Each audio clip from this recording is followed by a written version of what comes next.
Hello, everyone. Hello, hello. Carl, you're currently muted, by the way. I muted you, so don't try and say hi yet. Hello, hello, everyone. How's everyone doing? I hope everyone's having a wonderful day, wonderful night, wonderful evening, whatever time it is for you.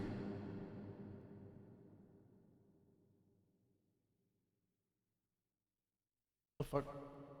That's not right. There she is. Alright. There you are. You on screen. Yeah. Can they hear me? Yeah, they can hear you now. Hi, chat. I just didn't want to blow your ears out when I said yellow. No, you're good. I'll try and turn you up on my end because you're really quiet for some reason. That was weird. Hi, chat. What's up?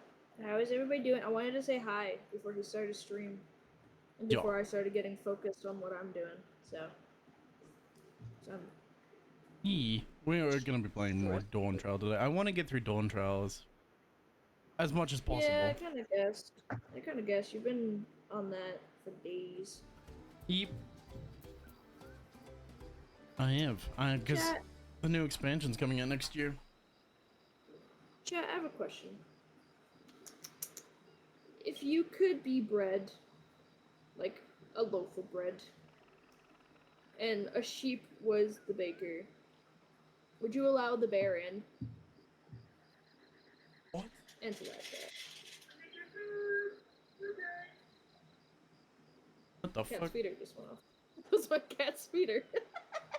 That was a recording of my voice. No, it was more of what the fuck is that question? Oh, Leaky. Answer the question, chat. Hi, Leaky. Leaky, answer the. Did you hear my question, Leaky? You don't have to respond to her. No. Did you hear my question? I will. So, if you were a loaf of bread and the sheep was the baker, would you let the bear in? That is my question. It has confused my dear boyfriend here, apparently. Correct.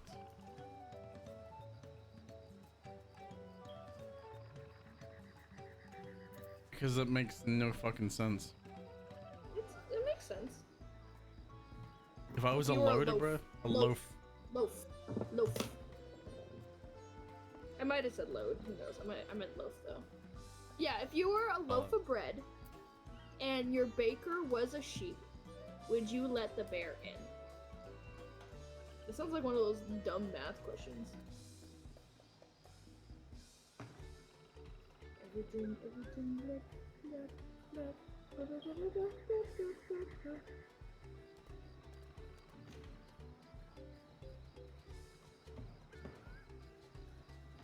I'm not gonna even question it. What? Would I let the bear in? Yes, that is the question she's asking. If there's other factors there. If you were a loaf of bread and the baker was a sheep, would you let the bear in? Which doesn't make any sense because you're a fucking loaf of bread. How are you gonna let the bear in? You heard me. So non-mobile loaf of bread, I believe I lactic. Okay. The lack of dexterity to let the bear in. Would you let your okay? So say you're sentient and can talk. Would you let your baker, the sheep, let the bear in? Would you? Answer that instead.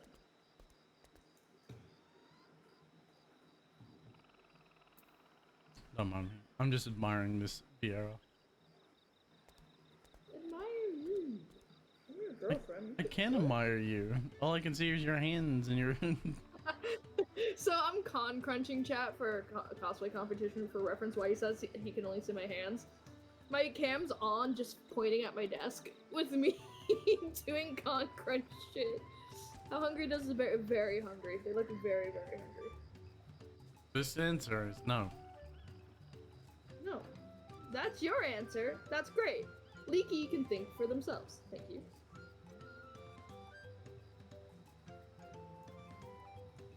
Don't let Watch answer for you. Women.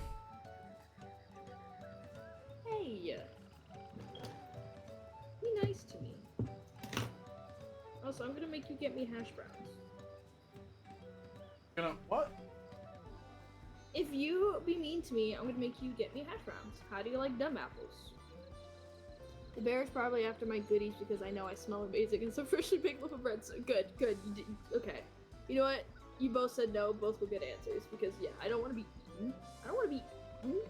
Also, unless you're smeared in honey, would the bear actually go after the bread and not the sheep? Bears can go after bread without. I feel like they would probably go after the fucking tasty looking sheep first. You never know. That's the whole point though, like, would you let them in? Because if you let them in, your baker's dead, and then so are you. No one to protect you. Right? I don't think a sheep's protecting me from a bear anyway. Yeah, by not letting the bear in. By locking the door. Jeez, look at the program. So in this anthropomorphic world, only sheep can use doorknobs. No, because they can lock the door. They'll lock it. Not letting the bear in. And it's not The like a bear has bakery. ever broken into a house before. Okay, well, that's not my problem. The sheep at least can attempt it. Yeah, bread is an opportunity meal that won't run in. The sugar content will be, yeah, exactly. Bears will eat whatever, to be honest, if they can, if they're hungry enough.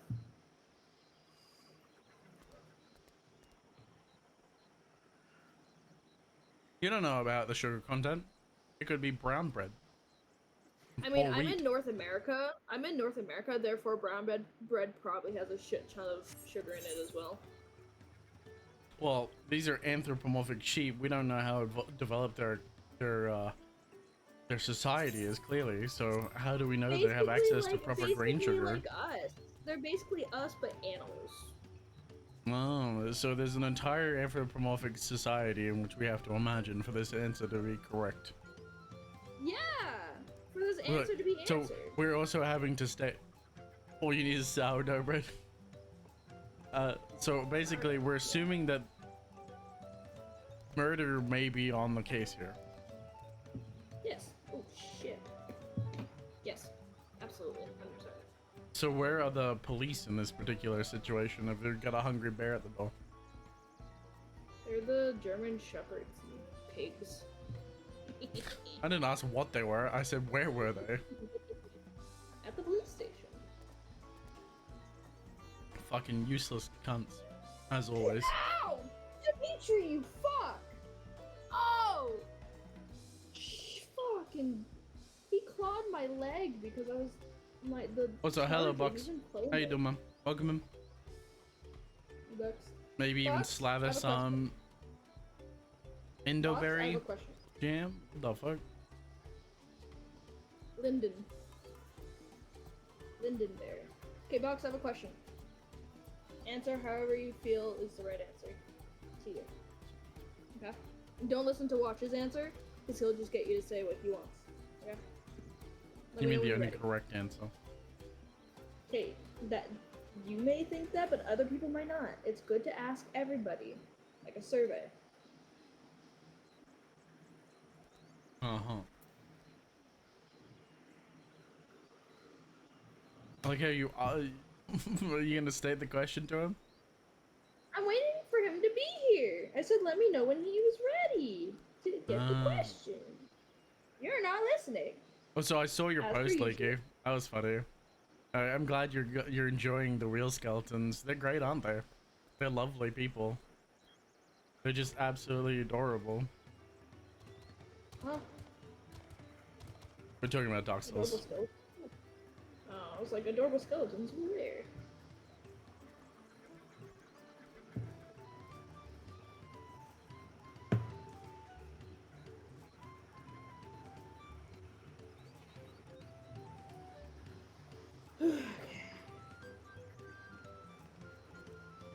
This is gonna take, like, all fucking night.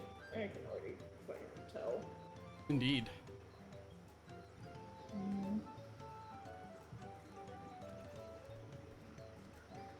Also, I found out something about Twitch. Apparently, Twitch only holds on to 2K videos. Oh, 2K quality videos for 7 days. Yep. I did not know that. The skeletons are my new least favorite thing from after Sense Fortress. Sense Fortress is so easy once you know the layout, though. Thankfully. All right, I'm gonna go back to watching Dead Meat while you stream. Goodbye, chat. Bye bye, my love. We will argue later. Fuck you. Beach. Mwah. Whore. That's crazy. Oh, you know what? You're being delegated to fucking side computer for that. Wild. Yep. No, actually, even worse. You're going to the phone. Delegated to a phone.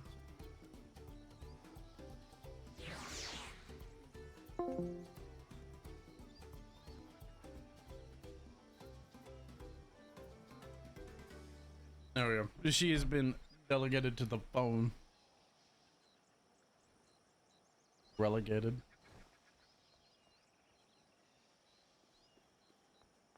Maybe if I was running a pure strength build, I'd be doing better. But it's me and the lightning dagger against the world.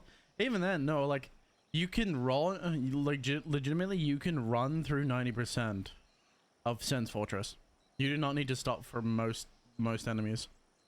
You can go from the beginning of Sense Fortress to the bonfire in one run without basically fighting anything.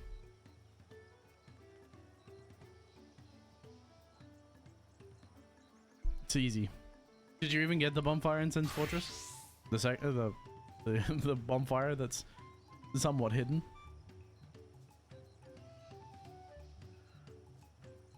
I did? Nice. Did someone put it out to you, or did you discover it naturally?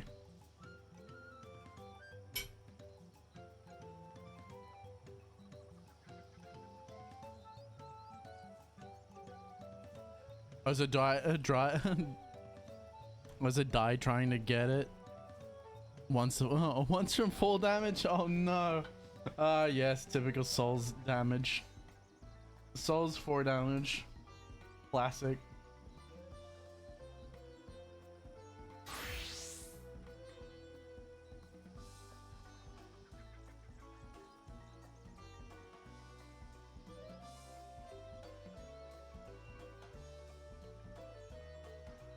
Absolutely classic.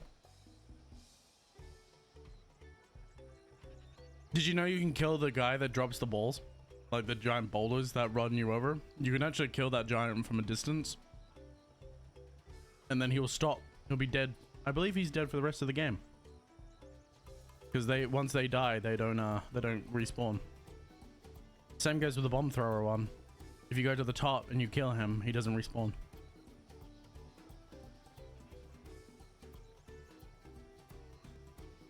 Maybe I should get some ranged weapons. Yeah, the thing about it is, as well, is that you can't see his health bar, so you don't know how much damage he takes. You just gotta keep shooting shooting arrows until he dies. Except for the one that throws bombs at you. And obviously, you can fight him with a melee weapon.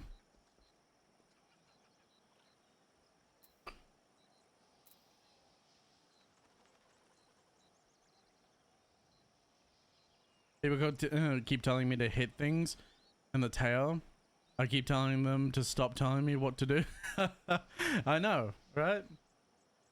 People only tell you to hit things in the tail because of because you can get weapon drops. Like certain enemies with tails or certain bosses with tails, if you cut their tail off, you get weapon drops.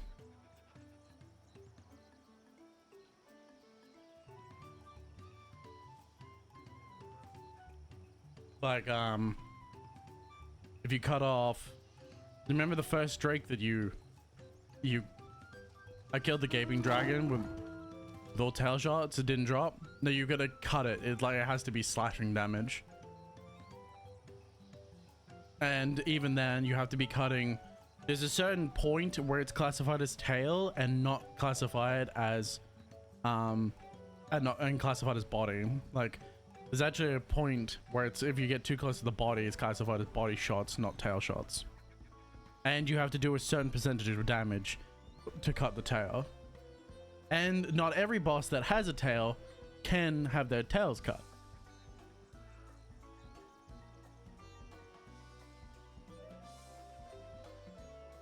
It feels very RNG sometimes. Unless you're like I did figure out to hit the immortality object for Seath's area all by myself. Yeah. Well, I mean, that's not terribly hard to do, I must admit. I would kind of be upset if you couldn't figure that out, considering fact it's the only object in the fucking room. It's like, oh, this object is sticking out of the ground. Why is that? Let me hit it. I saw a glowing object and I figure I should hit it. Exactly. The other common thing for new players that don't realize that is they get further and further away from the wall.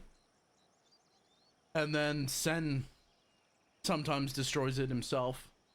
I think he can destroy it. I don't know if he can destroy it in the new one. I know he used to be able to destroy his own immortality object.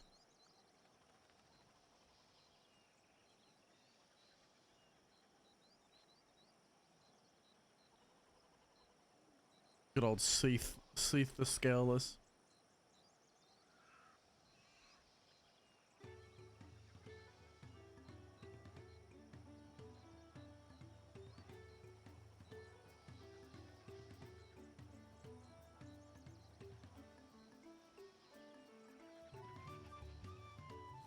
Yeah, he can destroy it. He can destroy it with his own sweeping tail attack. Or his crystal breath attack. That's what I thought. I spent 5 minutes running after his tail to prove that trying to cut it was not a viable battle strategy. Yeah, cutting his tail is very annoying, but it's the only way to get the crystal greatsword. The moonlight greatsword, sorry.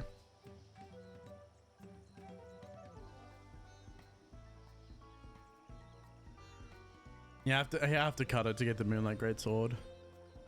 Sag.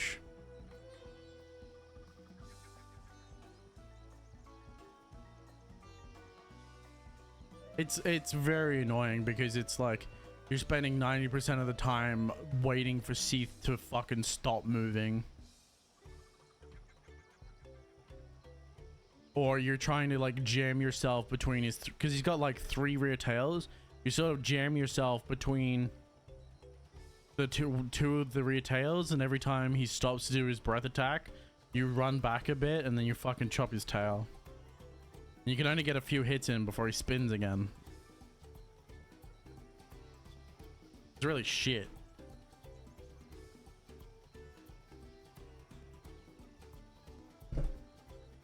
But if you want a decent magic build or a decent melee weapon for a magic build, you have to spend so much time trying to cut his fucking tail. And even then, the worst part about it, you cut his tail. Or you get so close to killing him before the tail cuts, because basically if he doesn't cut his tail out before half health, you're probably gonna kill him before you can cut the tail. So you might as well just fucking die. It's so dumb.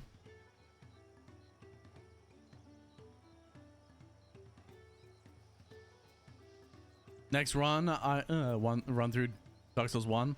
I think I'm gonna try using the gargoyle halberd.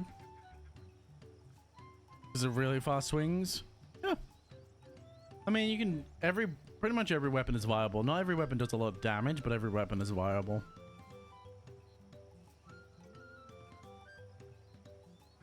And that's all that matters. Obviously, there are some weapons that you probably shouldn't use if you plan on playing the game to a decent level, but like, hey, there are other things that can make up for it. But yeah, obviously I don't want to explain, I don't want to tell you too much, but like, that's why everyone keeps telling you to go after the tail, and why tail runs are important. Like the Drake that you meet at the very beginning, the one that burns you on the bridge, you can cut its tail off as well. You can get behind it before it knows that you're there, and if you do enough damage to its tail, you can cut the tail off, and you get the Drake sword. I'm not going to tell you how to do that, but it's possible.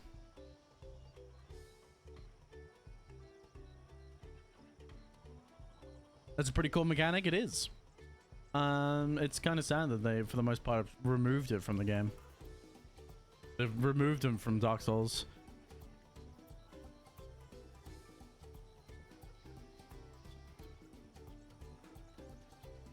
Next time I play through Dark Souls 1, or a new run, I'll encourage backseating. Yeah. That's why I'm like, I'm only telling you because it's it gets particularly frustrating when people tell you to do something and they don't explain why you're doing it, or you just want to kill something. You don't give a shit about what these people are telling you to do. It's like, it's nice to have an explanation of why these people are like berating you or telling you to kill to attack the tail. I'm sure some of them did probably tell you, but I'm telling you because it's me and I'm more important. But only after beating it blind. Yeah, exactly. Like, I'm sure there's a lot of areas that you're going to miss, obviously, for your first time through. There's definitely going to be some areas that you're going to miss because there's a lot of backtracking in the game to unlock new there's a lot of backtracking to old areas to grab items to go unlock new areas. And even then, sometimes you backtrack into old areas to grab items, and then you go back into an older area to go through into a new area, and you're like, how the fuck is I supposed to know this? How did anyone figure this out? There's so many cases where that in Dark Souls where it's like, how the fuck did anyone figure this out?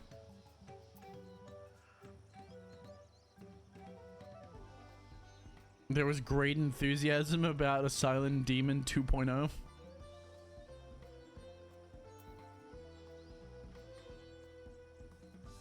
Silent Demon 2.0. As in, like, at the asylum, or are you talking about Chaos Demon?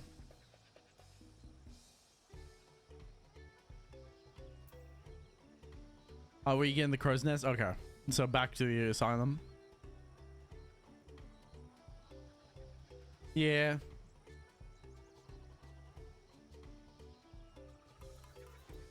I don't doubt that. I'm sure a lot of people wanted you to backtrack to there.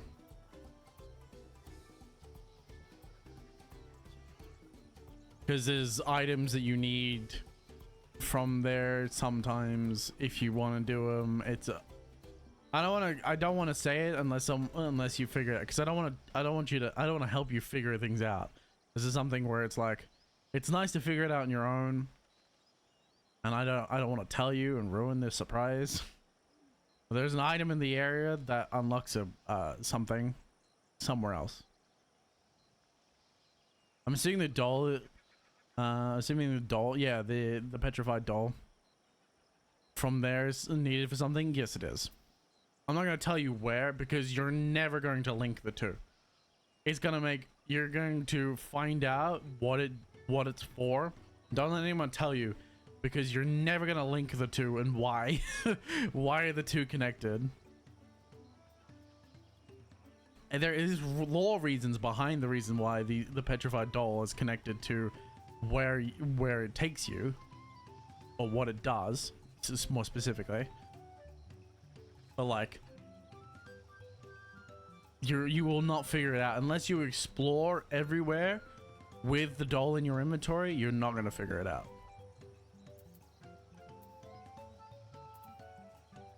My current strategy is just to warp about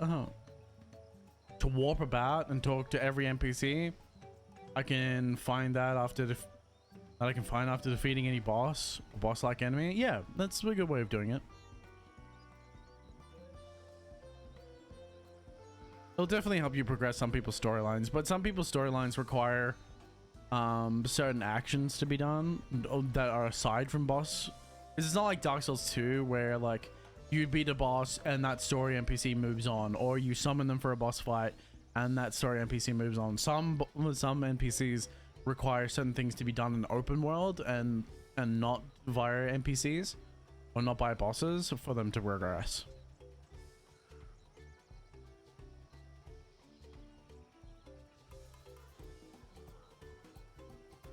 I think You restarted because of Solaire, correct? No, I won't tell you that.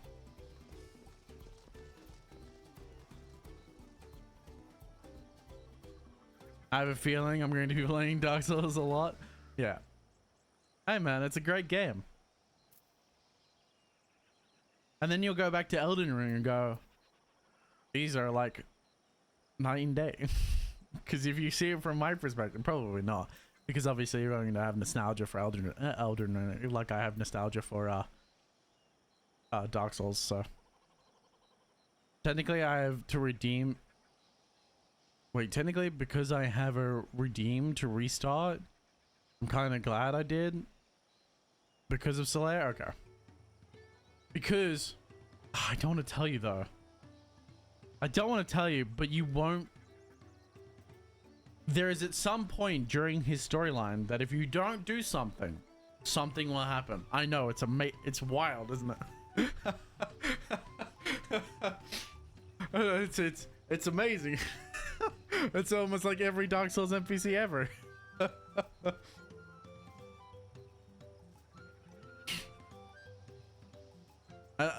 Truly the essence of souls. Yeah, exactly.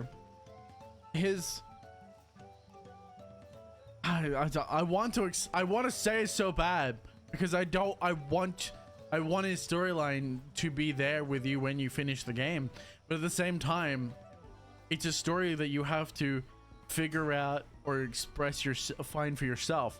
But at the same time, if I do that,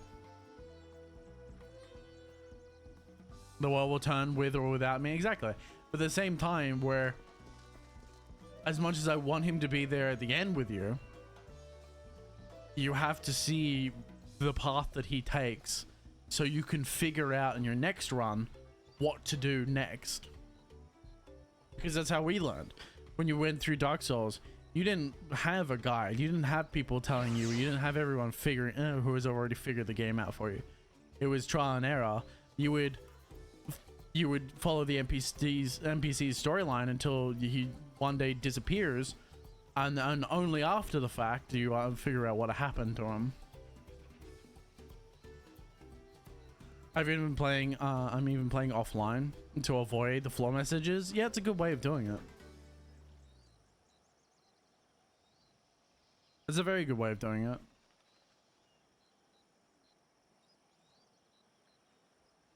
There's a lot of spoilers that can come, particularly where obviously hidden doorways.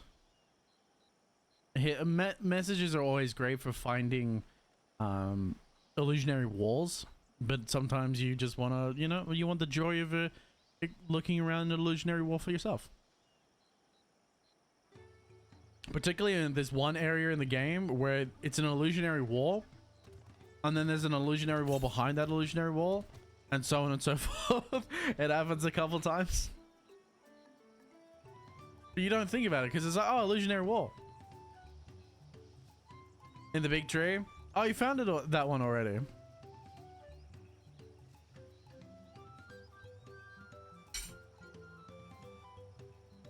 It's one of my favorite illusionary walls.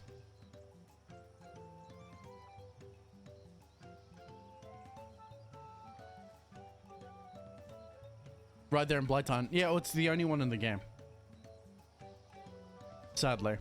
I really wish it wasn't, but sadly it's the only one in the game. I'm sorry to spoil the hope. I apologize. Or is it the only one in the game? No, I think there's another one. Hold on. No, there is another one. I'm stupid. There is another, but I'm not going to tell you where it is. But no, there is another one.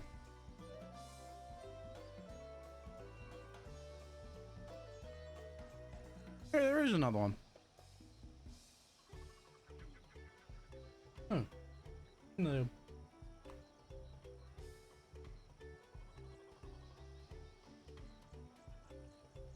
Oh, I know why I forgot about it. Yeah, okay. Hey, it's better than Dark Souls 2. In Dark Souls 2, there's no, you don't hit walls to unlock illusionary walls. You have to click A, or you click your interact button on walls to open the wall.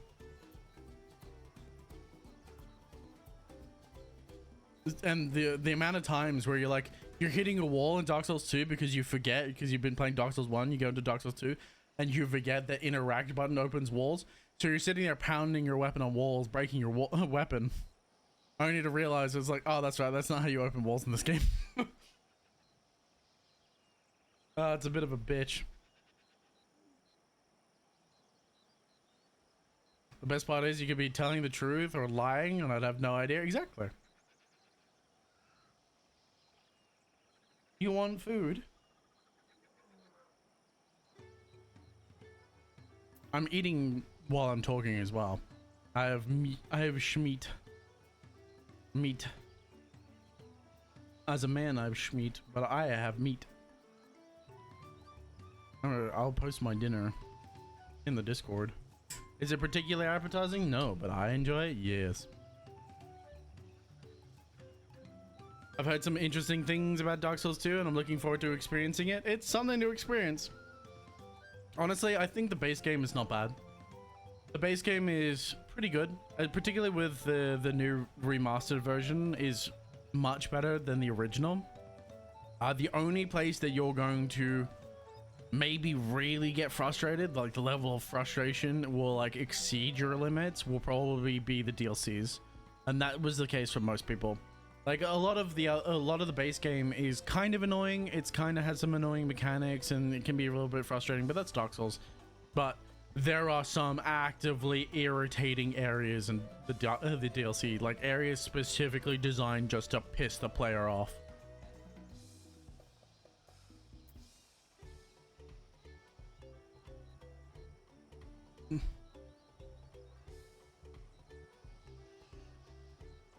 Is there anything frustrating as Bed of Chaos? Bed of Chaos is not that frustrating. The only thing frustrating about Bed of Chaos is doing it for the first time. Okay, well that's not entirely true. Doing it for the first time and when it glitches the fuck. Because that's the other thing that can happen is it glitches the fuck out and you lose your souls. Or you have to waste a ring because it doesn't teleport you back up after you kill it. Some glitch... The Bed of Chaos is only frustrating because it's glitchy as fuck. That's about it. It has some, like... I can see why people might get frustrated with the whack-away mechanics. If you're, like, standing there and it whacks you into a pit, that can be very frustrating. But once you know where, like... if like me, I probably don't know them as well as I used to now, but... When I was playing through the game actively, I knew exactly where the pits were, and I could have easily avoided them. I could avoid its swipes. I would never be sent to a pit. It was literally just bang, bang, bang, and then hoping the game doesn't glitch, and that the actual thing either dies, because sometimes the bugs cannot just take, they just don't take any damage. You can attack it for fucking 50,000 fucking years, and it just doesn't take any damage. Or the bonfire doesn't spawn. Yeah, that's it. That's right, not the teleport back into the top. The bonfire doesn't spawn. You kill it, but the bonfire doesn't spawn because it spawns in the exact same spot that the middle one is. But sometimes it doesn't spawn because the hitboxes sort of merge and then it despawns. So you're stuck down there. I remember being stuck at the bottom of the Bed of Chaos because the bonfire didn't spawn. And I was so pissed. I had like... I think I had 280,000 souls, either 280 or 180,000 souls or some shit. I had a lot of souls on me. I was very pissed. I had to waste a ring just to get out.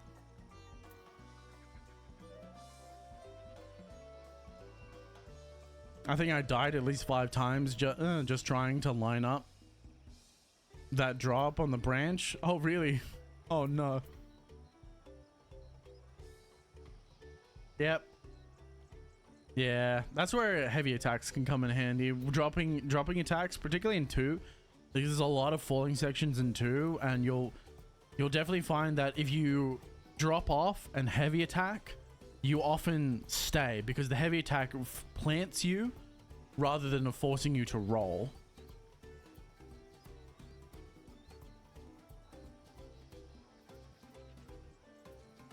Or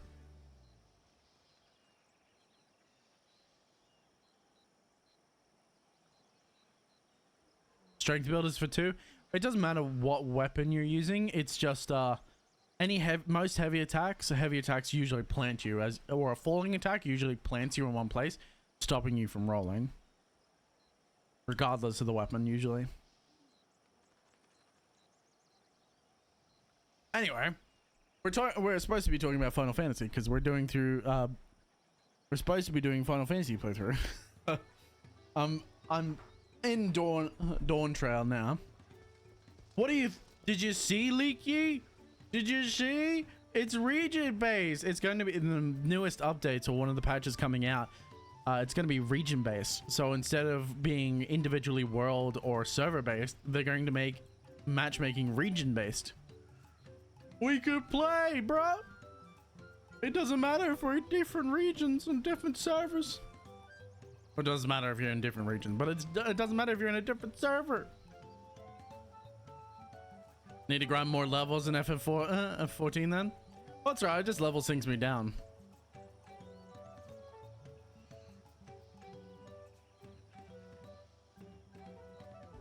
Like the best part is like I just level sink down. And I have jobs that I need to level anyway. I have paladins that I need to level. I have range that I need to level, and I have healers that I need to level. So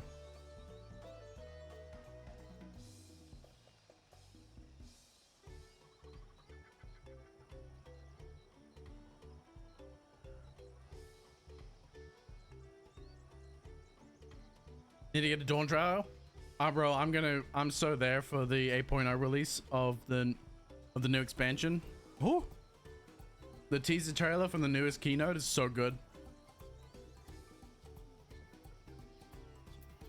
They've also announced a totally different battle system as well.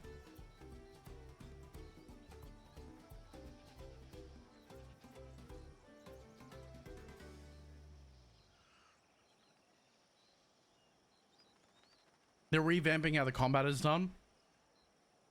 And they're introducing more skin colors. You can actually be your authentic goblin self, man. You can make your Ganon twink. You can get green skin colors. They even showed off during the showcase that you can have like green skin.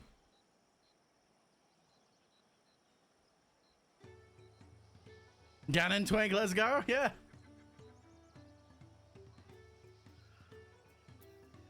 Fully customable colors for eyes, hair, and skin colors. So we got a lot of good stuff coming, and that's just customization. That's just what they showed us for customization as well as being able to disable and re-enable certain parts of armor. So if there's like a pauldrons that you don't like on a certain armor, you can actually disable the pauldrons.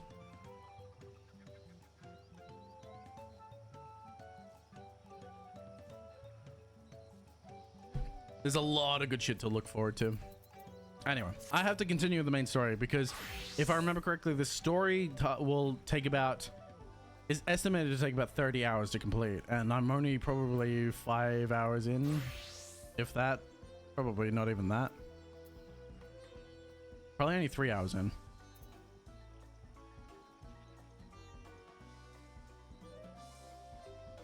You continue MSQ, I shall continue leveling towards you. Yeah. Just do the main story, man. If you just go through the main story, legit, it will take one class all the way to max level. Just doing the MSQ will always take a class all the way to max level. I had to level a second class so I didn't waste XP doing leveling other classes. Because my Black Mage is level 94, and the quest that I'm currently on is only level 90, and I'm getting so much XP that this class is almost level 91. Which means I would have wasted at least a couple levels.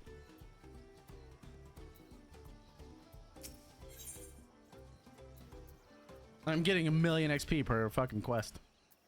Well-managed shipwrights. The shipwright's name is Waivu. He's a ex-brawl who's only moved to Zowaka. I can never say this.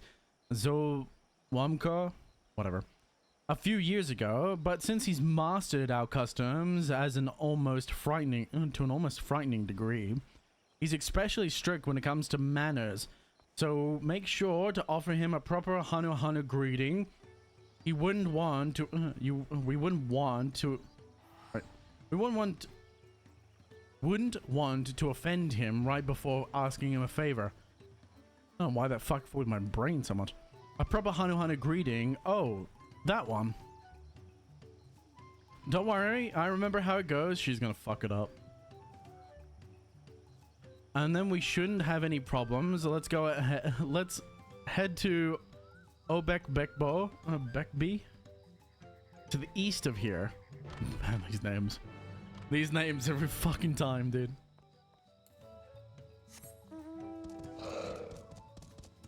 Every fucking time.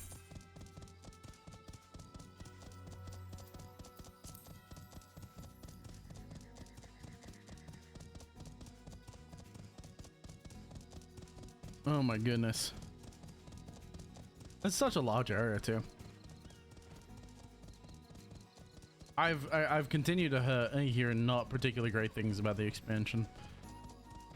Everyone's so excited for the new expansion, and I heard various people talking about how this expansion was very lackluster. So that was during the keynote that I was watching, to be fair.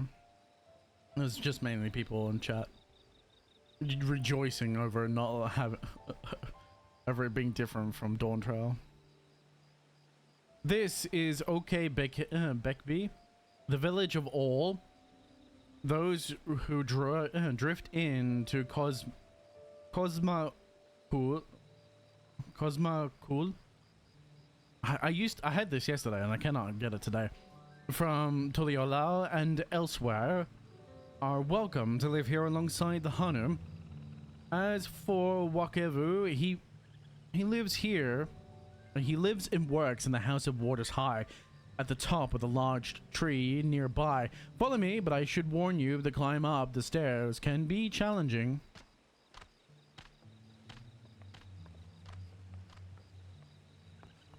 It's an endurance tab race. I'm fine with that.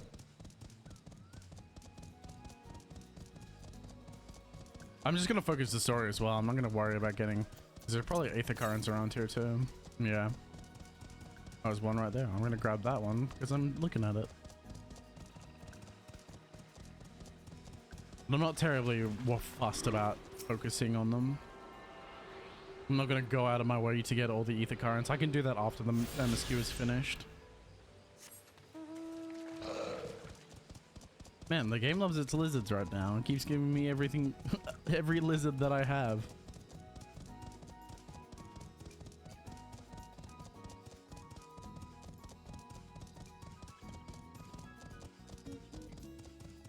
I like the idea that they all walked up these steps and I'm just getting this poor creature to do it for me. I don't need to walk. That's this creature's point. Alright, good sir. I require your assistance. Potion seller, require your finest potions.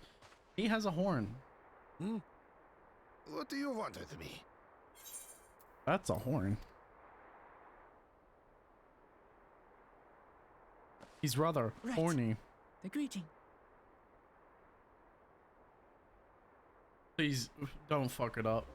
Don't fuck it up to be funny, please. Oh, Kali.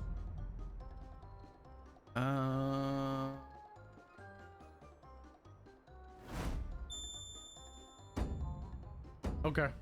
Oh, Kali. Okay. Good. I'm actually surprised she didn't fuck it up.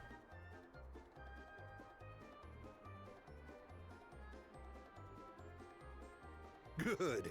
You brought your manners with you.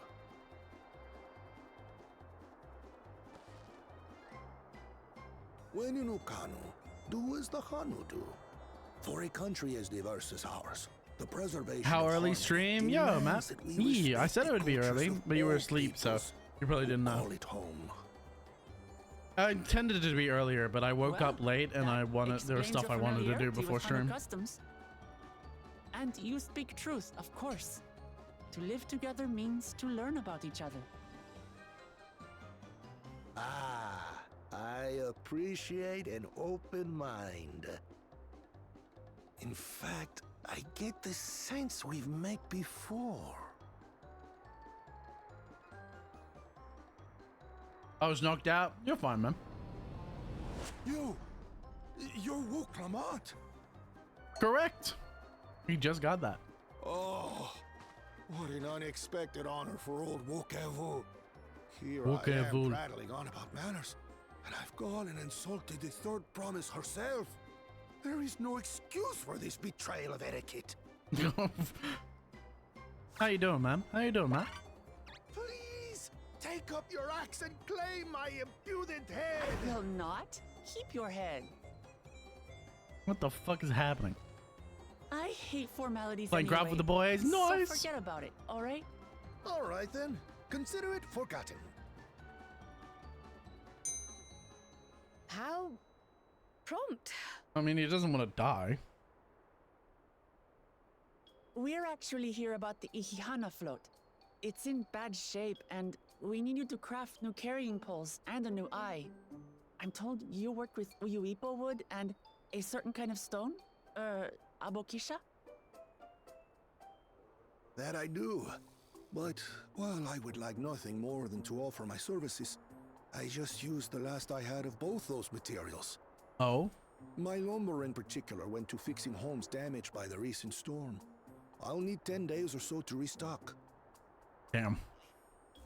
We can't wait that long. If you tell me where to go, I'll gather them myself. I hope you enjoy your craft, bro. What? Send the third promise out on an errand like some common lackey? That's utterly unconscionable. A Killed gross Silica on violation Better of social MC. protocol. She gave us materials to make a spear that I can told you summon not to worry lightning about such things. and a giant anchor you can All throw. right, then. That's fucking cool, I man. shan't worry a whit.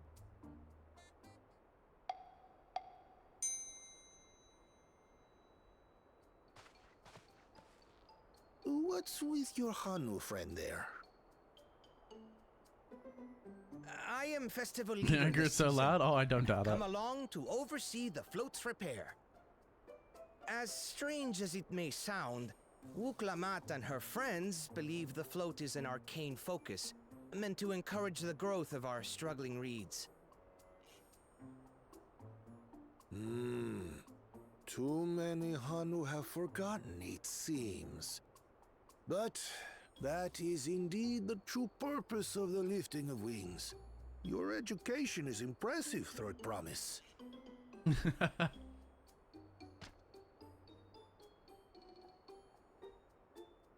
Well, maybe a little. Yeah, except it wasn't you who figured it out. It was Alphano. Allow me to show you where to procure Uyuipo. We can leave the Abokisha to your friends, I presume? Take yourself to Cave Kikitola or thereabouts, Kikitola. and you should find the stones you need. I gotta get back to Minecraft as well. I want to continue doing Minecraft with Pro. But this game has kind of sucked all my I've been there attention at the once or moment. twice. I can guide Because I you. want to get to... I would really love to get to the end game. That That way should save us I don't some have to time. worry about catching up for when the new expansion releases. All right, then. Let's get moving. I'll actually be able to start with everyone else. What the fuck's his problem?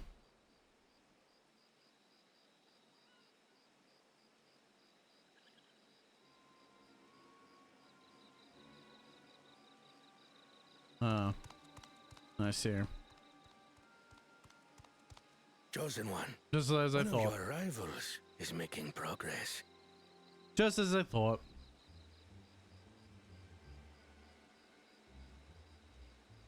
Predictable. Ihihana, you say? Should our first choice fail to deliver, it might be wise to let this play out.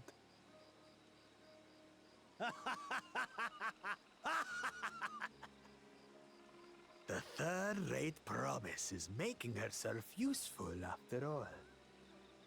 Bruh.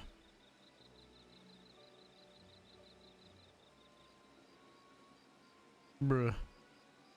I'm gonna kill him.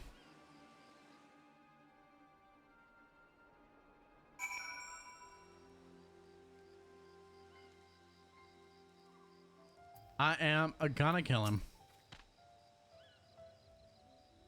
Cave Kikitolal is southwest of Okehana.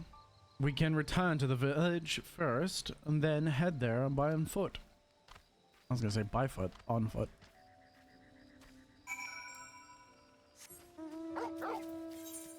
Seems good enough. I'm just gonna fucking teleport there. Fuck that. I ain't gonna walk all the way over there. Fuck that.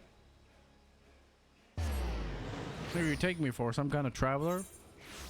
Oh, we can't forget to pet the doggo. Pet the doggo. Pet the doggo. Pet the doggo. Look at the doggo. Pet the doggo.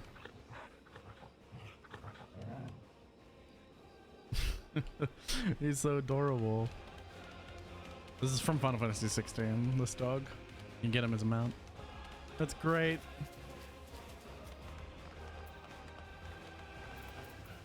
Thank you, buddy boy.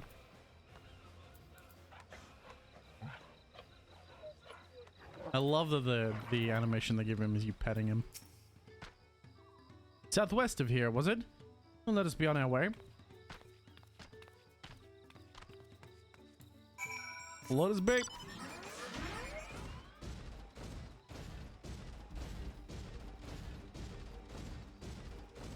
I'm just gonna trench through with my giant machine.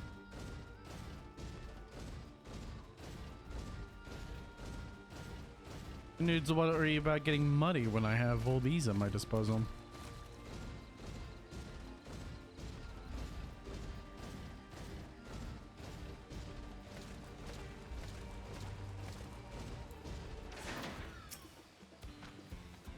Cave Tikitola, as promised, home to many deadly creatures. Venture inside if you feel confident, but I will conduct my own search out here. You can spot the roar Abanixia by its green hue glimmer. Bring any matching that description to me. I shall help scour the cave. Help scour the inside of the cave then. You take the west half and I'll take the east. Bet.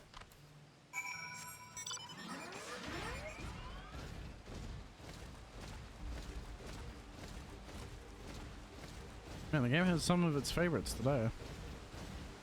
Why can I fight glowflies?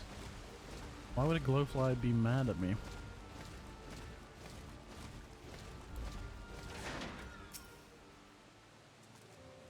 I'm fighting off annoying gnats.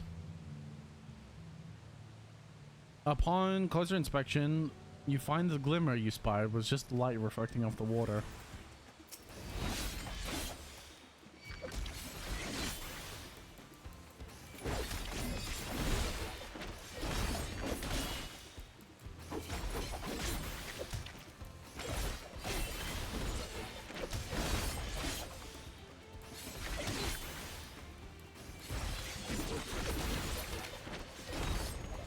Beach.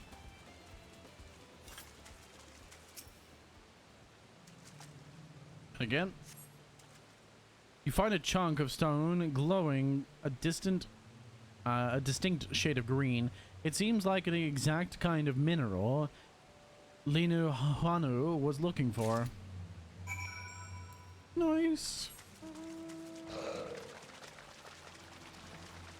Man, the game's got its favorites today. I have some magnificent fucking mounts and they're just... I never fucking see them.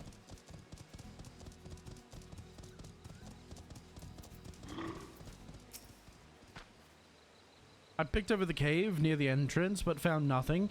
Have you better luck inside the cave? I have.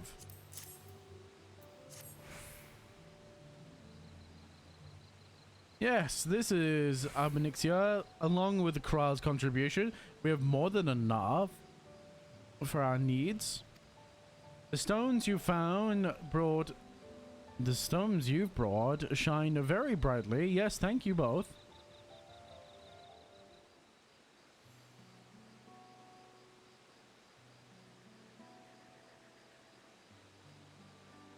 He would have been happy to know we've been putting things right.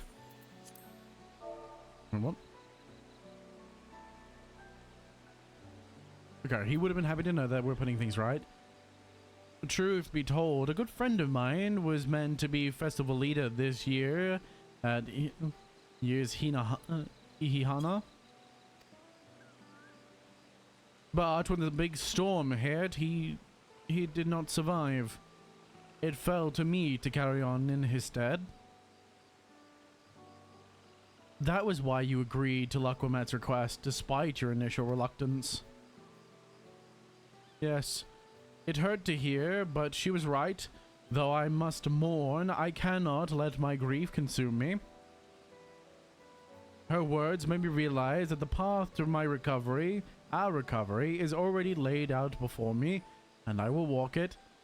My friend, and for myself and for my friends. I read the end of the sentence before reading the part I was up to. Thank you for sharing your story with us. Please rest assured that we've taken your plight to heart. I'm certain our companions are procuring the other materials as we speak. Everything will come together, and the Hanu shall host a splendid, uplifting festival. That we shall.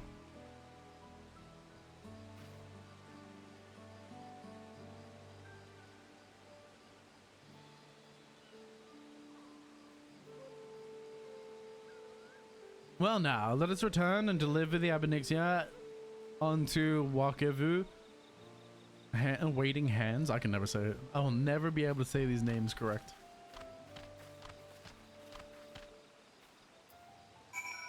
I'm so happy that the new area has a fucking northern inspired theme to it.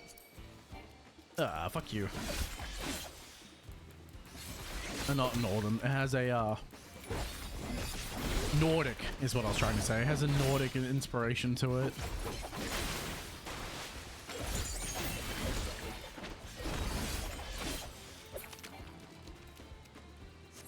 The Norse theme is something I'm really looking forward to.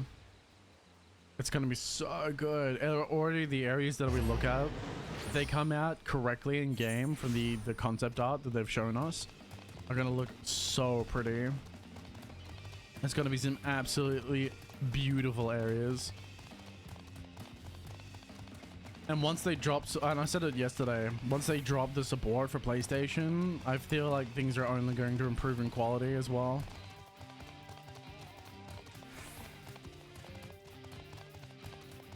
I mean, you can only improve in quality once everyone's specs improve.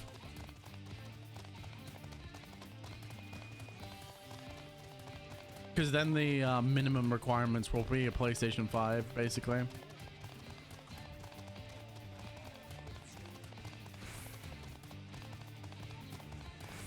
PS5 is a pretty powerful piece of equipment.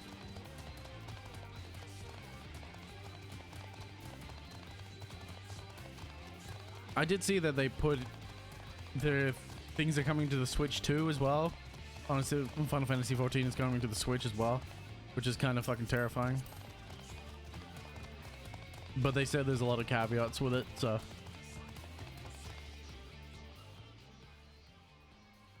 Ugh. Knees.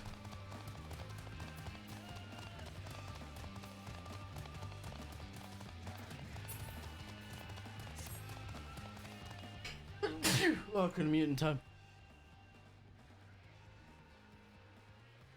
Ugh. Oh my goodness. Sneezing up a storm. Thanks to the third promise and our mighty swings, we've collected some suitable logs. And what of the material?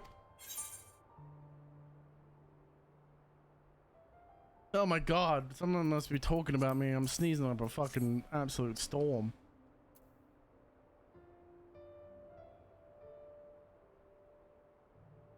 These are some excellent samples, a goodly quantity too. At this stage, you've likely surmised that the lifting of wings encourages the crops to grow, but not exactly how, eh? Well, you're in for a treat. If it all goes to plan, the result should be spectacular.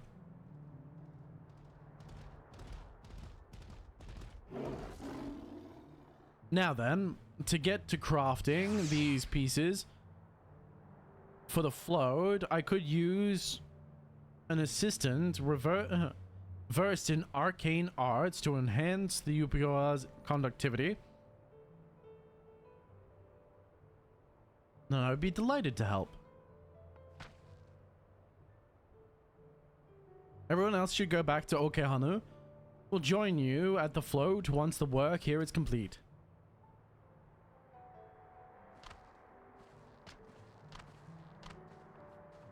Nice.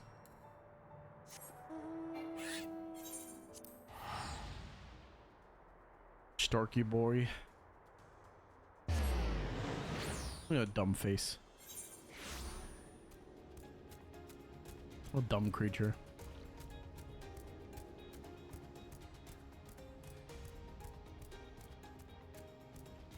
Look at his dumb looking face.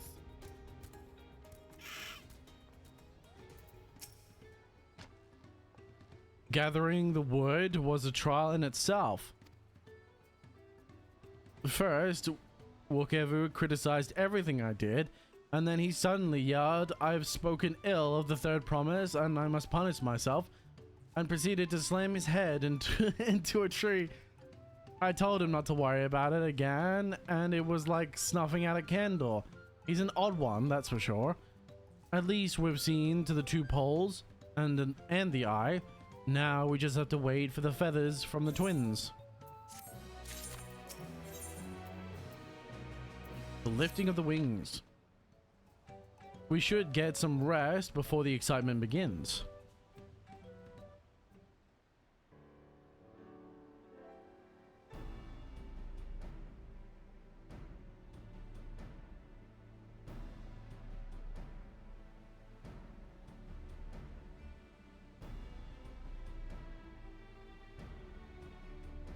Over there, by the float. Is that the third promise? And the rumors are true. She's trying to complete the feat of reeds by reviving Hinahana.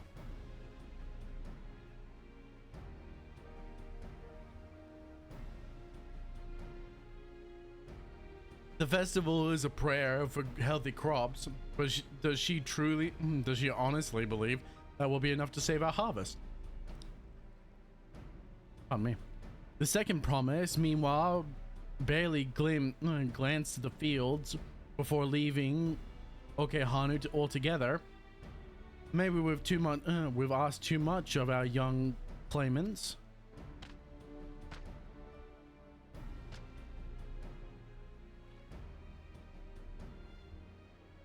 Okay, I wouldn't be too quick to count Koano out. A friend of mine overheard him muttering about the reeves. Something about what needs to be done. Is that so? Perhaps we'll get to see another of his inventions firsthand.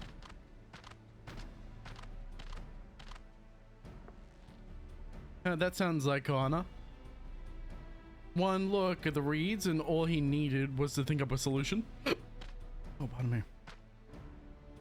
Be that as it may, our own solution is nearly ready.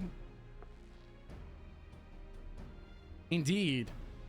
As soon as the others get back, our long-awaited festival can begin.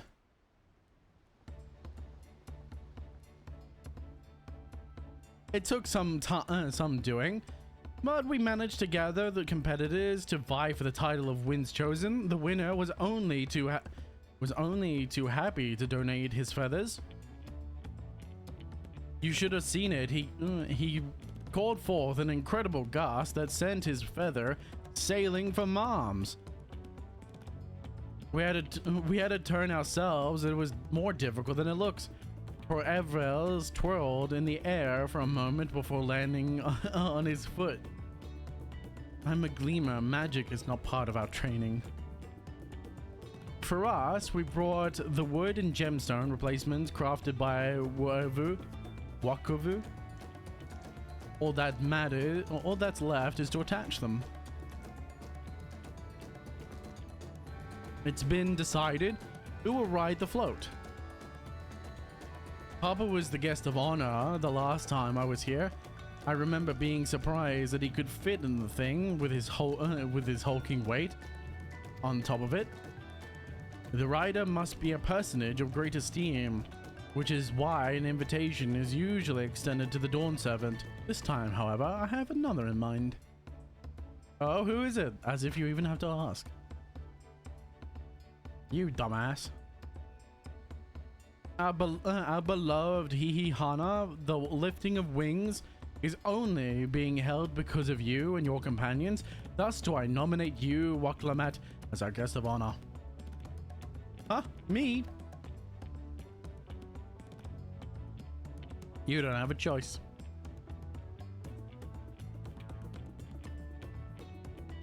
This boat won't make me seasick, will it?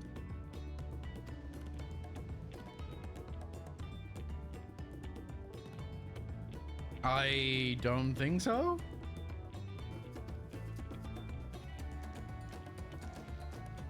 Then weigh anchor. I can hardly refuse a request from one even more enthusiastic about the festival than me. I would be delighted to ride in your float. Thank you, Waklamat. I have roles for the rest of you as well. We'll be carrying the festival float in the slow procession towards Kozan Aki with the sacred likeness of Ixal Hihi is enscorned. What I'd like you to do is clear the path of dangerous wildlife so that the procession may move unimpeded. Without impede. Consider it done. You expect me to sit still until Waklamat Ivu is finished with the float to let me come along and help with the clearing. As you know, I'm not much of a fighter, so I'll stay behind and assist with the repairs. If you aren't sure where you'll be needed, the path I spoke begins at the south of the village and branches off to the east. That will lead you across the bridges to the stride of the sun. Then we should be clearing a path, and we shall see to clearing it end to end. Seems simple enough.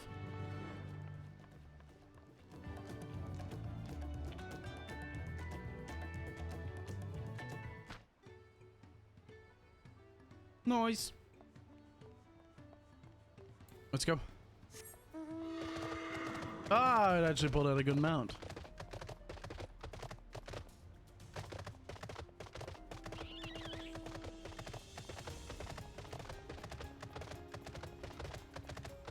One of my favorite mounts. Although recently acquired.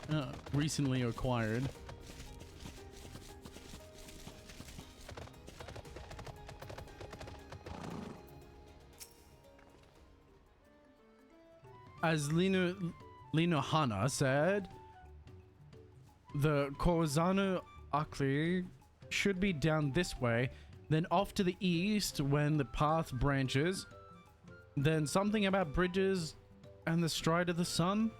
Anyway, let's split up and get to work. Once we've culled all the threads you can find, we'll meet you in front of the Ixahihi. Ixlahihi. Ixlahihi. Ha ha. Ho ho.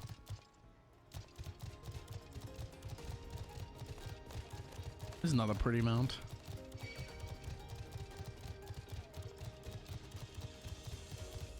I'm being attacked by a toucan. I was being attacked by a toucan.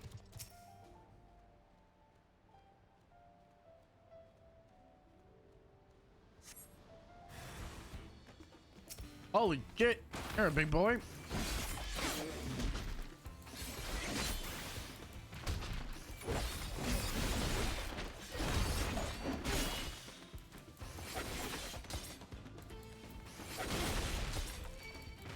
What's up?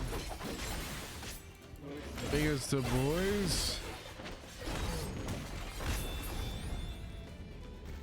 Man, the aura?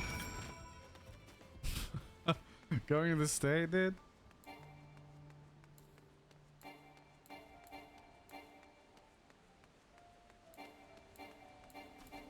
Yeah, they're all single targets.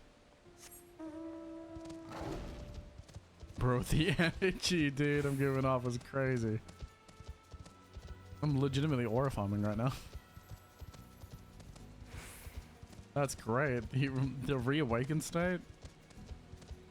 I didn't realize it's game. I knew it produced an aura, but I didn't realize it'd be like that. That's cool.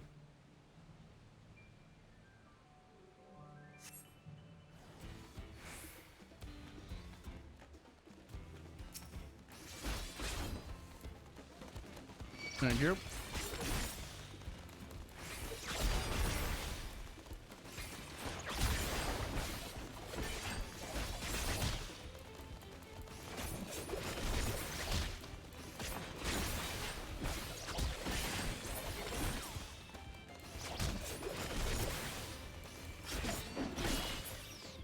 Are you too easy? Goobo! Goobo sneeze. Goobo sneeze. Goobo sneeze.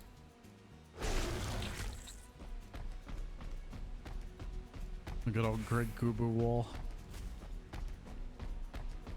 That's a giant ass fucking frog. What's up, Wilclamat? That's one ugly ass fucking frog, dude.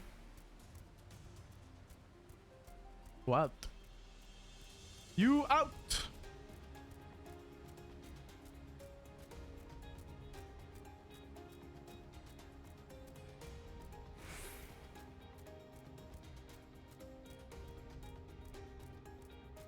Two more fucking frogs. Jesus.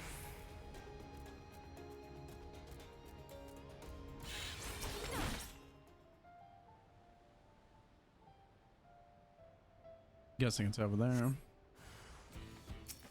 Curls. Hungry ocelots.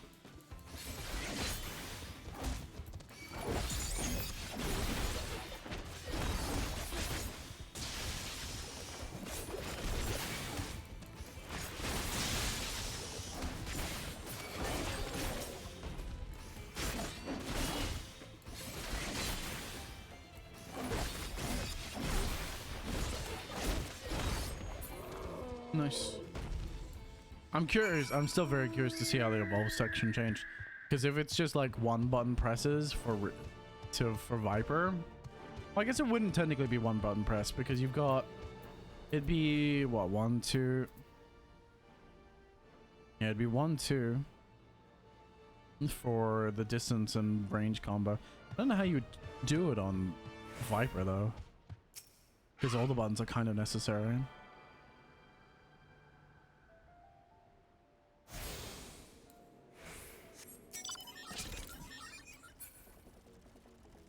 Oh no. Not the Among Us bride.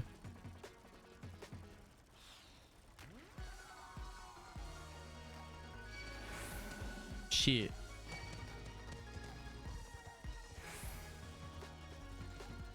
That'd be fun.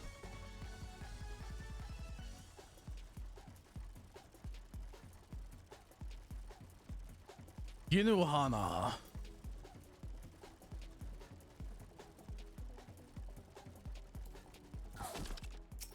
Here we are. Here's our destination. Why does that look so... I guess... I was gonna say it looks kind of like Garuda, but obviously it's not, but... Very similar visage.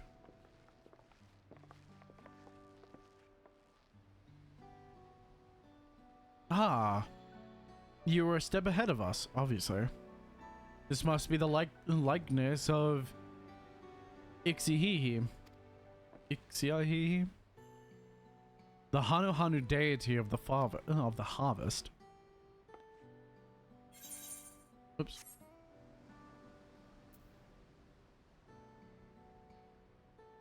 I was half expecting a flying whale.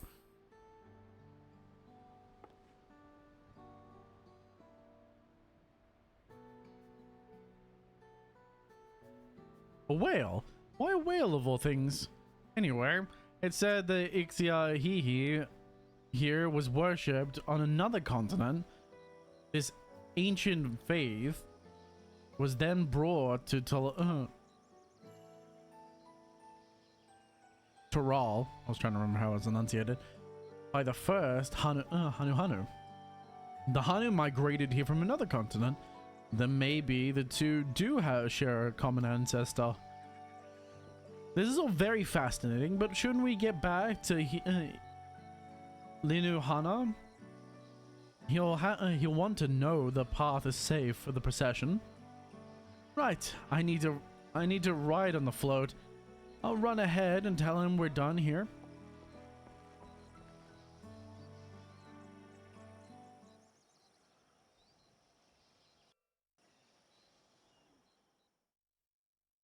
Meanwhile, in Okeana. Meanwhile, in a better universe.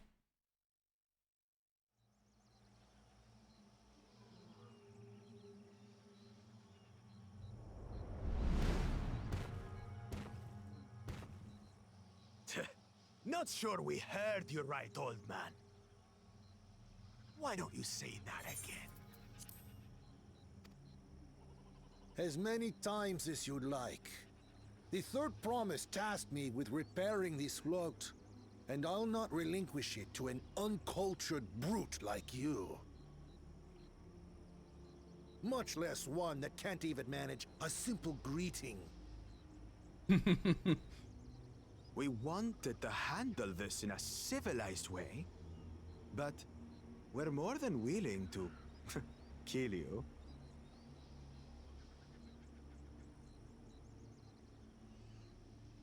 We have a two-headed problem. Yes, please hurry. On our way. She's on her way back already? Stand back, Wukevu! I will protect the float! Oh God. I mean, if I'm the Elector, I would to be brave, little bird. I'm sorry, but if you're the Elector, right? It doesn't exactly bode well if your claimant is killing people that they're supposed to be protecting. He would immediately be disqualified for killing them. At least that would be. No, if I was an Elector, I would. I could never have repaired the float alone. Not properly. But thanks to Wuklamat and her friends, we can hold Ihihana again. This is a priceless treasure. And as festival leader, I would die to protect it! Very well, if that's what you want.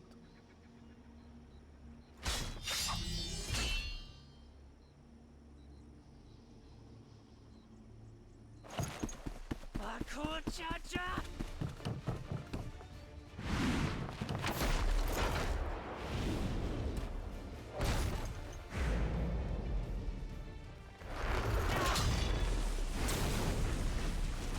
She's not nearly strong enough.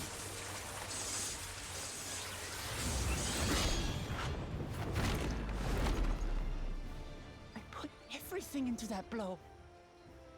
Yeah, but you're weak. Good. The better for you to understand the gulf between us. But you need more lessons. We'll carve them into your mangy hide until you cry and beg forgiveness.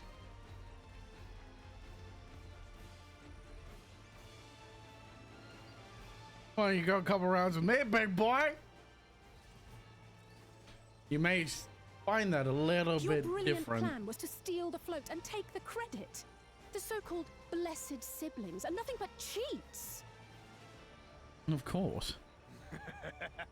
Your Oh my God. Sweet music. So fucking blinding Come, radiance. We'll crush you each in turn, or all together, if you like. Jesus Christ, the fucking god player on that is crazy. Calm yourself, Chosen One. If you fight in earnest, this will end in a massacre.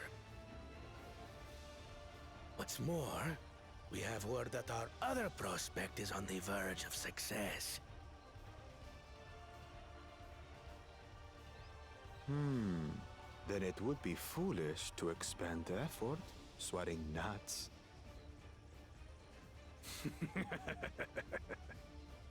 Lucky for you. Eh? I'm gonna fucking kill you. Mark my words. I'm gonna cut those fucking head off. I'm gonna end up with a two-headed trophy.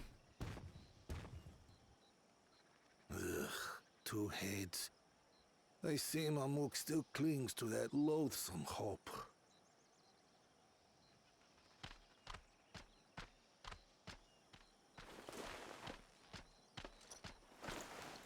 Talk to us, Third Promise. You're not dying, are you? It'll take more than that to kill me. Fortunately. So, are we having this festival or not?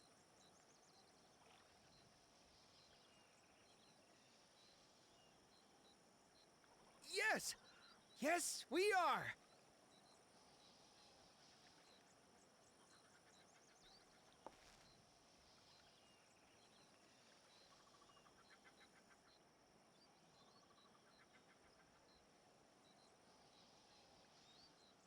Let's go. It's festival time.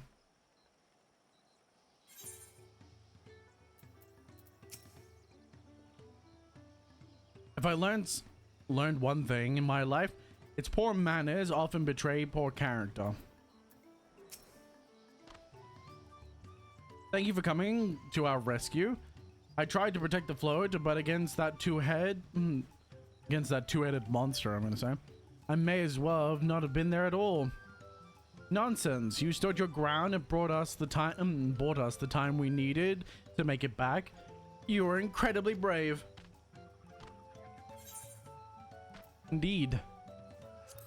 It's crazy it's still only giving up 500 gil. Knowing the Hanu Hanu. With that exciting interlude over, please, you'll be pleased to know that my repairs are finished as well. Before we commence the festival, however, it would be a courtesy to inform the villagers that Hina Hina will be held after all. Hina Hina Hana. Go forth and do not forget your greetings at this stage. I should hope the reminder is unnecessary. Oakley dokey, I'll see you, see, I remember.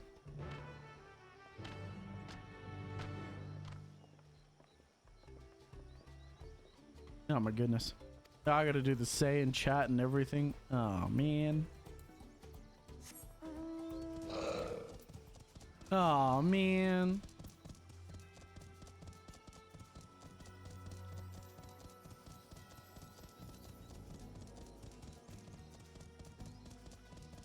Gotta do the whole greeting and shit.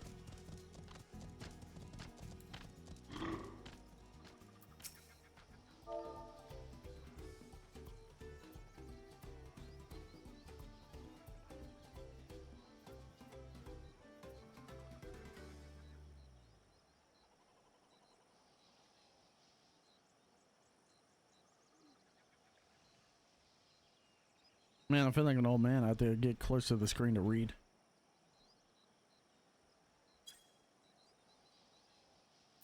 Am I right? Oh no, it's not. Shit. Oh, the K's been fucking mixed up. What the fuck?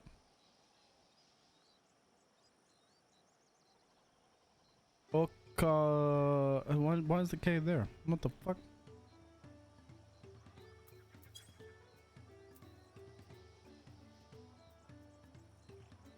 Life feels empty. Didn't I just say that? I said it correctly, didn't I?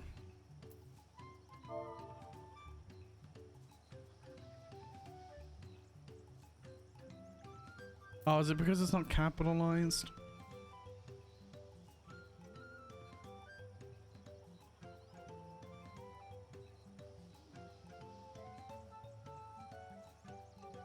No, that's right.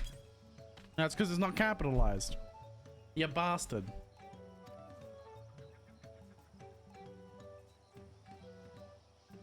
Thank you for letting me know. I would very much like to attend the festival. But the repairs should be finished as soon as possible. What to do? What to do?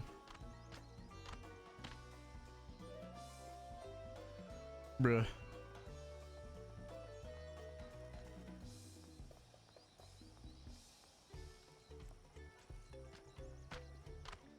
Another dispirited one. Thankfully, you can just press enter on the keypad, or enter on the arrow pad, and you're fucking good to go.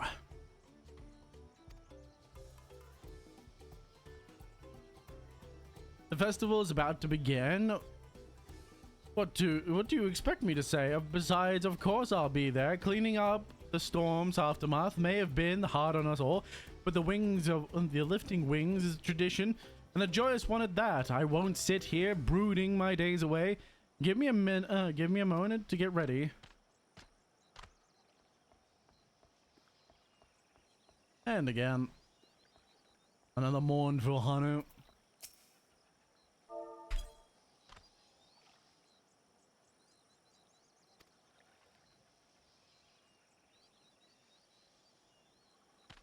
What? The float is fixed. Our fallen friends would be glad to know that Hinahana will be soon underway. They would have wanted us to honor them with celebration, not their loss, deter us from it. Not let their loss deter us from it.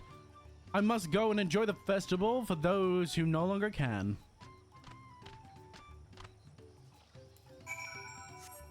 Yeah. Done.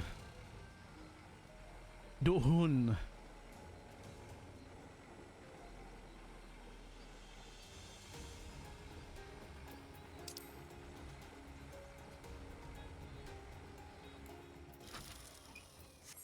Oops, didn't mean to bring it up.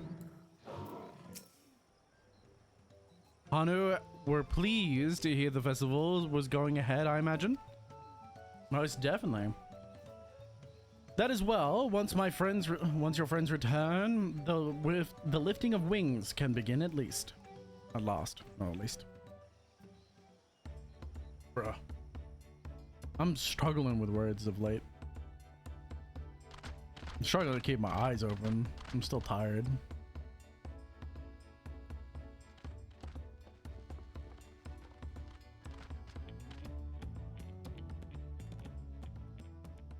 So few have come. No, they were just here to lift it. Patience. Once Ihihana gets underway, no Hanu will be able to resist joining in. Just so. Ukewu knows well the heart of the Hanu. Have faith, Third Promise, and climb aboard the float. It is time for the lifting of wings. Right. Off we go.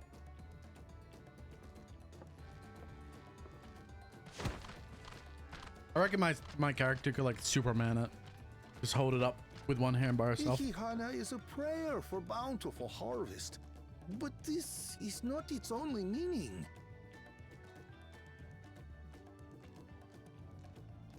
It is also an exchange of pledges between rider and bearers. A commitment to a long and fruitful friendship. Listen well, friends! The personage we bear today is Wuklamat, the savior of our beloved festival! Let your shoulders burn, or your feathers fall out, but do not even think of dropping her! I can do that. I can drop her. One punch. Right good to the noggin. Maybe it'll change her personality a little bit. Make her a little bit, tolerable. I'm just doing it. I think it's so funny. What the fuck? I could get used to this. What are those moves?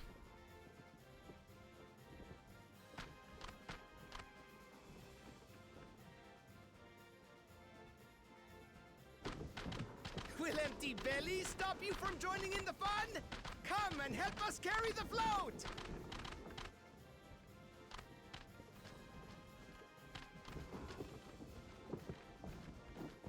Truly joyous people. Well, well, well. To see the day that Dawn's promise would ride our boat again. We've not had the honor since you were here, Gulul Jaja.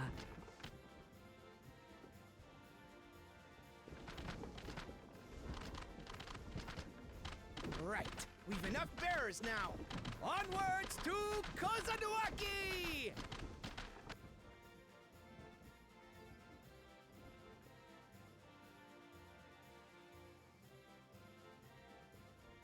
Man, what this game could do with some crowds, man. The game always feels like there deserves to be like way more NPCs than you see. And it would really liven the game up a lot more.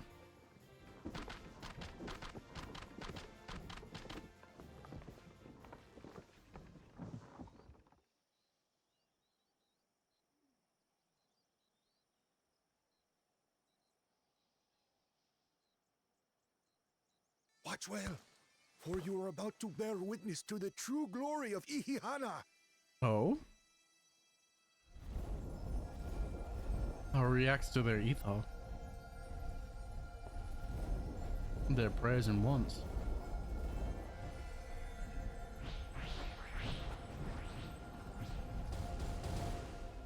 The float draws upon our life force, concentrating and amplifying the energy.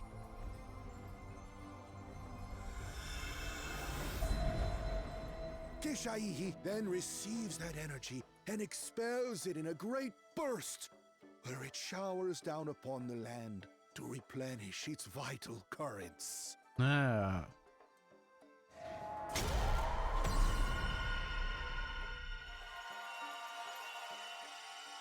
So there must be a spell ingrained into the actual statue.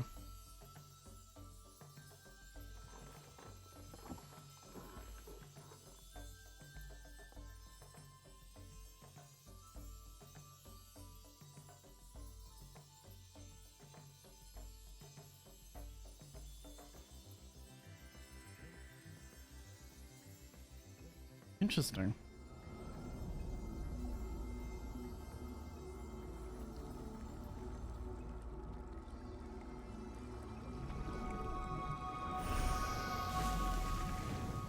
And revitalized.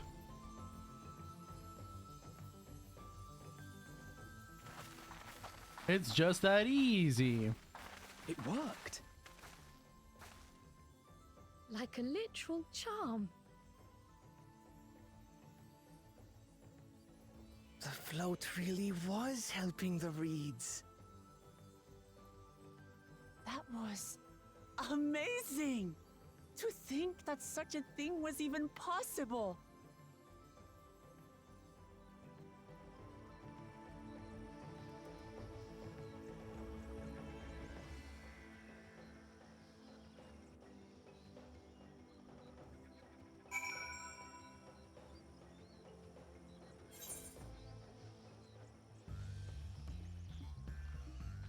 Nice.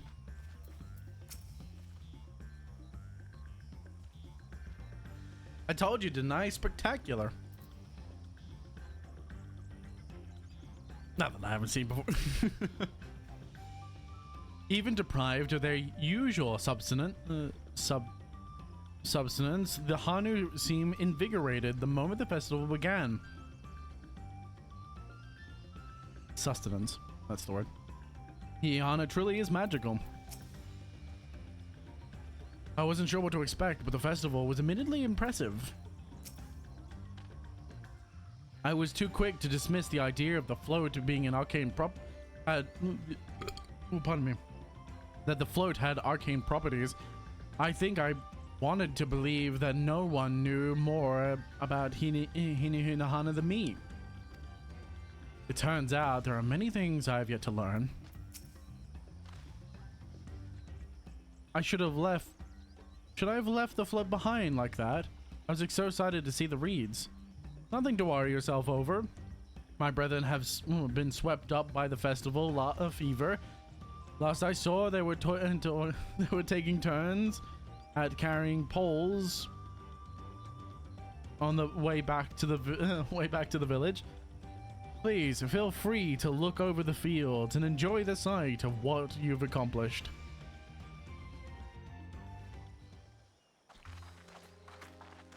So I wonder if the second promise is going to come.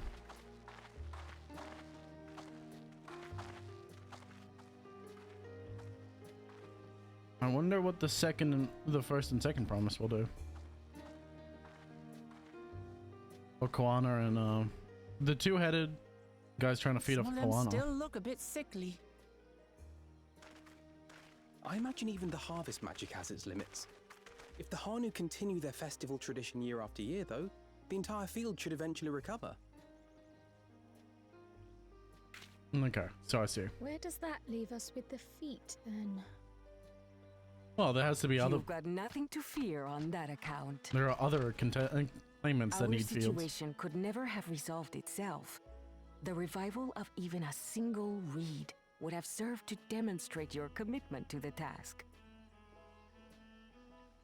That you recognize the nature of the float and found a near-perfect solution in Ihihana proves your dedication. What's more, I don't think I've seen the festival produce such impressive results since I was a mere chirper.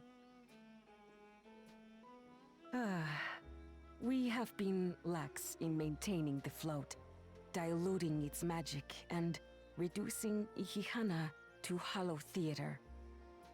But today's events remind us of the power in tradition.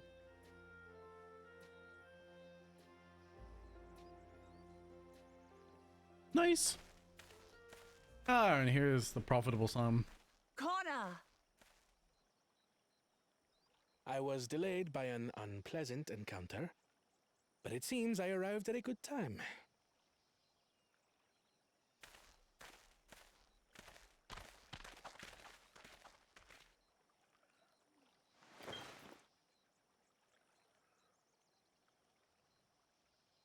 He's got enough alchemical knowledge to fix the flow of water.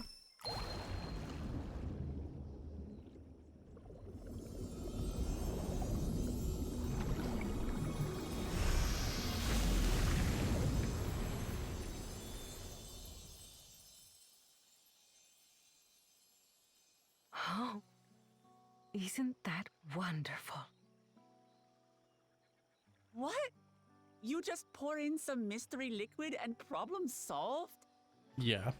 We already determined that alchemy could do it. Stagnant ether was to blame for the reed's poor condition. I assumed that was an alchemical concoction which enhances ethereal conductivity. It utilized the flowing water as an ethereal current, thereby promoting the transfer of life energies. A method I could not have devised without the education I received at the studium and the cooperation of my Archon allies. Archons? Archon allies? Yeah, it's obviously Urianger. You see, Lamachi, this is why we need to embrace foreign knowledge and technology. Employed appropriately, they make light work of what would otherwise be arduous labor. There's no need to lug around heavy floats.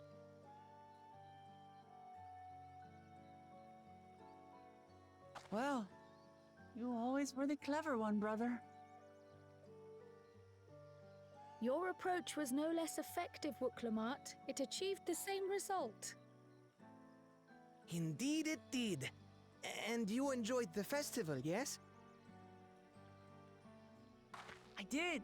It was so much fun. Why not have both? Having visited your village before, I thought I knew everything about it. As it turns out, I knew very little. About the reeds, about Ihihana.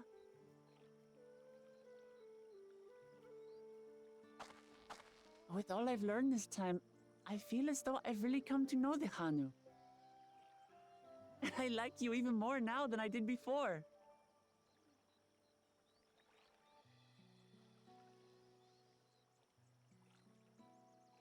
The feeling is mutual.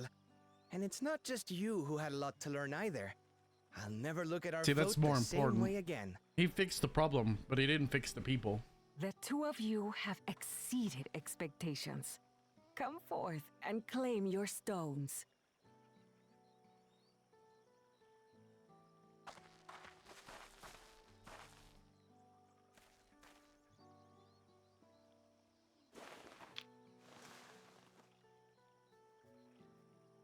So this is what they look like. I'm curious Go about how the on, first set prince, it in the tablet. the first promise plans on doing it.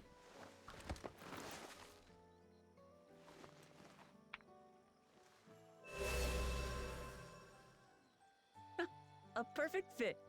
That leaves 6 more. The warmonger, brother. And on to the promise. next.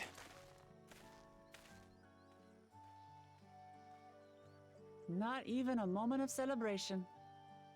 That's Kona for you. Yes, Cass, I know you want more Third meat. promise? You must join us for Ihihana next season. As Dawn Servant, of course.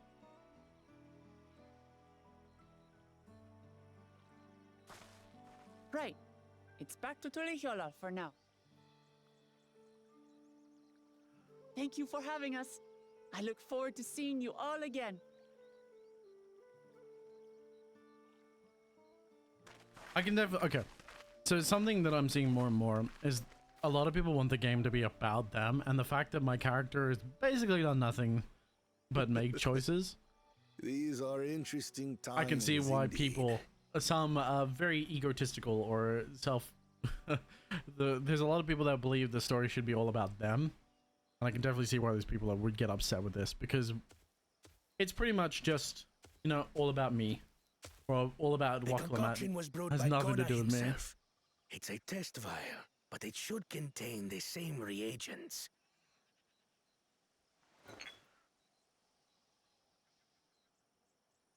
Good work. We'll use whatever we must to win. For win we must. Why do I have a feeling it's gonna kill the reeds and not actually help them? Probably not. He's probably gonna get through the trial. Because we're gonna probably kill him in the Golden City or some shit. I'd be impressed if we would kill him early on. My journey has just started, and already we've met so many wonderful people. Wakevu, for one, he's a bit of an eccentric, but everyone could stand to be everyone could stand to be as respectful of other cultures as he is.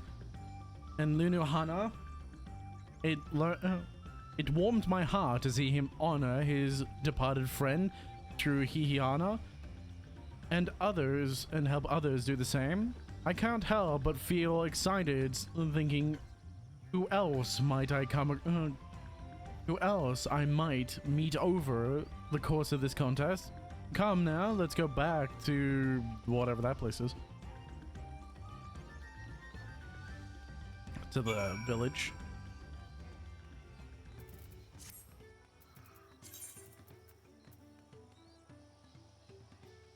Oh, we're going back to Tuliolao.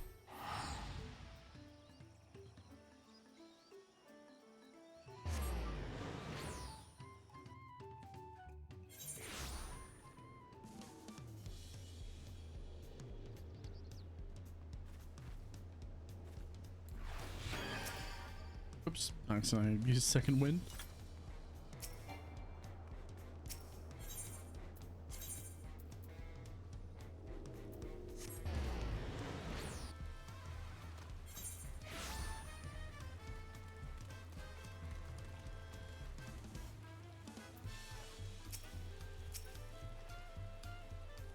Just like that, we found an elector and won the first keystone. I knew I was right to entrust your instincts. Come on, let's get things moving. The march onwards to Urakopacha. Chances are good that we will find an elector there as well. Before we do anything, however, we should see what your opportunistic Pelu friend has to say.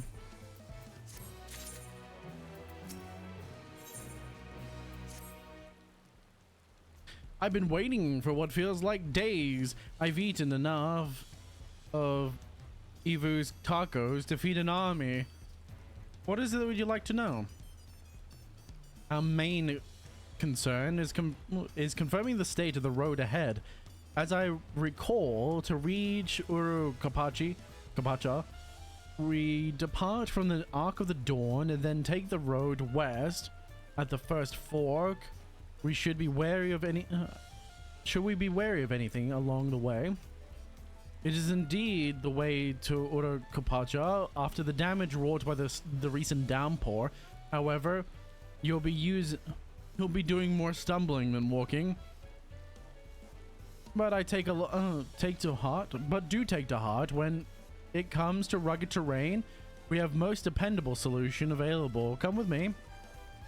The dirigible. No doubt. The dirigible.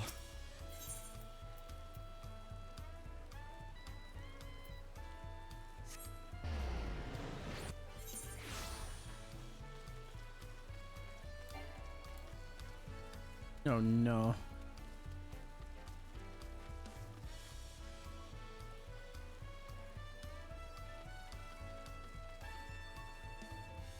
Alpaca handler. We're gonna ride an alpaca?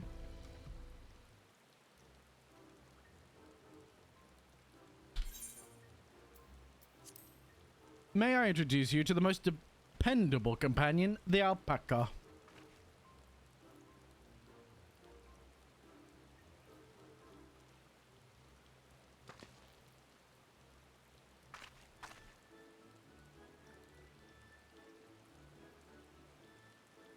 These animals can traverse Urapaca's steep mountain trails as if they were gentle fields, and all while carrying heavy loads. Our merchants would be lost without them. So they fill much of the niche as our chocobos back home. You don't have alpacas in Eorzea? Alpacas are native to Yogg-Toral. Eorzea has its chocobos, and the Eastlands have their horses. Why go to the trouble of breeding another pack of beasts in a place which ill suits its qualities, where it is not needed anyway? But must we ride these little monsters? I get the impression you aren't fond of alpacas.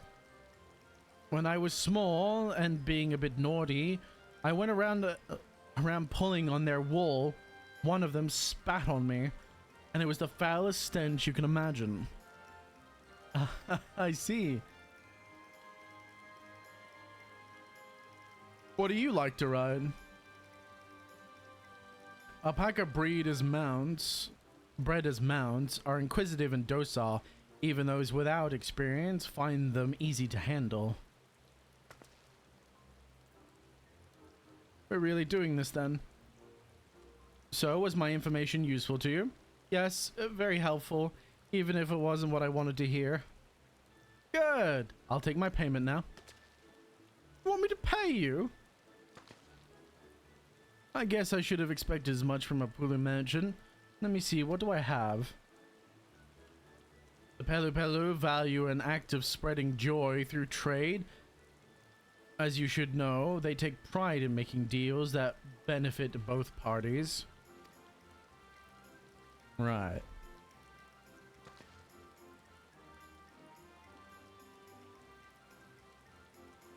Here you go, a fair price for a fair advice. Yes, I made a trade with the third promise herself. My friends will never believe this. I shall be on my way. I wish you safe travels. Off you go then. Thank you.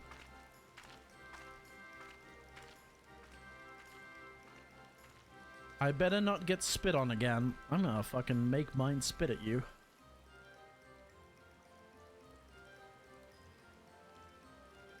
You brought that on yourself. Remain calm and gentle, and so will they.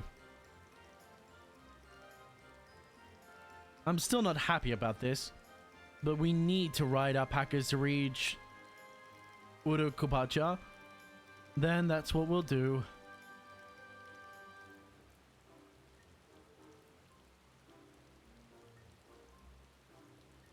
I'll give mine the best treats if it spits on her.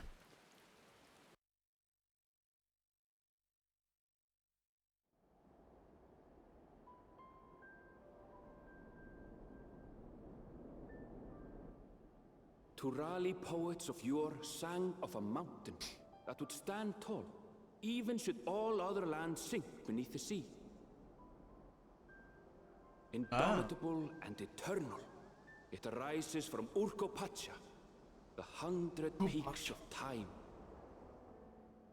Of all the beasts which crawl and fly, only the legendary Valigarmanda could hope to disturb the summit's serene majesty. Yet with that flying calamity imprisoned by the Dawn Serpent, what great feat remains for those who would claim the throne?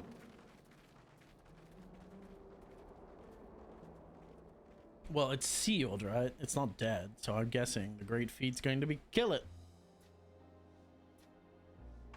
After decades of being sealed, hopefully it's been weakened, maybe, possibly, probably not. So this is Urkopacha. I've never actually been here before.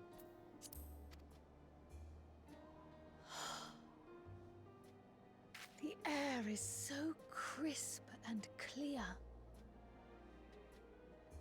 Mountains everywhere you look. That one massive peak in particular has quite the presence. It puts me in mind of Som Al.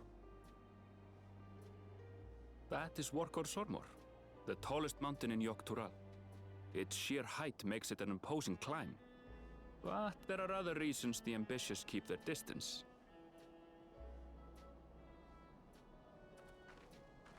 Oh? Do tell. Where to begin? Excuse me, but you're Wuklamat, are you not? I hadn't thought to encounter one of the Dawn's promise here of all places. Oh? An inquiry?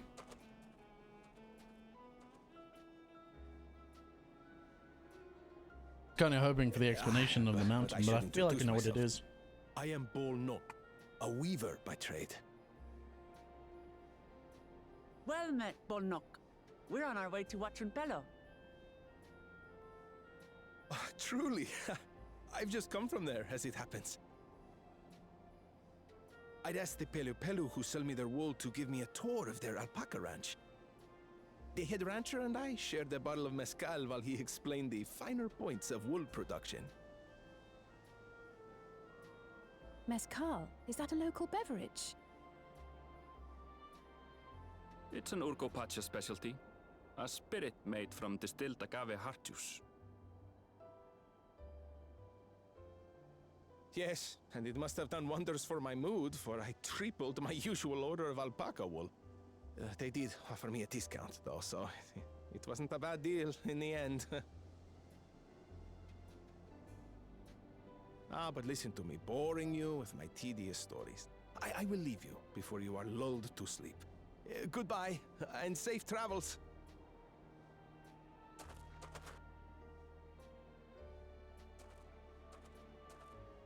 Oh, silly me. I almost forgot to say the thing I actually wanted to say. Yes, that's what I was wondering. It's like he needed something. Peace for Tural. I agree with your vision, Third Promise. You have my support in your bid for the throne.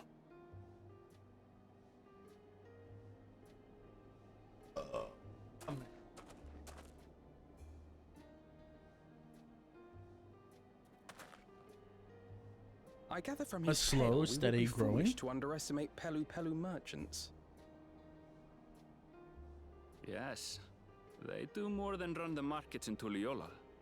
Pelu Pelu peddlers can be found everywhere in Tural, traveling from place to place on their sturdy alpacas. Ah. They are effusive and engaging speakers, and many's the customer who's been talked into spending more than they bargained for. I fucking bet. Fucking swindlers. They won't find this customer so easily charmed. I somehow doubt that.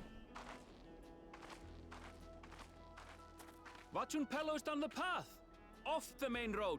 Don't get lost! It's right there. She's... Oh, I would love so much if she got lost. Just pull a straight Zoro and go into a totally different fucking village. Oh, it would be great.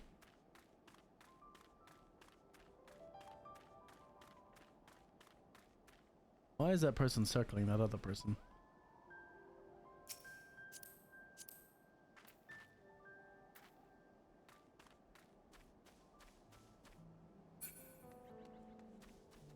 Got two people circling each other. What the fuck? Some kind of elaborate dance?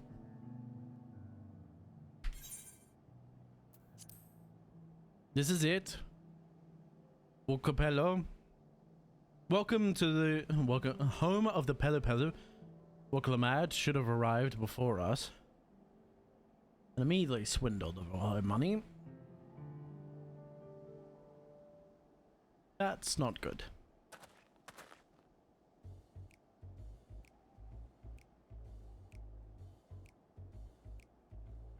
You've come all the way for the right to succession. Oh, this means I'm exchanging words with a future Dawn servant. Please, the outcome is far from decided, but it is a possibility. How fortunate that I am that I deal with the cloaks woven from especially luxurious alpaca wool. Such garment would look magnificent when draped over the shoulders of our budding ruler. And the nation's ruler should dress her best for the adoring people, yes. Finery for our finest lady. That's right, come, third promise. My well-stocked shelves are but a few steps away. Finest ladies. I like the sound of that. I suppose a quick look wouldn't hurt.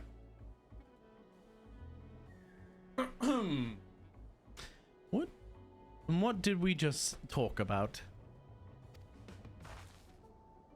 Erdville, when did you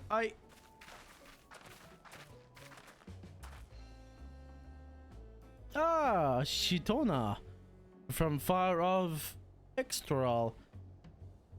Northern winters are bitterly cold affairs, I'm told. I cannot imagine how you survive them without a lovely warm cloak of quality alpaca wool. No, thank you.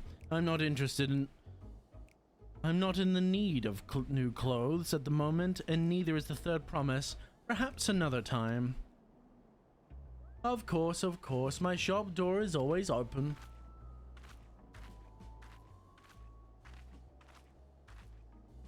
Swindled. You were saying something about not being easily charmed? I was just, as I mentioned previously, the Pelu people live for bringing happiness through trade. They won't cheat you. They won't cheat you or sell you defective goods. They will, however, disarm you with their draft, their deft turns of phrase, and unwitting customers like Wooklamet fell prey to this affable approach time and time again. Your only recourse is clear and firm refusal. They won't pursue the matter should you make your disinterest plain. A valuable insight into the mind of the Pelu Pelu. Let us all take Erenville's words of caution to heart. Yes, you especially, Alphino. A man often, a child often swayed. Level up! Level 91. Actually, I'm curious when my next trait or skill is. 92, actually. Uncoiled Twin Fang. Uncoiled Twin Blood. Or Boris, first legacy, second legacy, third legacy, and fourth legacy. Sorry, oh, I get 2 at 92. Then the next one's 96. And then I unlock everything else at level 100. Kind of crazy distribution, to be fair. What about traits? 92, 94, 96, 98, and 100. Okay. I'll get a second level of enhanced. Oh, enhanced fate too. Nice.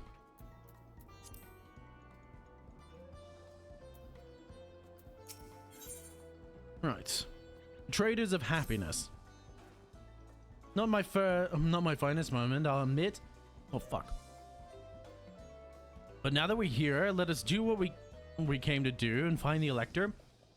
Follow me to propose a allow me to propose a strategy. Then Kryl, Alizé, and I will speak with the merchants. Waklamat, you and Erenville might try approaching travelers and passers-by. Zarya, pray investigate any other establishments which might catch your eye. Should we learn aught else, should we learn aught of use, let us relay it to the third promise.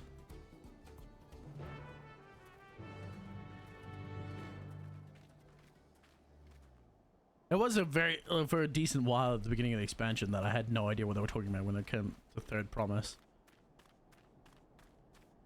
It was kind of going over my head. Not anymore, thankfully. Distillery worker. Dawn 7 to Lecter. Ah, I thought you were a new face in town. Here for this right of succession, I take it. Me, I don't care who sits the throne, as long as they keep Toral peaceful. People tend to not be in the mood to relax and sip out excellent mescal. Once arrows and spears start flying, if you know what I mean. Speaking of which, would you like a cup? A joy shared is a joy doubled, I say. I'm good. Alright, yes, you were asking about the Elector business. Being but freshly returned from my trading route, I heard there's a contest afoot, but not much else. Our head ledger, Tolbili, will probably tell you more about it. Interesting. Head ledger is like a bank, so like their head leader or major leader is like a banker. Makes sense. Impatient porter. Electors. Oh yes, I've heard all about the right of succession. You're looking to put a new ruler on the throne, eh? Personally, I'm rooting for Zoral. If the first promise wins, he'll look to expand our sphere of influence.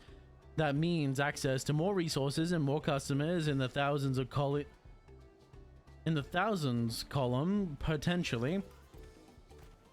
So many new trading opportunities to spread happiness far and wide. Others have been coming around to my way of thinking, so I've begun crafting goods inspired by the resilient sun. Would you care to purchase something? No, I wouldn't. Very well. You said you wanted to know about the Elector. I could help you, but I won't.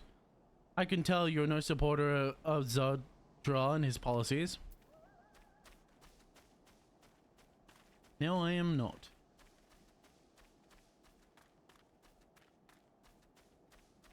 I don't need a warmonger as much as I like fighting.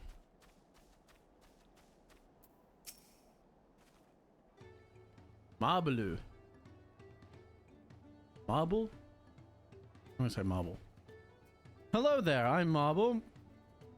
Did you have a question for me? I'm sorry, I don't know about any electors. Should you take a moment to see our prized alpacas before you leave, though? Oh, but be sure to admire them from a reasonable distance. Get too close, and our nervous darlings may be tempted to spit on you. That stuff stings. It happened to a visiting buyer not so long ago. Tabali, that's the head rancher, was so mad at me for not giving proper warning. No one makes a mistake without Tabuli noticing. He knows everything that happens in the ranch. Ah. Again, so he's the head rancher. But he also said he was like the head of the books or something. Like that last guy did.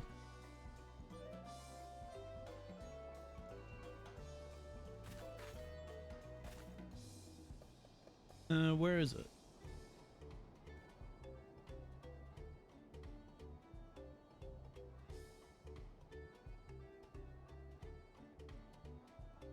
I can't be bothered finding it, but he said they were like the head of the ledger. Oh, like the ledger?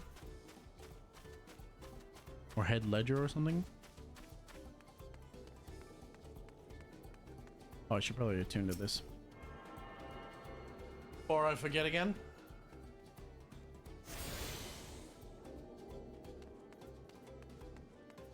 There she is. Standing there so she doesn't get swindled by a merchant.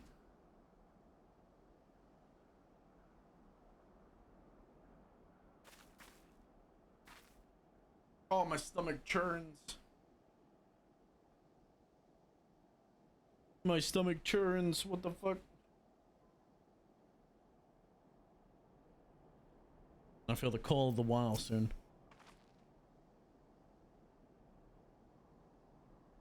You really have to watch yourself around these silver-tongued peddlers. I almost bought a bottle of mezcal and a sack of blankets, and then there was the this enchanting ornament. Anyway, I did manage to learn that Tabuli is the man to talk to about the contest. Now, if only they'd share where this head ledger, yeah, see there it is, head ledger of theirs is to be found. So their main guy, or he's also the head rancher. Well, the alpaca ranch is not far from here, so we paid a visit before the others return. That's not a great idea.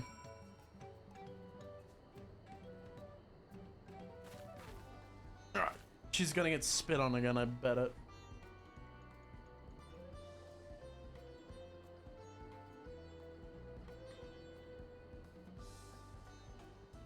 I'm gonna be back. I feel the call of the wild. I shouldn't be too long.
All right, apologies. Right?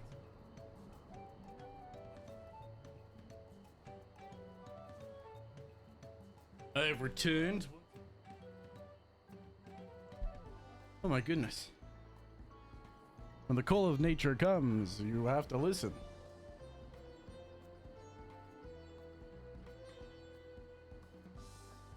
I sound like a Native American. Like they're traditionally, what is it, I wouldn't say it's stereotypical because it is a very cool way that they speak. When the call of nature comes, one must listen. I think it's very inspiring. There's wisdom in the words, in spoken and few.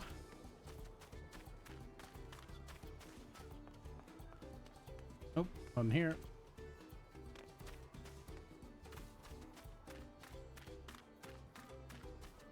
Aha! No, don't tell me you're being swindled. Oh god, she's gonna get spat on.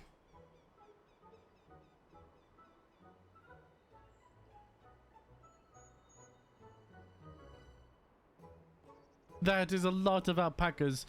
Still, we need to we know the head ledger could be here somewhere. I can't let fear deter me. Not to say that I'm scared, of course. Probably calm down a minute.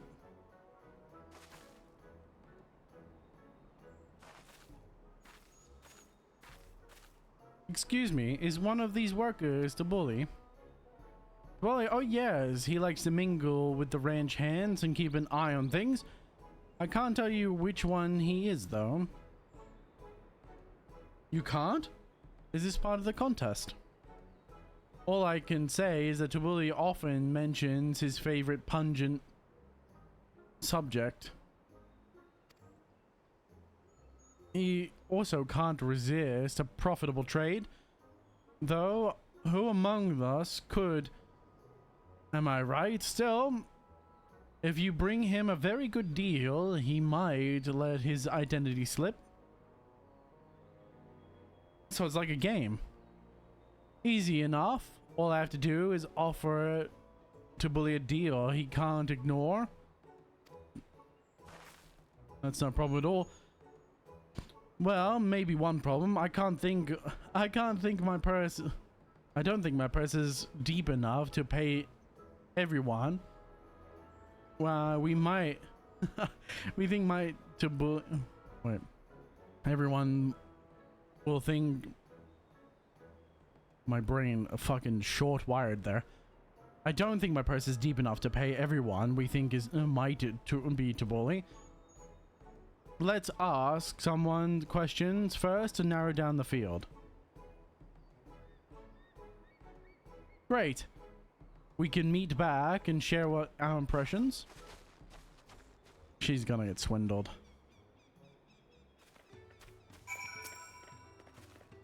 Well, obviously I'm not to bully. I mean, oops.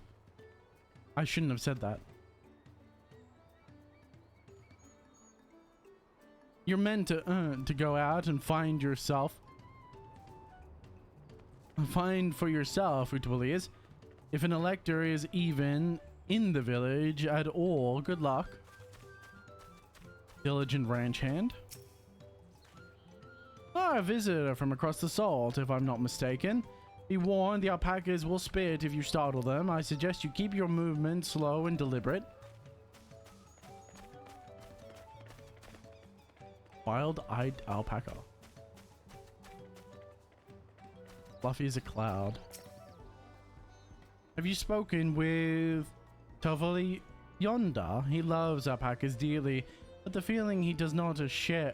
But the feeling does not appear to be mutual. Not with this lot, at any rate. Interesting. Boastful ranch hand. You think I might be to bully? Ha! Well, maybe I am. all I will say is that this village... Wait. All I will say is that in this village, none have reared more alpacas than I.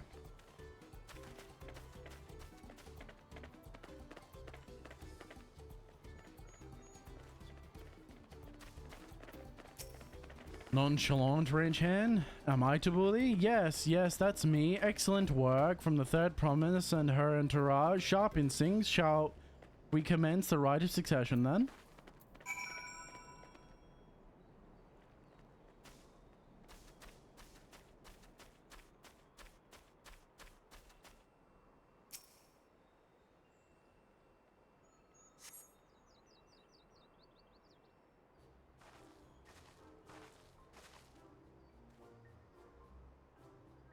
I see we both done our interrogations. Yes, who do you think it is? I have my suspicions, but I like to hear you pick.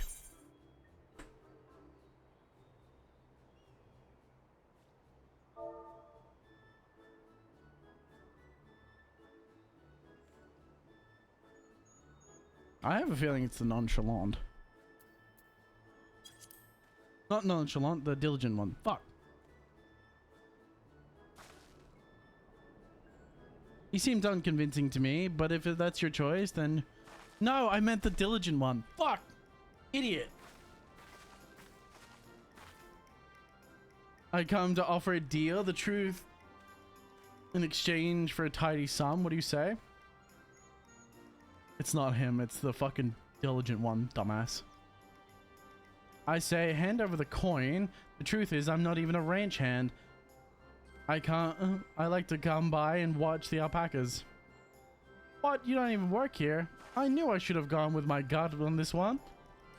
But now's not the time to mourn wasted coin. We need to regroup and think this.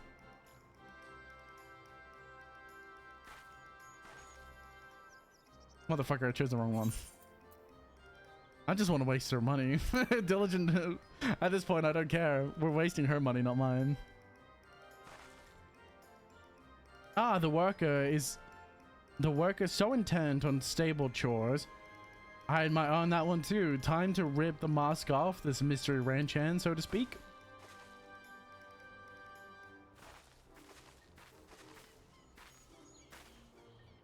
We know it's you, Taboli, and to prove it, I propose a generous sum of coin for confirmation of your identity.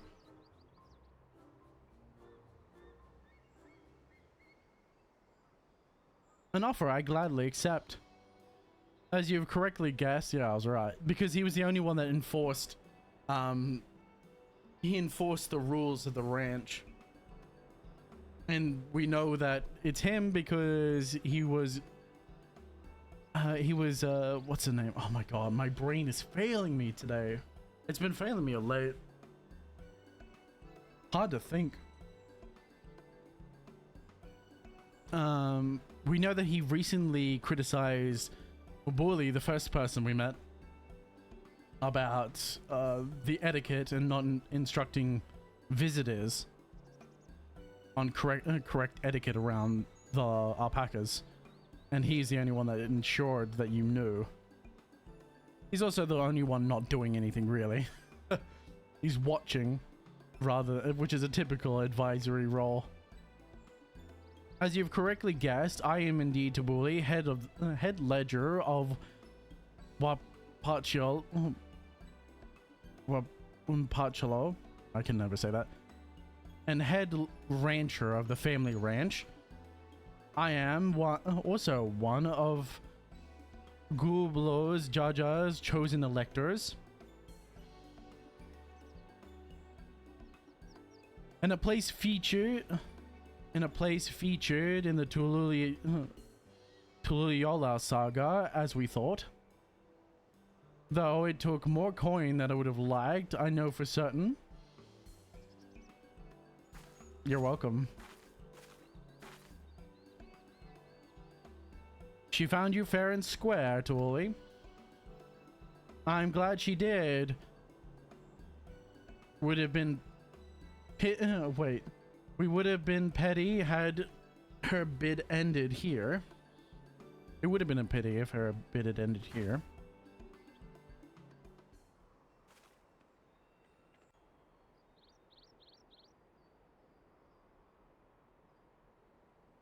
Deducing the Dawnservant Selector was the first step of the feat.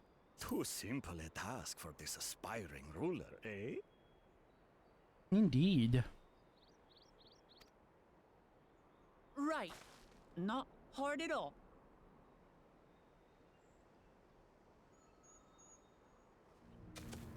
Ah, there's the warmonger.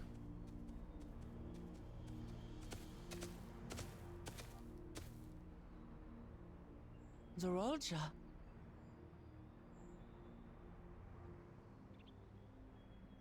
I am told the head ledger, Tobli, is to be found here. You have to guess which one of us is Tobli. That's part of the test.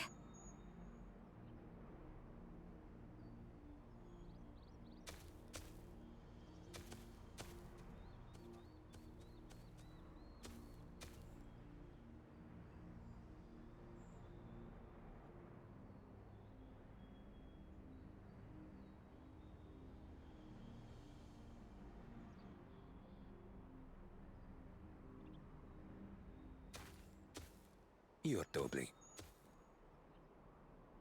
Without even asking a single question.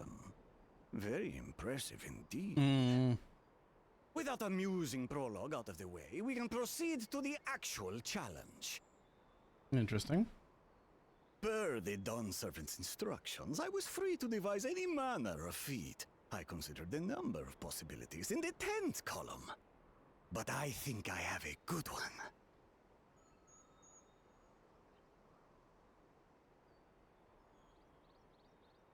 You must go forth and capture for me an alpaca. Okay.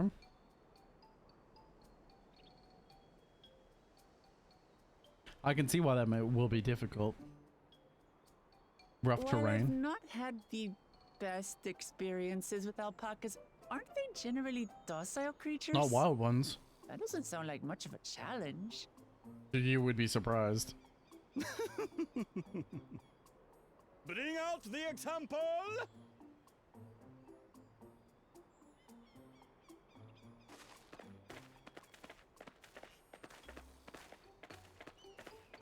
It's easier to breed them in captivity once they have been catches, rather than continue to capture them while they're wild. This is a special kind of alpaca. Would you please approach the animal, third promise? She's gonna get spat on again. Who? Me? Well, it should stay calm if I stay calm, right? That's what Erinville said.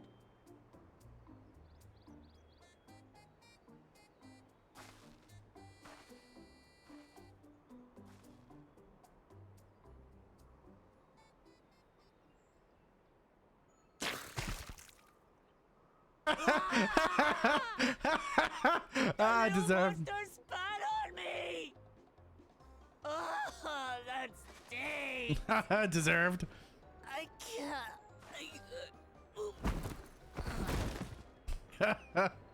can't. Deserved.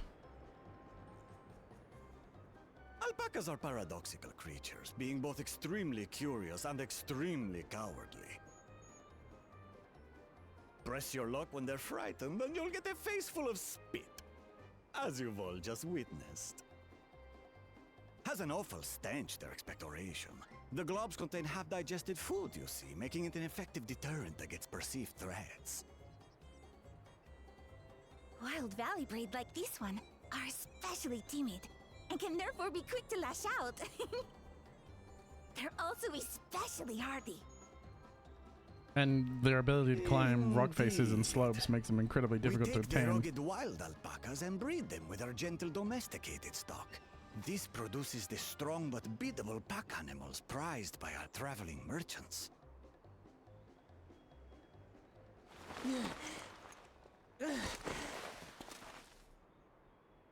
That's all well and good, but did I need to bathe an alpaca spit for you to make your point?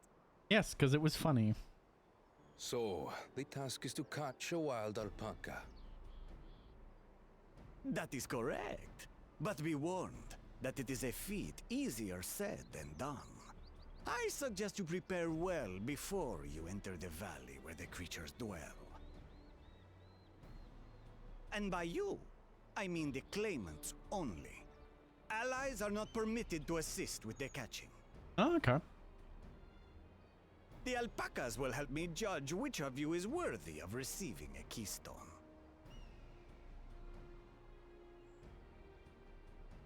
So I'm to chase down a fluffy, spitting demon, and that somehow proves I'm fit to rule? Correct. The creatures are As I timid said, and good judges the of dumb character. servant granted me the freedom to decide my challenge. And when you reach the end of the rite, I dare say you will understand why I chose what I chose. Again, this expansion does really weird things with the voice actor choices. Very well. This won't take long. Wait! Didn't I warn you this was easier said than done? There are preparations to be made, factors to consider. A beast is a beast. All yield to strength. You should have clarified that the beast must return unharmed. So far, this experience has done absolutely nothing to improve my opinion of alpacas. That's not surprising. But that doesn't mean I can't do this. Revolting spit aside, they're just another animal. Sure. If it helps you think that way.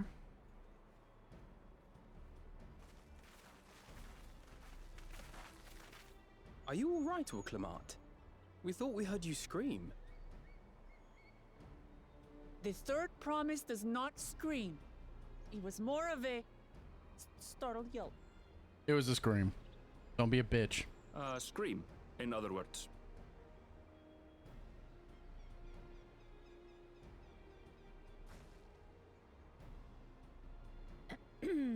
Did you find the Elector? It's not Oh, we character. certainly did. That's not character to just deny your faults.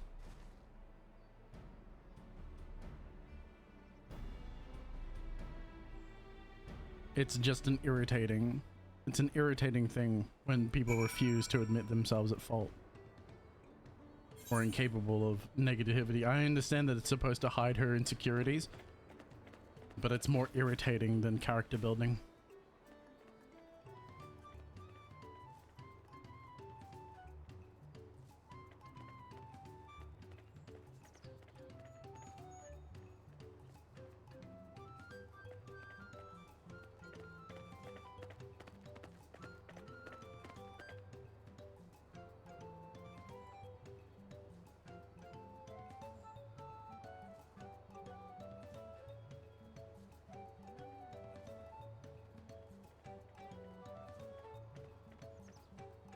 I don't know.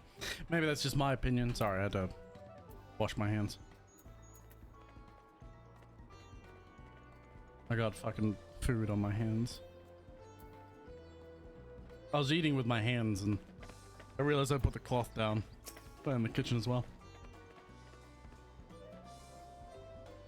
Back to knife and fork it is.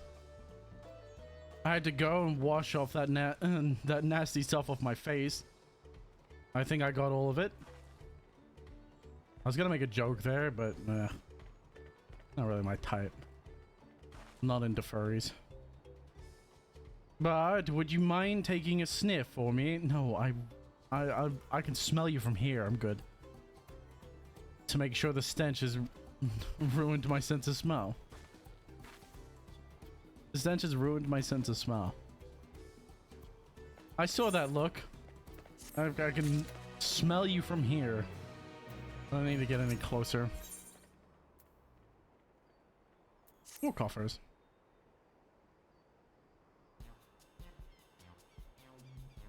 As Lukumad helped demonstrate, the Valley Alpacas are wary of people.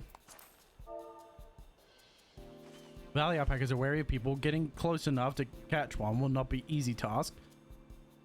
You might have warned me about that earlier.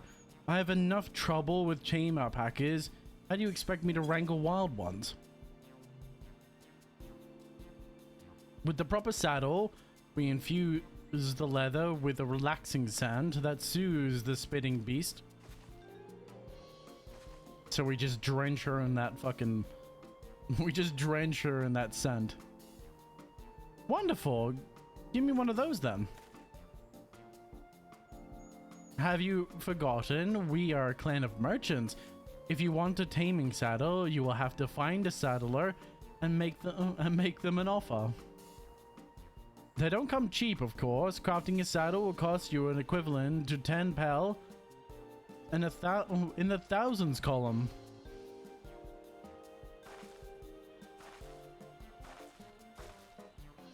You mean 10,000 pel? I don't have that kind of coin. Converting to gil, that comes around 1 million or so.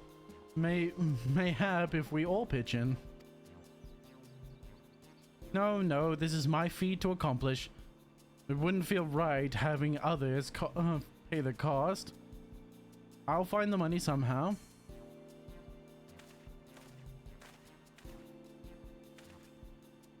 In that case... He's alone. That basket of wool is worth the sum you paid me earlier. 1 pel in the hundreds column. Beginning with the wool. Wait, fuck. You trade for ever more valuable goods until you have something suitable to bargain with for the saddle. That's a nice gesture. But do you think I can turn 100 pel into 1 million? That's 10,000. That's 10,000 times more. We need 10,000 pel, not 1 million. So we're going to we're looking to have looking at 100 times more. Oh right, I panicked and got confused with Alphino's million gil.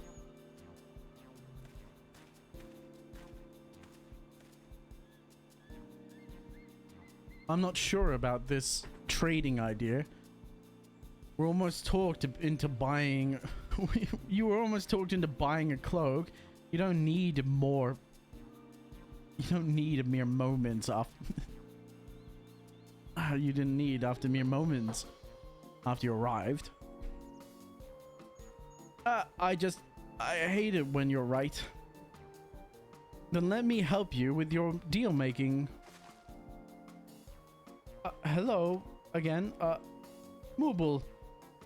I work here as a ranch hand, and I've also learned a lot about the peddler profession. It's alright if I aid them now, yes? I guided the claimants towards the first feed, like you asked.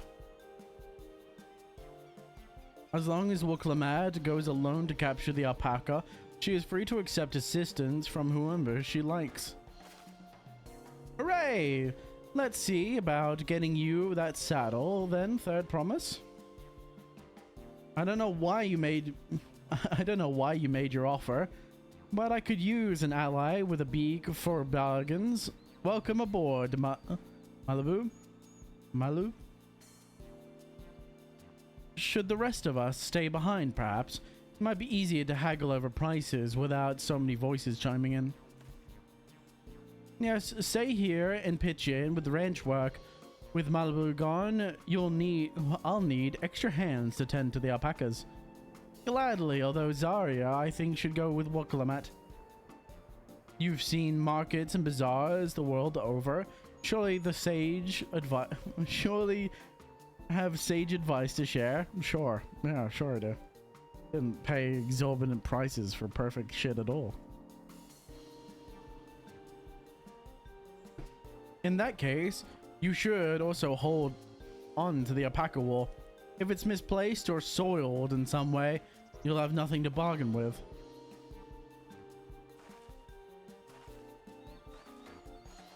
As if I'd do such a thing, but I'll leave the wool with Zarya anyway. The better to keep my hands free. And so you don't make a stupid deal.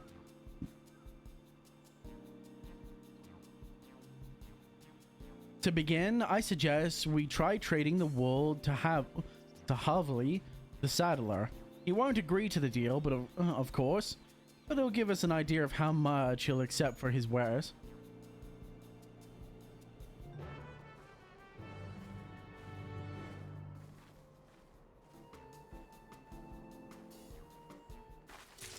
Oh man, I still got sleep in my eyes. I'm struggling to read, man. Every time I yawn, my eyes get blurry, and I'm still trying to read. Oh well, it is what it is. Yeah, I'll deal with it. This is what you do.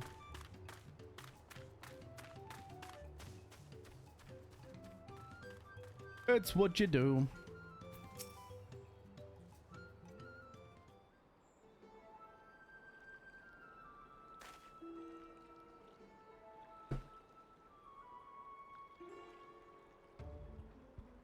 Is there something I can do for you? We've come to bargain. Dormammu, I've come to bargain.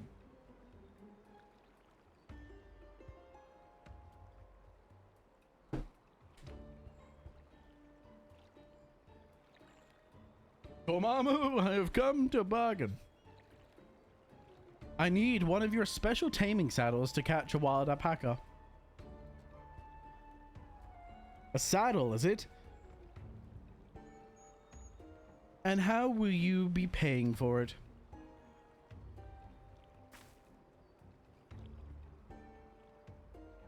This basket of fine alpaca wool.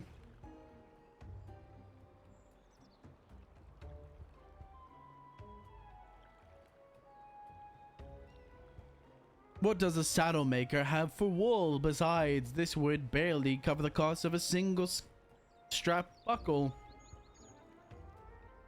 Offer me what I actually want.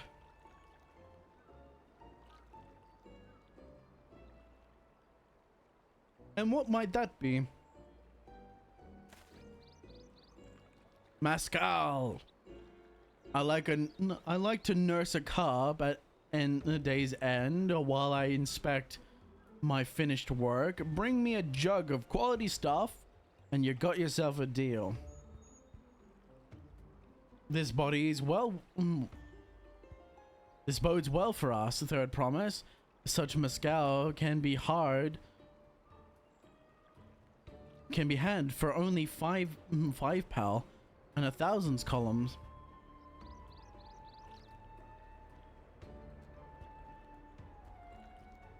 Hold on. Did you just say third promise? Then my offer has changed. The saddle is going for a premium. It's going to cost you a jug of premium mezcal. Age 3 years at least. 3 years? That stuff is valued at 10,000 pal or more. Why have you doubled the price? Because I support the man of ambition who will see my business prosper. So Gerald will go to war and his cavalry will need saddles. Lots of saddles. It's nothing personal, third promise, but I won't sell you my craft for anything less than my asking price.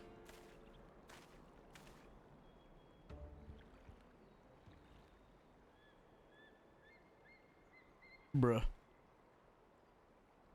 Bias.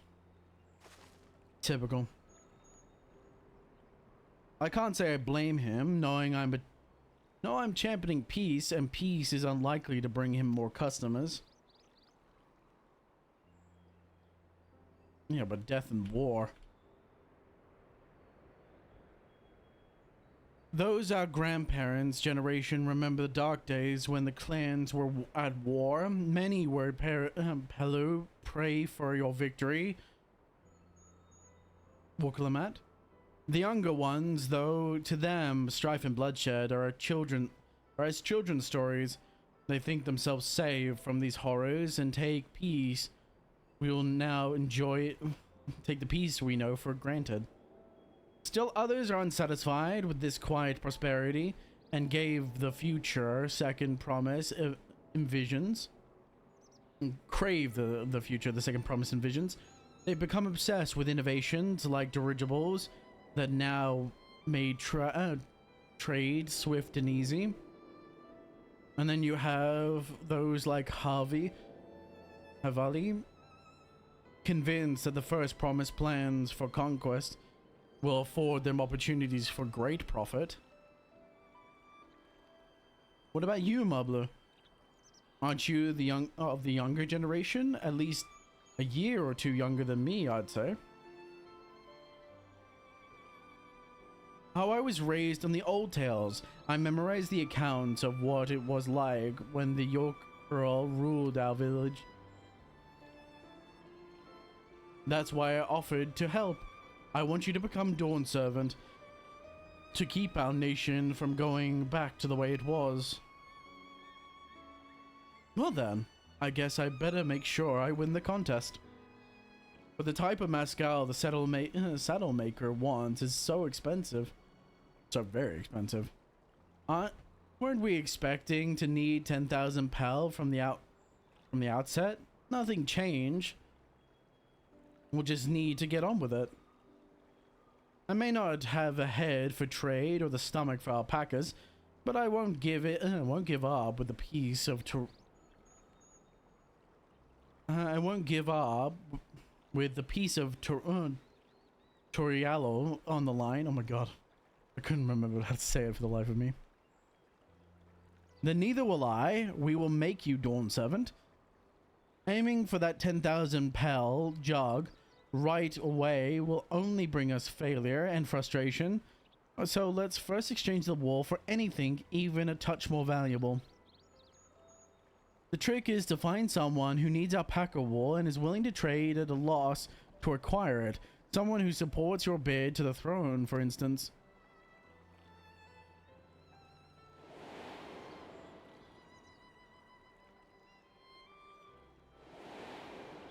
A weaver!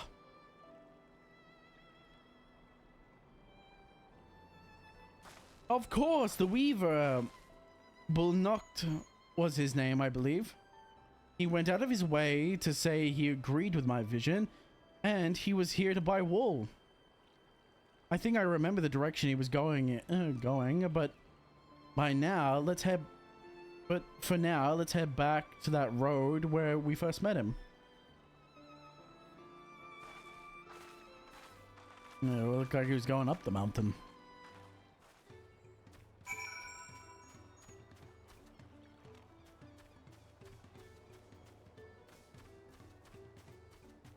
Oh man. I don't know if it's my sinuses kicking my ass or what.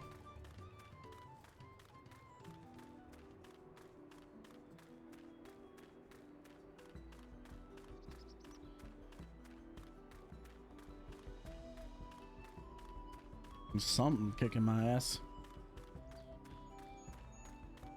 It ain't my foot kicking my own ass. Shut up, Watchman.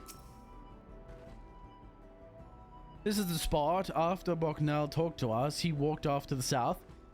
Then he probably was going to Ikvoga's Inn. Most visitors to Walpechelo end up staying there. Let's go and check, shall we?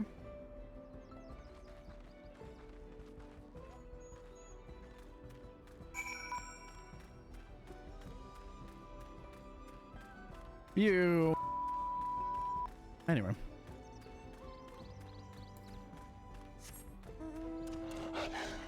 Dog. Ugly dog, but dog. Ugly dog, but dog.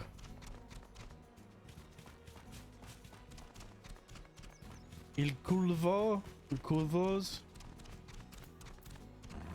Ah, he's already here. Can I have the baskets, Arya? Yes, you may.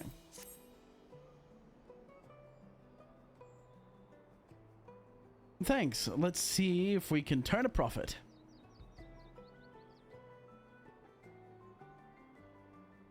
Well, look. I'm glad we found you. Are you interested in making a trade? Third promise. You wish to do business with me? Might I ask what this is all about? Yappity yap yap yap yap yap yap yappers yap yap yap yap yap yapper yapper yapper yap yap yap yap. Yeah, Misha, welcome in. How you doing? I see. So the goal is to turn that basket of wool into a jug of 3-year-old premium mezcal. And allow me to invest in your efforts. Early stream? Yeah. Trying to get through this expansion as quickly as possible.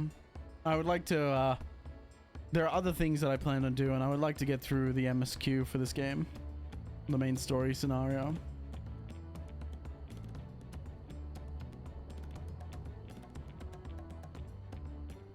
How are you, Misha? Peace in Taral is what allows me to cross freely into the lands of my suppliers. Naturally, I would prefer that one pledge to preserve that peace to the wind. I would prefer that one pledge to preserve peace within the throne. Thus do I humbly offer you this wool poncho, a small token that I pray contributes to your victory. Okay, sweet. Ye. Oh, that's fine craftsmanship. A garment like that would easily fetch 5 pel. In the hundreds column. That's very generous, Bulnook. Thank you. I promise I won't, I won't let you down. I'm sorry, I just thought of the fucking, the animal, what is it? Animal Farm? Not Animal Farm, that's a book.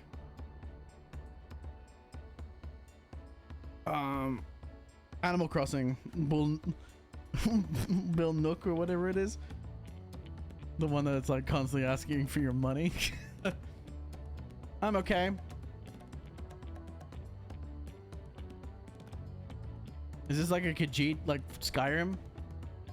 Similar vein. It's a humanoid cat person. Tom Nook, there it is the raccoon, yeah. Bull Nook. It's like Tom Nook.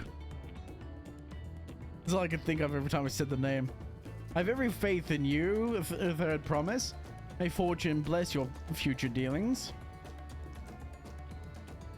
Yeah, she's like a Khajiit.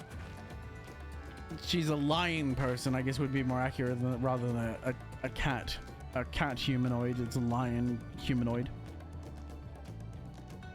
I can't believe you quintupled your investment with your first deal. We're off to a spectacular start. Only because Zarya remembered our weaver friend. All I did was hand over the wool. That is not true. The connections you build with people are vital. It is one of the most fundamental precepts of trading. One which you have intuitively mastered. You think so?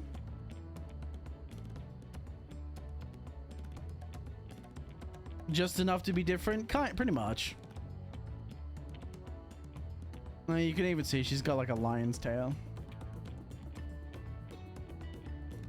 I know so. From now, let's take our 500 pel poncho and trade it for something even more valuable. Here, Zarya, take the poncho. If I lost it somehow, Erenville would never let me hear the end of it.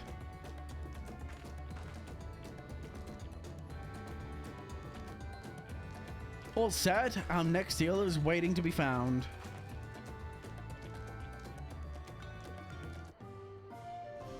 Excellent trade.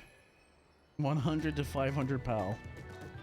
Success. You traded a 100 pel basket of alpaca wool for 500 pel wool poncho. So far, I'm not particularly invested in this MSQ as I have been in the previous ones, but that's not terribly surprising. This is sort of like an interim. It's an interim story to leading to the bigger story that's coming in 8.0. It's kind of what it feels like. Leveraging connections is a sound strategy, But we should also consider supply and demand. An individual in urgent need of a good poncho will offer more than a merchant simply looking to stock their shelves. That makes sense to me, but do you know if someone needs a poncho?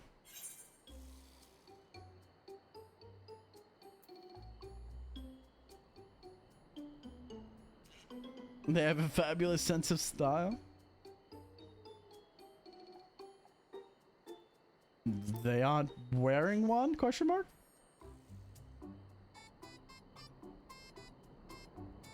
That's the obvious answer, isn't it? We look for a person without a poncho. I hope they're eager to buy ours. Yes, there we go. First, we meet a demand for our supply. Where should we begin our search for prospective buyers?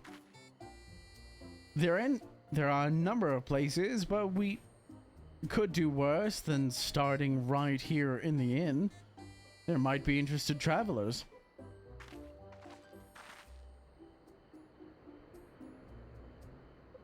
Who here needs a poncho? A lot of Mujal hardly wear anything to begin with.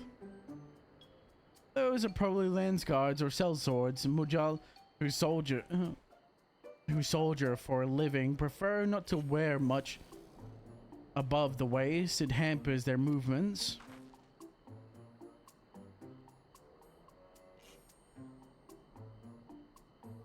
So even if they have barred shoulders, Mujal carrying arms can be struck off the list.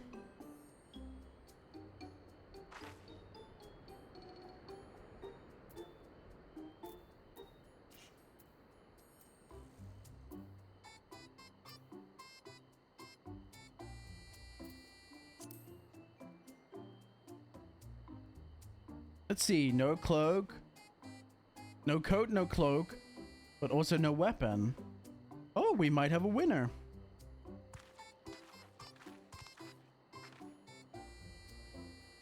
Oh there, friend. You're not a mercenary by trade, are you? By trade, right? I was curious. Oh my god. Welcome, raiders. Hello, raiders. Welcome in, everyone. Yeah, welcome in. Hello, Velma. Thank you very much for the raid. I appreciate it. Hope everyone's having a wonderful day, wonderful morning, wonderful evening, wonderful night. How are you doing? I stink. I don't stink. You do. You're the skunk, so obviously you're the stinky one. How fucking dare you? Yo, Velma, how you doing? Hello, everyone. Hope everyone's doing well. We are playing through Dawntrail. We're having a wonderful time playing through Dawntrail. I'm trying to get through the campaign for Dawntrail as quickly as possible. Oh my goodness, a second raid! Thank you very much for the raid, Alpha. Hello, everyone. Welcome in, boarding party. How are we? How is everyone? What were you playing? What were you doing? What was going on? Playing something good?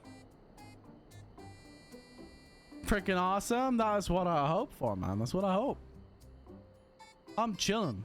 We're currently in the midst of playing Monster Hunter Wilds. Ah, very nice. I gotta go back to Monster Hunter Wilds at some point. I shoved so many rounds up Anjanette's ass. What the fuck? I gotta go back and do Omega. I gotta level to 100 though. I gotta do that. Particularly because the game is better. The game's a lot better now as well.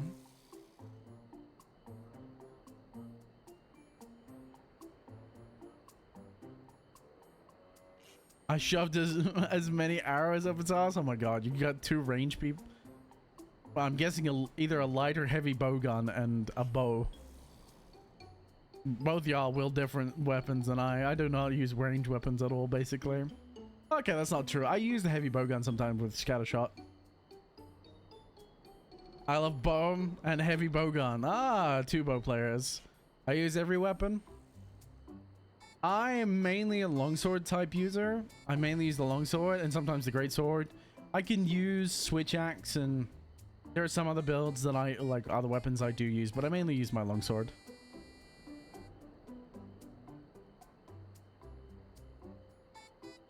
Bow is my new favorite weapon.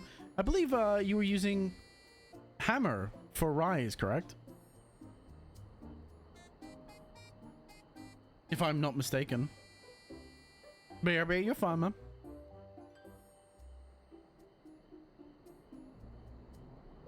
If I'm not misremembering. Which is highly possible.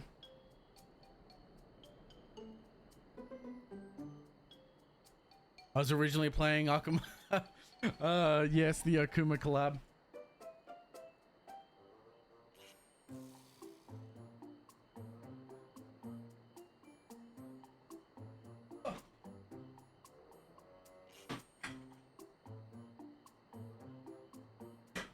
Looking for a drink at the bottom of the box. Yeah, I think I stopped playing around that time, actually, because I came back to do the collab with Tekken. I did the collab where he was like punching the wall and shit, which is really cool. I did most of that, and then I haven't come back since, sadly. You ready for this? Ready? Where is it? Oh.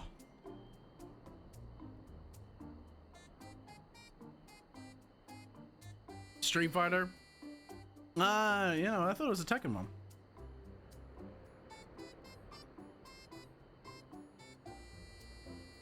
Street Fighter collab? But Akuma is in Tekken 7? Okay.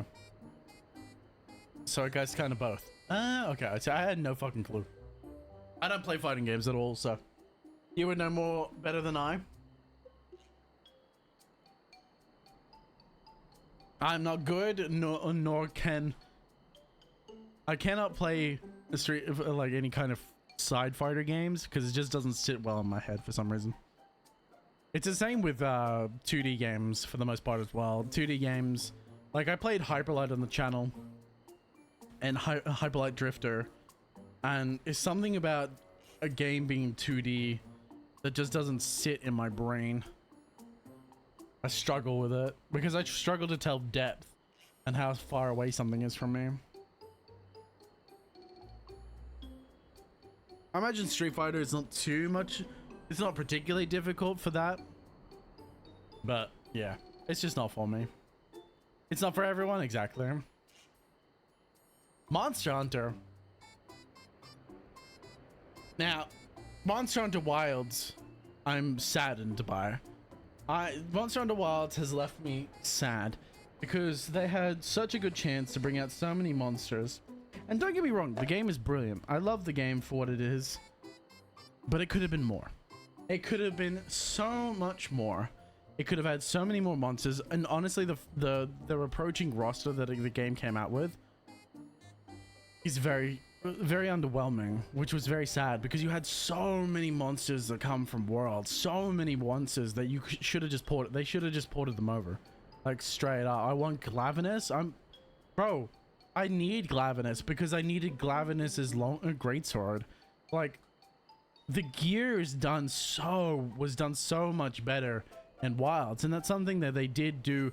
They did correct themselves on. World had bits on stick. Bits on sticks for a long time, which was very sad, very depressing, because you would go to build a weapon from a monster and it'd just be a bit of their fucking scales or shit on the weapon, which is so bad. And then they fixed that in Wilds, which was great, but then they took a whole bunch of monsters out of the game, or they never introduced some monsters into the game, so you're kind of left there with like, I have all these beautiful designs but not all these monsters that I would love to actually have all these weapon designs with. It's my favorite monster. Glavenus is a lot of people's favorite monster. As well as subtype creatures as well. There's not nearly enough subtype monsters. Like variant monsters, they should have come up with so many more variant monsters as well. I would have loved to have seen Blooded Horn come back, like the one-handed Black Diablos should have come back as a variant monster. There's so many variants that should have come back. You introduce bug type monsters and then don't bring back so many of the bug type monsters as well. They could have gone so far with it. But hopefully if they bring in a new game that they actually take it all the way. I really hope they grab the cable and run. Because there's so much length they could do. I also have to fight the it's not Gormagala. Before Gormagala. Who's the major monster that came out from Monster Hunter Wilds?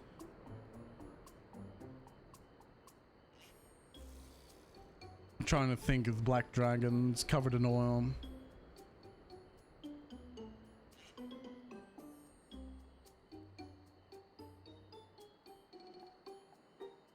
What is his name?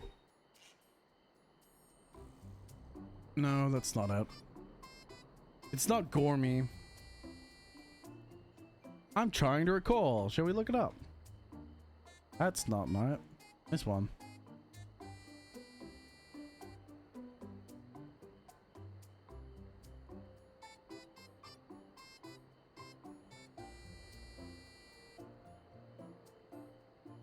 We want updates. Look at all you.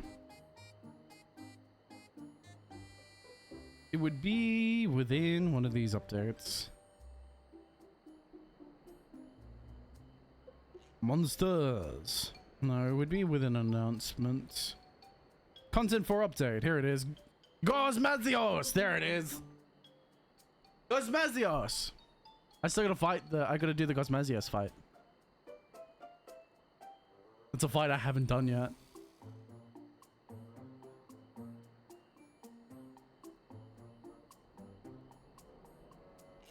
That's where I'm stuck. Oh yeah, because Gosmazios help. Gosmazios is a big chunker of a boy. He's a bit of a raid scenario and that kind of thing. I know in the original game, look at you guys, look at this, look at all these achievements from Alpha. Gosmazios is always a bit of an uphill battle. Help? Maybe. I gotta come back to it eventually.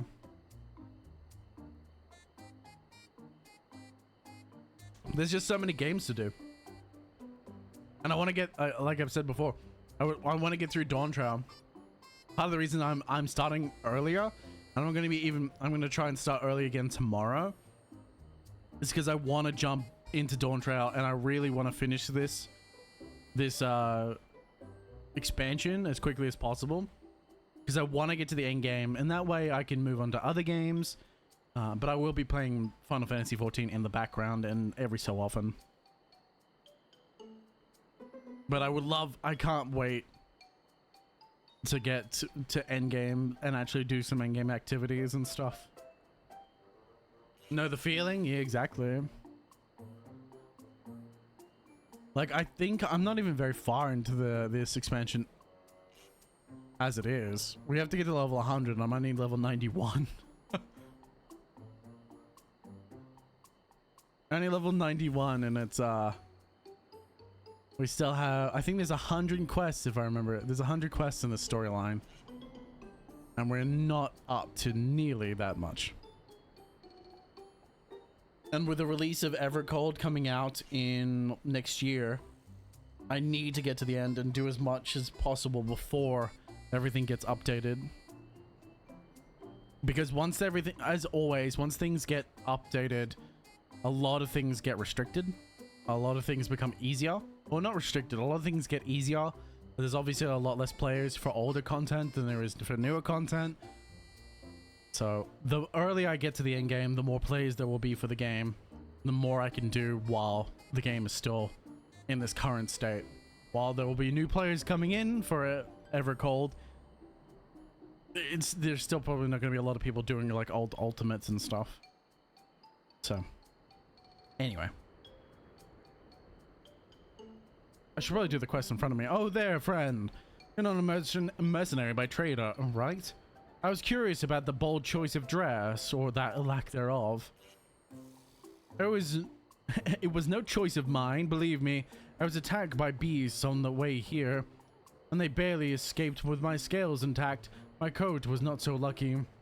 I'm actually a tool maker from Tululiel. The names in this fucking... I will say, the names in this expansion are absolute... I got no hope. These names are like... I don't know if they're... I don't know what culture this is particularly inspired by. But my god, the names I have no chance of enunciating whatsoever. Tuli-Yolal. And was dressed quite smartly. I was the better to show... All the better to show the Pelu. I'm a man who takes pride in his appearance, and therefore his work as well. But now look at me. Well, sir, this is your lucky day. Here's a goddamn poncho. Put some clothes on. Oh, what a splendid poncho. This would be perfect replacement for the coat I lost. We'd be willing to part with it if you'd like to trade for one of your fine tools, perhaps.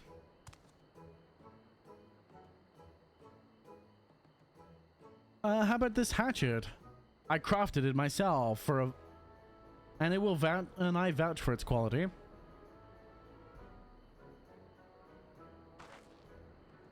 The blade looks sharp, the haft well made. I'd value the valued at 1 pel in 1,000 column.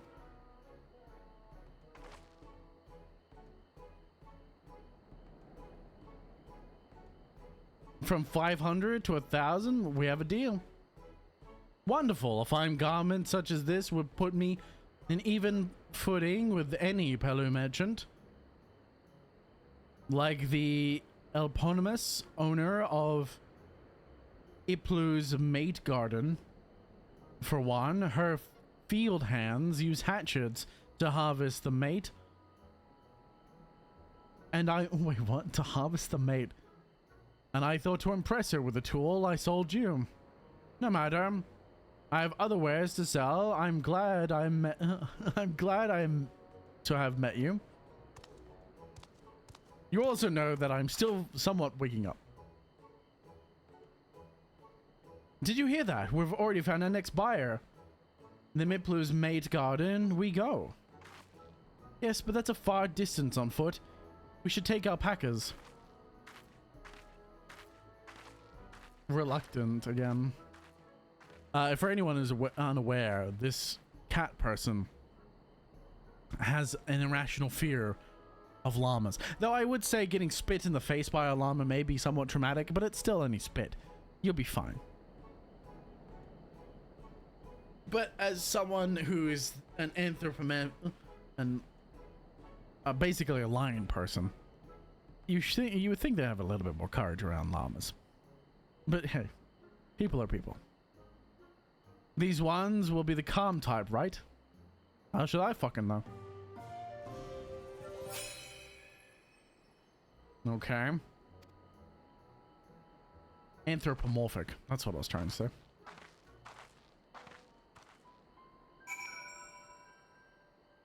There are anthropomorphic lion people in this, so...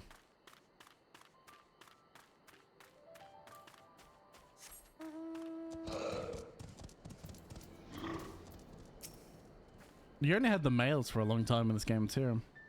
They only just introduced the females in this expansion for anyone unaware. Well done, recognizing the toolmaker as a potential client or customer. If you have a mind to change profession, you'd make an excellent merchant. No, I'm good. I think I'm quite good. Before we next get moving, you should be the one to hold on to this. That's for the best. With that, I suppose we should hop on the alpacas Mabu has kindly provided us. Ready to go? Let us mount up. Ride the alpaca!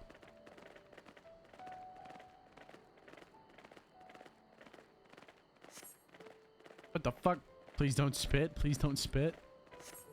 You'll be fine. These ones are accustomed to people.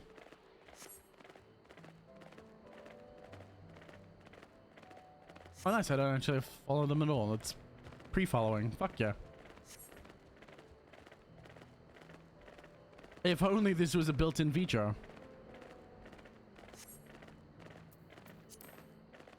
Without our alpaca friends walking all the way across Taral,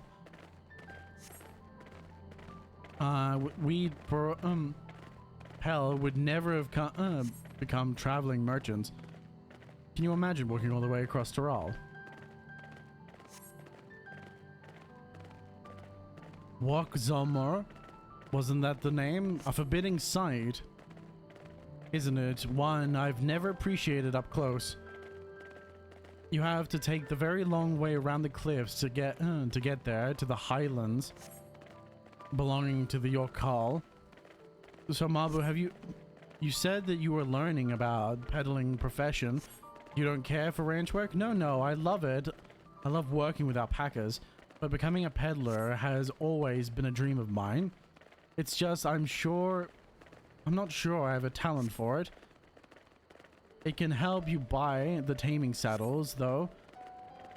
Then it'd be proof that I can do this after all. In that case, you'd best be ready to be a merchant.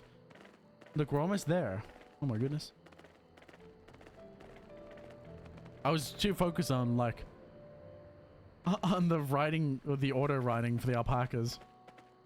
Because it'd be so nice if this game had auto pathing to a certain extent, but I also understand why it doesn't.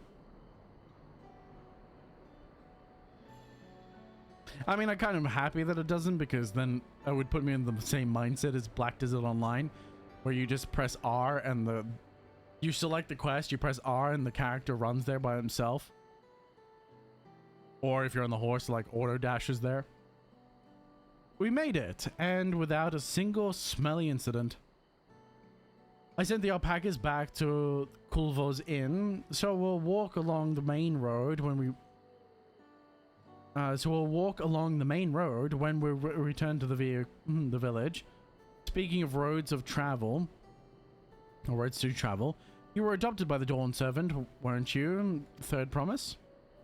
That I was. Then perhaps you, perchance, or perhaps you understand. I was an orphan too. You see, Tawoli took me in. He took all the ranch hands in, actually.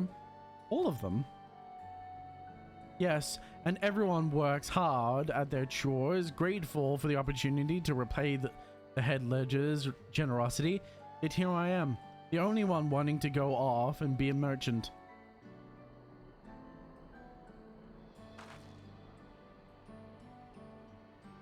I'm sorry. I don't know why I'm telling you this. We need to keep trading things for your saddle if you're prepared for the feat of gold. As if it's mate harvesting. Wait. As it's mate harvesting season, they can't have too many quality hatches. Add to that Woklamat's way with people. We should have no trouble in making a favorable deal. That's Meeple herself over there. Pass the hatchet to the third promise and let's get to bargaining.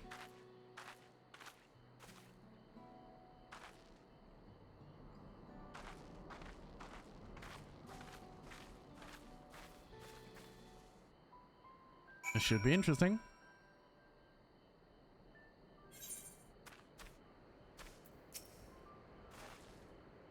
So have the little axe for me? I do.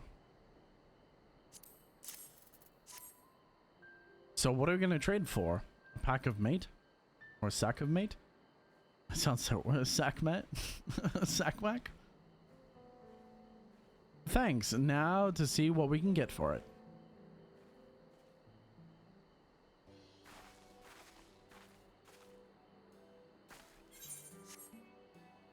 You're Meeple, the owner of these feelers. I have a mind to trade if you're interested.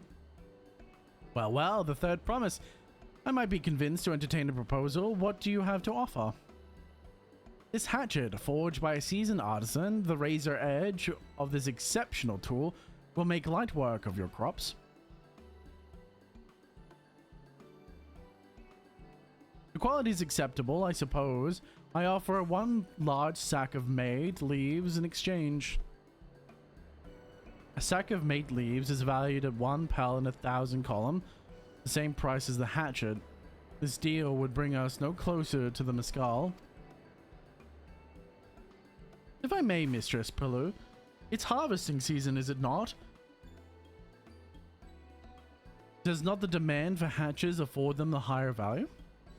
It is indeed the season, which is why I procured an ample batch of tools well in advance. We missed the window for demand. In that case, we'll have to fall back on our connections. Think of it this way.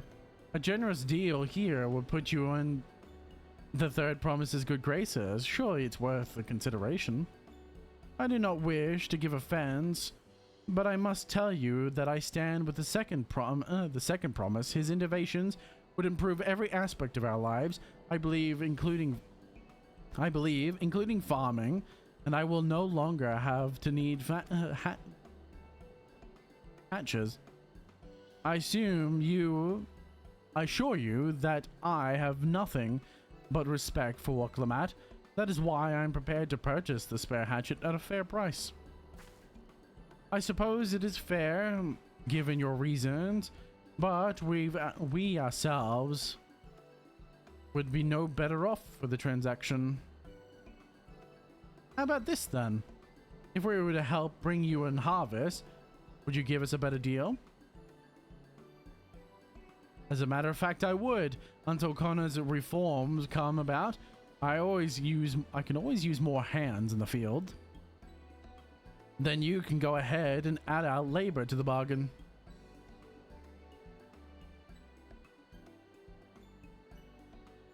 Added value to tip the scales.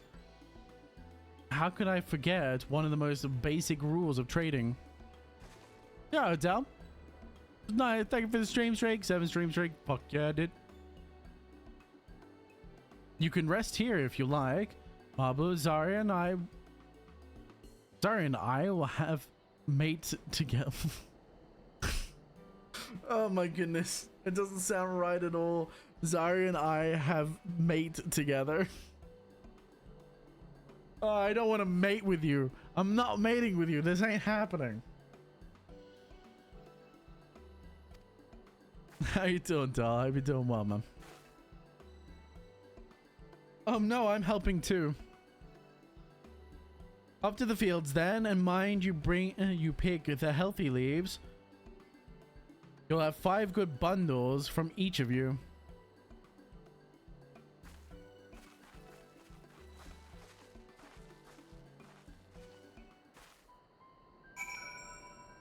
Bruh. They're devious with using mate as a fucking terminology for leaves or for crops. That's absolutely devious.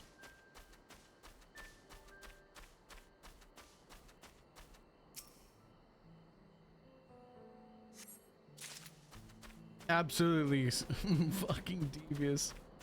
I think I'm gonna get some painkillers here in a minute. I think I brought them home. I know I had some at work, but I don't know if I brought them home.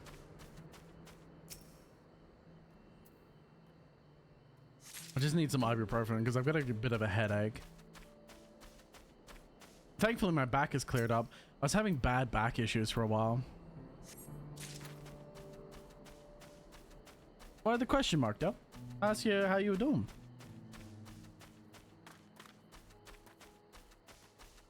I think you've been here for a while, though.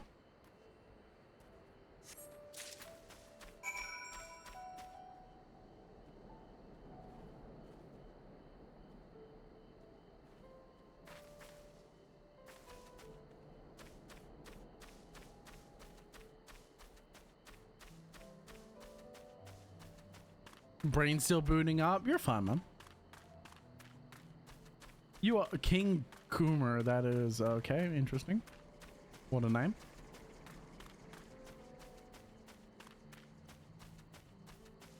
Yeah, just before we accept this, I'm just gonna go grab some painkillers. I'll be right back. I just got a headache. Oh.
I wasn't able to find my normal pain relief, but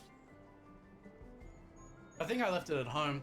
I usually have ibuprofen, which typically only does reduce swelling. I found some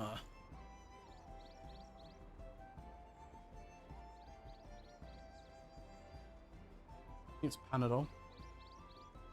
Yeah, paracetamol. I'm not supposed to be having paracetamol because it does a number in the liver.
Right, apologies for the interruption.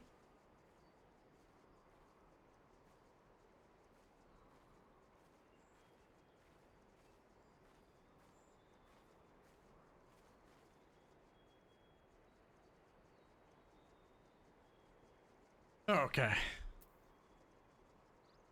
Oh, my apologies.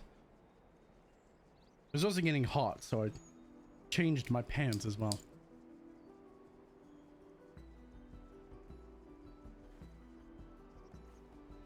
It's rather warm today.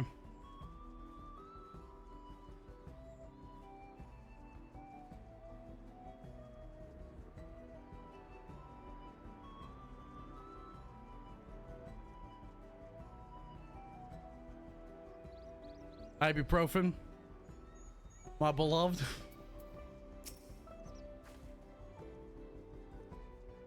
Yeah. See, these are... I found paracetamol. And it's a mix of paracetamol and...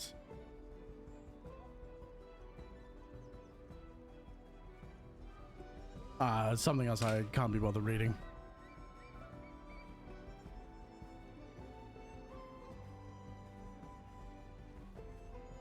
Ibuprofen? I mean ibugunin. Gulp. Cringe.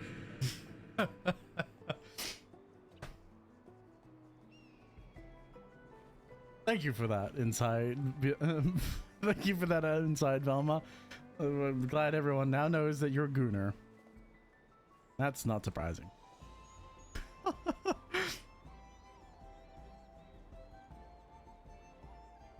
you're stinky! I don't stink. Why? Fuck you. Why are you stinky? Unbelievable. You smell! Go shower! You brought me some leaves then. I have. Verdant mate leaves. Sprays Velma with water. An acceptable harvest. We'll see how your companions fare before I make any decisions, though. Surely they can't do that poorly. Here, we brought you our share as well.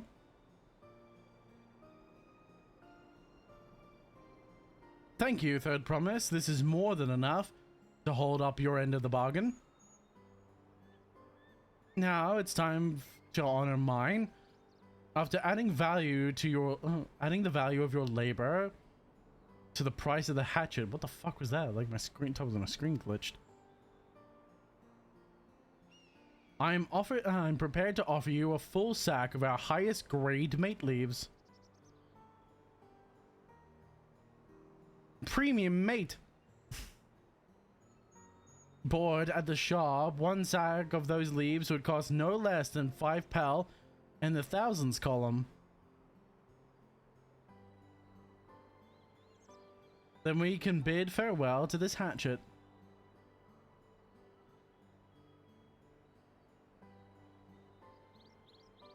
I'll give it a good home. Talk of the contest aside, I'm glad we have come to a mutually agreeable trade, as am I. All the best with the rest of your harvest.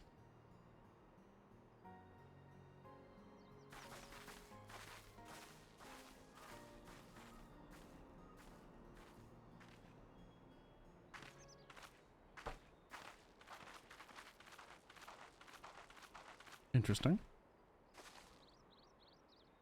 What's wrong? It's as I was saying before, even after everything Torblay's done for me, I'm planning to abandon it all to become a merchant. But then I needed your help after forgetting a basic rule of the trade. How can I expect to accept my decision then?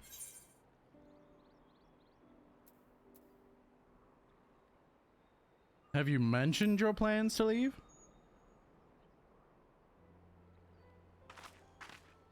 Not exactly. I wanted to prove I could succeed as a peddler before I declared my intentions. I seek to follow in my father's footsteps, but not because he expects it of me. I want to preserve Toral's peace, and becoming Dawn Servant happens to be the best way to do it. You got the deodorant there, Watch? I do indeed. Thank you very much. I don't have it at my desk, but I do have it. It's within like a couple steps of the office. It's on my kitchen, not the kitchen counter. It's on the bar. The bar table. It's a movable bar table that I made in fucking 11th grade. I made it so Mom could store her wines, but now I have it. You should live a life of your own choosing, and I wouldn't be surprised if Tabuli held the same opinion. So talk to him. Speaking of, I'm gonna go unstink. Sounds like a good idea. Velma should make Velma unstink too.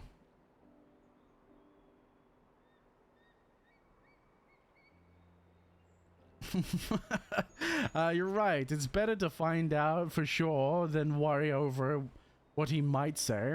Thank you for the advice.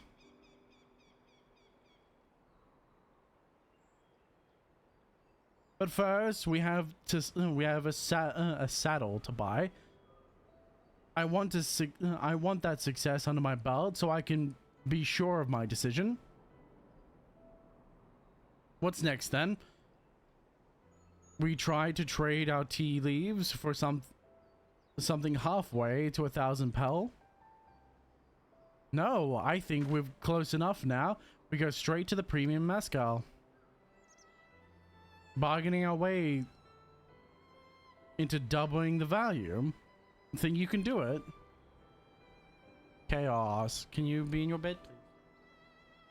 Your ears are rubbing against my leg and your fur is distracting. Trust me, I will make this trade work. I admire you, Third Promise, for you're holding your own against a strong competition for the throne. Is inspiring. Oh my god. Wake up, brain. Am I really holding my own against Kona and Zoja? I cannot say these names. I can't speak in general, I guess. I mean, of course I am. I am Waklamat of the Dawn's Promise, after all.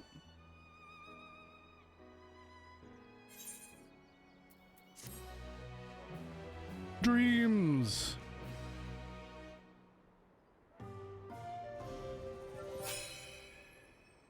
Wonderful. Success. You traded. Well, you traded something 500 pal or 5,000 pal for 1,000 pal to 5,000 pal. I'll get there one day. Eventually. Maybe. Possibly. Probably not. Our premium deal.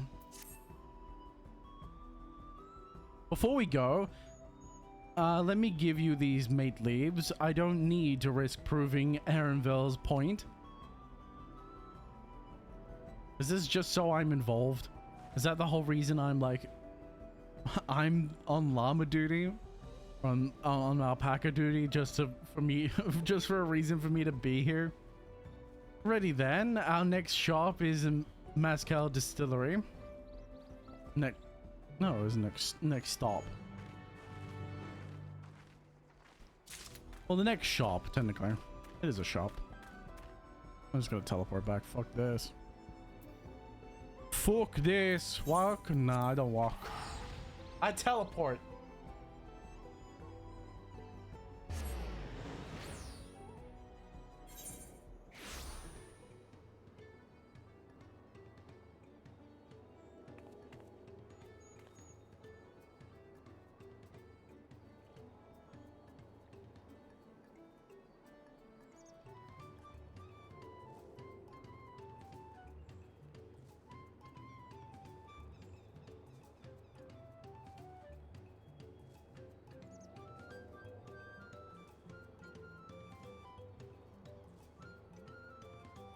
Right.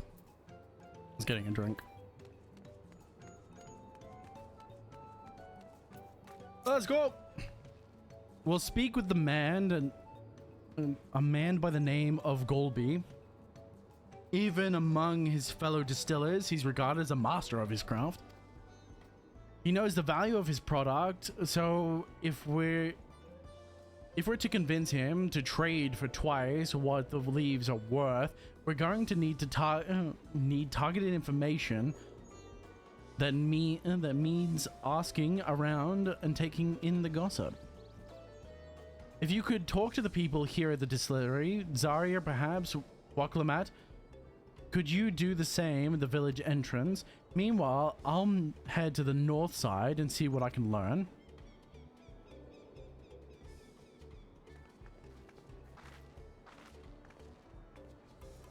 Ask questions it is. What's up, Bibilja? Me? I'm a chieftain. I'm a chief from Tuyoli, or whatever. I cannot, dude. I'm often come here to buy Golby's Mezcal, the finest in Tyrol, according to my customers. He always brings out a jug during our dealings, but I cannot handle the stuff too well myself. I take small sips, not wanting to be impolite, you understand, but still end up so addled as to agree to whatever price he quotes. Whatever price he quotes me.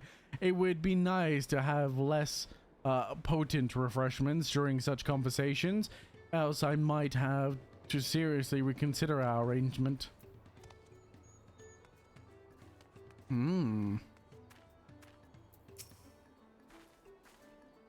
There's not much I can say about Golby, but I can tell you what Golby's been saying. The other day, he was muttering about monsters prowling around Argave Jaws. That's the field where they gather the ingredients for the Mezcal. Their presence has made it harder to procure said ingredients and thus driven up the price of his product. A boon, some might argue, but it's hard to celebrate when it affects the work as it does.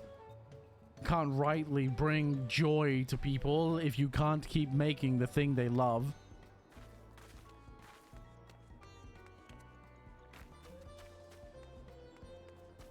What? Am I blind? Oh, I'm blind. That's not surprising. What's up, Sulvi?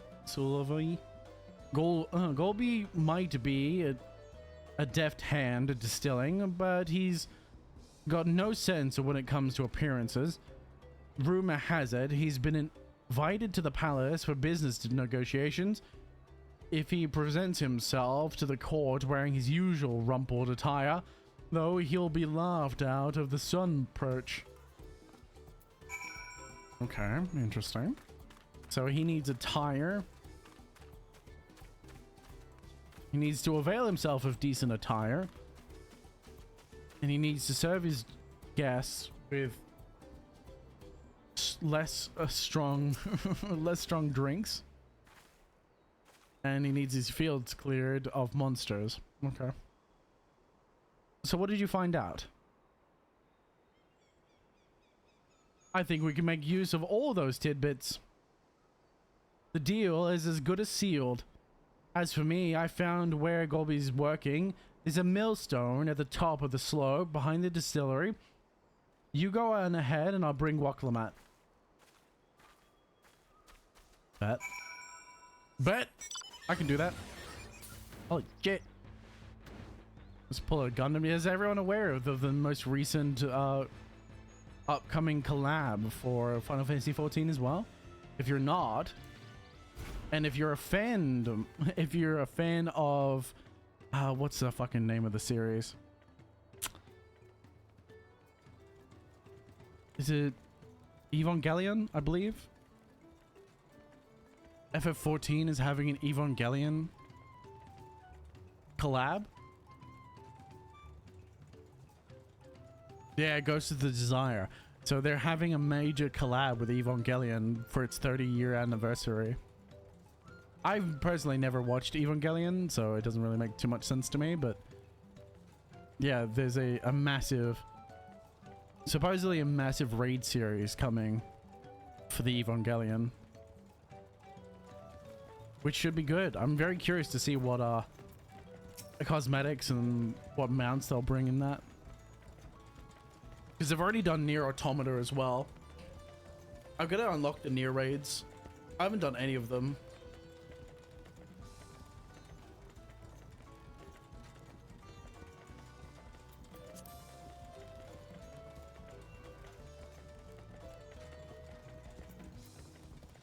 You have business with me, madam.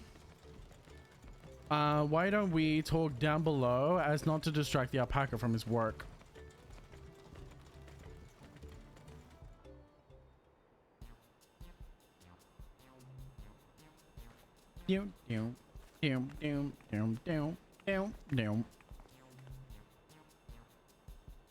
Voice acted? Probably not. Now, what's this about? Keep it brief, if you would. I'm a busy man. We're in the market for a 3-year-old jug of premium mezcal. Assuming that you have any on hand, that is. An excellent choice. I must warn you, though, it doesn't come cheap. We don't have the Pell, but we can offer a sack of mate leaves in exchange. It's top-grade stuff, like mezcal. No deal. Mate leaves are well and good, but I don't have any use for them.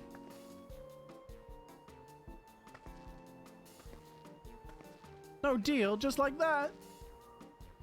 Still, I hate to send you away empty-handed. Why don't we sit and chat a while over a cup of mezcal? Now, the real bargaining begins. Which of our cards you want to play first? The chief's distaste for strong drink.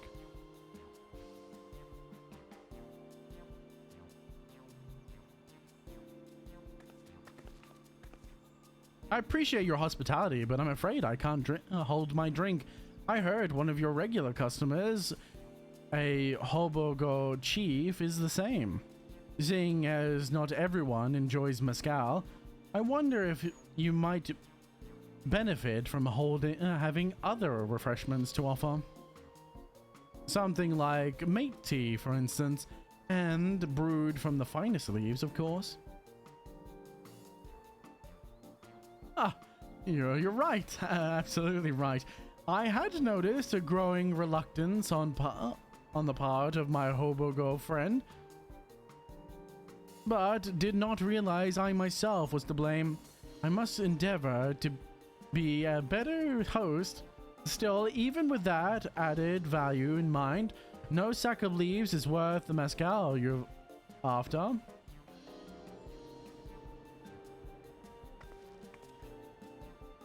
Should we offer to call the monsters causing them trouble? No, not yet. Not yet. We'll keep that card up our sleeves until we need it.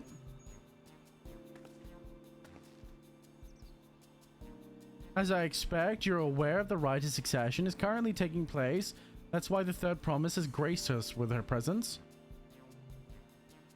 When the contest is decided, the subsequent ascension ceremony and the banquet will be a prestigious affair. If your mezcal were to be served there, it would bring your distillery an immeasurable fame. Wait, could it be that your rumored invitation to the palace is to discuss that very possibility? As a matter of fact, yes. I must admit, I'm still reeling from the abruptness of it all. It would be a great honor and opportunity if I can secure the deal. Well, I should think your exceptional mezcal should speak for itself. That said, there's no such thing as being too prepared. The first impressions last. You'll want to be wearing your very best when you walk into Voska Skuna. Skunasa? Whatever. It would be such a shame to miss this chance of a lifetime simply for want of proper garments.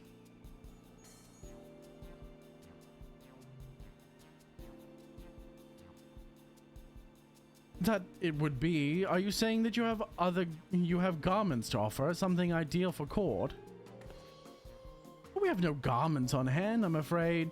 But we can provide you with the next best thing, an introduction to a weaver. His name is Bolnok, and his works are highly regarded in Tuliola.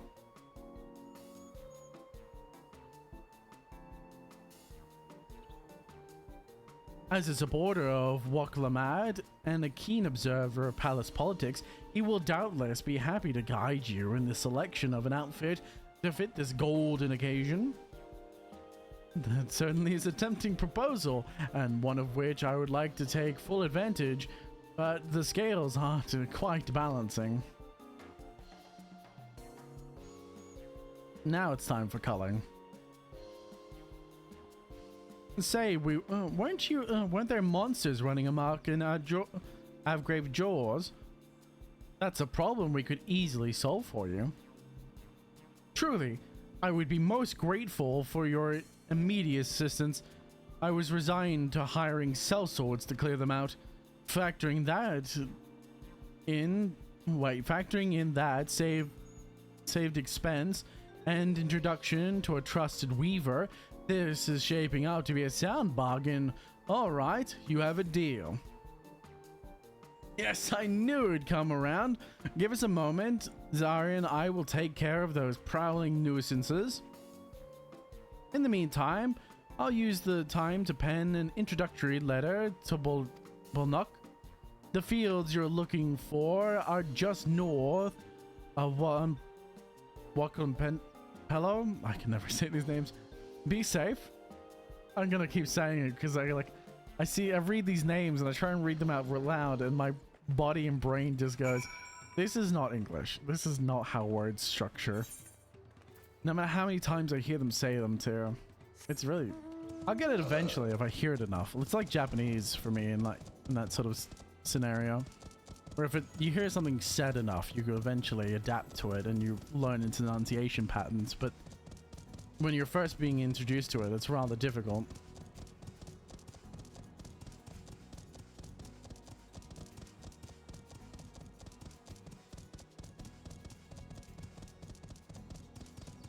What the fuck?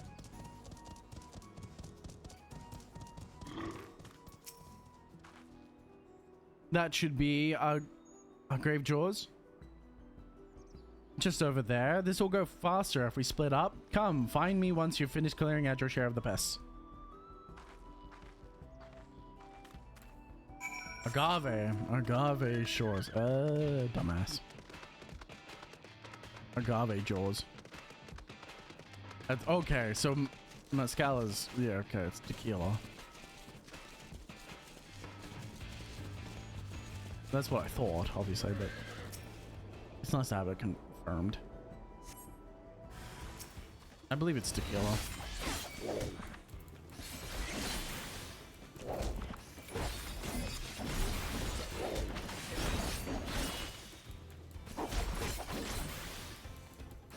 Mash the buttons! If you mash the buttons fast enough, you do more damage.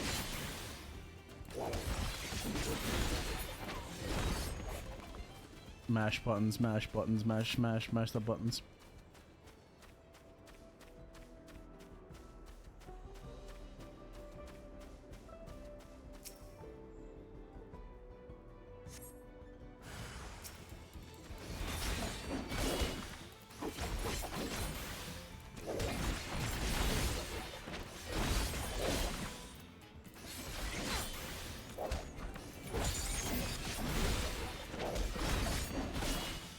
I mash buttons faster than you, bitch.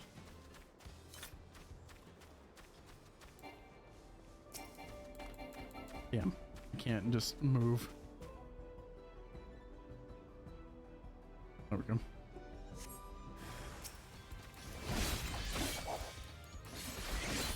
You big baby bitch.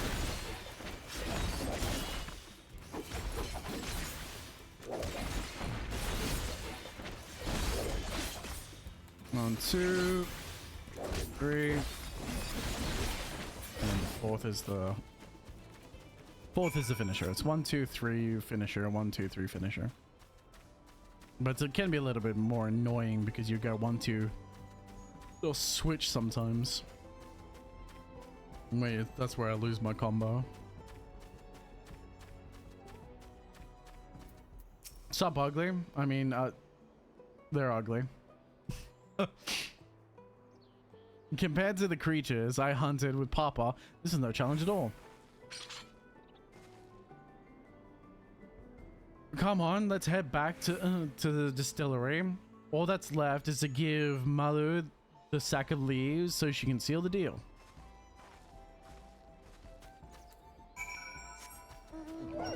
Job done. Doggy boy. Let's go, dog. Argos! Take us home!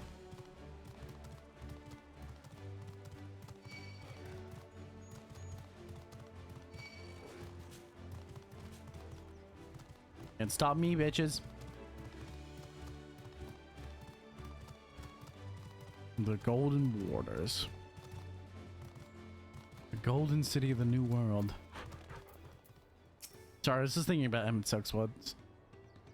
Those monsters were no trouble for you, it seems. Now, if I could just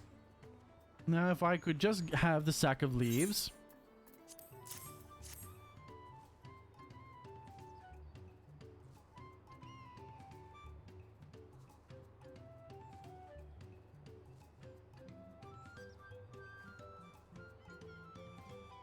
Sorry, I've just noticed. I just remembered something.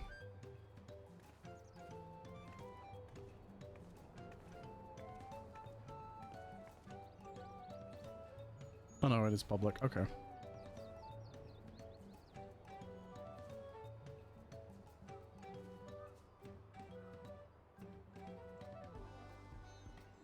I was worried I didn't make the YouTube stream public. I was very worried about that fact, and I was just thinking about it. It's like, did I make the YouTube stream public? Because sometimes it has a weird thing that if you don't list it as public, it won't go public. It's a little bit annoying in that fact, and I just remembered it. But it's fine. We're fine. Everything is fine. Nobody panic. Nobody panic. Thank you for looking after our precious trading goods. The only person panicking was me. I wouldn't even say it was a panic. It was more like, oh fuck, did I do that? Your monster problem has been resolved, Master Golby. Here are the mate leaves and a written introduction to Bolnok as agreed. Hand to air.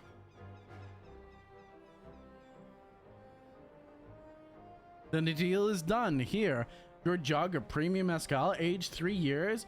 Please accept it with my compliments.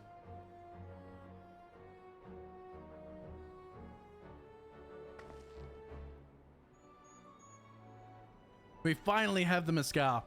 Great work, especially you, Mubble. You were the one who inspired me to come this far, so I promise. But let us not celebrate until we have the saddle in hand. Mabu, is it? You drive a hard bargain, young peddler. I look forward to doing business with you again in the future. Thank you, but truth be told, I'm just a ranch hand for now. Should I ever become a proper merchant, though, I'll be back to strike more deals with you.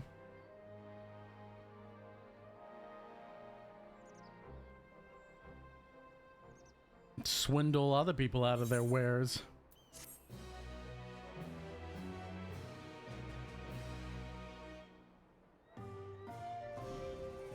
There we go.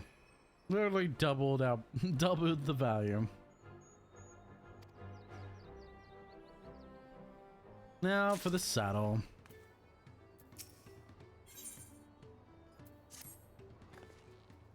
Even at the palace, I don't think I've held a 10,000 pel jug of anything before. My hands won't stop shaking. Here, you better hold on to it until we get to the saddle maker. Bruh. I'm legitimately the alpaca of the group. I'm being handed things. Can you imagine if you dropped it and we had to start all over again? Luckily, Halvy's place is not far. We just need to head across the plaza. I'm the fucking alpaca, dude. I'm just carrying shit. That's all I'm doing, man. I'm giving shit, I carry shit, I talk to people, everyone has a conversation around me. I basically am not even here. For the most part. I can see why people would be upset by this. Particularly in a Final Fantasy game where your character's supposed to be like, you know, the be-all end-all. But at the same time, I always understand that I am a god. I literally have killed gods.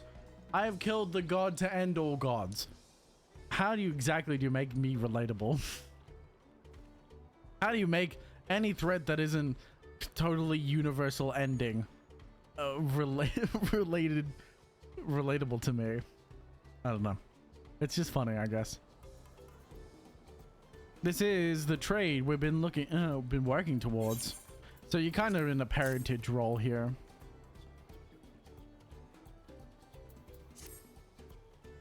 You're kind of just like being the parent in the situation for Wuklamat. Which I can imagine some people would not be very happy with. Still in one piece, right? Time to make our deal. Voice acted? Again, this is one thing that I really hope as time goes on and their budget increases, they need to start voice acting the entirety of the main story. The main story, at the minimum, most of the main story should be voice acted. Get your tools ready, peddler, and it should be an option. You should be able to turn off voice acting and only leave it for major cutscenes, or turn it on and have it for everything, like all these mini cutscenes as well. Get your tools ready, saddler. We brought you your precious mescal.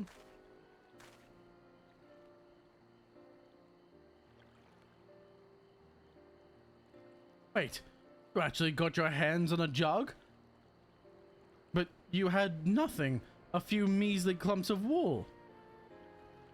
What we had was an inspiring trader with a gift for negotiation.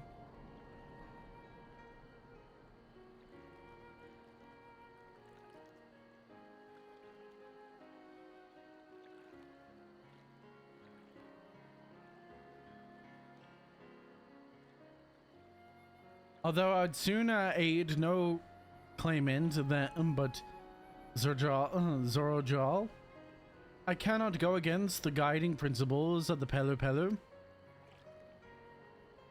The trade is a fair one. I will craft your saddle. Third promise. Great! Stay and wait if you like. I will have the requisite material. I have all the requisite materials, so this won't take long. It should, like, saddle making, I think, takes a couple days, usually.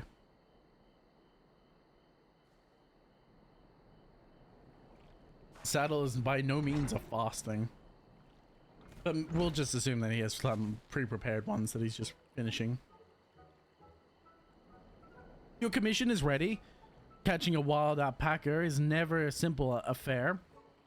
But you'll have an easier time of it with one of my saddles.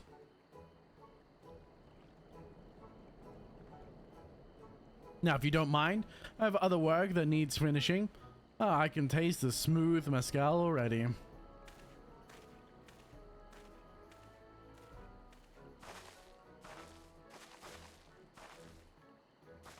We did it. The saddle is ours.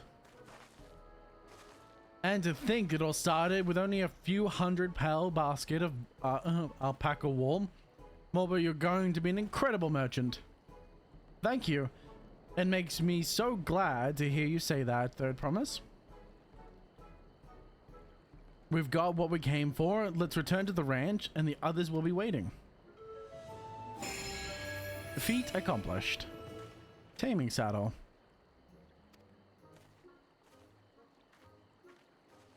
Nice. I like it if we got the mount. Can we have it as a mount after she tames it, please? That would be very nice of the game. I would love it if the main scenario actually gave you a mount. Like, here's an alpaca.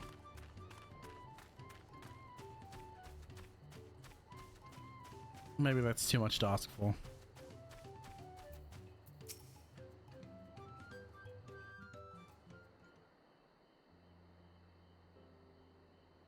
You've acquired the saddle then?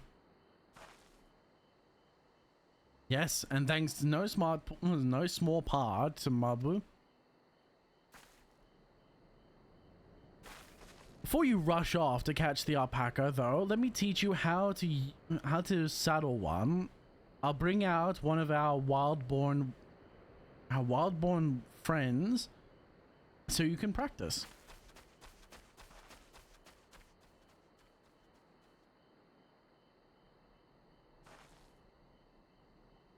Don't look at me like that. I know. This is something I need to learn.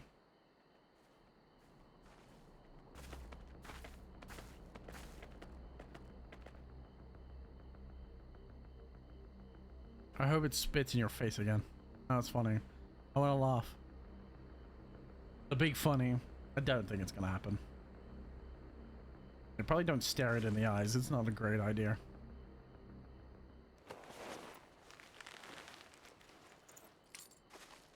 That wasn't so fucking hard, was it?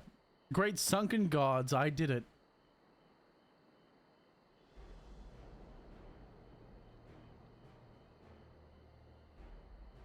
He hardly seems bothered, much less inclined to spit, as if he was completely accepting Waklamat's touch. That is because the singular scent with which the saddle has been coated, alpacas find it very soothing. I still say we dunk her in the fucking scent.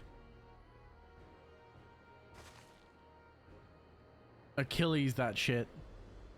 Just dunk Waklamat fucking head first into a vat of the scent.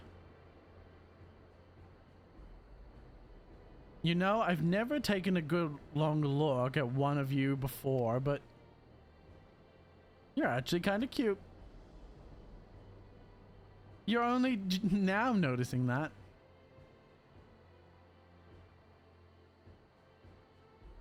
He's back. The warmonger is back. Is that a golden fucking...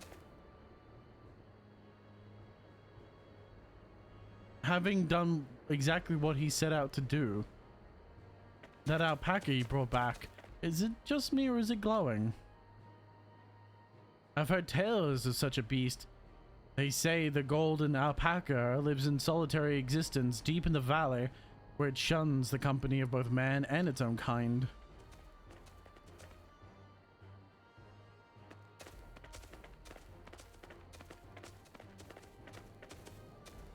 How did he manage to snare a prize like that? A beast knows its betters. Faced with overwhelming strength, it will yield rather than risk death.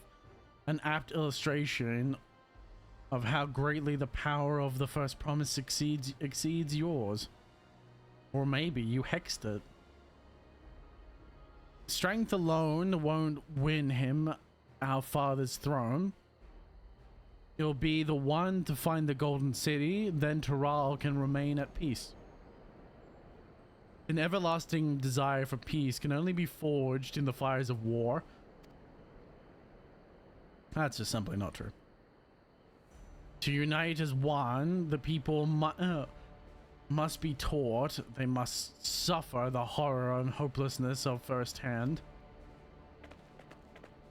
Exhaustion from prolonged comfort, the wages of war, merciless merciless nature. These are what move the clans to join the founding of Tuliolal all those years ago. Consider the younger generation of this village. Since birth, they have basked in unbroken harmony, and behold, they regard war not as a tragedy but an opportunity. Thus does the resilient son seek to provide education.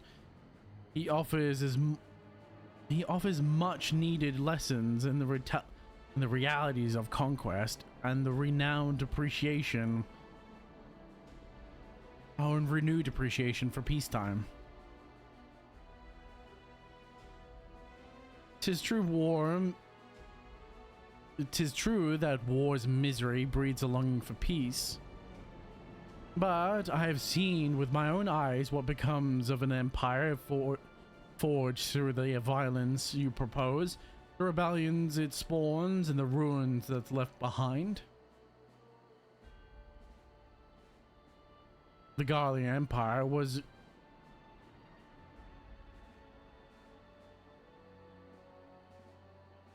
a congregation of simpletons. Bro, you are from a warrior tribe. You are from a warrior tribe. There's no further simpletons than that. The oppressed fight back against their oppressors as well, and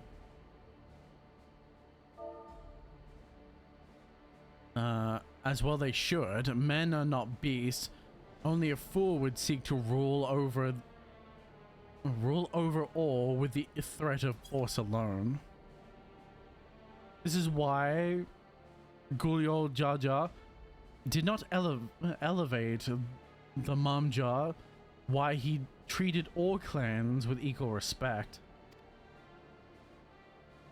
However, the first promise has his gaze fixed upon more distant horizon, that he would unite not only to Tuliyola, but the star in its entirety. What? Why? I needn't explain myself to you.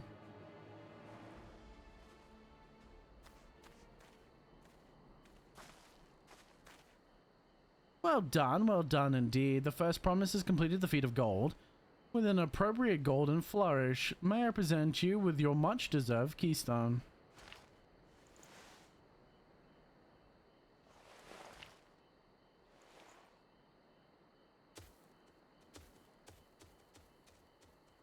He's gonna die. He's always been like that, never sharing his innermost thoughts with me or even Kona. It's like we're not even family.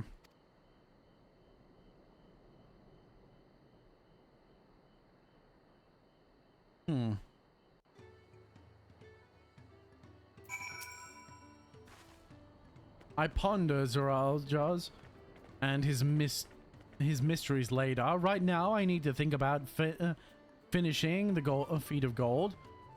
I have my saddle. I've practiced how to use it. So lead on where the wild alpacas roam.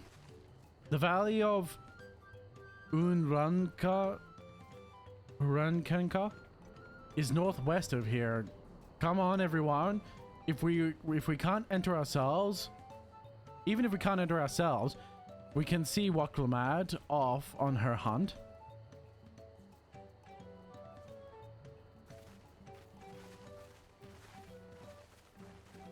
I wonder if the first promise cheated. I doubt it, but I'm curious whether or not the seer actually helped in some fact. I'm sure the father will know if he was helped.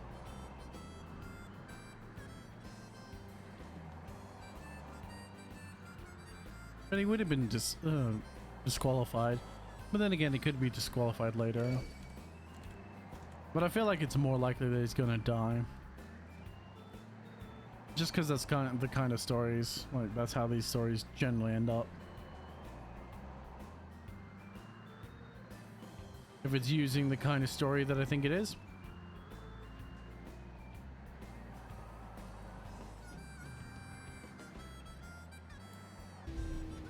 But I'm more than willing to be wrong.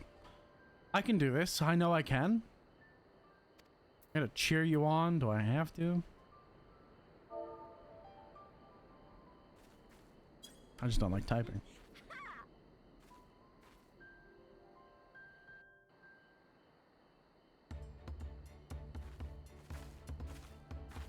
Good luck there, Promise! Thanks. I'll need it. Voice acting, finally. Truth be told, still not sure about alpacas. I'd rather not go near one if I can help it. But if I'm to rule this nation, then I'll need to learn how to live with them. Tural is their home too.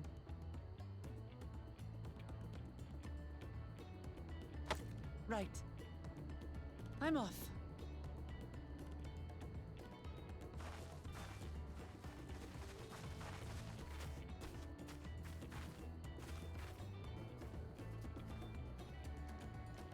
So, shall we head back to the ranch, or...? I'm staying here. As will I. Wooklamart is alone in this. The least we can do is stand watch and await her return.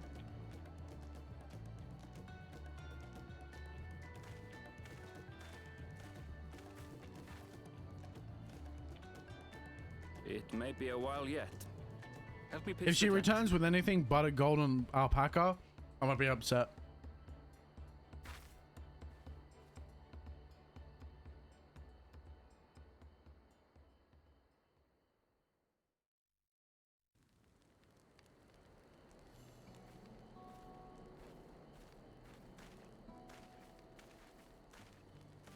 Trust a gleaner to come prepared for anything.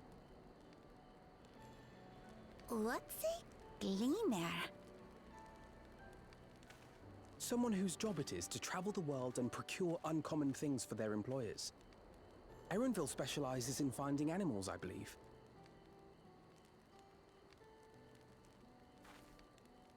But aren't you a Shaitana from Shaktural? Why did you cross the salt?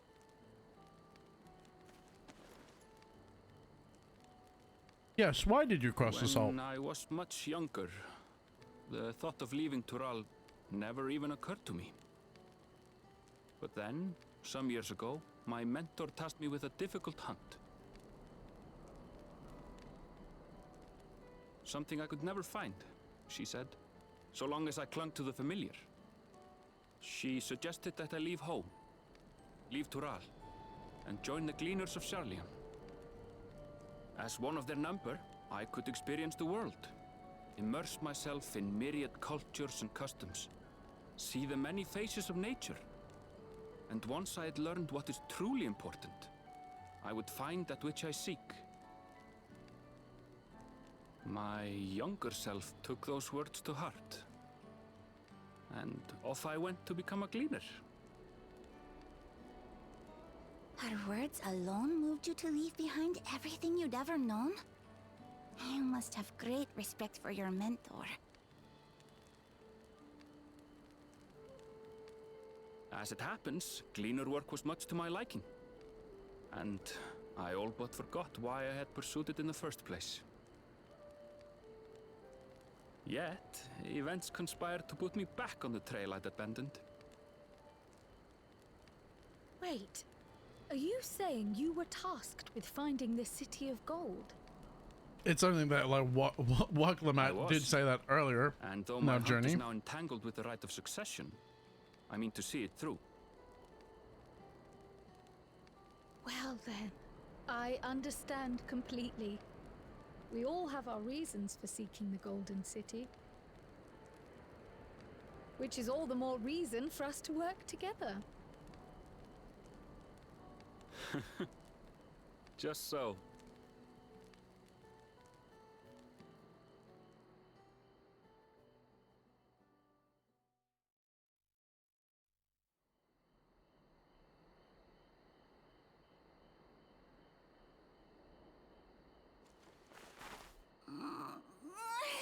She should have been back by now. What if something's happened to her? We need to tell Tobli and arrange a search party. Wait. Do you hear that?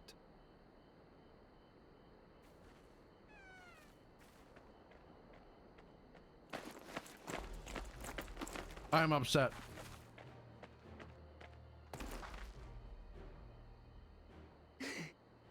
They did it. It's not gold. Upset.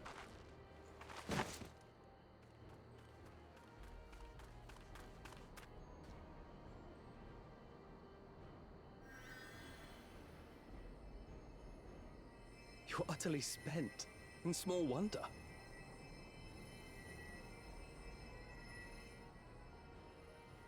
Bruh. Well done, Third Promise. The ranch isn't going anywhere. Take a rest in the tent.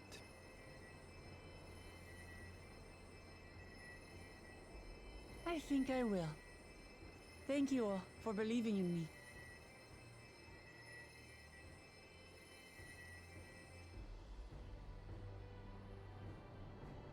I stand upset.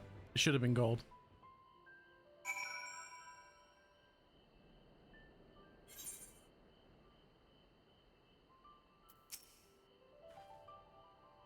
I'm so relieved the third promise came back safely to us, and the alpaca she tamed is a healthy looking beast.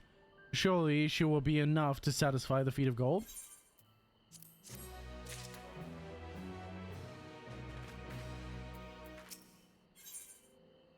Knowing the Pelu Pelu.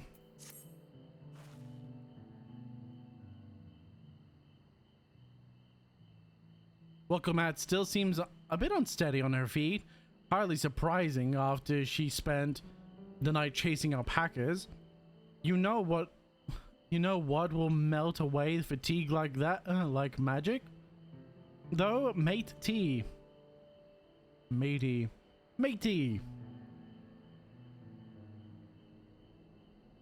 I'll run to the ranch and get a pot brewing. That way you can take your time and the tea will be ready when you arrive.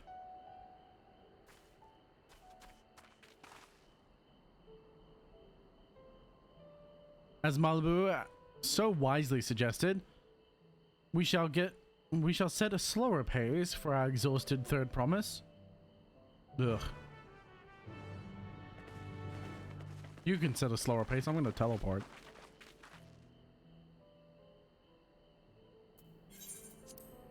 Slow? No, thank you. Ain't no fucking thank you.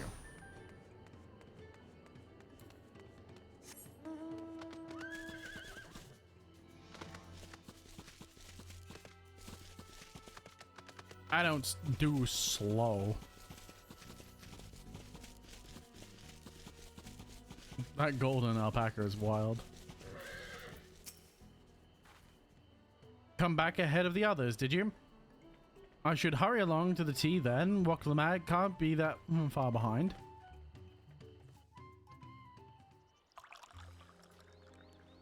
Can number 2.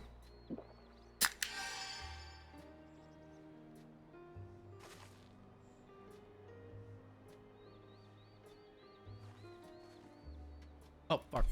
Soda skipping. Oh, that tea really is magical. I feel better already. I see you've become more comfortable around our fuzzy friends. Watching this one taught me a lot about alpacas. What grasses and fruits they eat, what sounds they react to, their adorable little quirks. I guess I've grown kind of fond of them.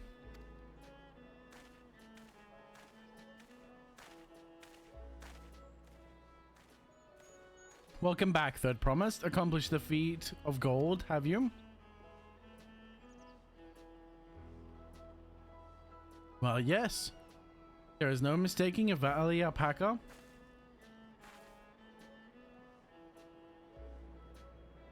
I commend you on your success. Well done. Yes, we did it.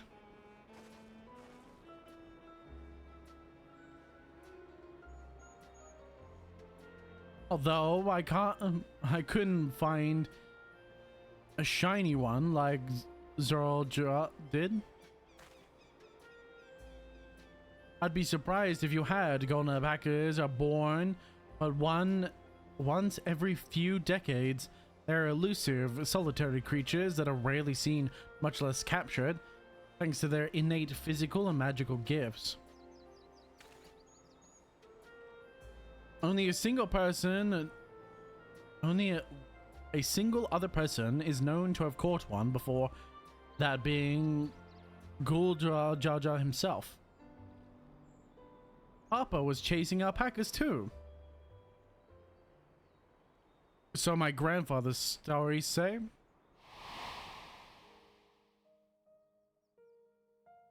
It was before the founding of Tuliyala, in a time when the mountain giants of Yakha held our people in thrall.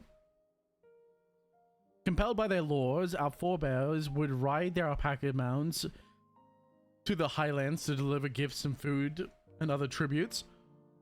Those were wretched days, to hear grandfather tell it. Then came along the young Gula Jaja, yet unburdened by the mantle of Dawn Servant.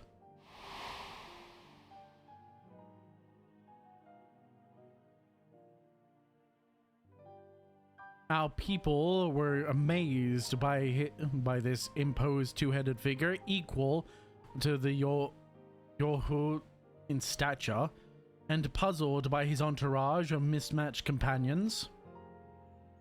Some trembled in fear, believing a new conqueror had come. Yet Gully Jaja showed no such inclinations. He sat and spoke with us, sipping from the cups of mate we offered him, and grew somber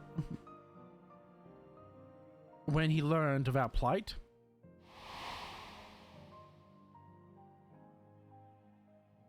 None could have anticipated what their visitor decided to do next. Gulajaja ascended to the cliffs to face the giants and freed the Pelu from the Yorka's subjugation. And then he turned an appraising eye upon our riders and proposed that we take a road to peddle our beverages. We take to the road to peddle our beverages. The suggestion seemed obvious to one who traveled as he did, intent on fostering anonymity between the clans.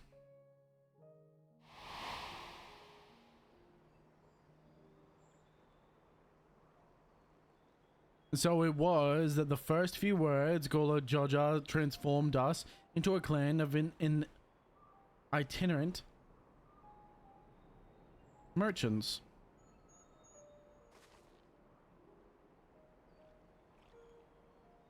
I've never heard of the bond Papa forged with the Perlu spoken of that in that way before. The saga is not so detailed. Then you may not know that Gullah Joja saw a sure-footed guide for his trek into the highlands. Thus did he capture a golden alpaca. So both my brother and my father catch the rarest creatures. One ordinary one was the best one I could manage.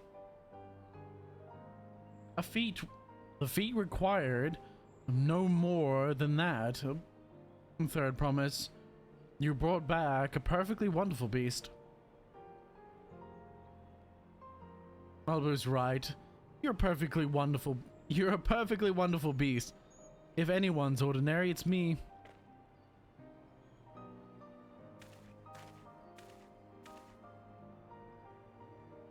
Not only did you accomplish the feat of gold, you also made many trades and brought joy to the people in true Pelu fashion. I sorely doubt your sibling could have achieved the same result. You should be proud of the accomplishments which you have earned your keystone.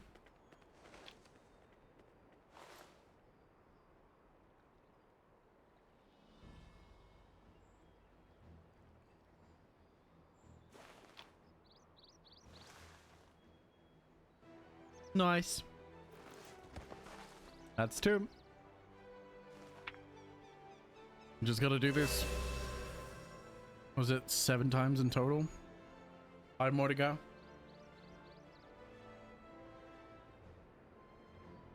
Goddamn.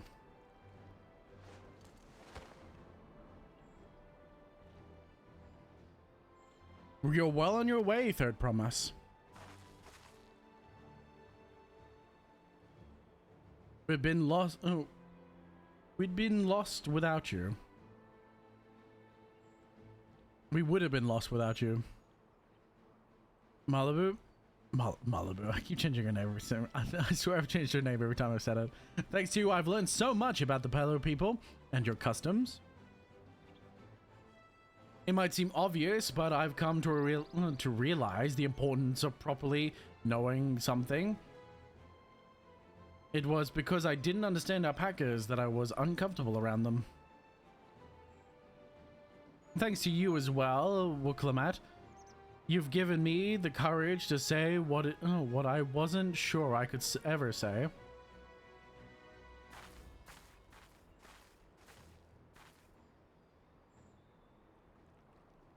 Tobley, I want to leave the ranch and become a merchant.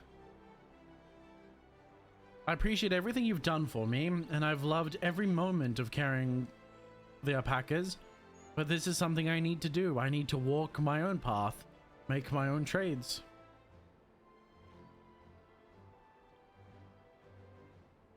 As your parent, allow me to say one thing. I've always tried to give my wards lives filled with as much happiness as I could provide, yet never once have I wanted that to be the only happiness you knew. You have my blessings to walk any path you choose, Mother.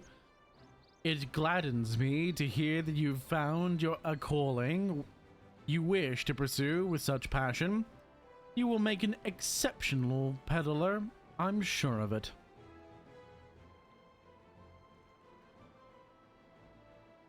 Thank you, Toblerone. What did I tell you? I'm gonna start Toblerone and Malibu. A drink and fucking chocolate. There you go. There's one thing I can help you with, Third Promise. You need to find the Golden City, right? That's the end goal. Then I suggest you talk to the York.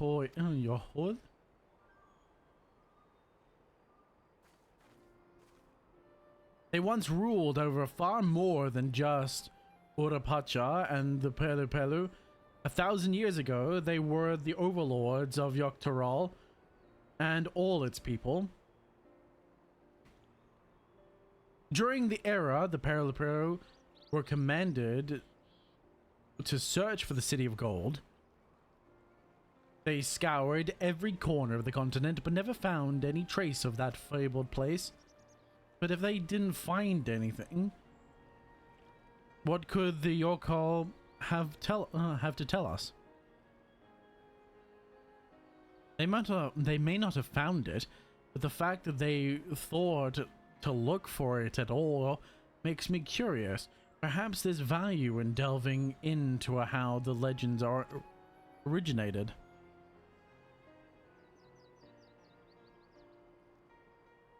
If we lose nothing, we lose nothing from asking the question. Besides, if we're determined to follow the path of the saga, we'll be visiting the giants eventually. Interesting.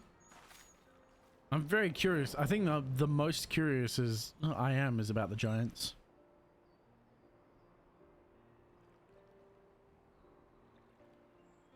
Oh, Kryl, I have a question I've been meaning to ask.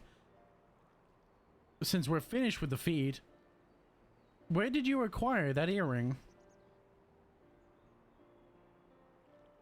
My earring? Do you recognize it? Yes, pieces just like that. Just like it first became in fashion in Yogg-Toroil around 20 years ago. Since then, it became common to wear one as a charm for safe travel. 20 years ago, right about the time my grandfather made his journey, yet the Dawn Servant implied the earring was connected to the Golden City in some way. Surely there was more to its significance than simple fashion. If you want to know how it first came to be crafted, I could try and find out, seeing as it's a regular seller for many merchants. I'm curious to learn about it myself. I would appreciate that very much. Thank you. Jumping feet first into a peddler business, eh, Malibu? I'm sticking with it. It's Malibu now.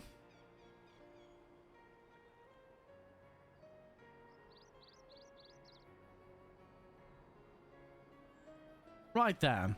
That's 2 keystones down. So we'll head back to Tuliyollal and plan our next move. Farewell for now, and thanks for all your help. I will become Dawn Servant. So make sure to set aside your best mascal for the occasion.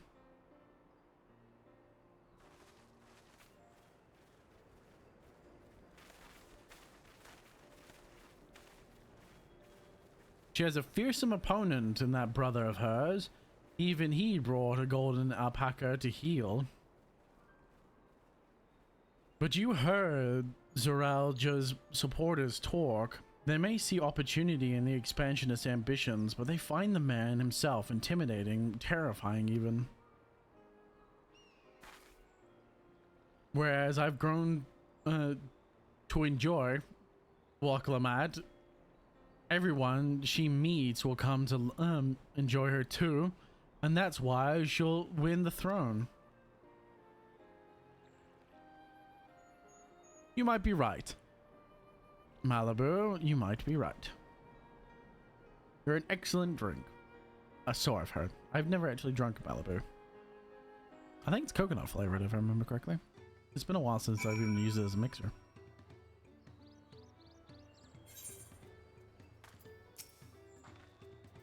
It feels good to have the feet of gold safely under our belt, even if my victory pales beside Zoralja's and his shiny golden alpaca. I know I shouldn't let it bother me, and gods know you've all been so supportive, but I want to be strong or wise, like my brothers, to be a promise that people respect. Which is not likely if I'm to stand here carrying on and on about things. Let's move on. Back to the city with us. The contest has hardly begun. Enunciation is hard, particularly with my body. My jaw makes enunciation difficult.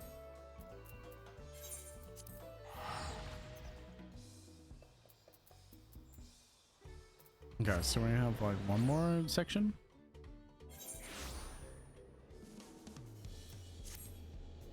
Oh my goodness.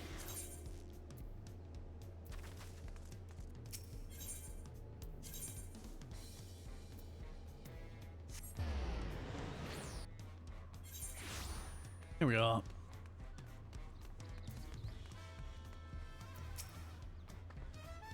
Look at us. The contest has barely begun and we already have 2 keystones. Surely even my talented brothers aren't doing this well. We can only hope.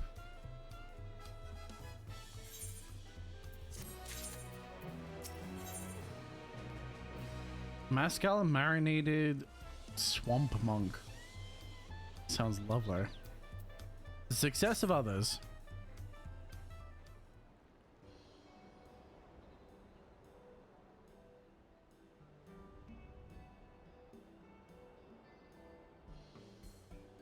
We've now won 2 keystones from both feats of reeds and the feat of gold. Surely that means our approach to the contest was the right one. So it would seem. By continuing to retrace Gula Jaja's journey as presented in the sagas, we should find the remaining electors in turn. Then let us visit the giants next. Like Kryle said, the fact that they were searching for the Golden City might mean that they know something useful. The home of the Yokuli is in the upper reaches of Yuri Pacha. Unless you're keen on scaling the cliff, we'll have to take the long way round through Kozma Uka. This route will take us close to the Morbin village, which is another important location in the saga. And since we'll need all the keystones eventually, it makes sense to pay them a visit while we're passing through. So we'll call into the Moblins first, then let's head there right now. I'm afraid right now is going to be the problem.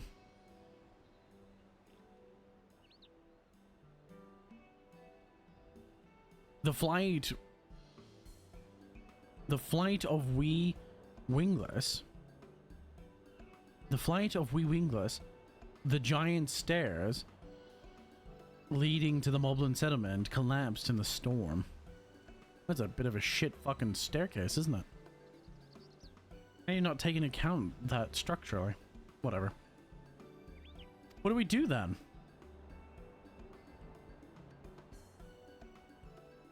There is an alternative, but it requires preparation. Until it's ready, you could rest in the cabins or see more of the city, whatever you prefer.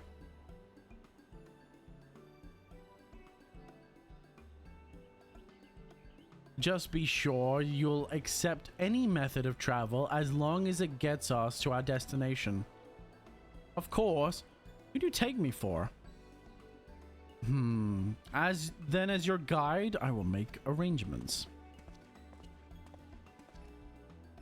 Well, it seems that we have some free time on our hands. Let's make the most of it.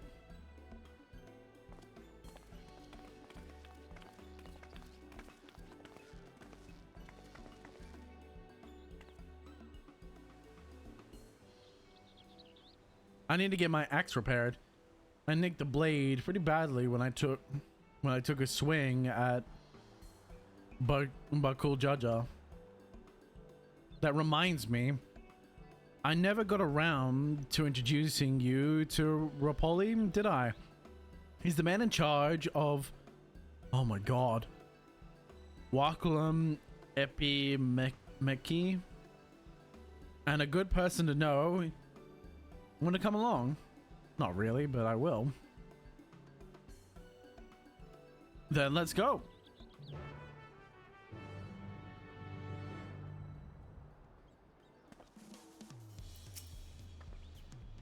Ready? The markets of that word are are to the east, on the other side of the Bayside Bevy. And you know what I'm gonna do? I'm gonna teleport.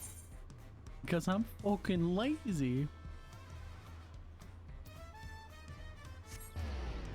Because I'm fucking lazy.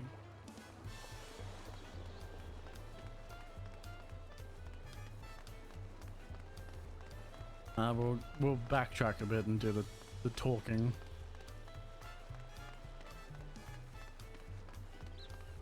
God, my tongue is on fire.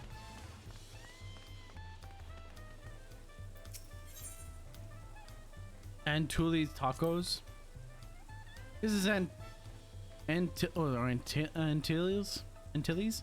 tacos, named for its owner, the lovely Tusul. If you're after the best tacos in Tuliola, this place sits at the top with that. You say that, Third Promise, but you only ever eat at Old Brook's food. Come and buy mine for a change. Sorry, Tusol. It has been a while, hasn't it? I swear I'll stop for a bite once the contest is over.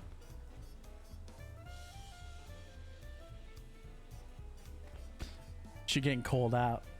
She just got called out, bro. She got called out hard. Rightfully so.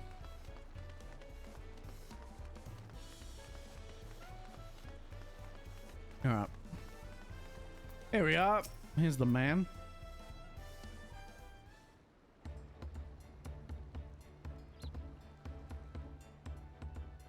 My, the Third Promise. How might I assist you in this fine morning? Well met, Rapoli. I need to buff a nick out of my blade, my axe blade.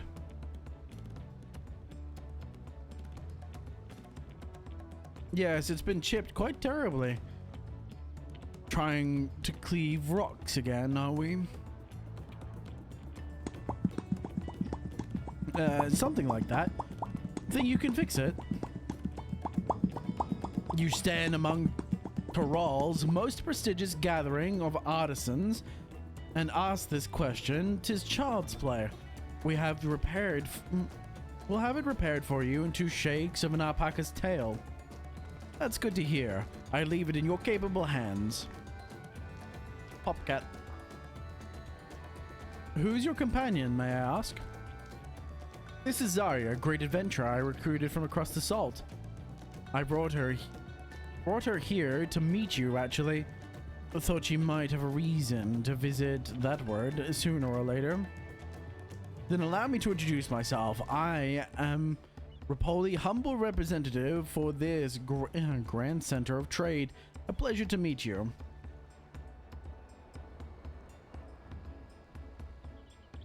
You there, stop dithering in the shadows and announce your business already.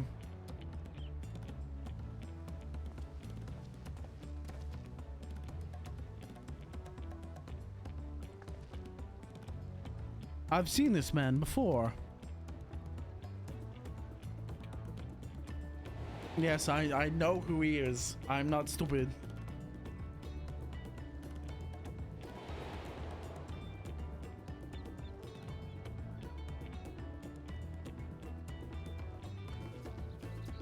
He's a hairdresser. Or a jeweler or something. A jeweler maker you met on the voyage over. Oh, I remember. I spoke with him. To Ford Jean Tain. Yes, that was his name. You've been loitering like a flighty admirer who can't pluck up the courage to confess his feelings. Out with it, then. Why are you here? That is to say... Coward. We're no closer to solving that enigma. I wonder if he could use someone to talk to. I say we go and ask. Let me know by link pearl if you find him first. Of course I'm gonna find him first. I can literally locate him. I have his GPS location on file, bruh. Hey, ain't no way. Oh, okay, that's a bit of a larger search area than I anticipated.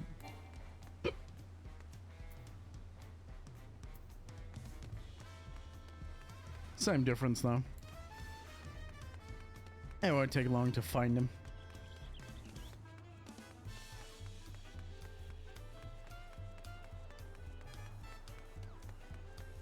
It shouldn't be long.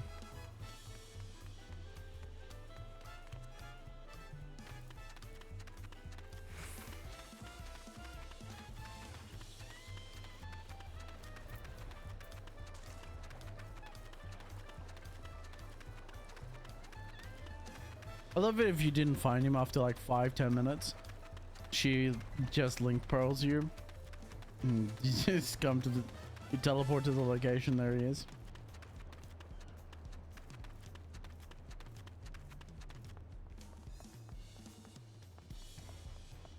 It'd be nice.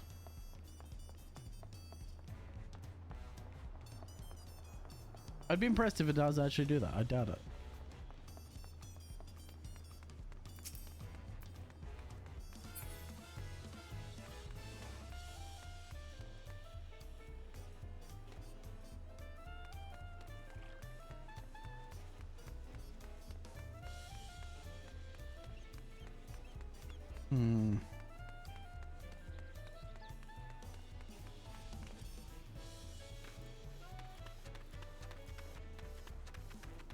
The fuck is this little pest? Oh, there it is. Yo, coward. You were conversing with Master Rapoli. But wait, we've met before, haven't we, on the ship? We have.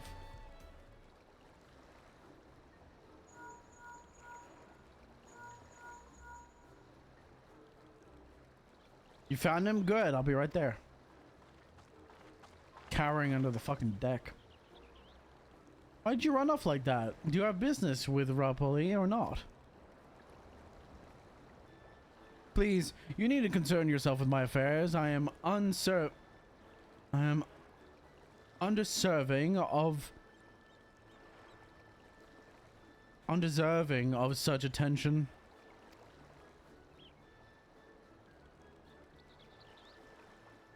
What are you going on about? I beg of you, do not ask me to explain. Do not. Sorry, but the more you tell me, the more you tell me not to, the more curious I become. Besides, you have the look. You look like a friend in need.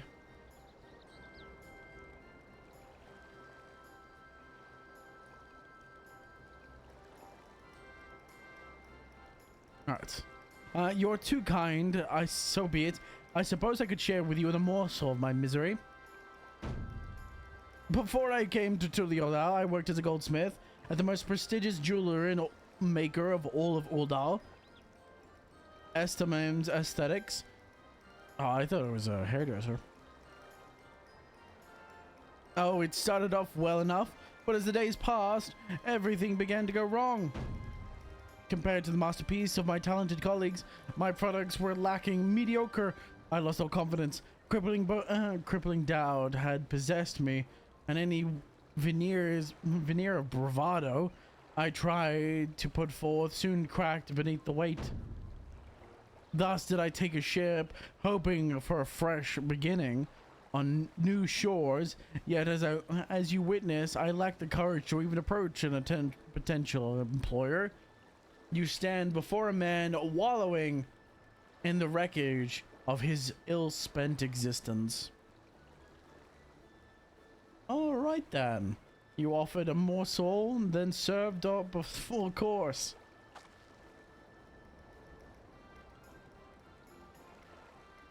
You must have been you must really wanted someone to hear your story. If you like, I could try and give you a few words of advice. Then you have experienced my predicament. You have experience with my predicament of feeling terribly inadequate compared to your undeniably superior peers. Well, when you put it that way, yes. Yes, she does.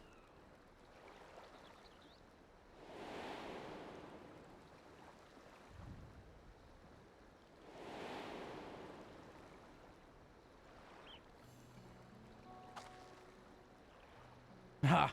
Not me. I'm Wuklamad, the third promise of daughter of the Dawn Servant. Tuliolao.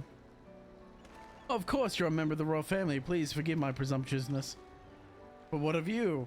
Have you ever measured your wrongs against that of your colleagues and found yourself wanting?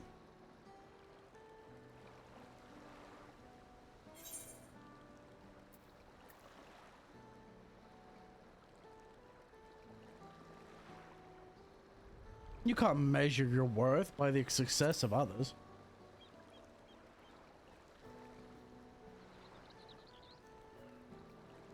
How could I not? I should work. Should my work not meet the same exacting standards, no new commissions will be forthcoming. What then? What was the point of my becoming a goldsmith?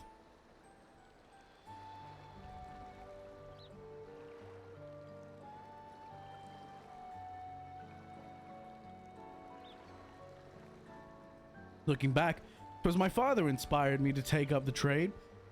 His exquisite creations brought radiant smiles to the faces of his clients, and I admired him deeply for it. But in the course of striving to be as great a goldsmith as him, I lost sight of my original motivation. All I ever wanted was to spread joy through my craft as he did. Perhaps I will give this one last try. Thank you both for reminding me of what is truly important.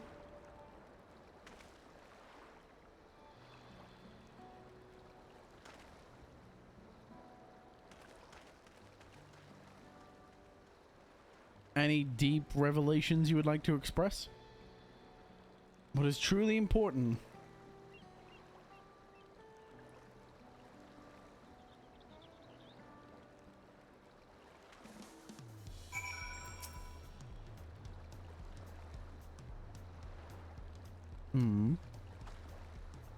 Oh, sorry, Zarya. I didn't mean to ignore you. But yes, I'm glad to see that Forjontane is giving himself another chance. For all Turuli. I can't help but wonder if Fortuné will follow through. Let's see if he's actually going to talk with Rapoli.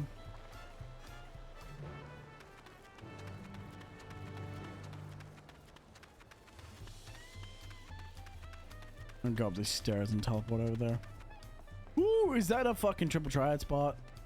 Oh, it is a triple triad spot. We gotta do that. We definitely have to do that before anything else.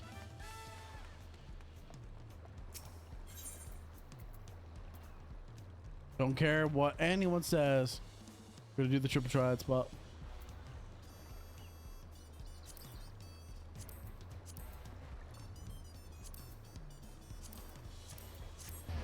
That's not at all where I wanted to go.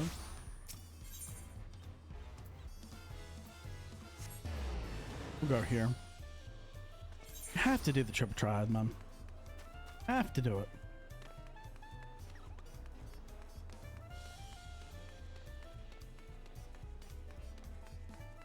And a fucking question.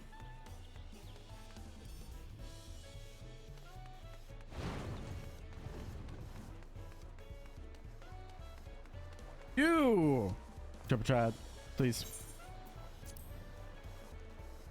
Oh, do you play triple triad? I hear it's popular overseas. So I told myself how to play in case it might help my Eorzean clientele feel more at home. Let's go. Give me your cards. Give me your cards.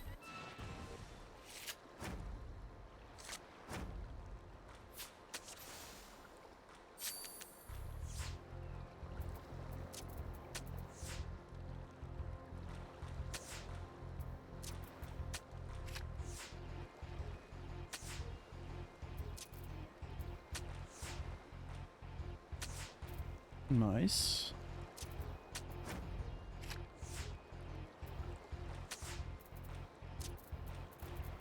Wonderful. Give me the card. Yeah.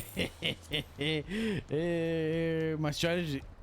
Seems my strategy could use some polishing. Sometimes I get so absorbed in the cards I completely forget I'm supposed to be on the clock. That's what I like about it. Uh-huh. Sure, whatever you say. Yummy, yummy card.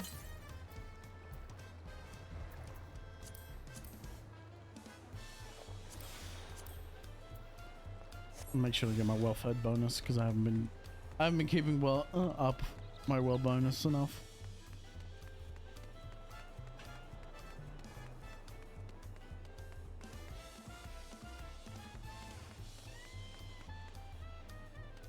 Fuck it, I'll just teleport.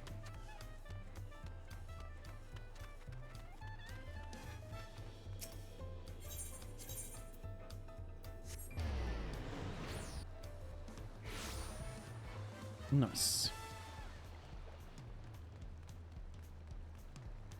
Alright, is he making his case? It was kind of you to come, but you needn't worry. I found my courage. We'll see about that.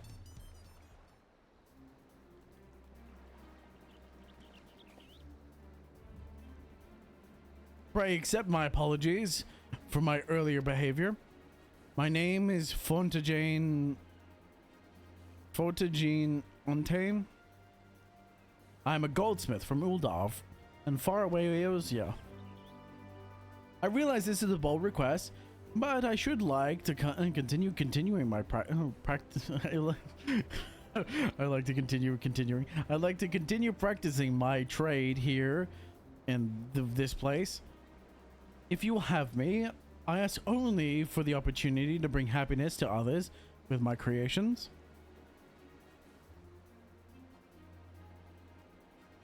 So that's what it's about. You were looking for work. Consider yourself hired. It's always in need of skilled craftsmen and women. I'll handle the necessary paperwork. You can start tomorrow. Yes, of course. I must thank you both again for your sage, timely advice. I don't know that I was all that helpful. But you were. Had you not come to speak with me, I would not have had that moment of much needed self-reflection.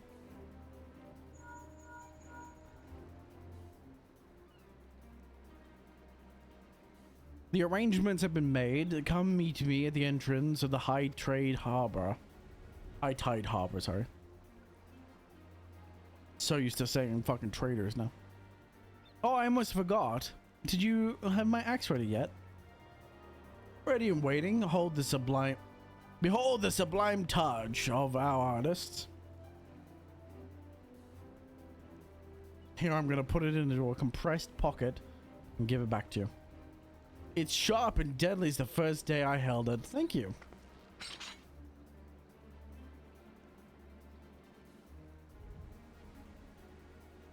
A good look to you.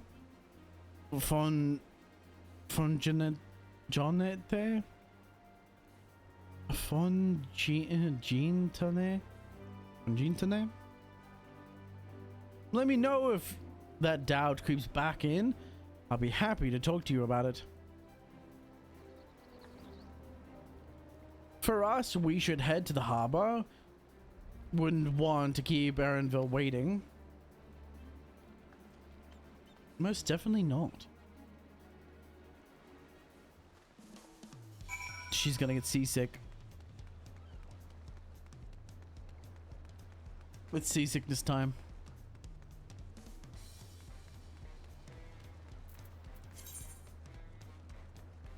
Let's just straight through.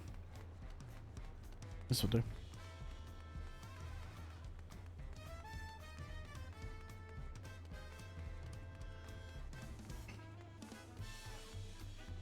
No, what's up?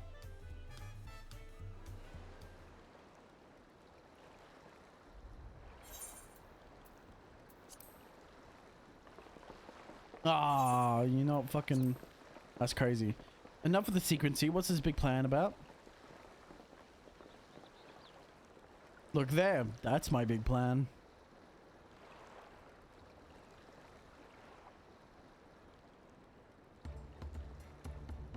It's a god. What is that? That is a Pontany. She will be pulling a boat upriver. Not a single fucking thought in that fucking thing's head. How do we know she won't lash about and sink us instead? They're gentle and timid creatures, for the most part. She's unlikely to cause a fuss unless you give her a reason to.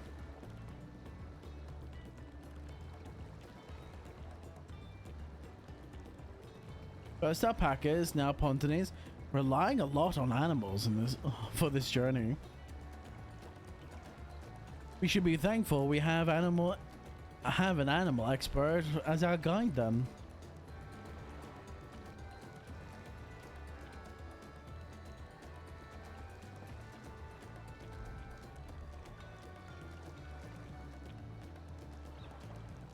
Right.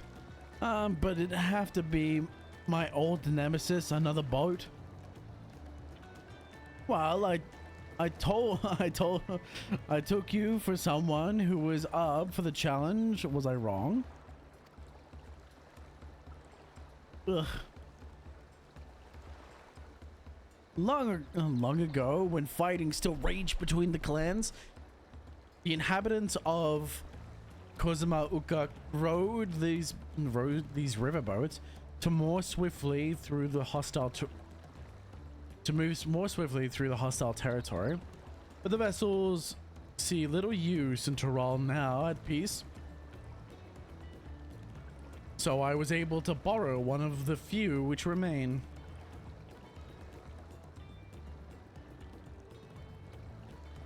I did consider a dirigible, but the pilots warned me that an updraft near the falls would make landing difficult.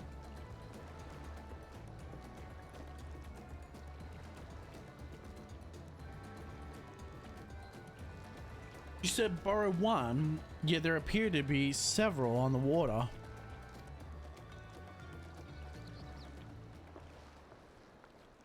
Connor!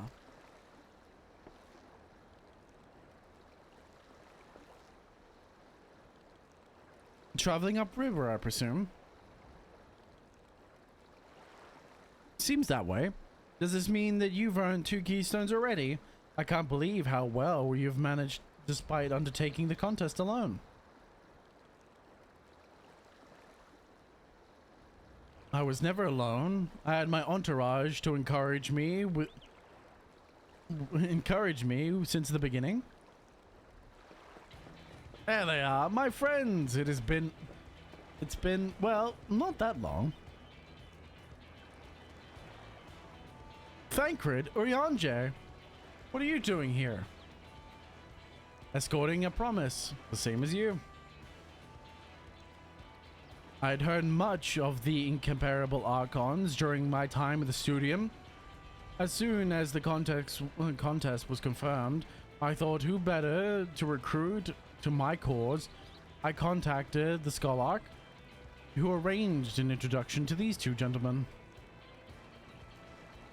The second prince had specific requirements. They who would be his assistants must both proven survival skills and the mastery of arcane arts.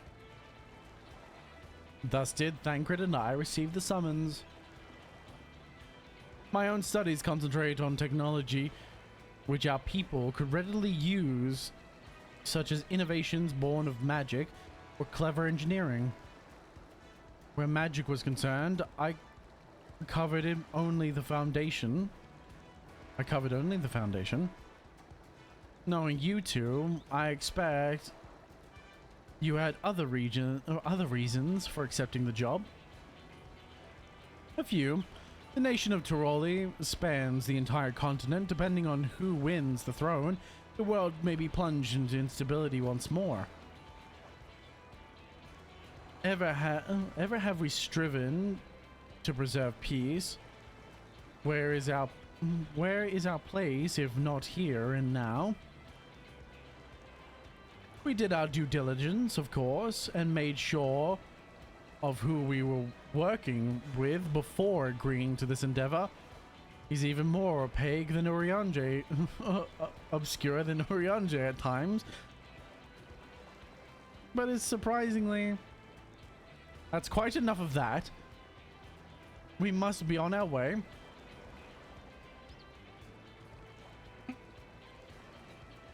Wait, I have one question before you leave.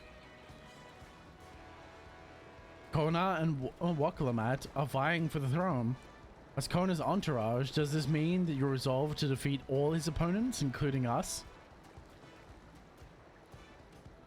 We've sworn to do all in our power to win the contest for Kona, even if it means competing against our own comrades. We intend to hold nothing back and expect you to do the same. We won't disappoint you.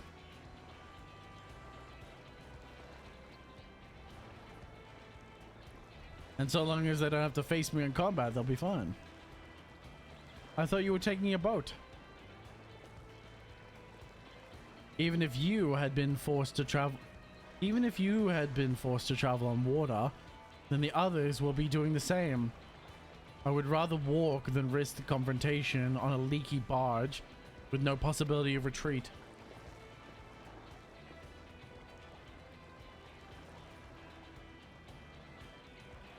It's true that I can't stand boats. But I trust the route Erenville has chosen for us.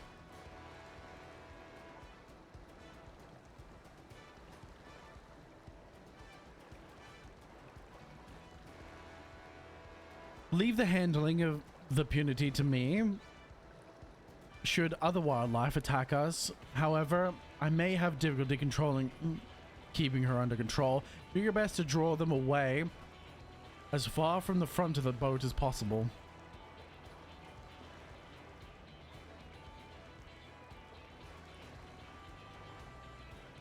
Then we shall remain on deck and stand guard, although it may be wise to have at least one of us split up front, or sit up front with Erenville, just in case. I like to stay on deck. I'm eager to put my pictomancy to the proof, and I'll take any chance to show you what I can, that I can hold my own on the battlefield. Then Krile will stand on guard with Zarya. Thumbs up. I'll keep Erenville company then. With my blade, I can respond more quickly to threats than Afano. Thank you. If a fight breaks out, I'll try and stay out of your way. I shall endeavor to provide support whereas it is needed. I can do that as well. That should cover most of the eventualities. Secure your gear and board the boat when you're ready.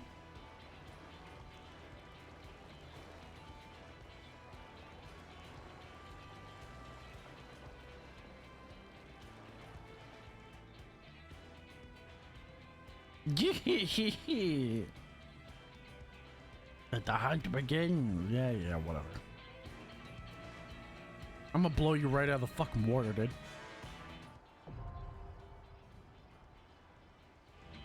I'm gonna blow his ass straight out of the goddamn water.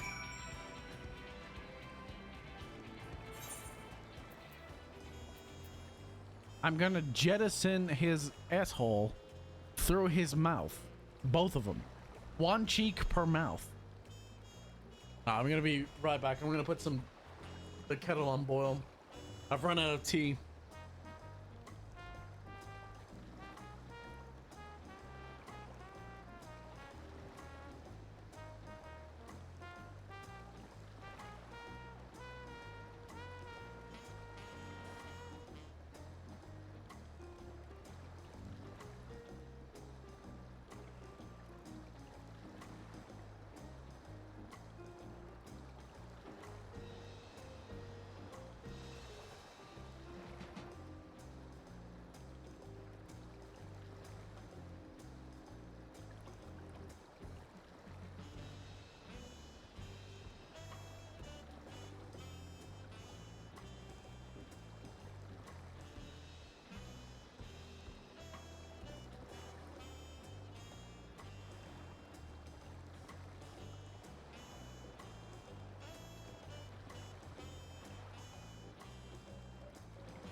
Right.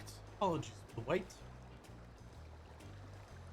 I also just put some I put some chippies in the air fryer as well. So they'll be done momentarily.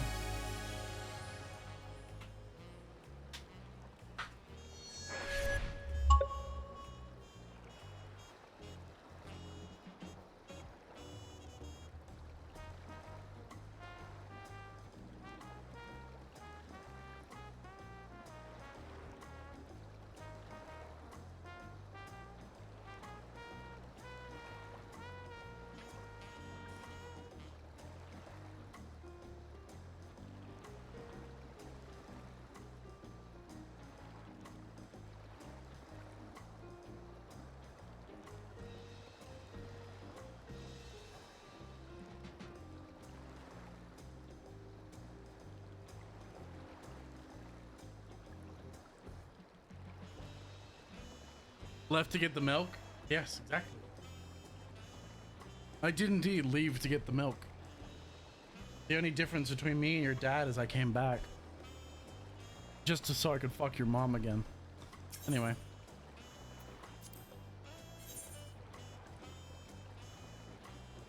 Insufficient item level.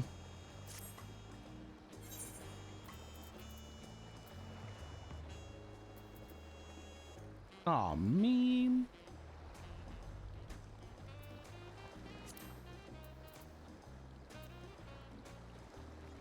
I don't think I need the weapon coffer. 230. Oh, these are 245.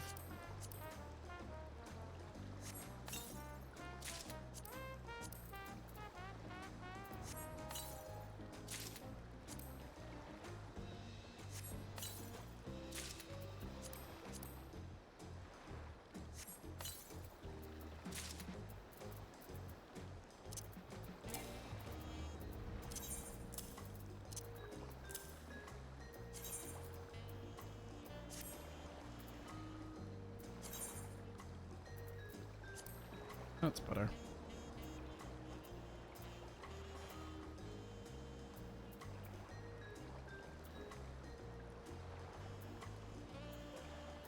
That's a much better gear set. Oh my god, my earring is level 60.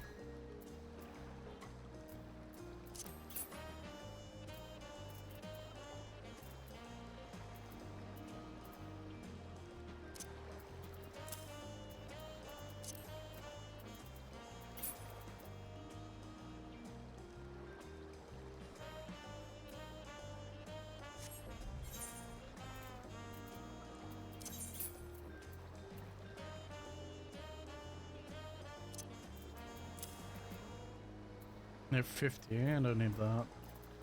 Man, I need serious item management then. I need some serious item management. It's awful, dude. I've got too much shit.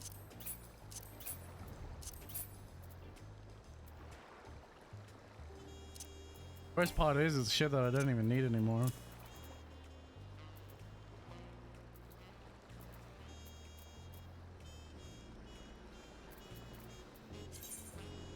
Too much fucking shit.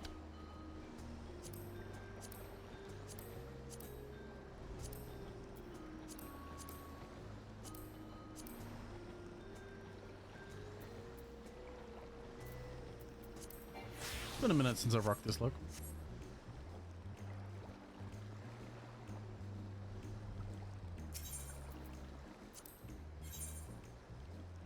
What do you mean insufficient item level? I have to be 630 item level for this? Bullshit. What? Oh man, I'm gonna have to go buy fucking accessories.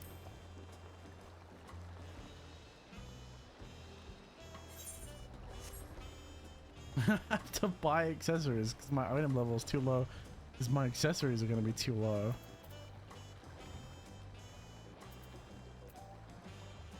These are all 245.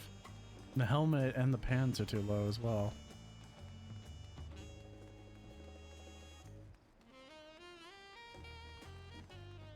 Man. Dawn Hunt vendor. I imagine to be over here.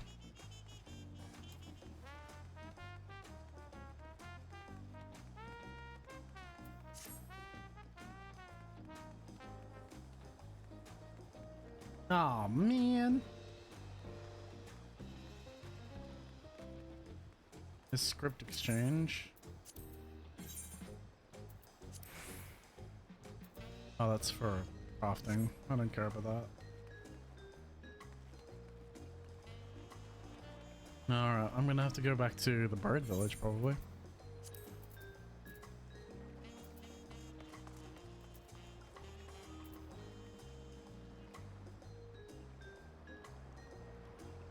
We'll go here and see if they have anything to buy.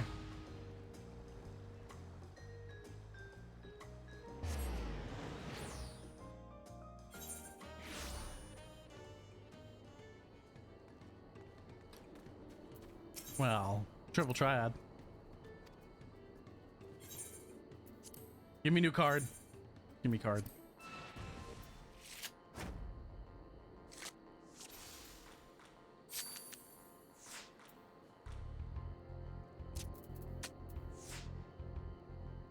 It's an alpaca card.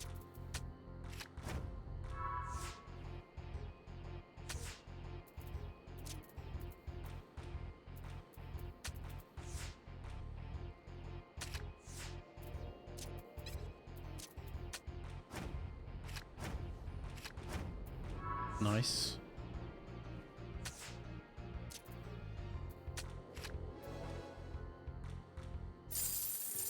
Oh, come on. Give me the card. Stop holding out on me.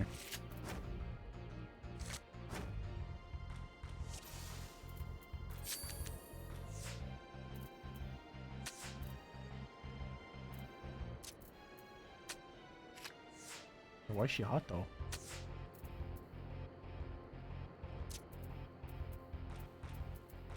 What the fuck is happening with my control, my mouse? I'm like struggling to use it.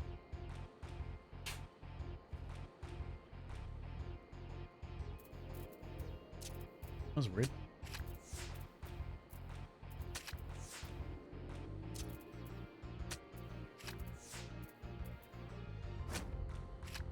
Ah, I was worried about that. Oh, of course. This is why I hate this fucking game sometimes. I fucking hate the plus system and fucking that kind of shit.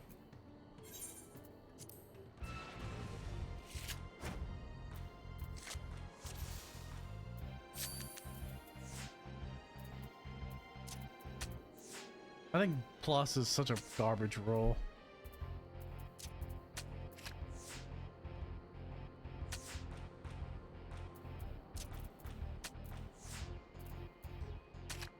Thank you very much.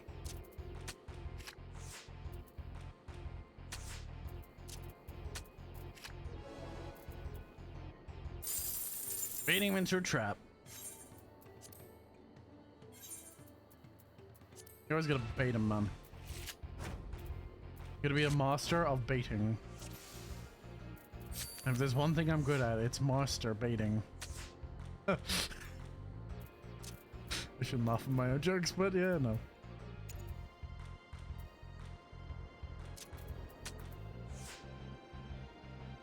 Oh, it's opposites. Fuck.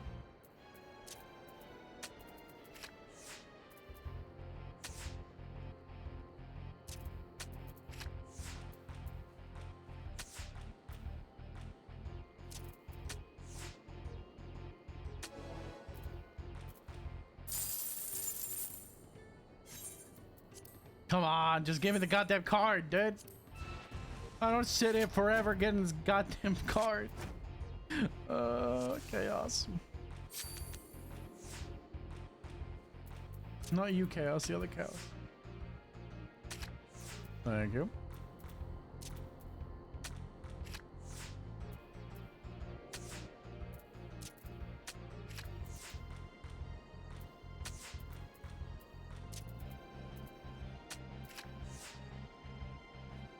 Oh, get masturbated.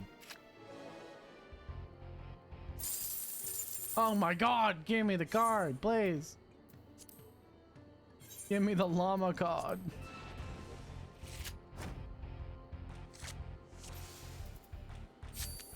Fallen ace, really? Bruh.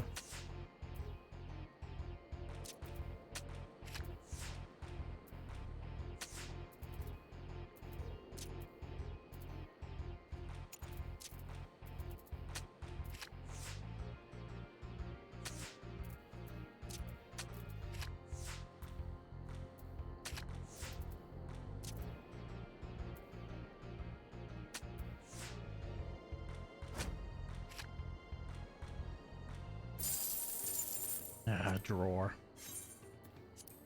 If I'd gone the other way, I would have lost.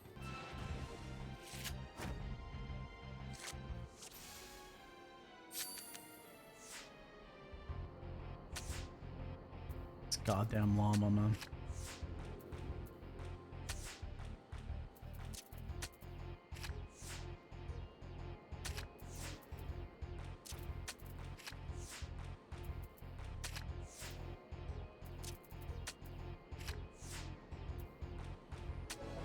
Yeah.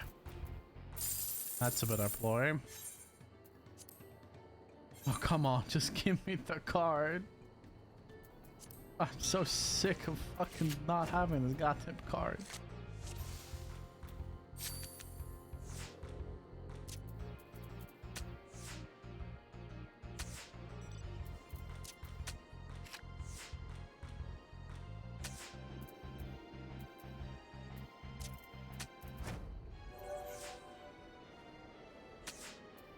I was actually expecting him to take the bait.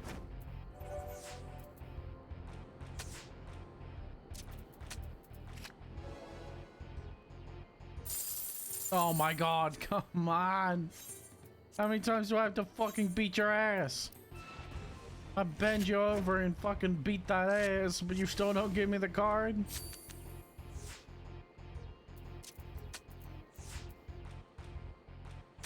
Dissension again.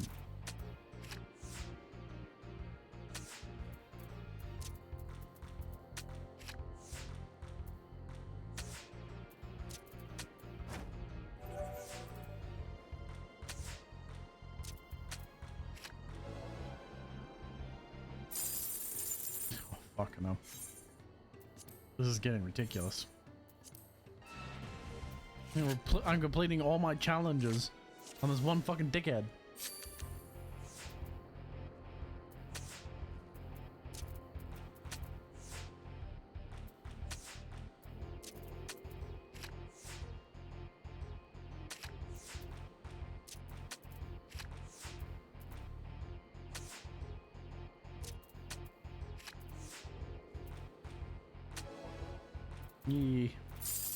Aw. How many times do I have to beat you?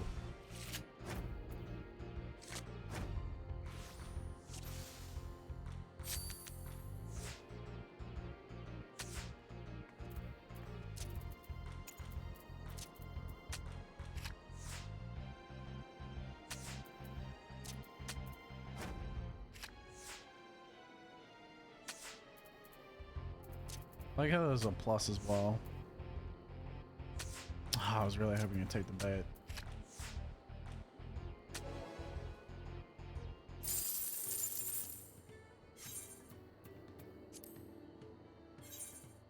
Dude, this is ridiculous.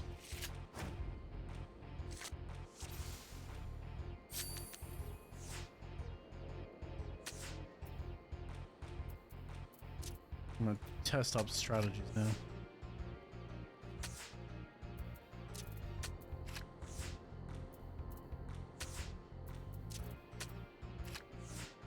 Take the bait, take the bait, take the bait. Aww.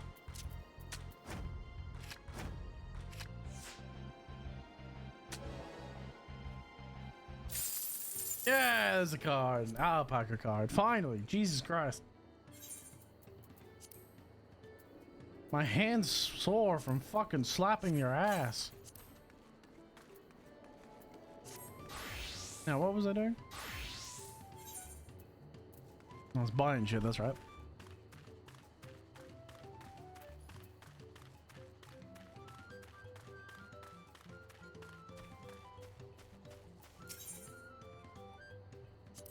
Disciples of War.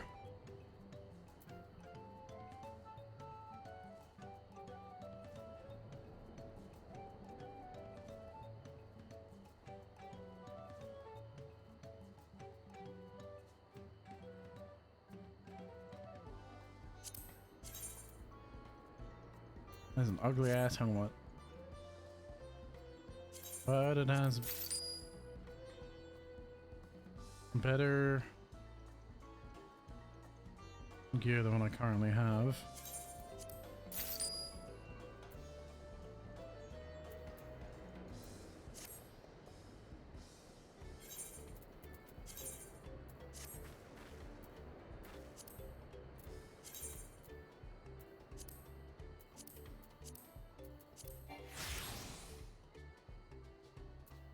It's still not enough because I need jewelry.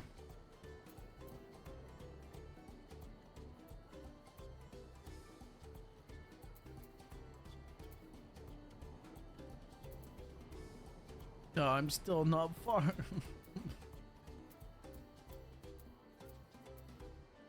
Okay, they're all 645. Yeah, so it's just my jewelry that's holding me back now. Because they're all so low level. I'm gonna have to run a dungeon.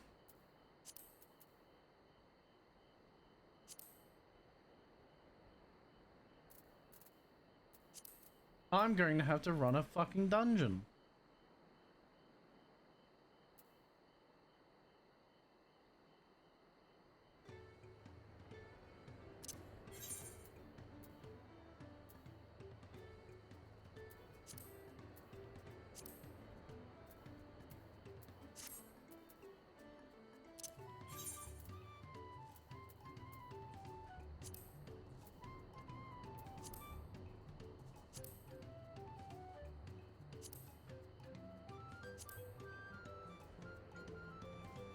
The fuck?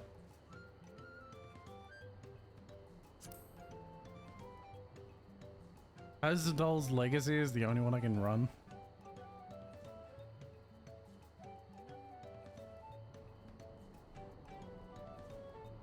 Really? You're kidding. Bruh. Fine.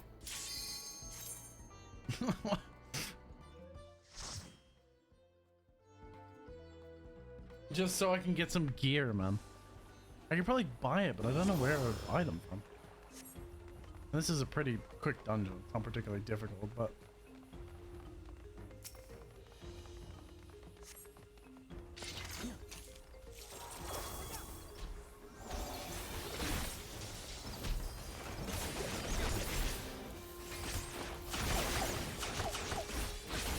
Let's wait, hold on.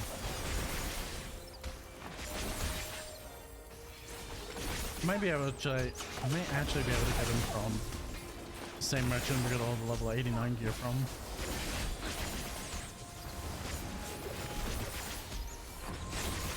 Alright, brother, I'm gonna go lurk. Have fun. Thank you, Belmont. Thank you for the lurk. Thank you for the raid. I appreciate it. Hope you have a wonderful night. Rest well.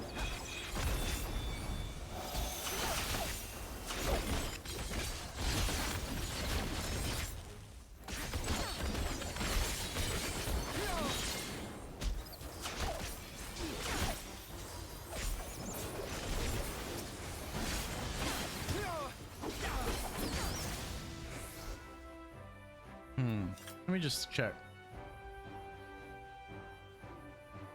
before I continue onwards.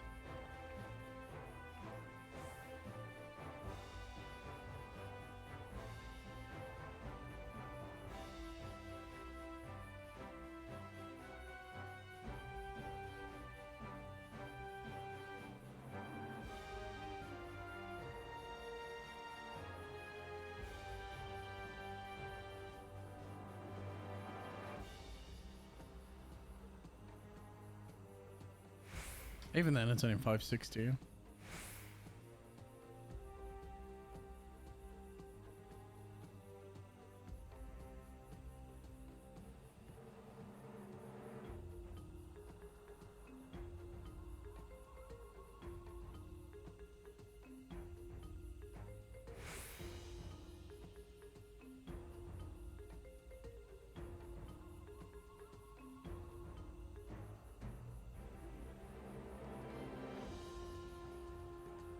That's true. I could just buy them.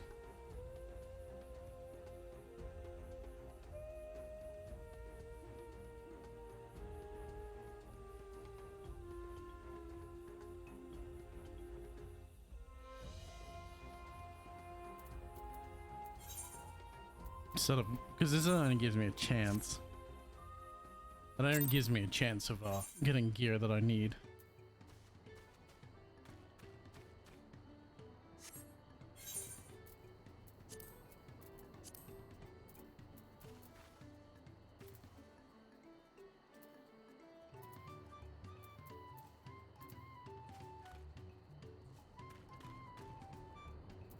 Wait, did I not attune to that other aetherite?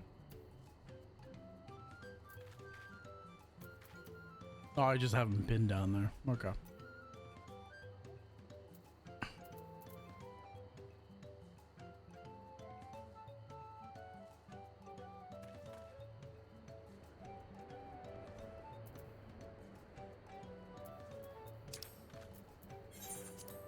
Bruh. Bruh.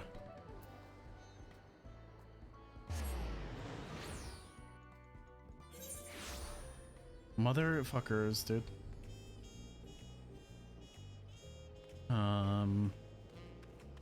Is there a board around here? I haven't actually seen one. There has to be, right? Ooh, maybe you.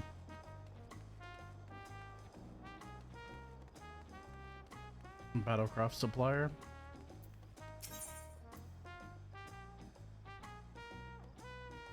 Tradecraft, battlecraft accessories. There we go. Maybe I'm just fucking blind. Which is not out of the question.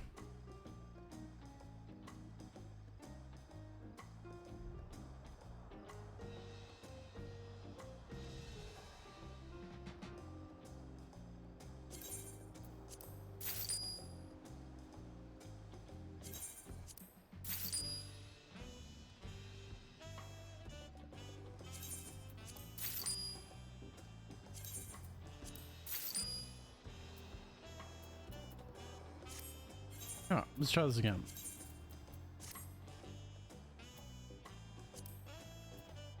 What was the minimum level? Was it 640 or 645?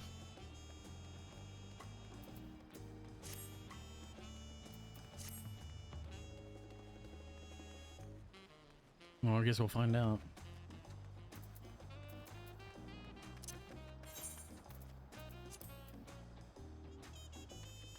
630. Okay, so I'm at the right level now, thankfully.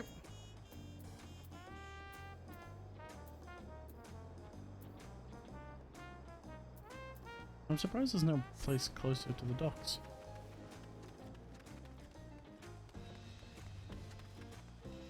Oh shit, the meal's almost gone. It's really been that much time. Oh my god.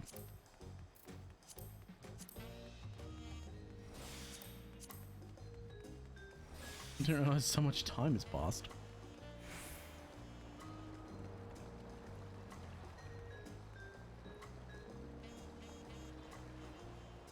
I can smell my chippies. They smell like they're done. Let me quickly get them. I'll be right back. Oh. I've only had so much to eat today. Like I got up, I made some food, and I started streaming.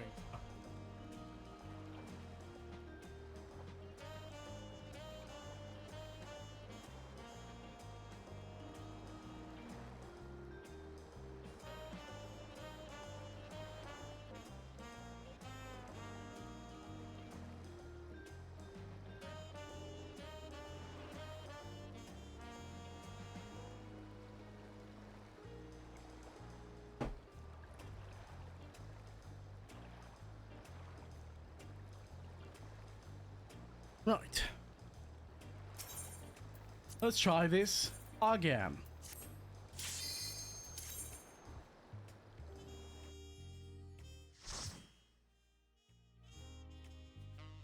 This time with less foolishness.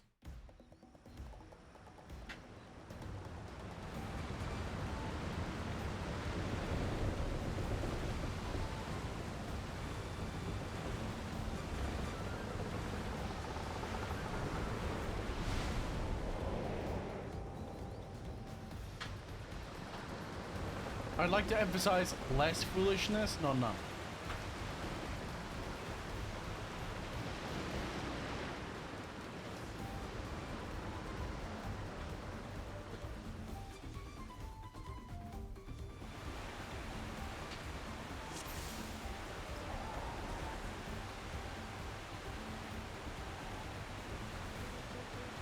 Let's go.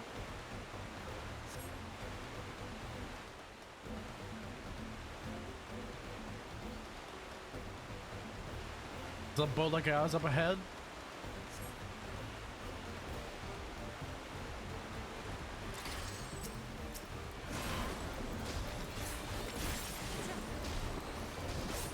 It don't matter. We kill anyone who stands in our way.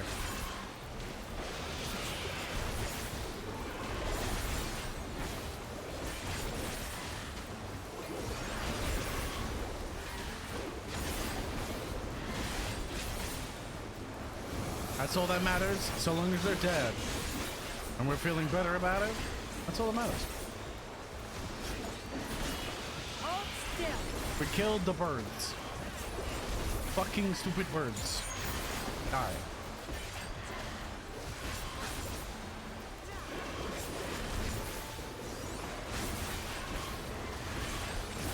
All you birds, please die.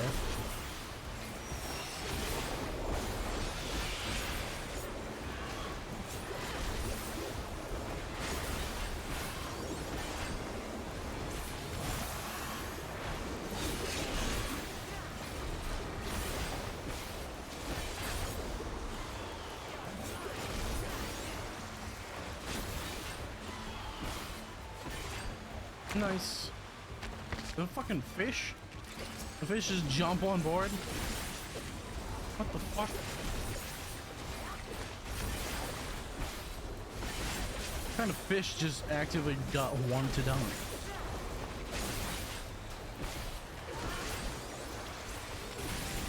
Oh, well, I say that. I'm sure there are some.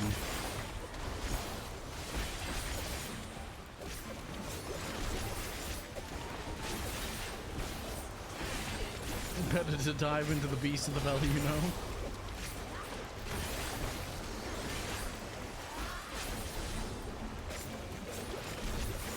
Man, I can't wait for Evercold, man. I'm really can't wait for them to actually increase the number of job actions you have. Sorry, they're gonna they're definitely going to reduce the total number of button presses for now. But like, in the long run, I can definitely see them adding even more button presses or more skills.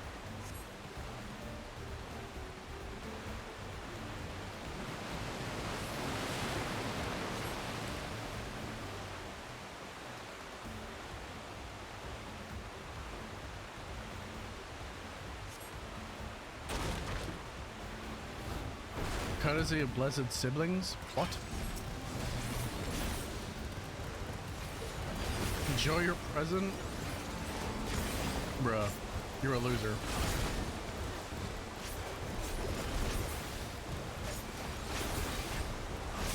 You're a goddamn loser.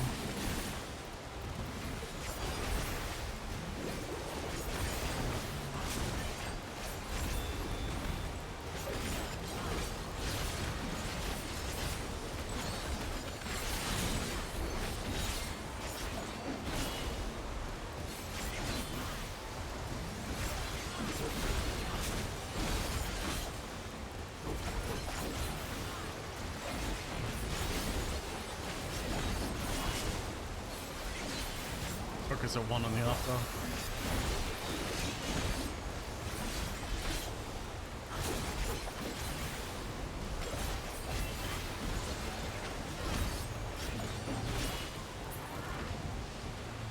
Easy peasy. This is not going to plan. We'll have to improvise.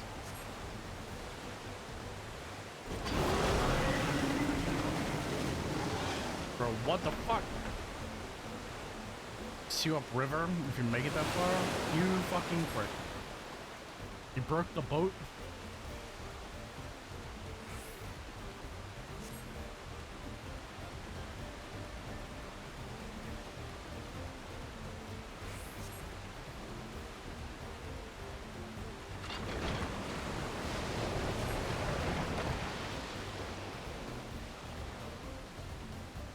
Why are we going anywhere until we can make repairs? Bruh.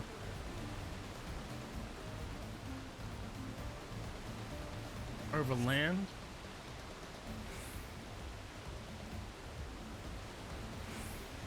What the fuck?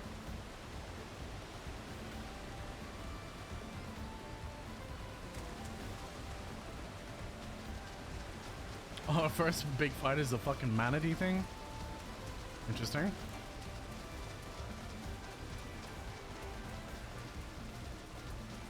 A punity? Whatever the fuck it is. Prime punity. It's a it's a prime version. Nice. All of a sudden I'm playing Warframe again.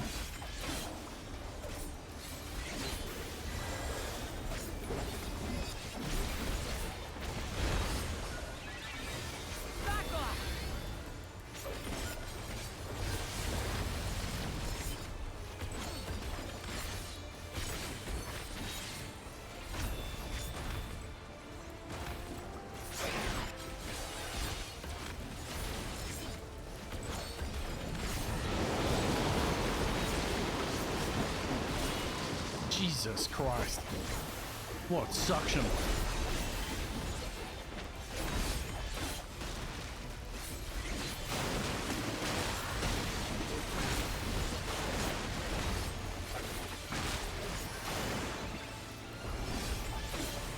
Oh shit. I'm gonna hurt. That's gonna hurt.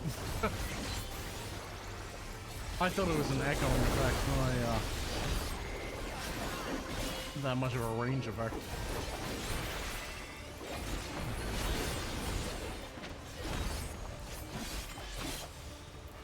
Song of Unity.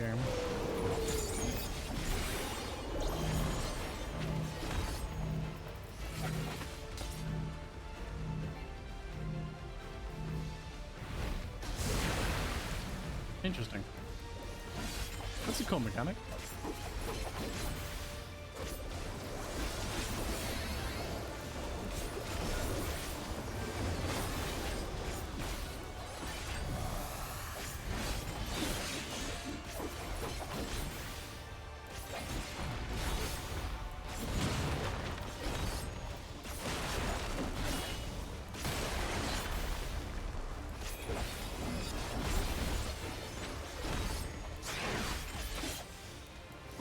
Resurface.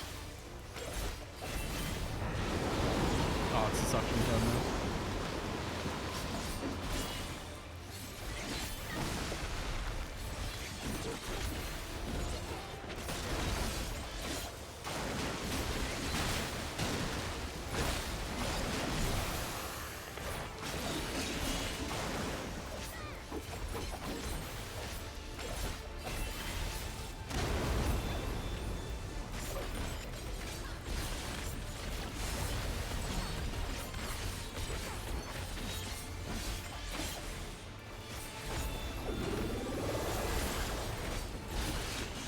Such an instinct to press shift after pressing the buffer.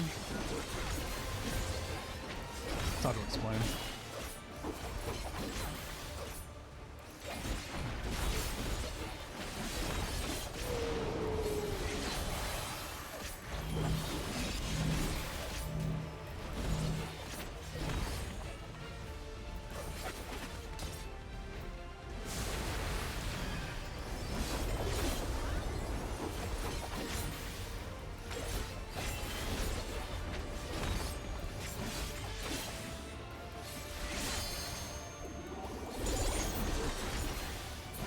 There we go.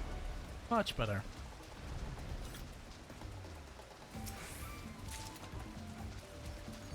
I remember to pick up gear, considering the fact that I don't have any gear for this level. But I'll probably end up just trading most of it into the the companies, the seals, because most of my classes are not that high of level.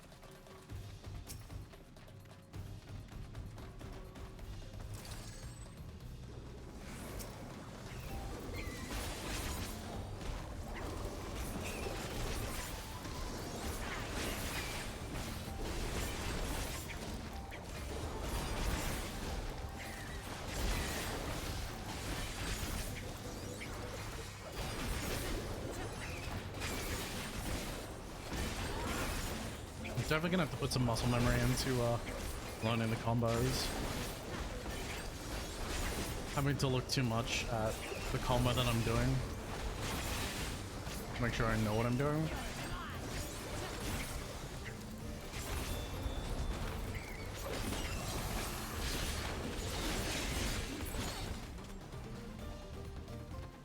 I will say I really like the aura that you awaken as a Viper.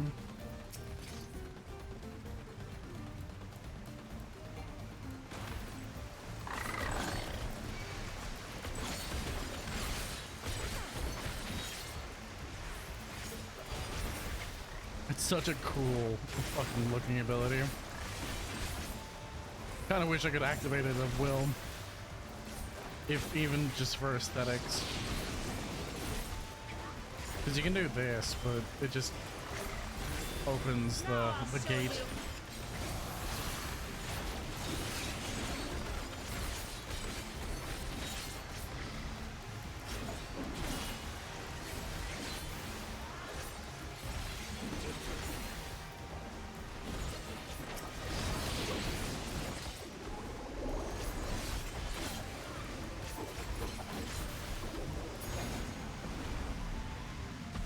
Interesting. Oh, okay. I was like, what? I was expecting for it to like pulse me up, not actually climb the ladder.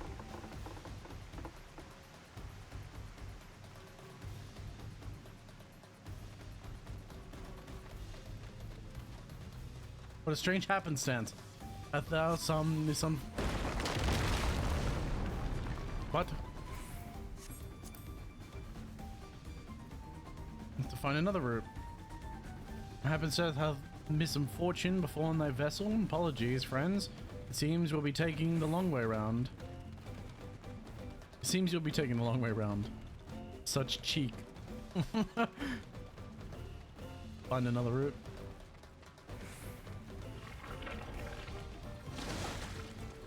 What the fuck?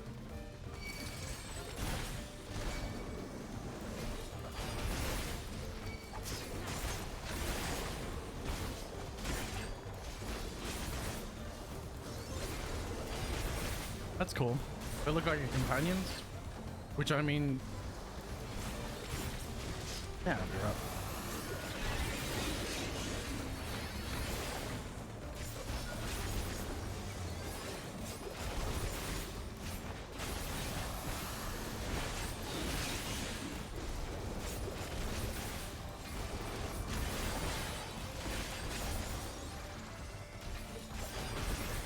We mustn't hold back.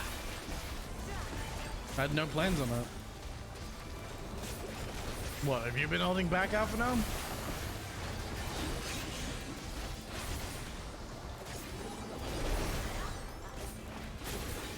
I fucking hope you haven't been holding back, bitch. I'll kick your ass.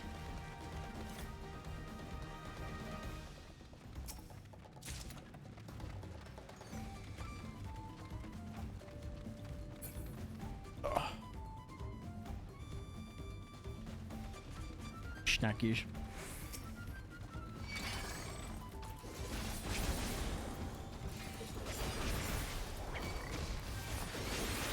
Hold still. Snacky, snacky, snackies. Potato chippers. Will you all just die, please? You're not taking nearly enough damage.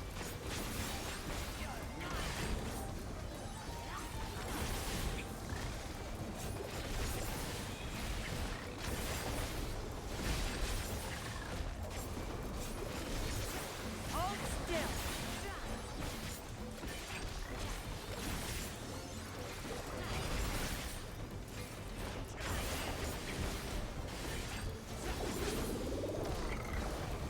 Please just die. Oh my god. Thank you. Holy crap. There's no death.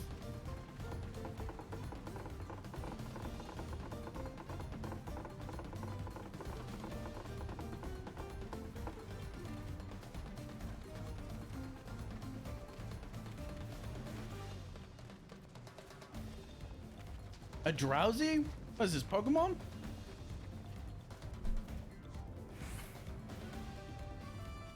Can we sneak by?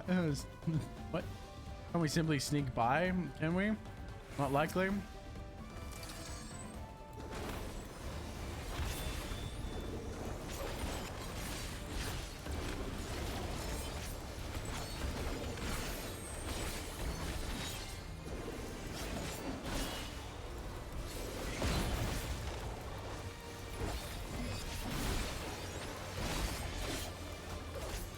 It'd be too easy if you could just simply sneak past a creature.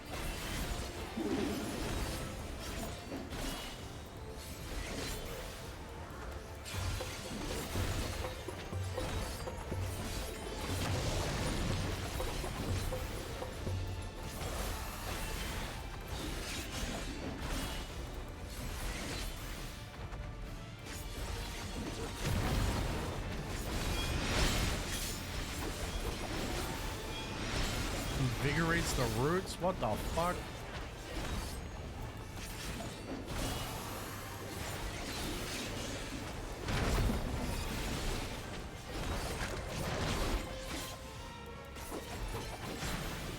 He just sneezed. Goo-boo. I mean, it's just like a hairy goo-boo, right?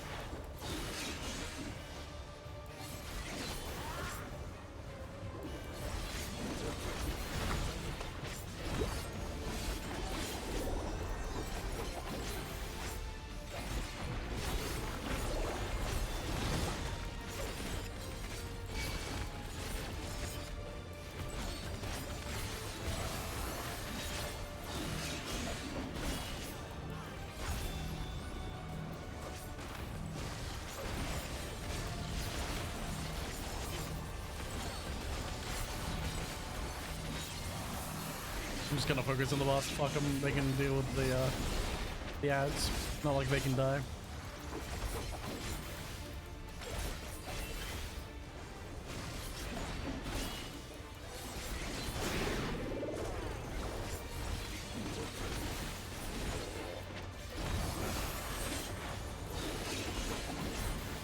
Yeah, I'll be fine. See, I told you I'll be fine.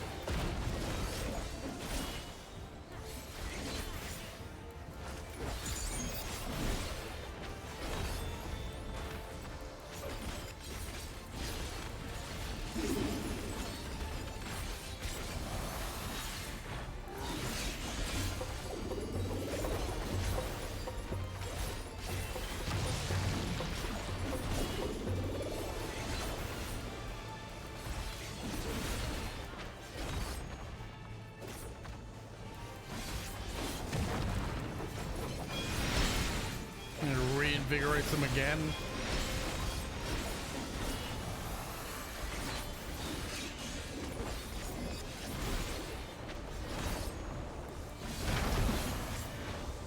And he goes for the sneeze.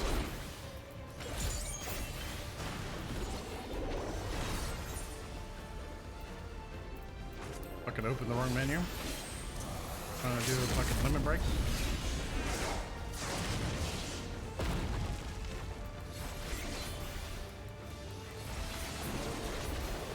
Hello.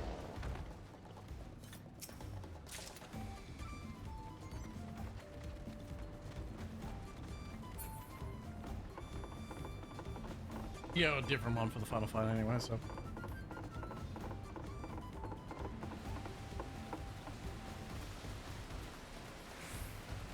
Ooh, pretty.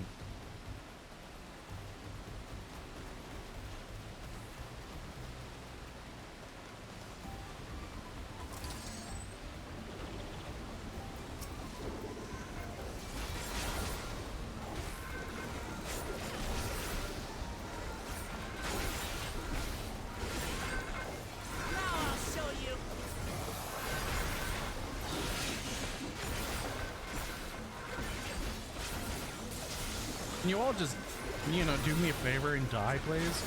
That would be excellent. Like, just drop the fuck over like anything else I would normally fight. That would be quite wonderful. But you see, you're incapable of doing that, and this makes me sad.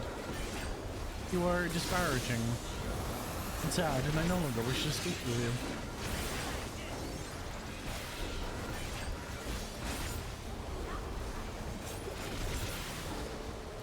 In which case you are sad, and I no longer have any wish to speak with you.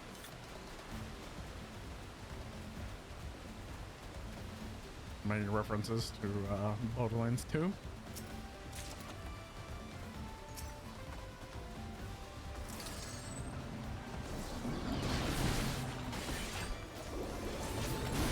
You know, happy.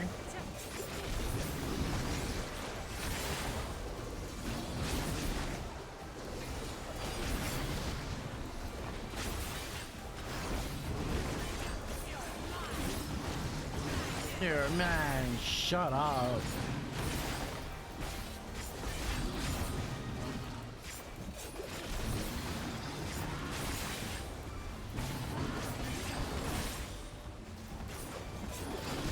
Shut the fuck up. It's so much harder. I forget the limit. No, I was gonna call it the limit break. That's the spender. I keep forgetting the spender every time for the multi-hit.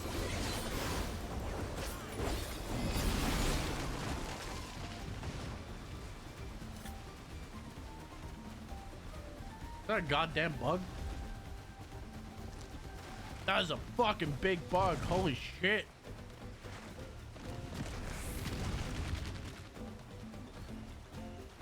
That's fucking terrifying.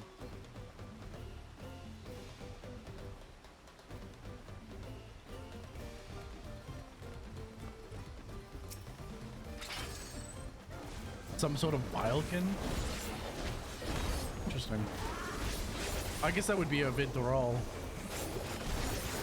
A Toro Vidthrall, I'm guessing.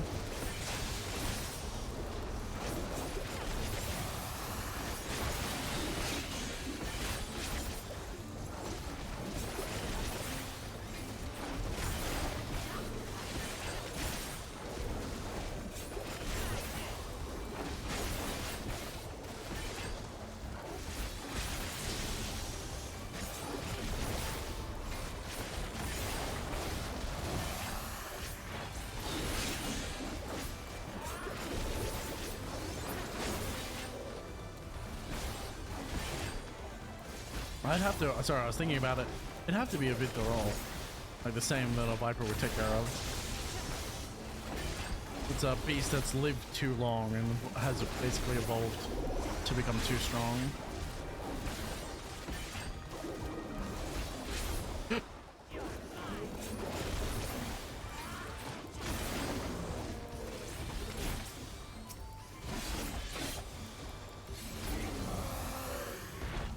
At least that's what I'm imagining.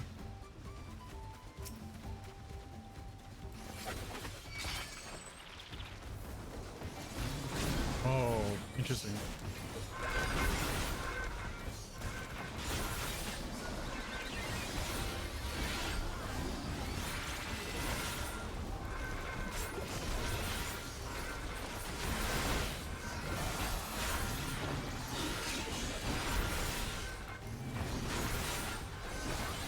One, two, three. Okay. So it is every 12 hit.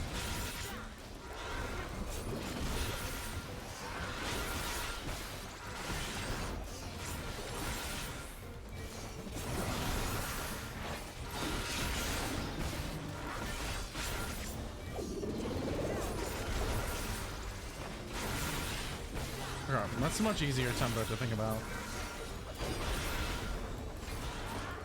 I can just assume that if I've done 3 visual combos, then I'm onto the spender, which is pretty simple.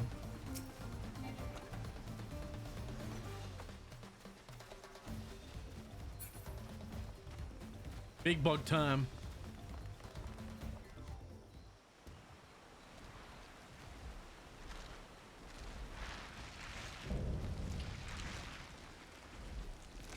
Apex Predator. Poland, y'all.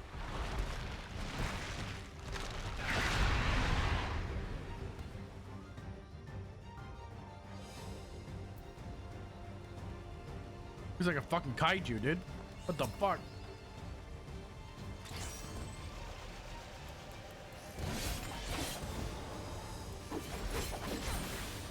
My axe for a great boot.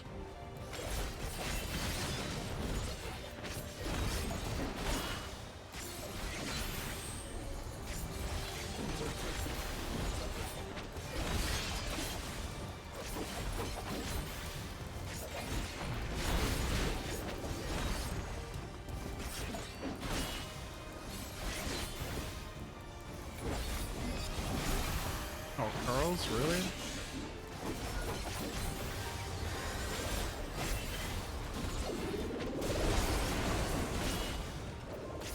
Oh, they were attacking it, and now it's feeding.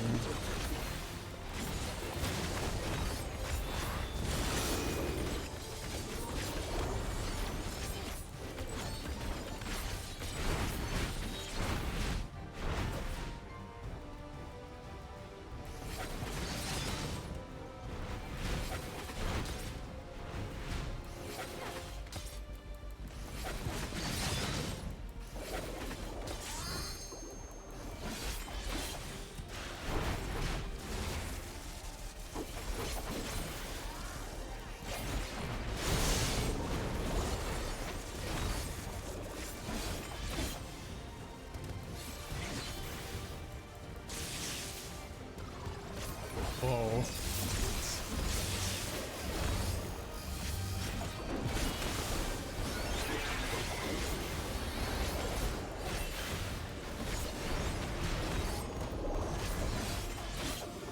Fucking worms? I mean, it's gonna eat it again, I assume.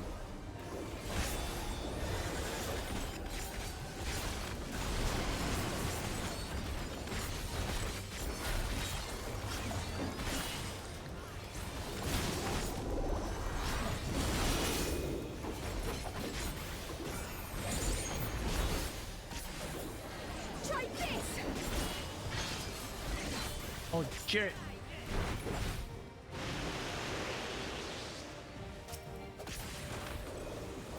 That was close.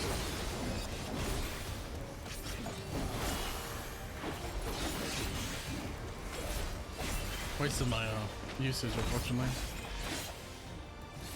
My spender.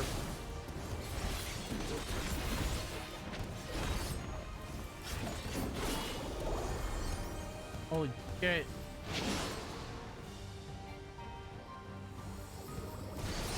Did they just choose to get hit by that?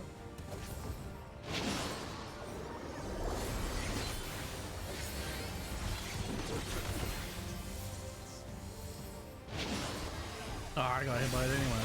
Just trying to stay in like the perfect spot.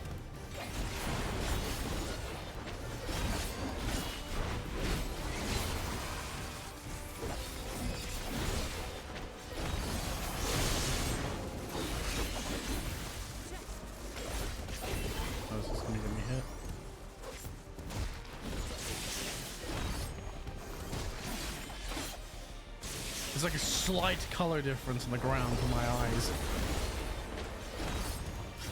Like, what the fuck is the difference?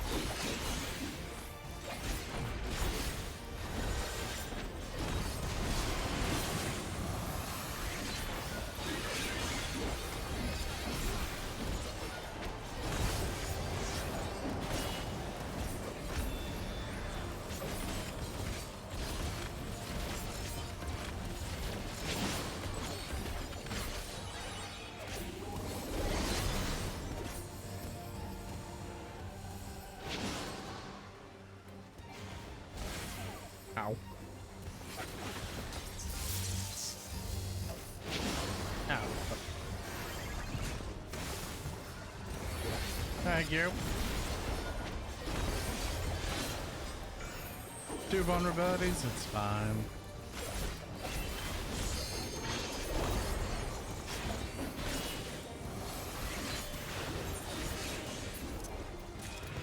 Nice. Level 92.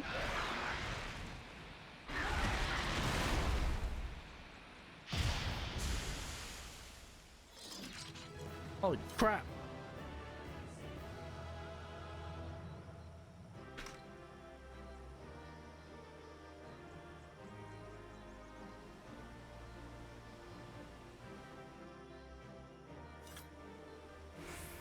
There it is, uncoiled fangs.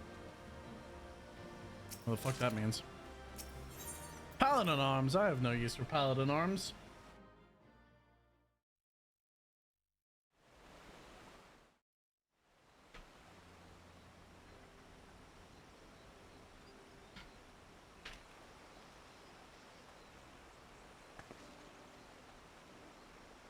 This is as far as we can go on foot, it seems. We'll have to head back and see about fixing the boat. That's my sauce bottle for the chippies.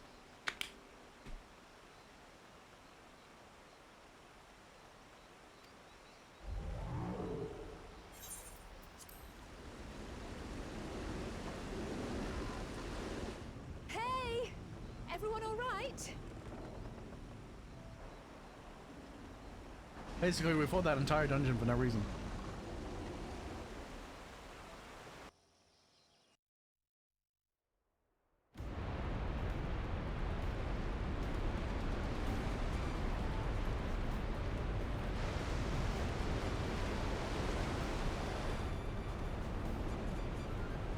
I worried we might not catch up to you.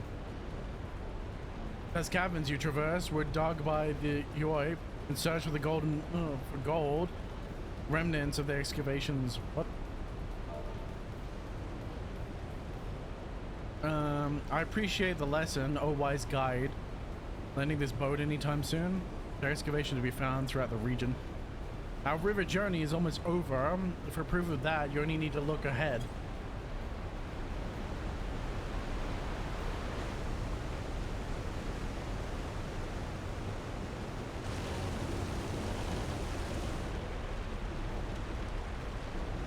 The falls were impressive enough from a distance, but it's almost too much now.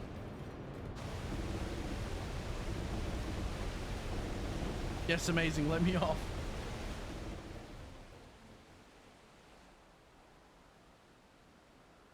You were a dragon slayer.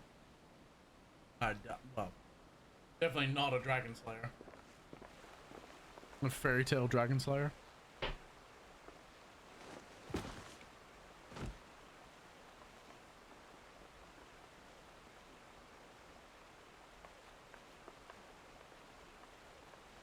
Are you... I should be surprised if she was, even without the nausea, we're all spent. There's a mountain shelter nearby, a resting spot for those who have to ascend the stairs. I suggest we make use of it. It would be a welcome respite. Have you the strength to walk, Lamat? We can rest along the way too. Damn it all. The promise is meant to lead from the front, not mew and moan like a sick kitten. Oh, for fuck's sake.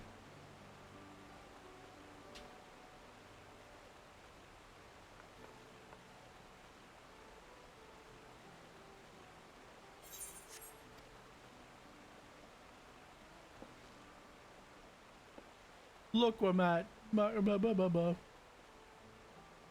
Yes, let's all stare at the kitten while she cries. Well, ignore me, it's the nauseous talking. I'm fine, really. Lead on, I'll follow.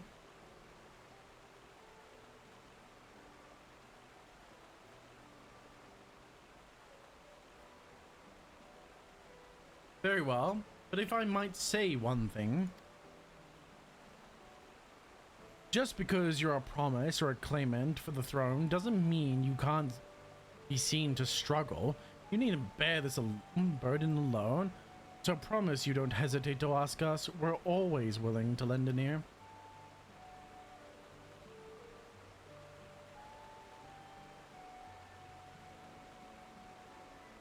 But Carlite,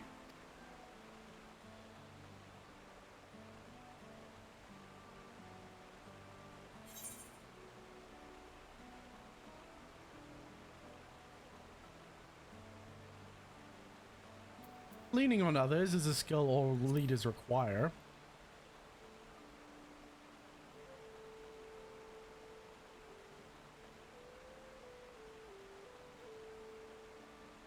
You as well, Zarya.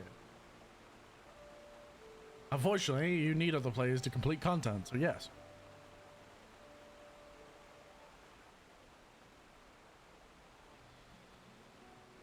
I've always believed this is my problem alone.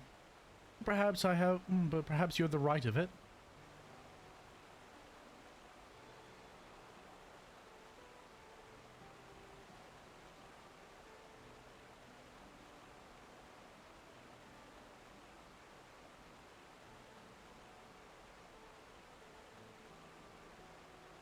Alright, I'll talk about things. Just give me a moment to collect my thoughts. Of course, as long as you need. We'll be waiting at the shelter when you're ready.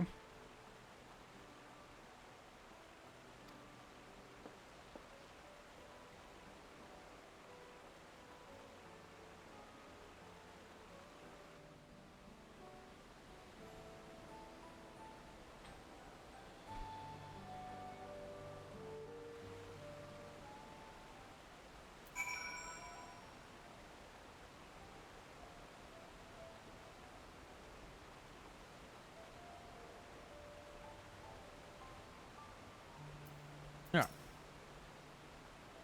I've long felt that I could never tell anyone when I was confused or hurting, that admitting weakness would bring shame to Papa's name. Anyone who believes that is a fool.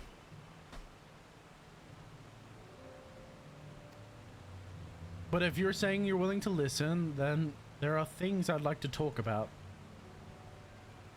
Come on, let's catch up to the others. The Dawn servant is dying. It's not simply that he's grown weaker, it's the fact that he's dying.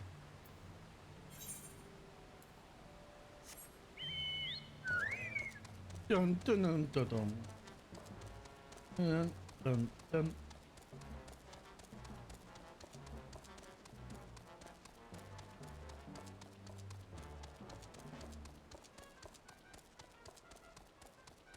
It's a pretty area.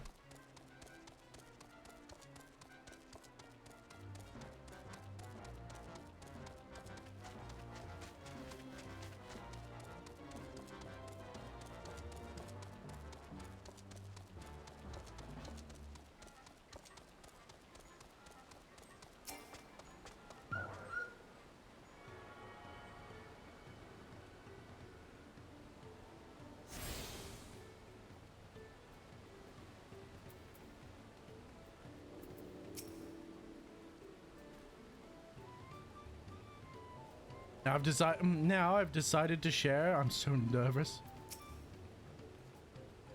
We should stop here for the night.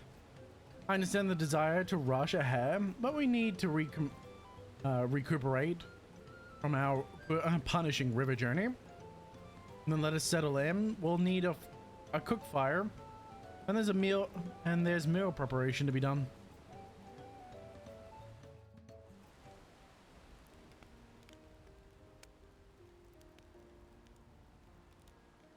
I've been meaning to ask, but how does one become the adopted child of the Dawn Servant? I was but a ball of fuzz at the time, so I don't remember much. My earliest memories are of life in the palace.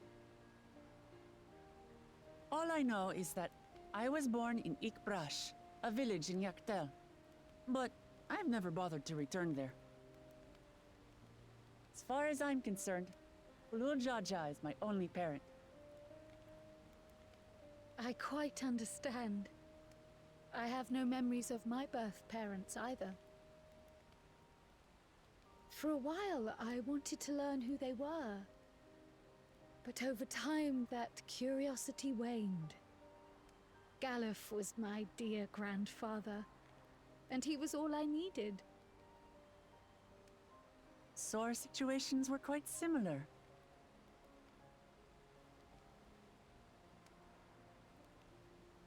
Still miss Grahatia. Even though Grahatia Papa should already be here. had a trueborn son, he raised me and Kona with no less love. One time, I'd wandered off alone into the forest and gotten lost.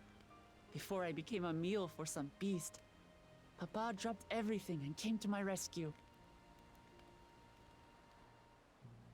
I was scared and sobbing and ready for a scolding, but the head of resolve praised me for surviving the ordeal.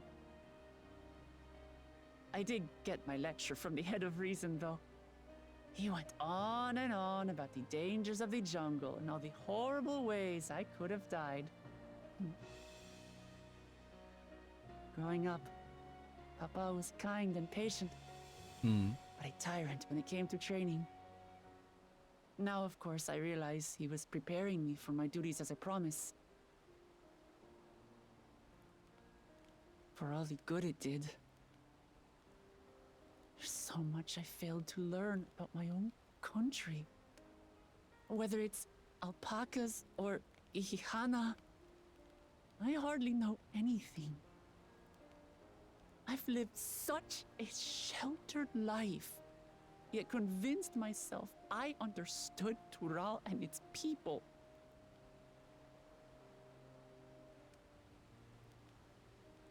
I don't have Kona's education, or Zoralja's strength.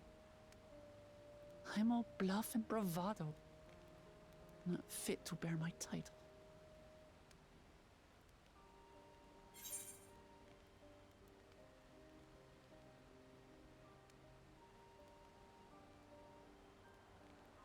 We repeat what we said. You can't measure your worth by the success of others. Don't compare myself to my siblings, you mean?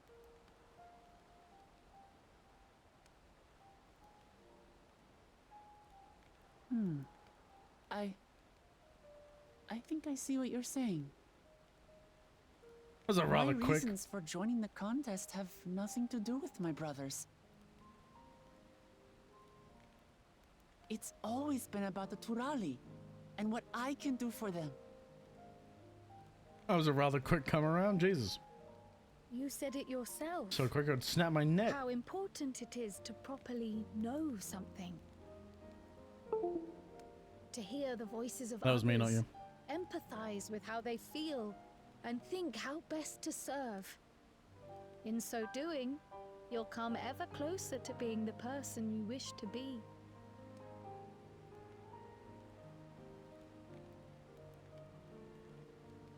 I'm sorry, everyone. As you I've should be. been a fool. From this I moment just on, love dogging on her. I'll stop trying to be the promise I'm not. I won't feign strength to hide my weaknesses. Step by step, I'll learn That's one all step in the there right is to direction. know and love about Tulihyolal and my fellow Turali.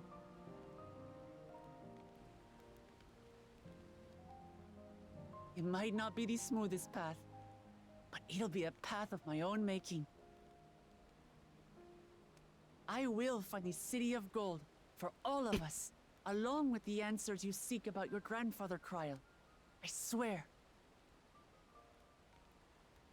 I appreciate it, Wuklamat, but you needn't take on that burden as well.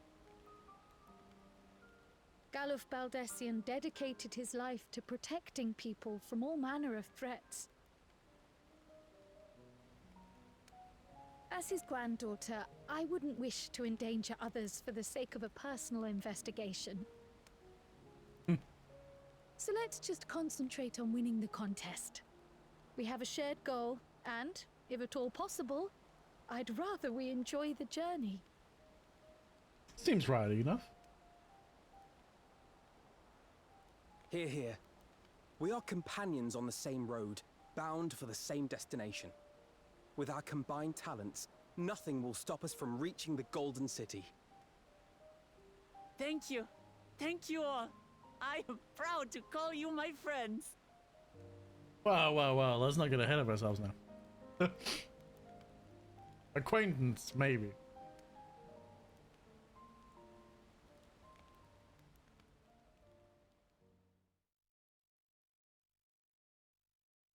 Meanwhile, in the parallel universe.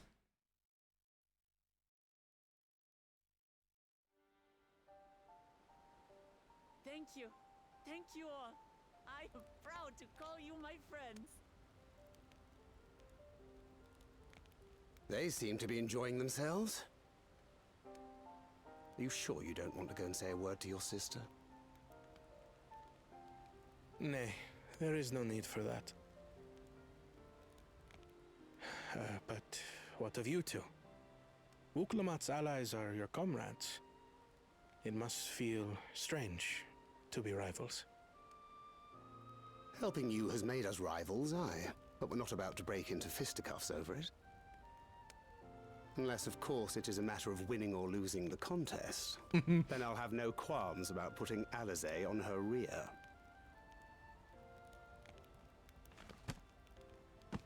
Despite our long history, never have I been given the chance to test myself against our companions. The thought stirreth within me a most unexpected sense of competition. Yeah, but it's nice when you have to go up against anyone that's not me. Lamachi has surrounded herself with distinguished figures indeed. One of the Studium's finest graduates, the head of the students of Bardessian. And then there's Eorzea's vaunted champion. If she's half the hero you say, then the odds are stacked against us. Not that I have any intention of bowing out.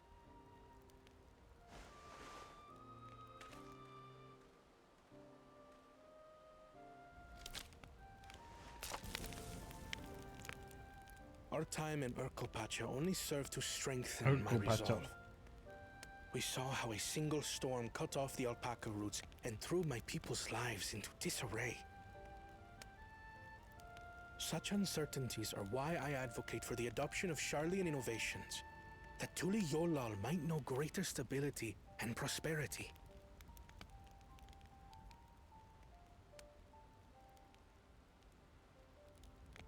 Our nation can change for the better. And I will be the man to change it.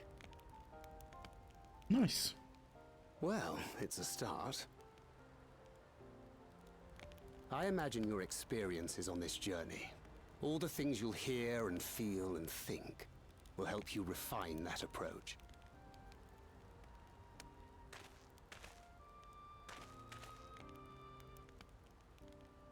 But to return to the subject of the rite, I'm a touch concerned by the condition for victory. The claimant who breaks the seal becomes Dawn Servant, not the one who performed the 7 feats first. The would-be victor need only possess the 7 keystones. Which means you can lie in wait and claim the others. As the contest wears on, we must brace ourselves for greater conflict.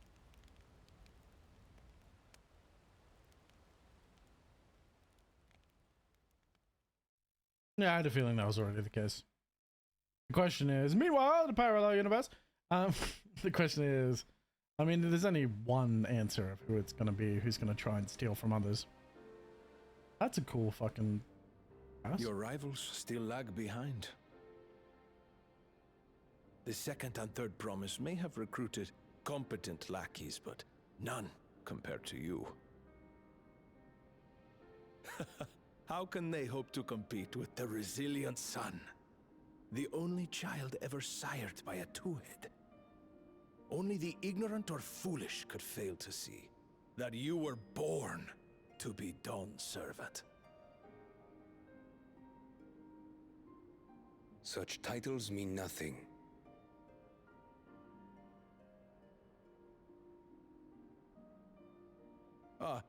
I neglected to mention, when I first heard the rumors that the contest involved the Golden City, I spoke in confidence with Gulul Jaja's inner circle. They all agreed on one thing. Whoever reaches the City of Gold will attain a power so great, it can dictate the course of history. Interesting. If this power truly exists, then I humbly beg a fair share of it. Time is passing, and I would put my plans in motion without delay. The useless tool is cast aside after all. And just so there is no misunderstanding, you consent to this course, no matter who is made to suffer. Okay, interesting.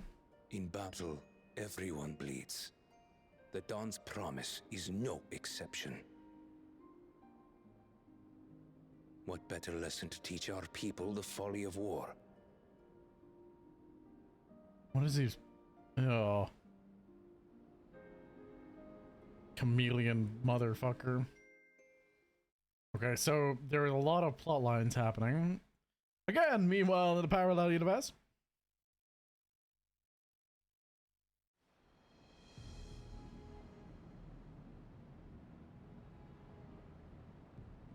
I was hoping for a good scrap, but this bloated sack of bile was no challenge at all.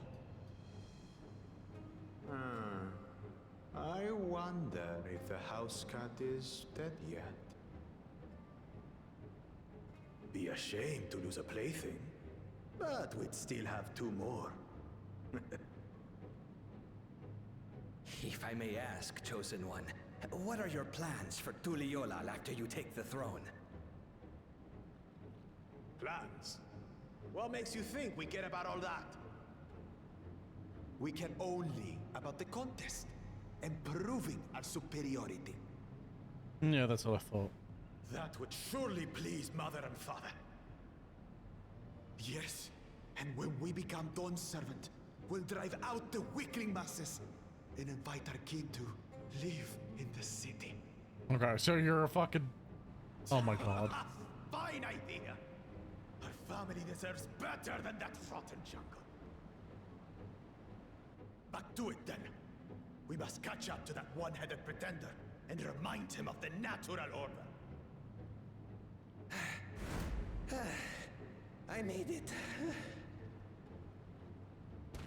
Oh, you're gonna be dead. I thought we were missing someone. Where have you been? Oh, I feared I was done for when I fell from the boat. Yet somehow I made it. You're gonna die. Oh, my arms, I can barely lift them. If I could just rest a moment. Oh, you're so dead. Us to wait for you? Those who can't keep up will be left behind. My brother has spoken. March, or be fodder for the beasts. Okay. But I followed the teachings. Everything I've done, everything I've sacrificed, all has been for the blessed seedlings. Wait. Don't leave me behind. I'm begging you. Bruh. Bruh. What did you expect?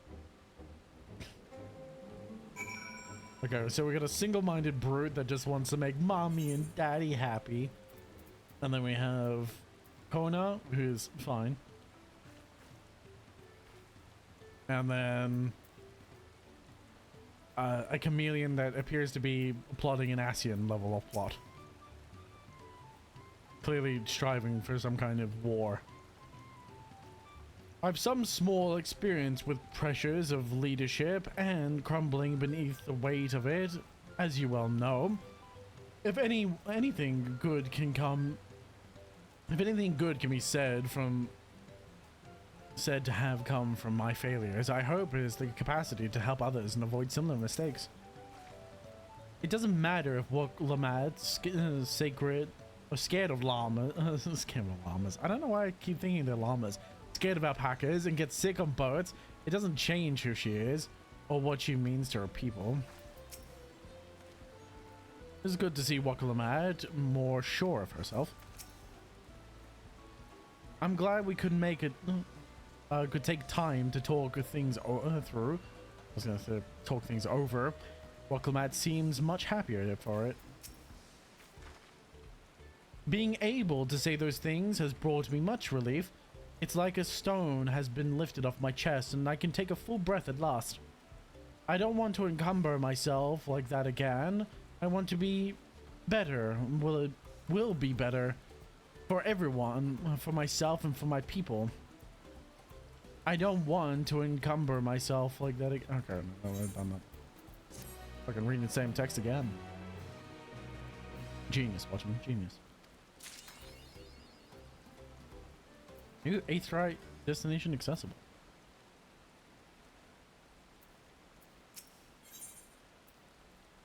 Ah, more items. The Momlum sediment, the earthen spire, is not far from here. But be warned, the road we'll be taking is favored hunting grounds for bandits. With the stairs completely impassable, there are far fewer travelers, meaning the brigands will be desperate for victims to ambush. Although, considering the present company, I suppose my concern is unwarranted. Bandits on the road? What have Zorjal and the Landsguard been doing? It seems up to me to restore order in that area. And off she goes again. For now, let's head west and aim for the bank of the second river. Seems simple enough.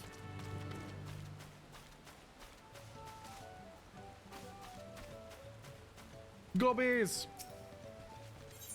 Whoops.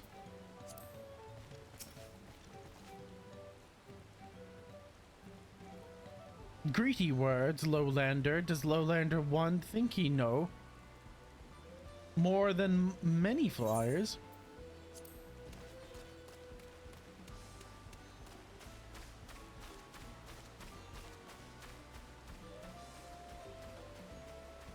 Alpaca keep.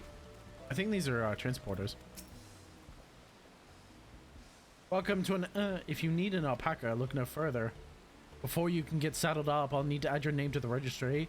It'll make things smoother next time you go for a ride. I'm afraid I can't lend you an alpaca. Tell me where it's heading. Each alpaca stops offers several different routes. However, you may only select routes leading to destinations which you have previously traveled. If you've not visited any locations yet, you may serve. Okay. Yeah, they're typical porters.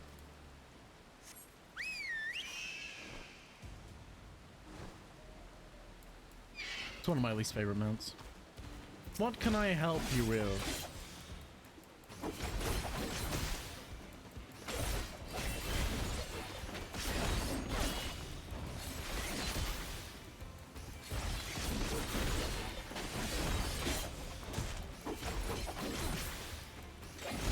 Doesn't appear I can help you with anything but death.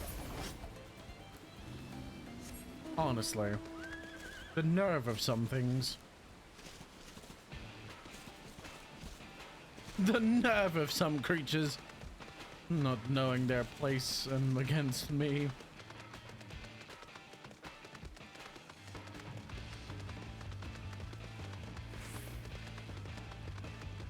How dare they think that I'm at the same level?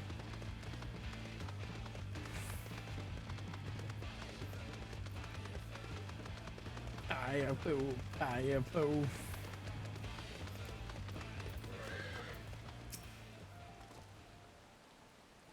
Well, where are these bandits? Apparently, they're not foolish enough to attack a party of this size. Earthen Spire is just a little further ahead, on the opposite bank of, I ain't saying that, of Zoma. But let's remain vigilant all the same.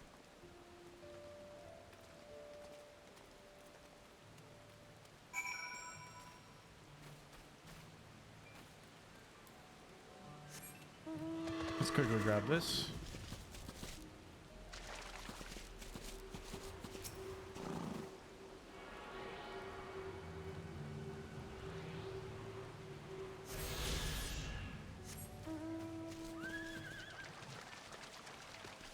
Walking a lightning horse through water is certainly no problem at all. Just kill vast amounts of the local fish. as its lightning-infused steps run through the water.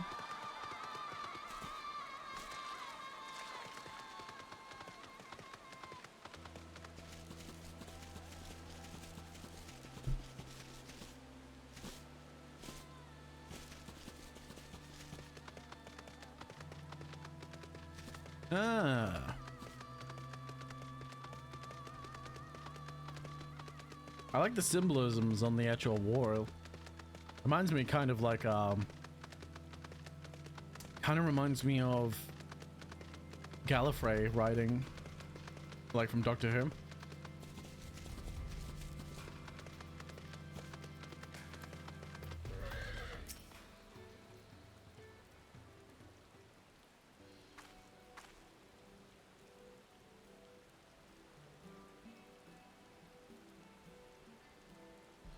This is it.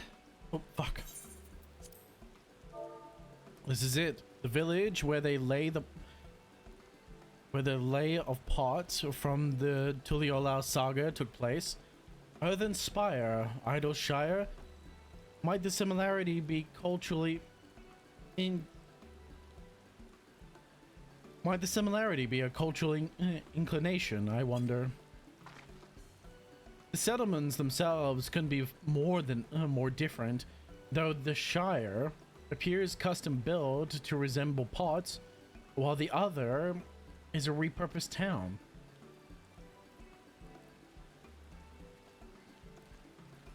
Gobi! Welcome to Idleshire. Do I have the pleasure of happy greetings, the third promise, and her routine?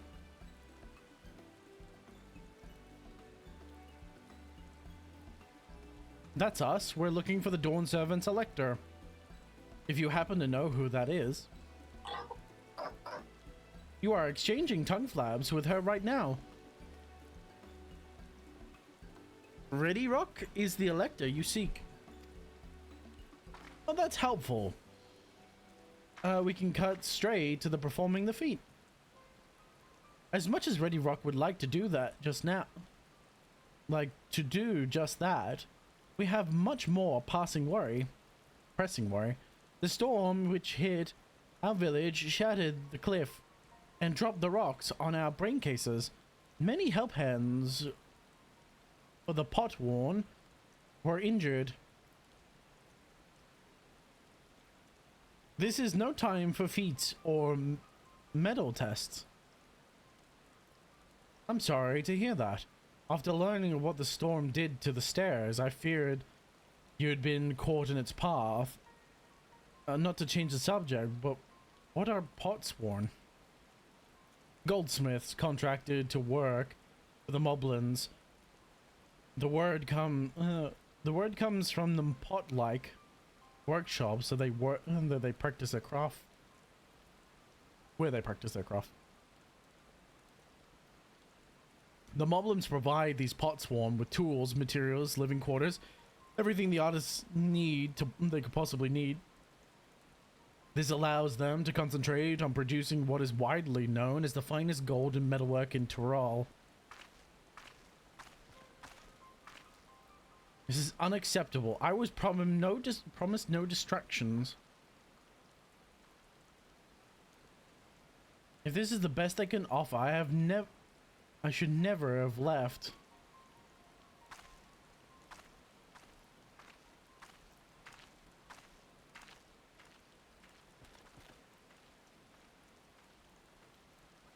You see, the pots won't desert us.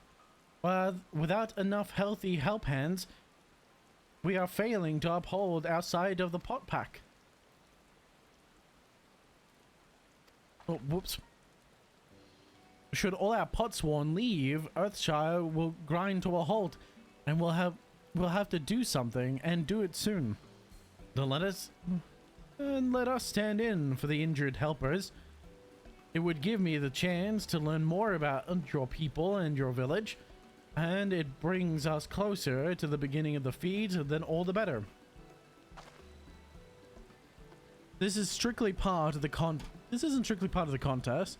So I don't feel obliged to join in. Oh, so don't feel obliged to join in. Take the rest while you can.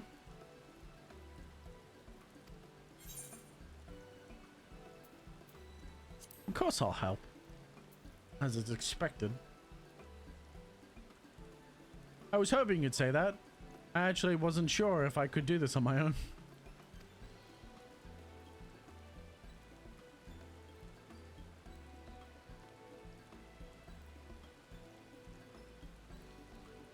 We'll help. We'll all help. I doubt any of us could just sit around and watch. We'll take every help hand we can get. Is it ready, Rock? I can never say it. I don't know how to say it. I don't stink. Fuck you, Kyle. You smell! Bitch. Go I don't know. shower! Welcome in. Hope you're doing well. Hope things are doing well. Truth swears that once the pot sworn have their perfect workshops again, we will commence the feat with all haste. And you, the third promise, can assist help hand Rakarok?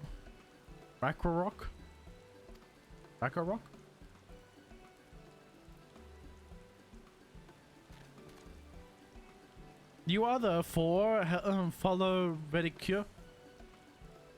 Rick. There are other help hands that in need of hand lending.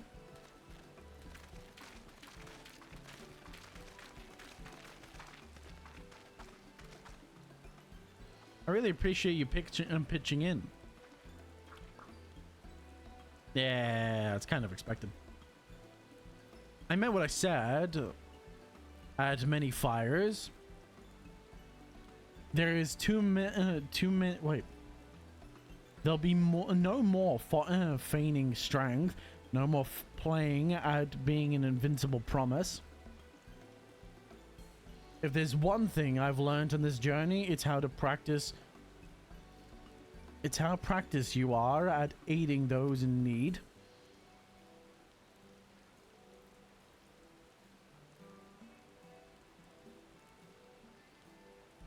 Oh, Jesus.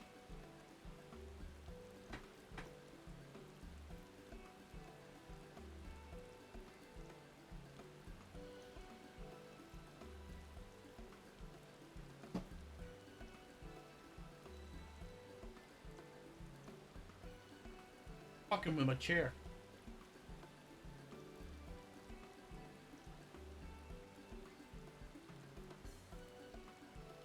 And I mean to make the most of having such an incredible mentor at my side.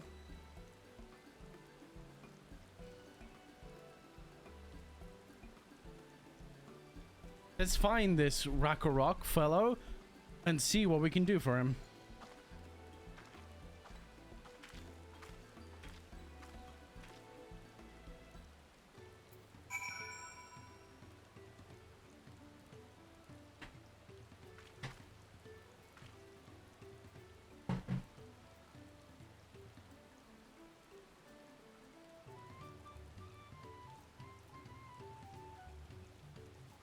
Changing my chair seating a little bit, get more comfortable. I'm sitting slightly further forward, so let's do some repairs real quick. Now that my back doesn't hurt nearly as much as it used to. Shit, hit the mic. I can actually change my chair. I had to put like a pillow on my chair, on my lumbar, because otherwise every time I move it just fucking absolutely killed my back.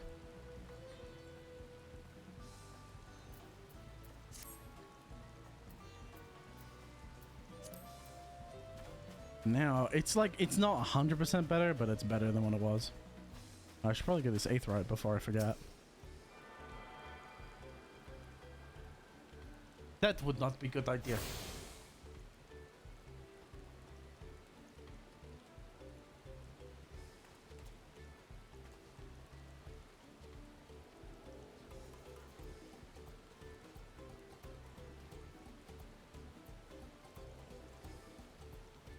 All right. I'm trying to find a... There we are. Rakarok. Ragnarok can't meet his obligations without more help hands. The pot pack is broken, and the pots are emptying.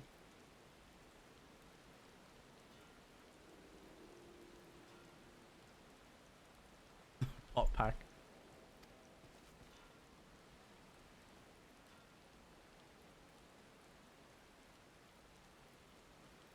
You've come to aid? Ragnarok? Ragnarok accepts your hand lending with joyous feels smiles. If we can offer the Potsworn their promised good living, we might save the day yet. Whatever you need.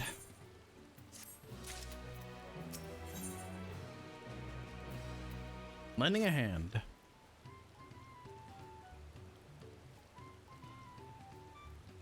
What Ragnarok needs is a few help hands to create a good living for Potsworn. The help hand assigned to Kahi was hurt during the rock rain, so Ragnarok took over, but he knows nothing of Kahi. What does Kahi want? What does Kahi need?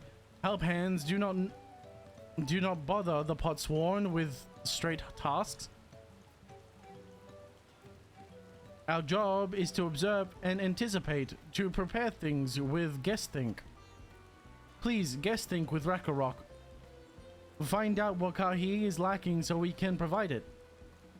You can count on us.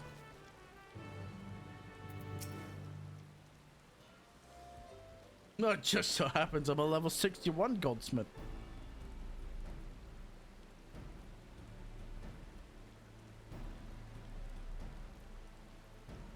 This is where Kathi works, is it?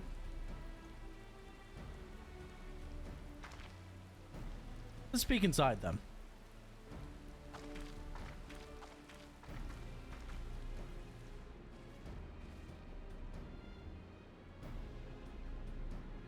It's hot. Must be Kathy. Kathy. It can't be. It'd be a lot quicker if we could talk to him, but that's not the way they do things around here, apparently. We'll leave him be and try a hand at some guest think. Move the camera, as well as zoom in and out of targets of interest. Okay.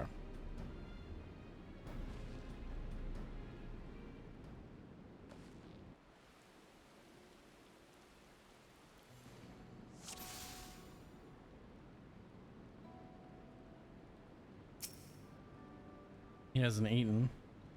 He's barely touched his meal. That dish is meant to be eaten hot, or it loses its flavor.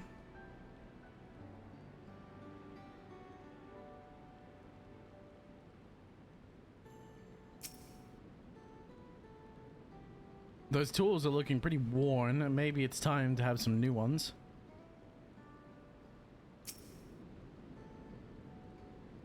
He must be boiling sitting so close to the furnace. And there's no airflow to speak of. How could anyone work in that stifling heat?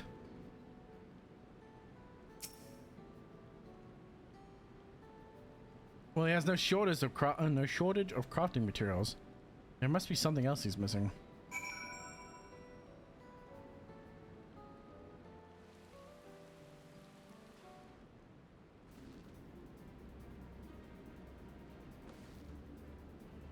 All right, after taking a look, taking a good look, I think I have an idea what things Kai might want to improve his working conditions. Let's head back outside and talk to Ragnarok. It's easier to say.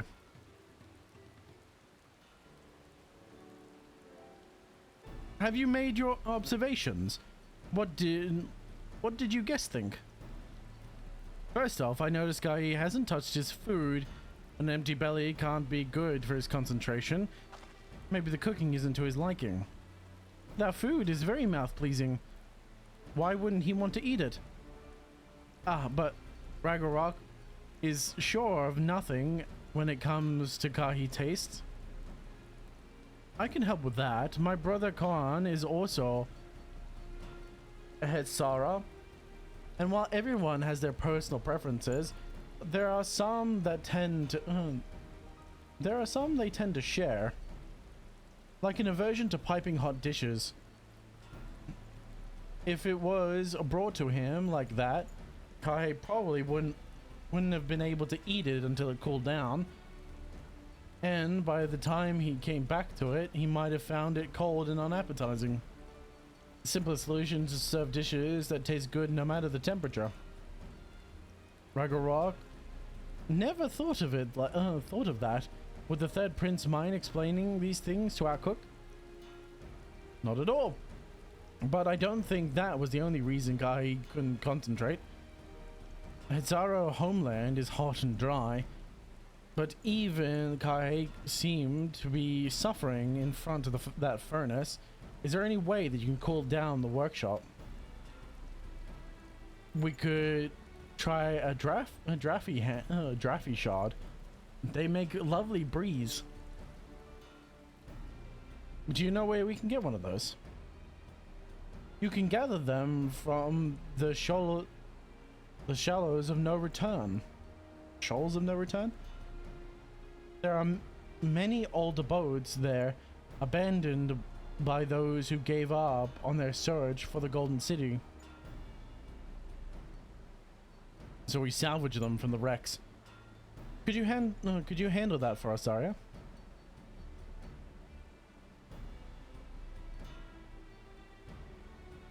Oh, and there's one more thing. From what I could tell, Guy's files and saws and things were very worn down. Maybe a new set of tools is in order. Aha! Ragnarok was too preoccupied with stocking materials, a serious oversight which he must rectify. Supplying good tools for good living is Help Hand's responsibility. Then we all have work to do. We must meet back here when our tasks are done. Shoals of no return are past the crags. Through a tunnel southeast of here, you should be able to spot the passage from just outside the village.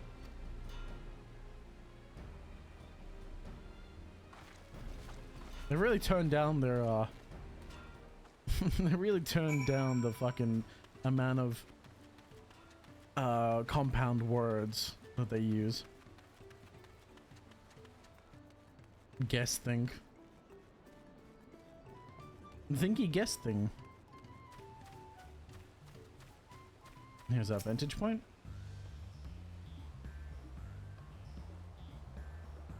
I must say, this world looks a lot like Shadowbringers.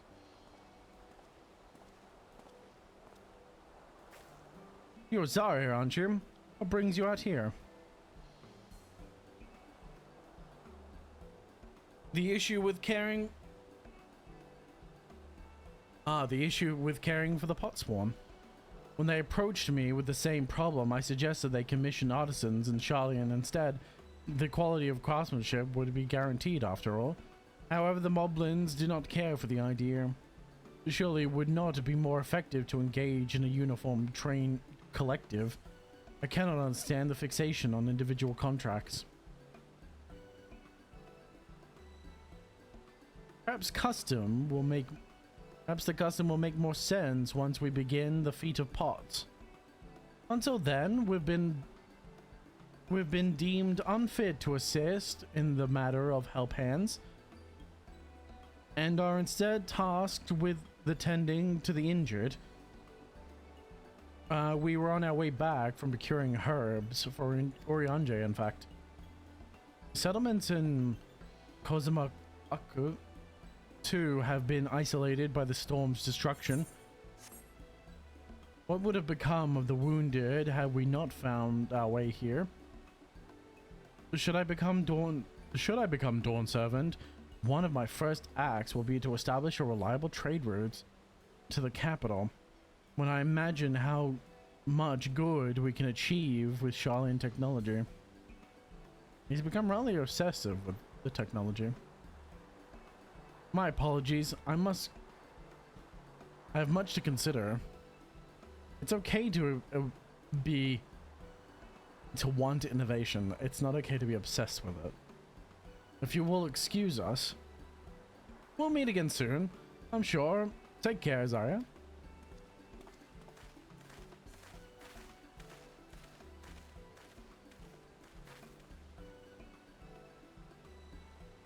I see the cave right there. It's right there. Right there. See? Told ya. I told ya. Didn't I tell yous? I told yous. I tell. Many telltales. Telluride.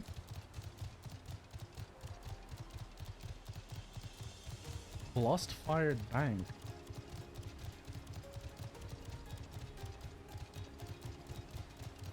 Let's go. Please. I wonder how many quests I have left to go. I'd have to look it up.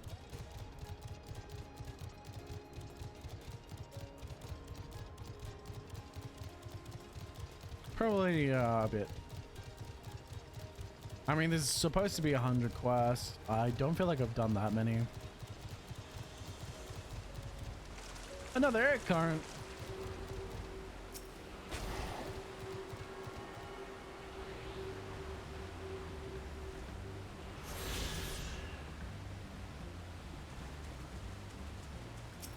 Fiery orange shard. Oh, fiery orange crystal. Warm to the touch and does not appear to have wind.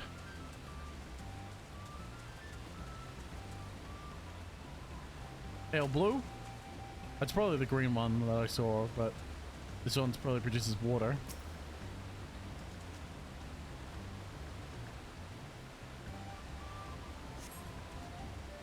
Dampen your hand. I'd still pick up all these crystals, regardless. Personally. There it is. I knew this would be the right one. I just wanted to check the others. The crystalline shard emanates with a soothing whisper of wind. It seems you found the crystal Ragnarok sent you to salvage. Borbolla. Borbolla. Borbolla. Bully-bulla.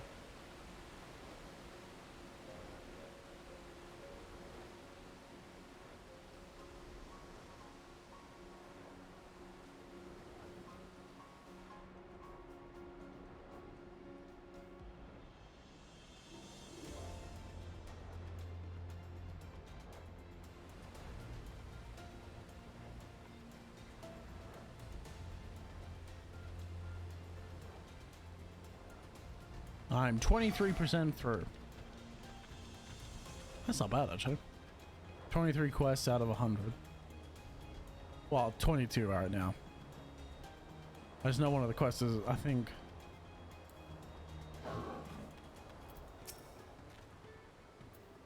in 23. No, 22. 22%. Anyway.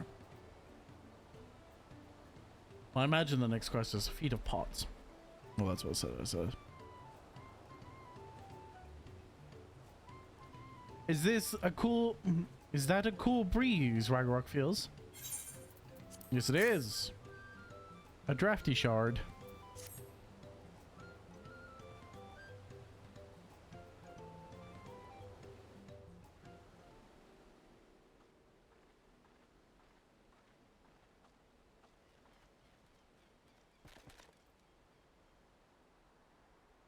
Yes, thank you for finding the drafty shard.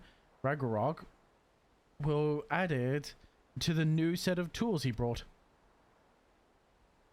I came bearing good food tidings. The cook has prepared a feast fit for the most daring, most discerning Hesetaro? Taro? Whatever. And it's on its way, even as we speak. Let's go in and see what Kai thinks of our efforts.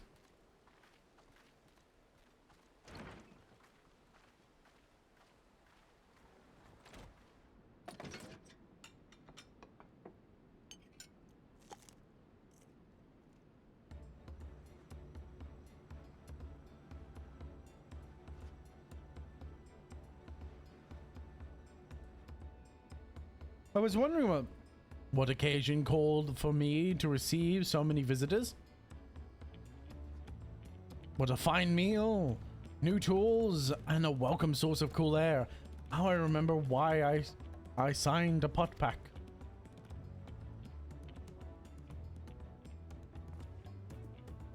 I'm grateful to your kind considerations. Allow me a moment or two, and I will recuperate a piece worthy of a pot sworn.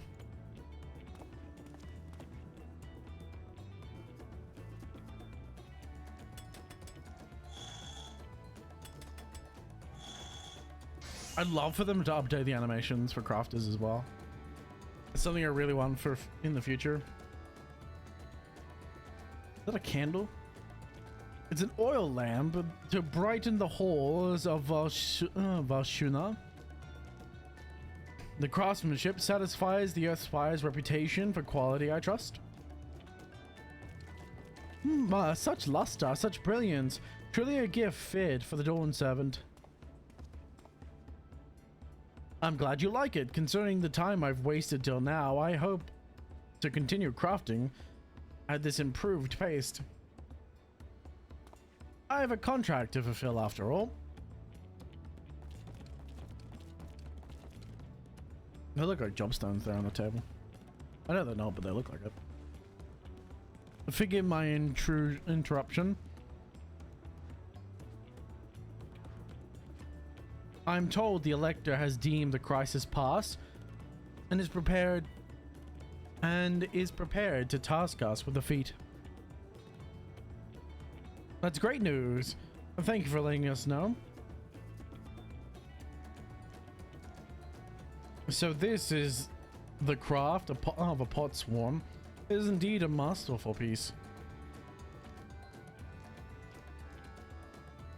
Thank you for your words of praise, Second Prince. I drew inspiration from the Kozuma Uka natural beauty and sought to capture it in my work. I wonder why the Moblins did not simply build out a workshop in the city. And now I have my answer. Even Charlian goldsmiths could not have easily replicated such exquisite artistry. One cannot create great things if one lacks creativity, lacks creative impetus. Tuliolao, fortunately, does not want for inspiration. Anyone wishing to learn the basics of a craft would do well to study it here. I was raised among the Heresaro, more traditional than most, and shared ingenuity of Toriala's various peoples, and the shared ingenuity of the Toriala's various peoples was eye-opening. You lived as a traditional Heresaro. I have few fond memories of the Nordic life.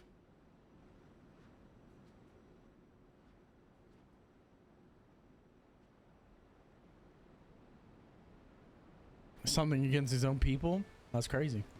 It's why he goes so hard against tradition, clearly. Not a fan of tradition. Ragnarok is grateful to you. I thank you both for your hard work and clear guessing. When it comes to helping hands, knowing what Potshorn really is important. Well, that's true for pretty much everyone you meet. It's a lesson I've had drummed into my head several times already on this journey.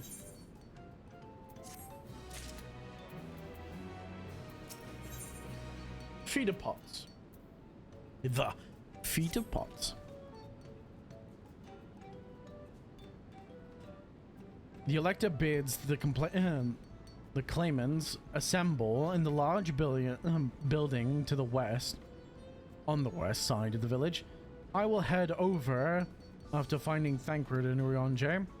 I also ran into the Leviar twins on the way here. I took the liberty of directing them to the venue. Leviar twins. We're rivals. It is not his job to make sure I know the feat is starting, but even now he is conscientious of to a fault. Anyway, let us not keep Reddica waiting.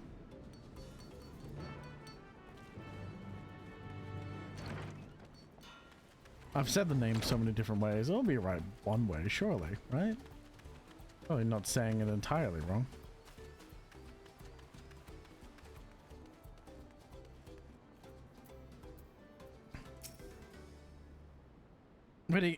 Ridicule thanks you for assisting Help Hand Ragnarok. She will announce the feed once the other claimants arrive, so please, patient a little while longer.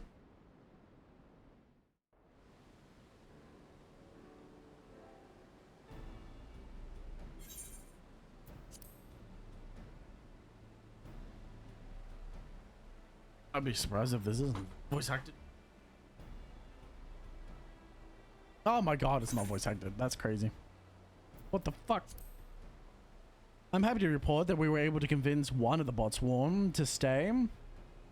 How did you do on your fare? Or how did you two fare?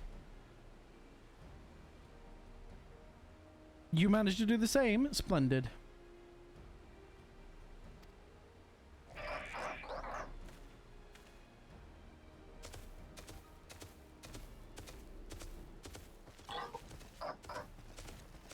Welcome to Earthshire, promise first. We support your plans for salt crossings. And new pot spawn will... And they will bring... And the new pot spawn they will bring. Hail the mighty Zordra. He cleared many piles of rockfall as they were pebble stones. The resilient son of Dawn Servant. Zordra was clearing fallen rocks. I'm surprised he would volunteer his time for anything unrelated to the contest.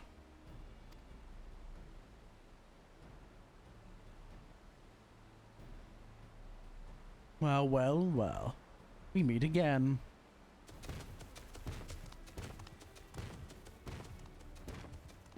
I didn't realize you're so far behind. Just in time to begin the feat. Or for the feat to begin. I'll bet he was already here, lying low, while the rest of us did all the work.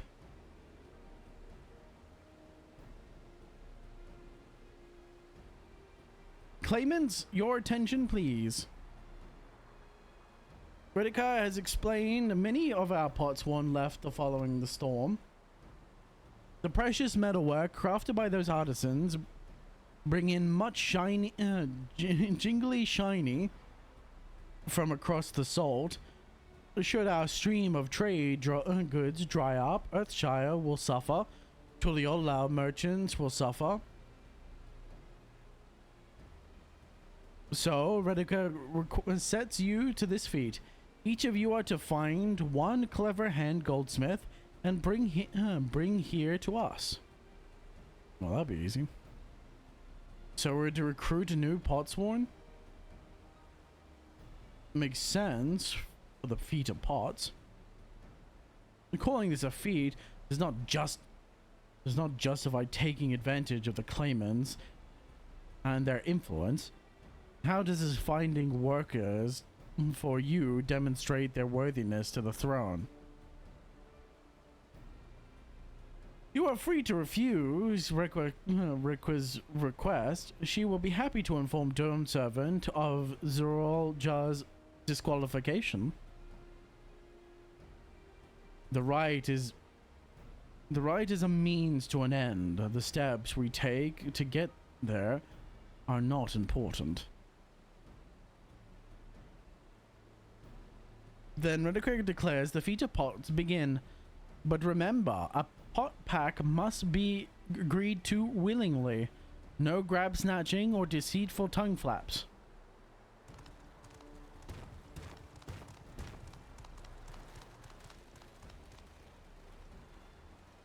The Elector said nothing of making a willing artisan from a rival.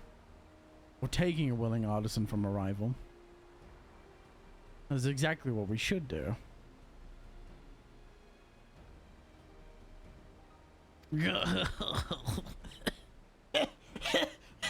Sorry. I'm just imagining how he'd laugh. A fine suggestion, brother. I'm glad you think so, brother. Come, let us lay our plans.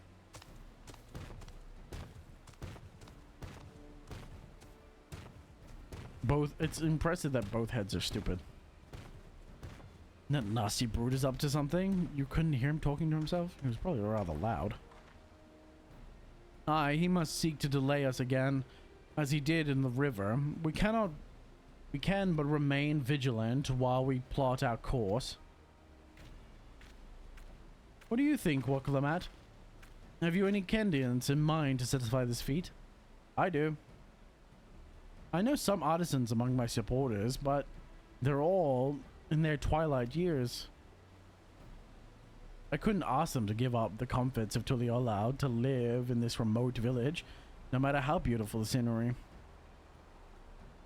Meanwhile, Koana probably has hundreds of young craftspeople to choose from. Not that I'm comparing us, you understand. That's just a statement of fact.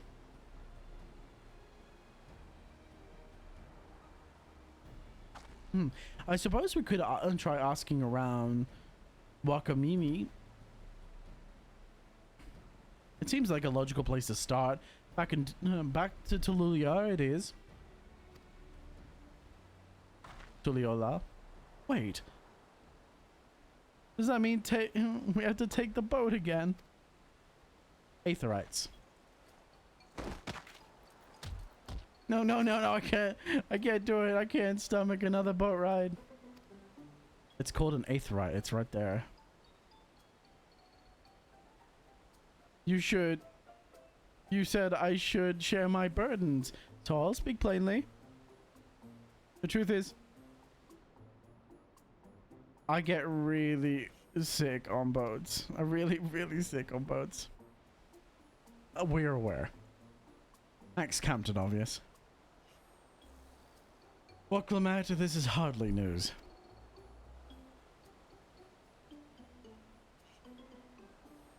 But it was brave for you to admit it. In any case, we won't be fighting the current this time.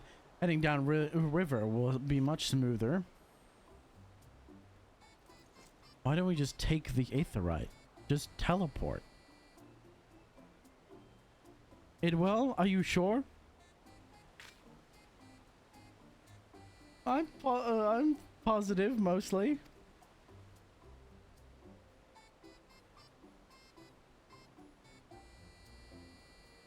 Just use the Aetherite, please. What the fuck is the point of Aetherites? I want to know so badly. Bro, what is the point of using a ship?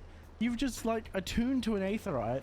The whole point of an Aetherite is to teleport, right? You're going from one place to another. And I understand maybe not everyone can do that, but like the majority of us could.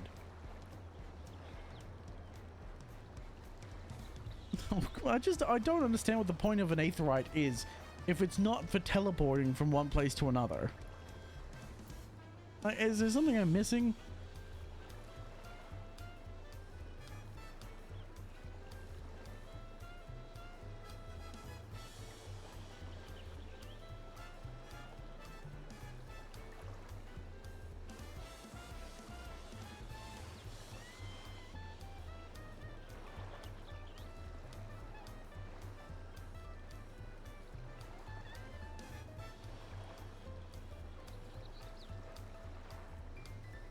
I'm so confused.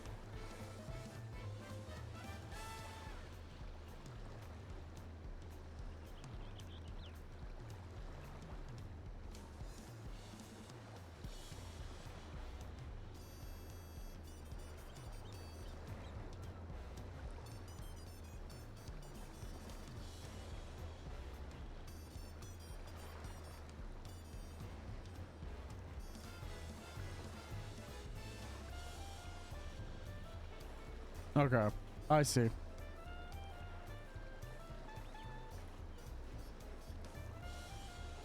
Okay, well, let's read this, right? It's basically every reason already given in this thread. Normal people and civilian NPCs don't have as much anima as the player does. and might be exhausted after just one teleport. Other stronger adventurer types may be able to teleport more, but still have a limited, still be limited compared to us players. Especially strong people like the main Scions and us can likely do it as much as they want. But you still need to attune to an Aetheryte before you can use it, which means you do in fact need to get to the location over land first. Yeah, I don't know that. It costs money to use Aetherytes. In most cases, I think the generally accepted off-screen lore is that after you teleport, you give Gil to a nearby attendant. It doesn't happen visually, of course, but it is true that it costs money, and that you don't pay unless you complete the teleport. So imagine what it is like for an average person for the Warrior of Light. Yeah, okay. So it's, well, I'm imagining that it's hard to imagine that these people are so powerful. Like, we're powerful enough to do teleports, right? I don't stopping us, like, whatever. I didn't even think about anima, because anima is life force, so people literally just don't possess the life force necessary to do extended level. I need a moment. Upriver or downriver is too rough for me. The nausea is a bit more bearable now that I've stopped trying to hide it, but I'd still rather not set foot on a boat if I can help it. Alright, I think I'm ready. Let's see if Master Repri can help us recruit a pot swarm. Yeah. And obviously it costs a lot of money, so... But again, that shouldn't be a problem for these characters. I can don't get me wrong, I can understand, like, teleporting back to the Ola makes more sense from our perspective. Like, if everyone teleported back with us and then we went from there and then went the boat back up, which makes more sense, obviously, because the person that we're taking up has not have come to, like, they wouldn't obviously not have been to that village before, so we have to escort them to the village. Makes sense. But sure, everyone can just teleport back with sufficient anima. I would assure most people here in this party have anima sufficient. Greetings, Third Promise. What brings you to this place? You've not chipped your axe again, have you? No, Master Rockweed. Actually, I have a favor to ask.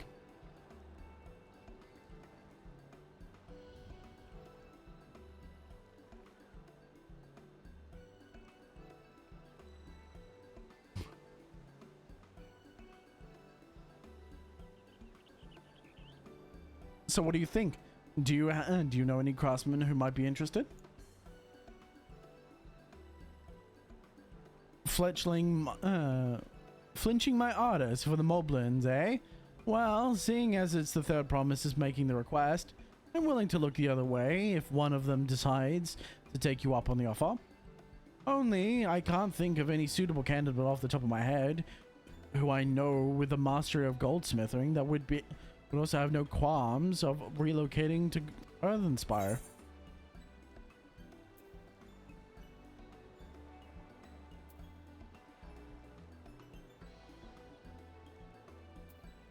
What of the Aoesian man that just started working here?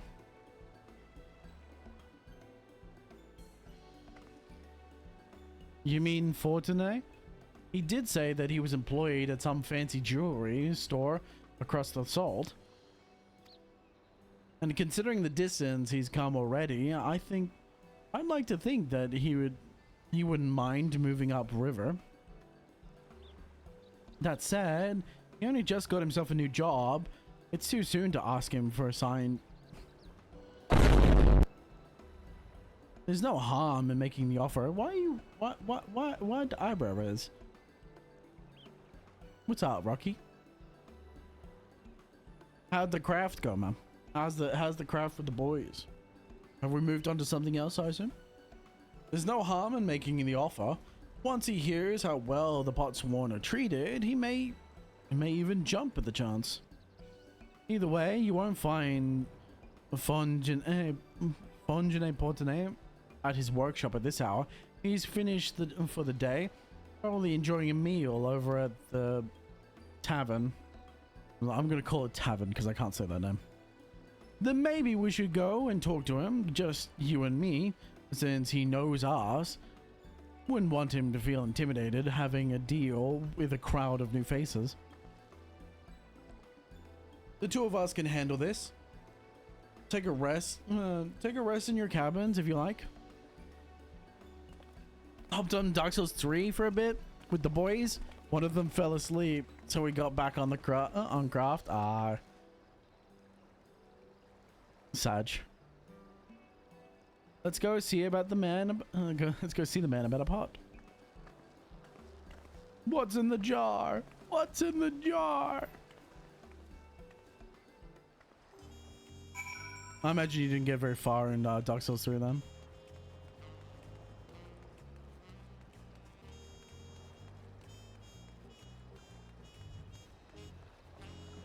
Happens, man. Did he fall asleep at his desk or he just went? Did he fall asleep at his desk or he just went, oh, I'm going to bed?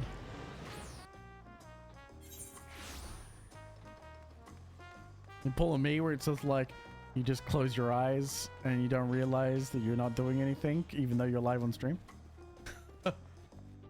Hung you at desk? Ah, I pulled a me.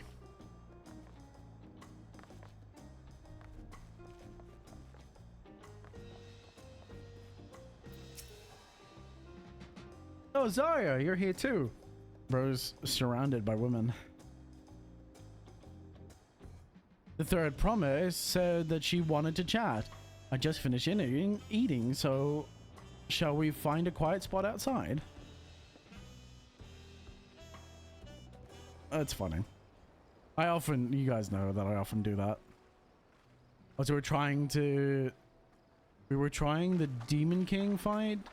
But every time my friend went through the portal, it glitched. It glitched me under the stairs right before the door. Oh, damn. Fuck.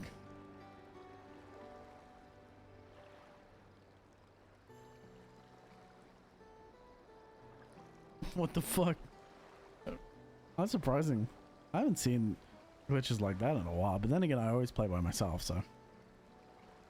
Last time we talked on the beach, you were in a miserable state.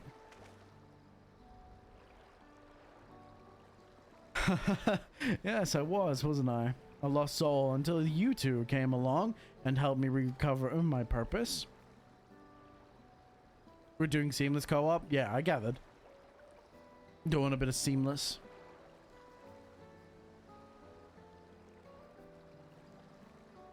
I really should get back to my seamless stuff. I got so much shit to do. My new place of employment has been most welcoming. For the first time in a long time, I feel content with my lot in life. That's wonderful. So what is it you wish to discuss? Well, it's hard to ask this right after you settled in. I'm looking for someone to become a potsworn. I've heard my colleagues mention the term. That's when an artisan signs a contract with to work with the moblins, isn't it? But you're not a moblin, and I'm not sure I understand. I'm glad well, for the time that you are doing it, I hope you're enjoying it, man. Dark Souls 3 is an excellent game. Don't get too ragey at it, because it can be plenty bullshit. It's for a feat of the Rite of Succession. I need to bring a new potsworn to the Earthshire.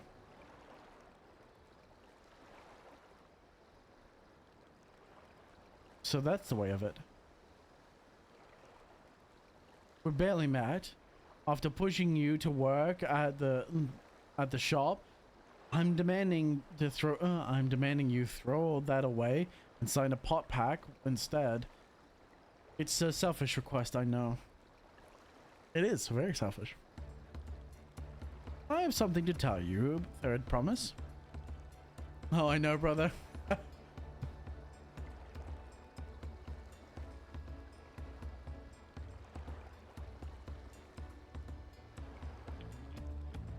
The other day, I completed the necessary procedures for immigration. I'm pleased to say I am now an official subject of Tuliyollal. I've since endeavored to learn what I can of my new nation, beginning with the right of succession and its claimants, including you, of course. Now, you will recall it was my father's example which led me to pursue goldsmithing. He was at the east end when the Garlean forces laid siege to the settlement, and the ensuing chaos, he was slain. War took him from me in an instant, the man I loved and admired. I never wish to see that loss again. I never wish to see such a loss again. And so, as much as I am indebted to you for turning my life around, it is as a fellow peace-loving Tululian that I want you to win the throne. If I can help you achieve that by signing a pot pact, then I shall gladly do so. Fontenay, thank you. I shall return to Master Rowley and inform him of my decision.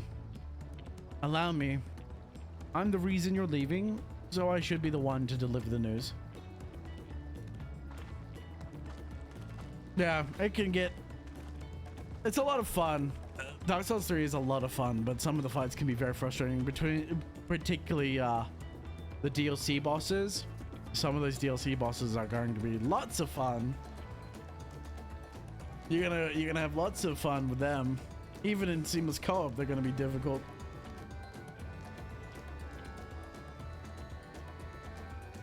Perhaps you remember me. I'm the owner of the tavern. I'd like a word, if you don't mind. You're Loklamat's ally from across the salt, right? And a hero of some renown too, if the gossip is to be believed. Well, as it so happens, I could use some heroic help. It doesn't need to be right now, but could you come by when you have a spare moment? Much appreciated. I'll be waiting for you at my shop then.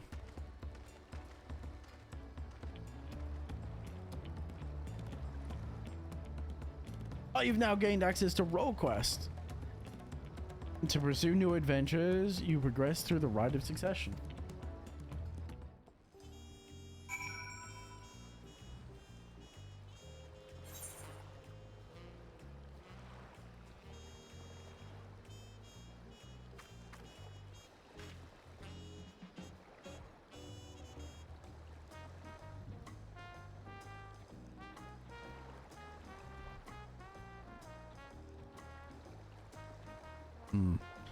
I like that.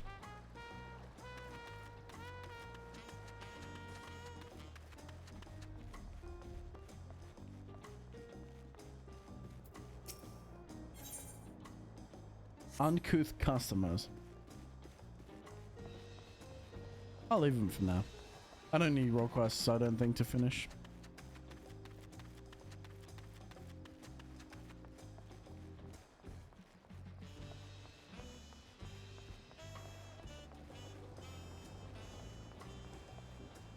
I'm trying to remember. What side is it on?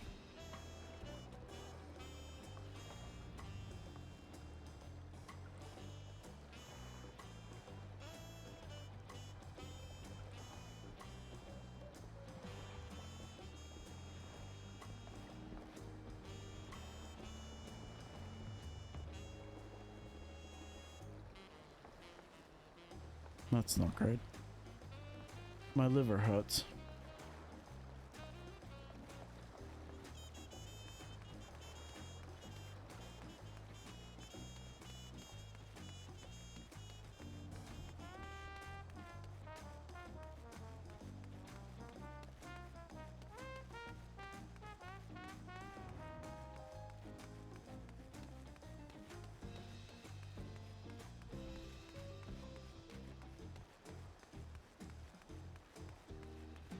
Is that where I bruised myself? I ran into something at work. the other day.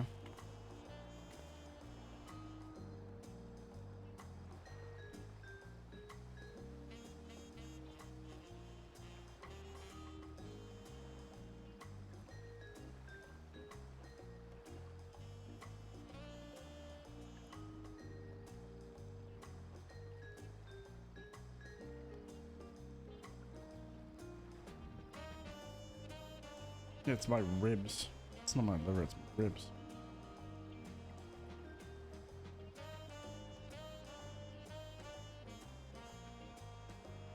I think it is where I ran into that fucking... Oh. Yeah, it's because it's all the way on the side of my body. I think it is where I had the hoist up. And I was cleaning underneath it. It was a four poster. And they've got like ramps at the end of the four poster so you can drive a car up on it. And I was stepping back and I didn't realize where it was. And I fucking ran into the fucking ramp on my right side. So I'm pretty sure it's bruised. I'm like, why is this hurting? I can feel, I think my ribs are bruised.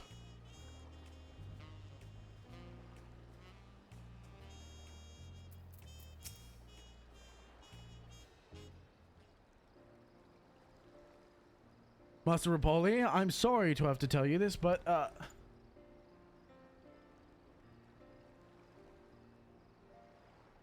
Fontenay has agreed to sign the pact, yes?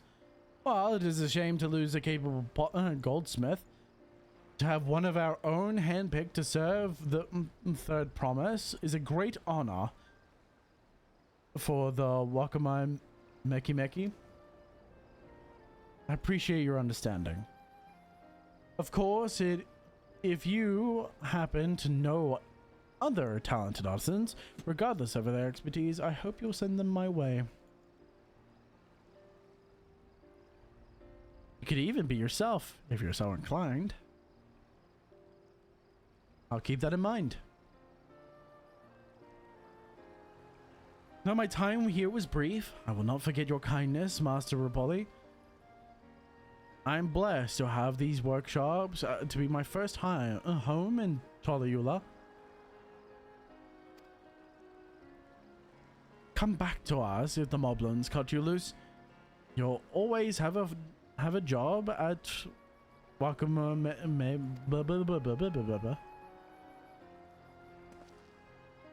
I expect that you will leave. Oh, you want to leave for the Earthspire as soon as possible? I'll go pack my things.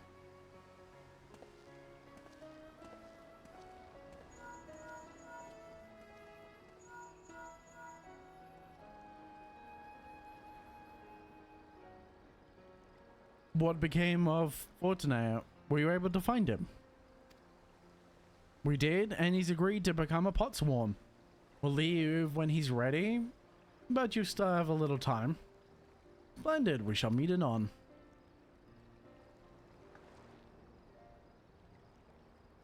I've had plenty of reasons to win the contest, but now I have one more. Fortunate's putting his faith in me, and I won't let him down.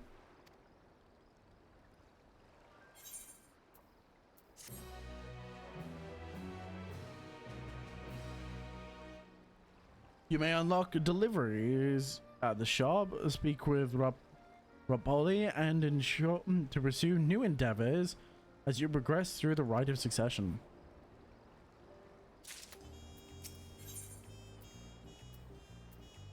A father first. Right then. I have some things to take care of at the palace. While you can pass the time however you like, I'd suggest to head back to the cabins. After all, even heroes need their rest, and we still have a big journey ahead of us.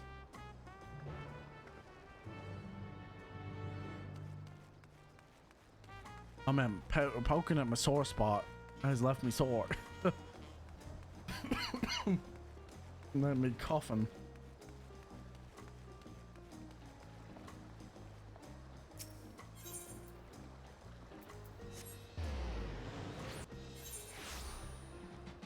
I've been wondering why it's been hurting, and I totally forgot I took that fucking massive hit. Landsguard Messenger. At last. Welcome back, madam. I've heard the Landsguard messenger most anxiously waiting your return. Zarya of the Third Promise's entourage. I've been all over the city looking for you. The Dawn Servant summons you to the palace. You are to present yourself to the gate guard stationed outside the Sun Perch at your earliest convenience. Oh, and one more thing. You are not to mention this visit to Waklamat.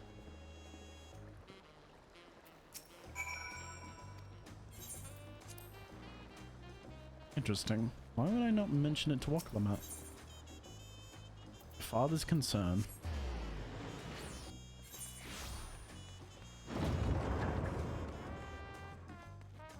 Oh, so many stairs. So many stairs.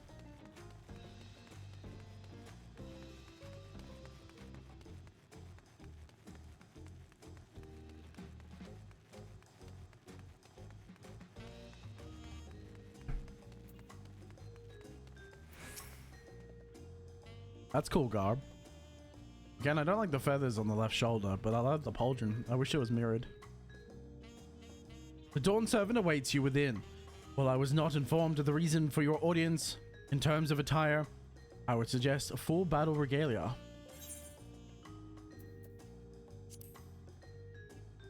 He wants to fight me.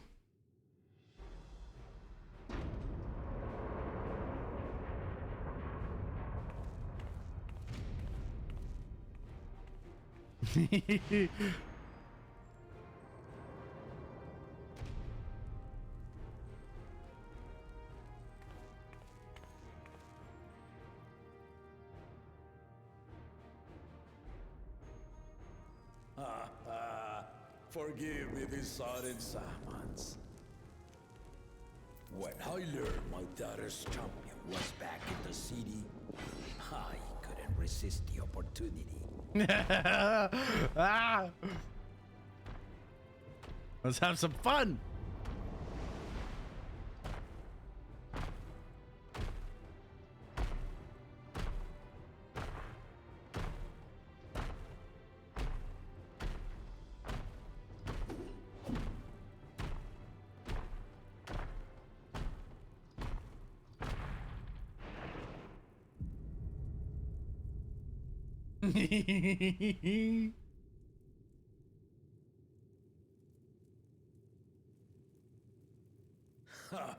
And they call me head of resolve for good reason.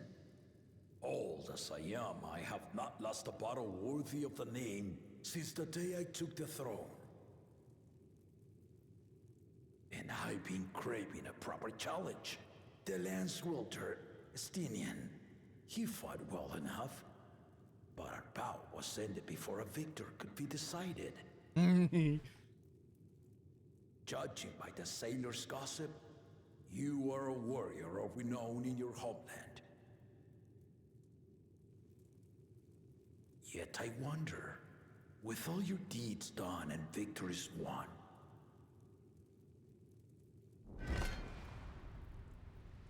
are you warrior enough to stand against me? Why don't we find out? As long as neither of us gets too carried away. I'm not interested. Why don't we find out?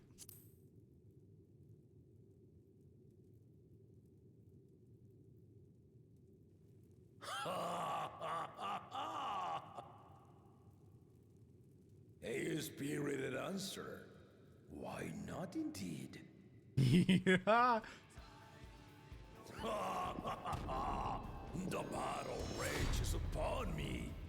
I'll stop short of killing you, of course. But expect no other mercies. I'd like to see you try. Ready your arms and show me the truth of the tales.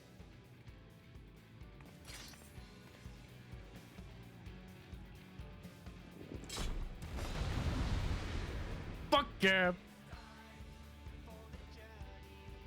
I don't mind this song actually.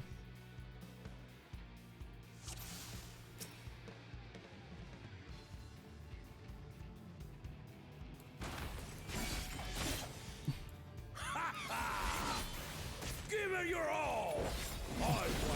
to remember. And I'm holding back. I'm using swordsmanship.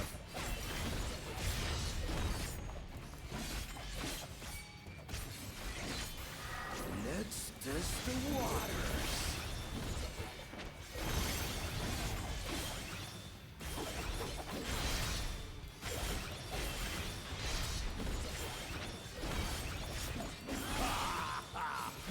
They didn't even blink.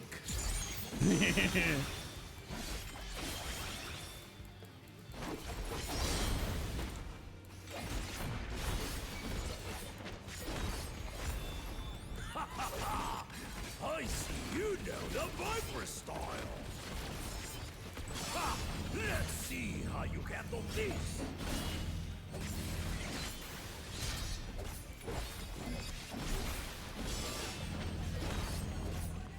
I don't know. I don't know where to stand with that. I think I stand at the blade.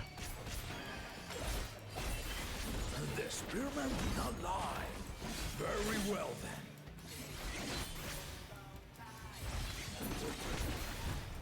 Jesus. Oh, what the fuck?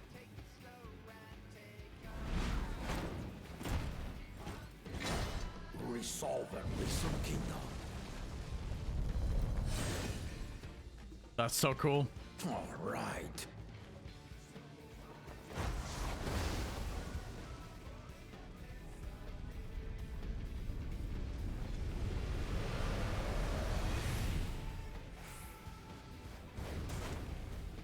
Ow.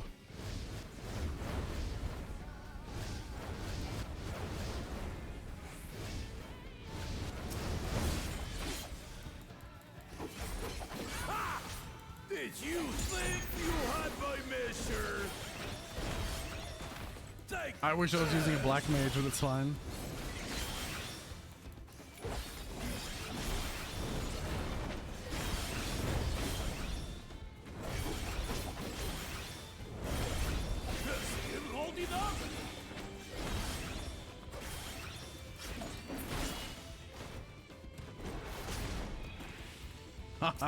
Nice.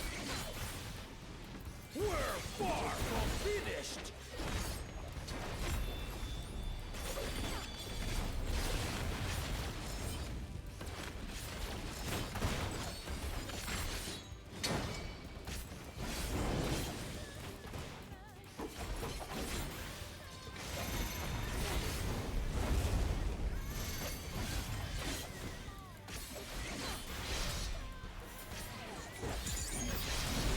Nice.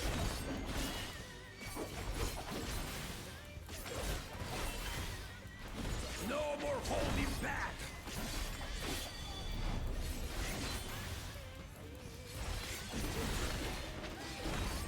Oh, pillar. Stay alert.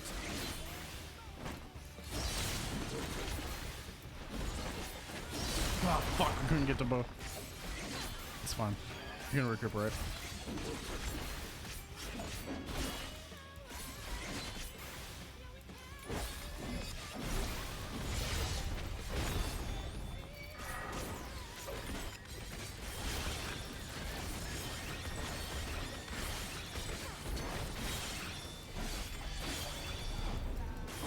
Cover some of my health.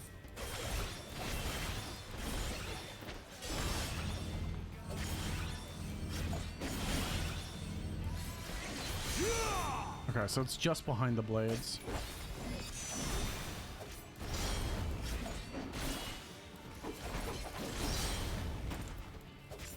Oh, I may die.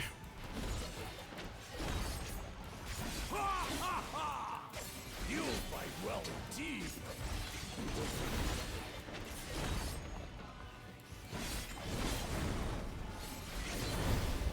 What the fuck? Oh, I do not remember any of these. This is one of the things I'm really bad at.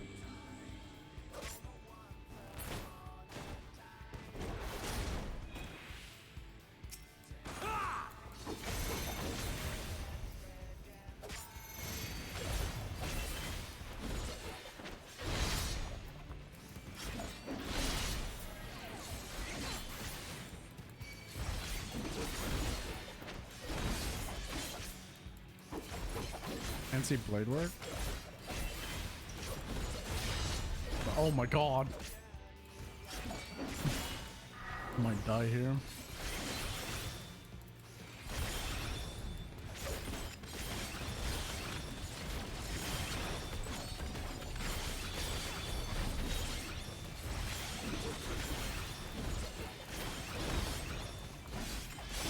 Okay, managed to slightly.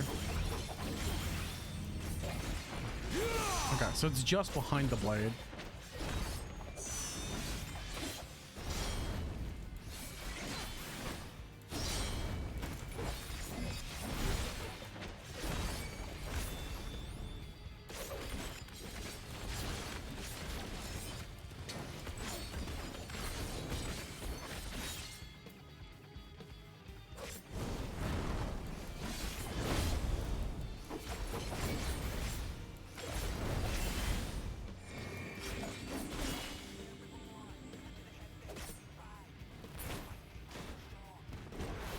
Bitch.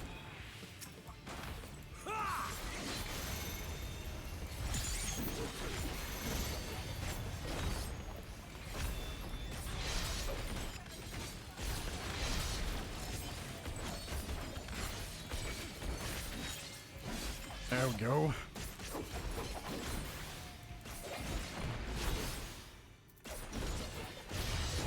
I should have fainted for that, but it's fine.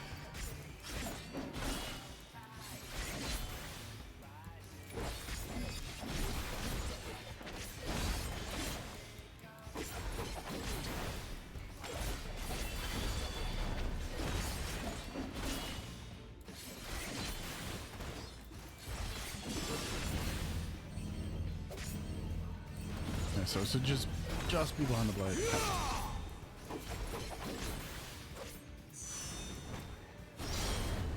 And this should be here.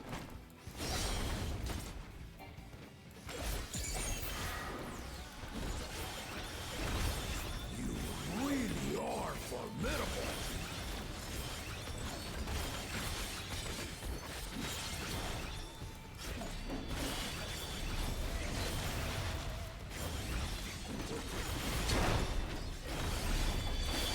Yo, what the fuck is happening?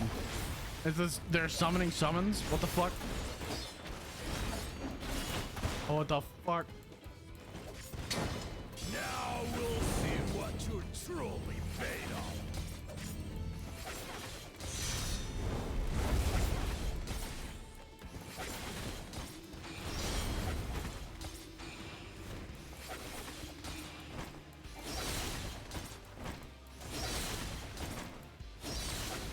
Holy shit! Oh my god! I just got that.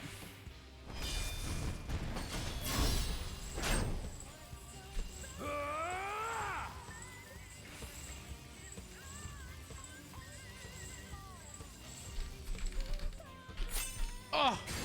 I'm bad at fucking QTEs. That will do. You've shown me more than enough.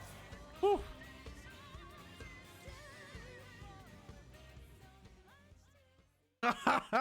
Oh, that was good. I suck, but that's good. I brought my full strength to bear against opponents before, but you are the first to withstand it. Even with my head of reason asleep, I never expected you to give me so much trouble.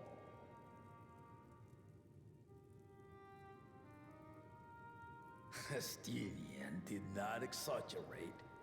You are a force to be reckoned with.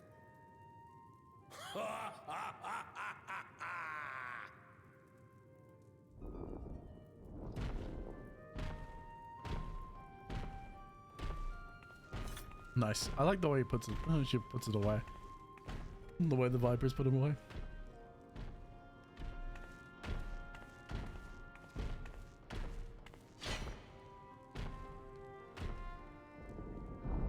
The head of reason, I don't think is asleep. I think it's gone. Now, a confession. I said I'd crave a challenge, and that was no lie. But I had another reason for calling you here. I had to judge for myself if you were fit to attend my beloved daughter. In some respects, she is much like me. Hard-headed and prone to rush into danger. Very true. But one with your talents could readily dispatch the threats that bar Lamachi's way.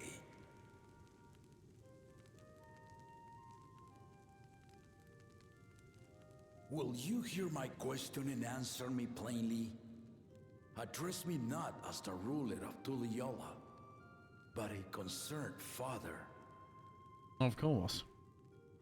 We stand on equal grounds, regardless of your title. Then tell me, given your journey together thus far, what is your impression of Lamachi? Whether he be as their promise or just a companion on the road. Speak your mind.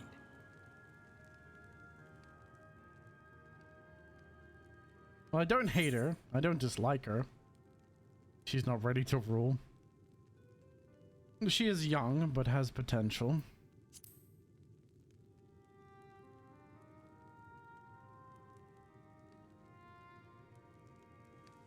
Ha! A tactful response, but agreed. She is not ready for the throne. Not yet. Lamachi thinks she understands our many peoples, their histories, their cultures, their beliefs. But she knows only what she's seen in the capital. And it's not only her who concerns me. Even this early in the contest, you must have realized. As potential rulers, all four claimants are lacking. This is very true. This is why I elected to hold the right of succession. Not to choose a fitting candidate, but to cultivate one. And if no one has impressed me by the end of it, then to no one will I yield my throne. Understandable. As a parent, I pray that my children rise to the occasion. With outsiders dragged into my game, I am also hopeful that the different perspectives you and your companions have to offer will inspire them to grow. I imagine you in particular have traveled many lands, know many peoples and cultures, loved them and been loved in turn. Guide Lamachi as you think best. Walk at her side and Yeah, when we're needed, definitely playing the parent role. push her to walk ahead.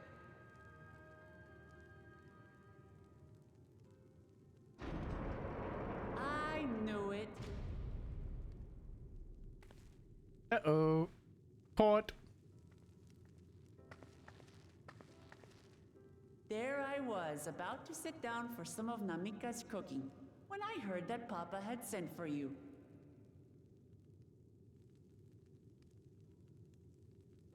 You were dueling behind my back, weren't you?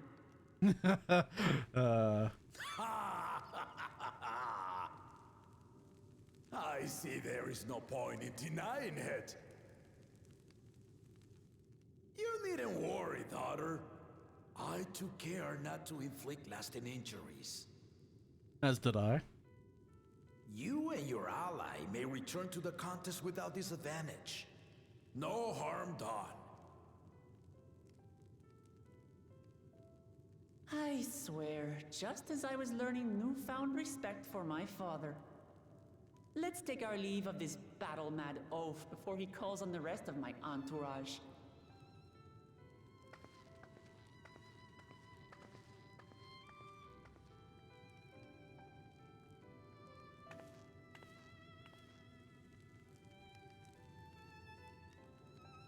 I'm truly interested behind the head of reason. Watch over her, champion. I'm so... It says they're sleeping, but I don't think they're sleeping. Also, the texture is not properly meeting the middle. Kuna's recruits are no less sharp, as one might expect of Galof's countrymen. They saw the flaws in our claimants from the outset. The other two, though, they dismiss comrades willing to point out their shortcomings, and no good can come of it. Mm-hmm.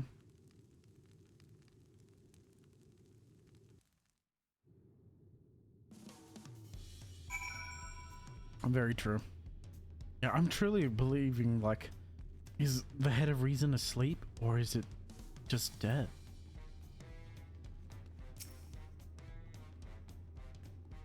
If he had his way, Papa would keep dueling until the day he dies. Even now, I know only 3 people who didn't need to be I know only 3 people who didn't need to be carried away after their bouts. Zeralja, your lance-wielding Estinian, and yourself. You really do live up to your fearsome reputation. I'm curious though, did Papa want anything else from you? Just a sparring partner. Well, if that's all it was.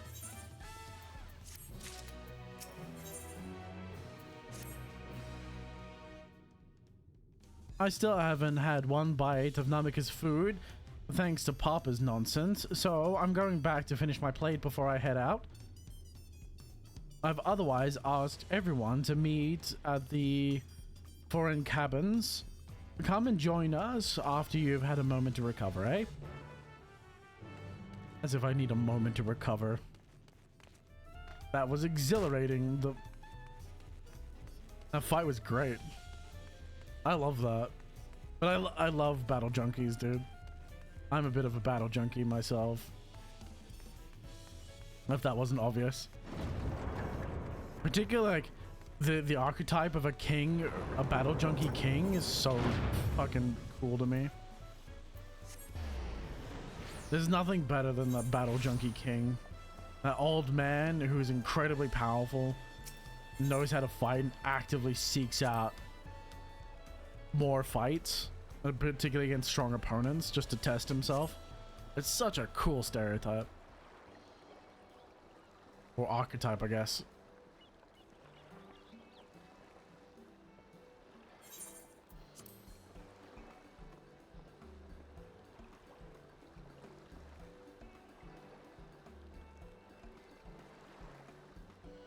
There we are.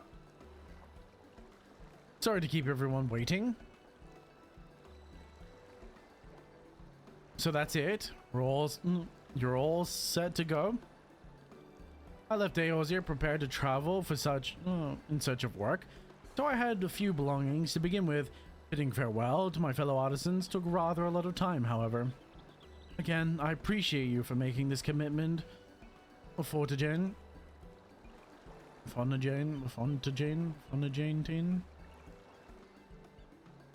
Shall we depart for Earth Inspire them?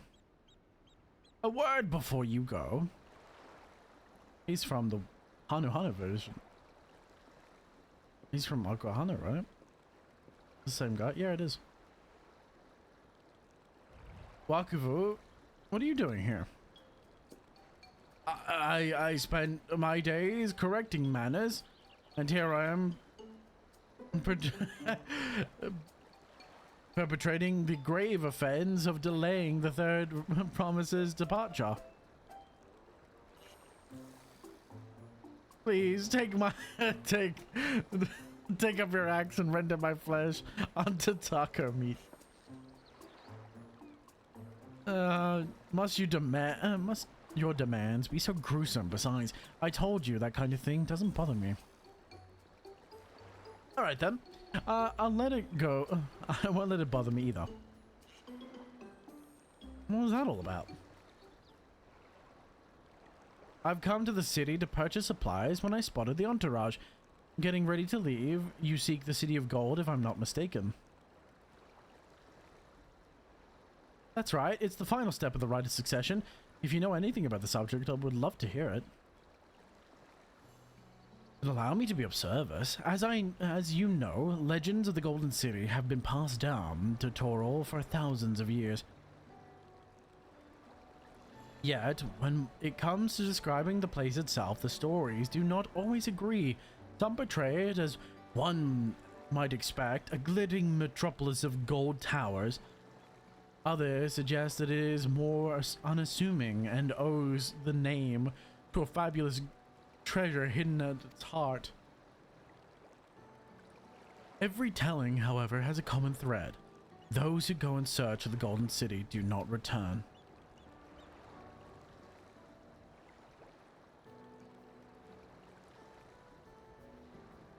The lesson has to be learned from this third promise is that if you seek the legend, is that to seek the legend is to court death. I must implore you to proceed with the utmost care. That is, I wish to say, I shall pray for your safety. Thank you.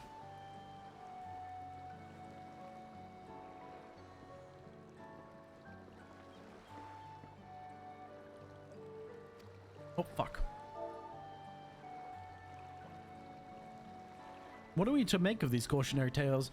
Even if every expedition has ended in tragedy, then how did the Dawn Servant find the city and return without incident?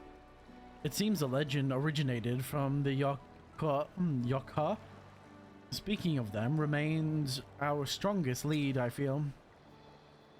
A lead we shall follow in the time, but first we let us see Fontenay safely to the Moblin Care.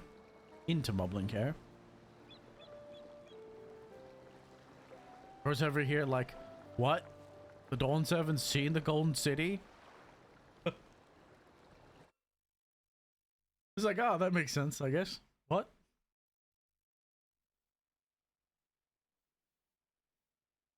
Meanwhile, in the parallel universe.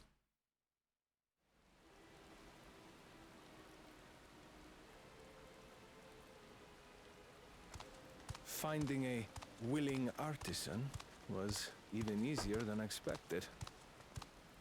Many indeed are eager to curry favor with the Resilient Sun, especially if it means sharing the promise of new territories.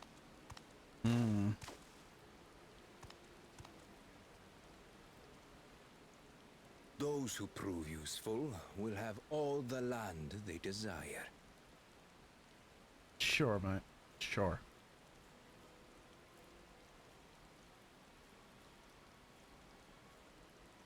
I'm curious. Sorry, I was thinking.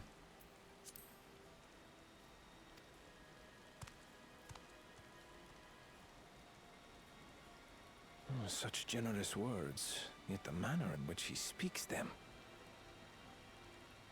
If neither wealth nor territory are of value, wherefore does he seek to bring the world to heel?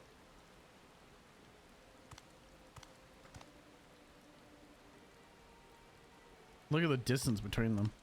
Shows how much trust they put in each other. Step aside. Remind me. There was no rule against poaching craftsmen from other claimants. Was there?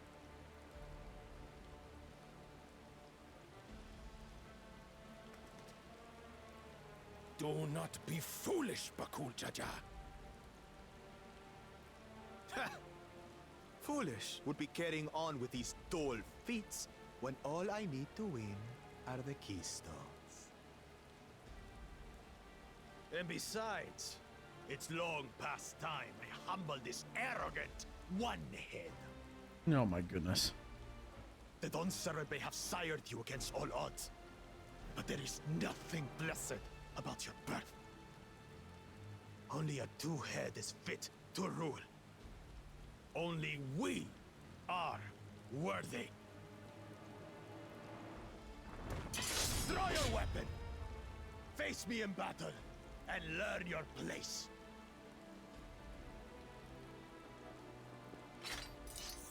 A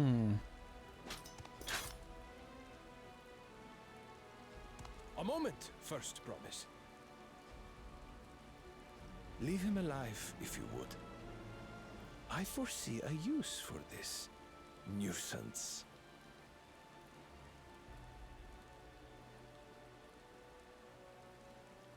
Shit. Too scared to make the first move? He's thinking about which move he can make without killing you. Then allow me!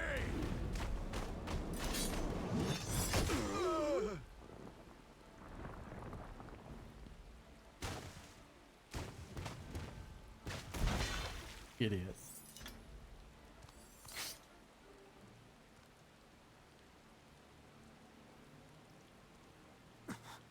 But he's just a runt. Yes, but all you require is brute strength, which is not nearly enough to win. Not against a battle-hardened warrior. My thanks for your restraint. I can kill him whenever I please. It's like, sure, you may have greater physical strength, but the man is a warrior. I may not like him, but he's definitely a trained warrior. Your part in this is far from over.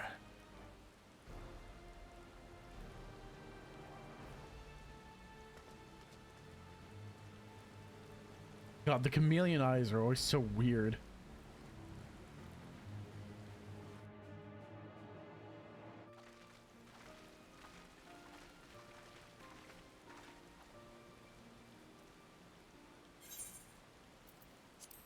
We're back, and we brought with us a willing potsworn.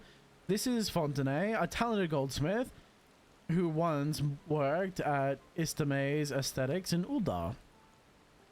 Wonderful, impressive. You are the first to return, Third Promise. And with an artisan from across the salt, no less. We welcome you and your unique skills to Earthenshire. Help hand, we will show you to the workpot.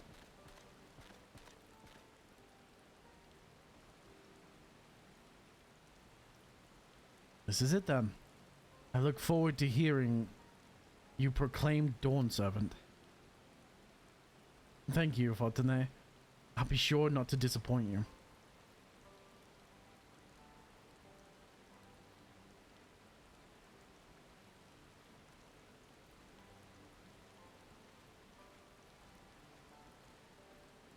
Yes.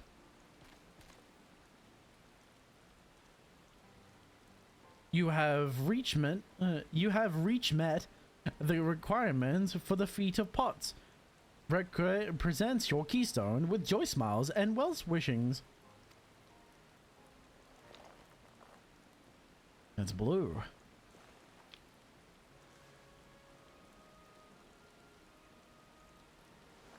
Ribbed for her pleasure.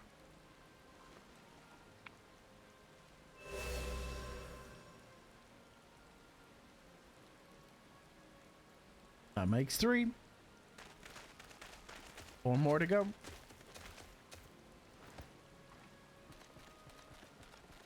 More port sworn candidates. Come, come, tell require your tales.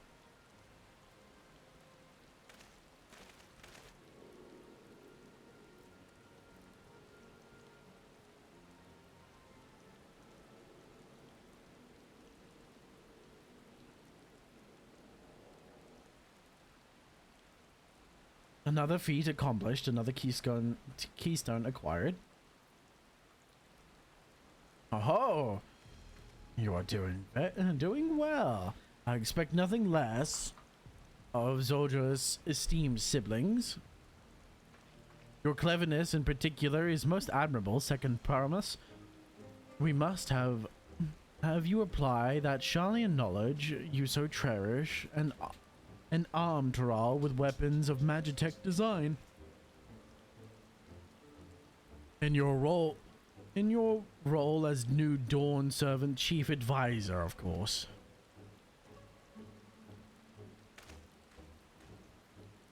tools of war hold no interest for me. I wish only to improve our nation through practical innovations. The foreign powers will think twice about testing our strength once Tulliola is known for its advanced technology. Just as the Gallian Empire was deterred from invading Charlian. Well, that may be true, but how long will it take before Tulliola to progress to this advanced state? How many years? With a collective commitment to education and hard work, it should not take so...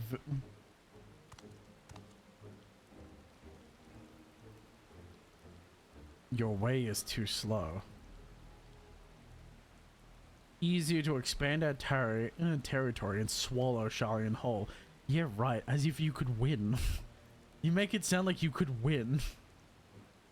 Conquer other nations through force of arms, and you're looking to... at future uprisings and bloodshed. Yours won't be the first failed empire.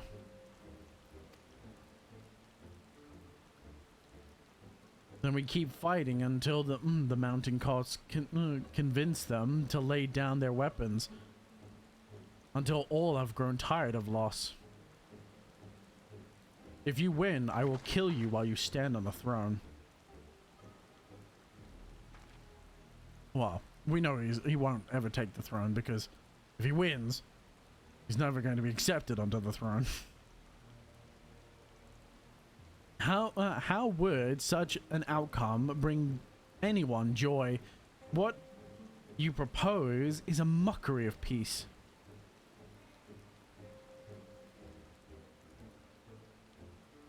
Rekra is reminded of days long ago. In the time before Tulliola, there were no pot packs for the Potsworn. It was normal for grab snatch artists and force them to work for mobbies. Until the day Gula Jaja arrived, the families of the grab snatch pleaded with him, and so he came to Earthenspire. Mobbies are not a warm-make people. We feared death had come for us, but Gula Jaja just wanted to talk.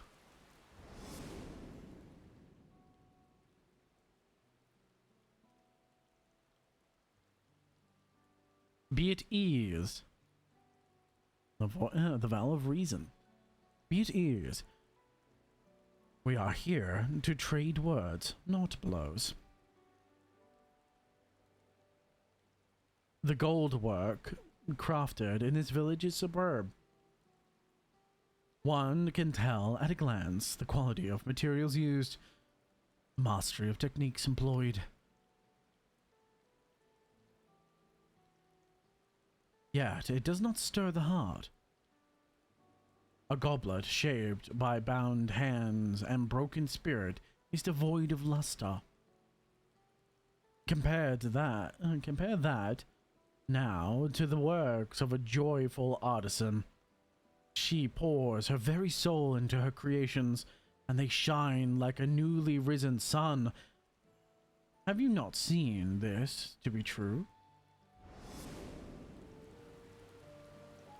And so began the custom of good living. Happy Potsworn make good works, and good works make mobbies happy.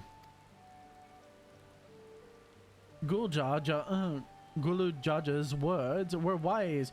Joy smiles did indeed make fine craft, and much jiggly shine. So the head of reason was behind the forging of the pot packs. Yes, reason and clever think changed Mobby's way of life.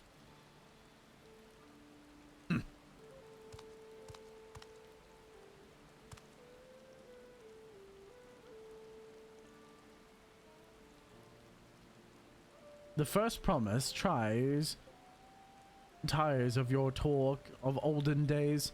He would rather look to the future, to the next feat.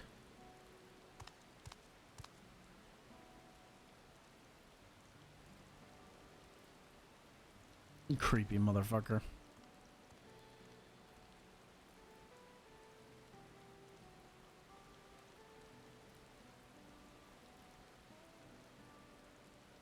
We should get going as well.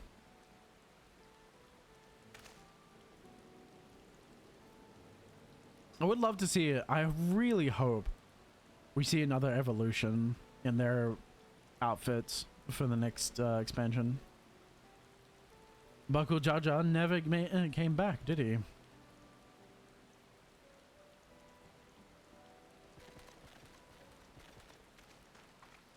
Do you have a moment, Third Promise? Ragnarok would repay you for helping, helping with coffee. He brings a tale of the Golden City. Or tales. Really? I'd love to hear it.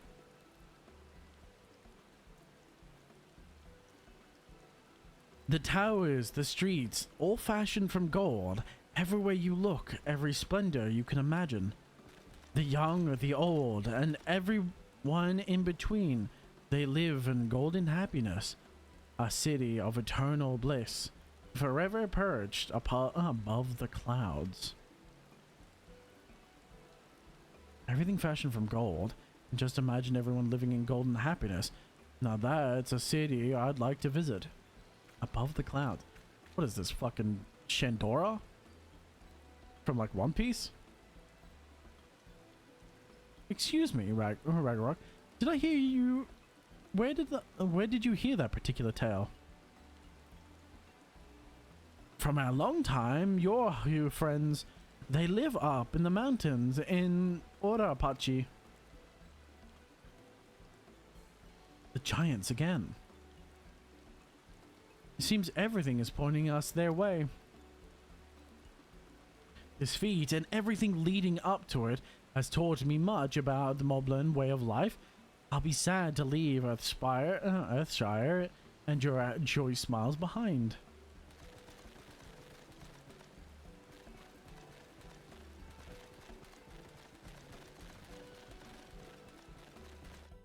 Good old gobbies. Or mobbies. Change one letter. Right, we should go and see the giants next. Agreed. Golden mysteries notwithstanding, the village is featured prominently in the saga and is not to be ignored. The Rapacha Highlands should be easy enough to reach through from here. If we leave the Earthen Spire from the west, there's a road that leads up into the mountains. Let's find the first. Let's find that first. Above the clouds. So it is the city of gold above the clouds. It's legitimately Shandora from One Piece.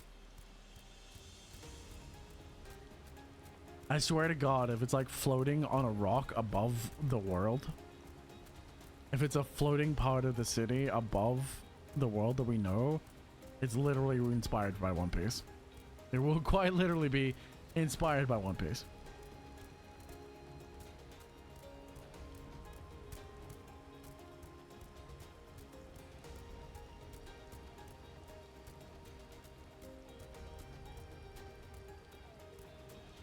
I can't wait to see it, man.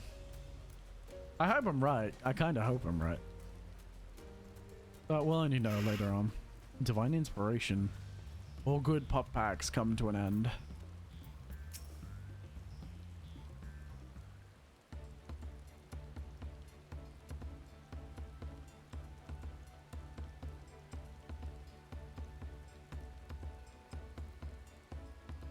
Looks like the trail is going to get steep from here on in.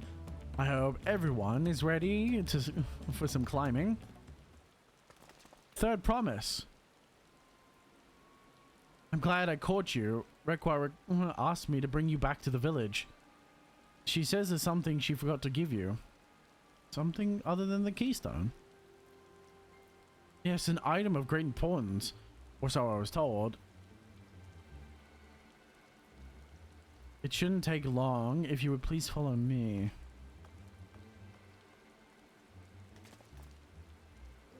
I wonder what this is all about. Well, no need everyone to come. I'll be back in a little while. What? I say a follower. That's like super suspect. What? How does no one else think that's fucking suspect? Or she's gonna get robbed for her keystones. I fucking bet it. Taking quite a while. We'll just keep waiting for now, I suppose.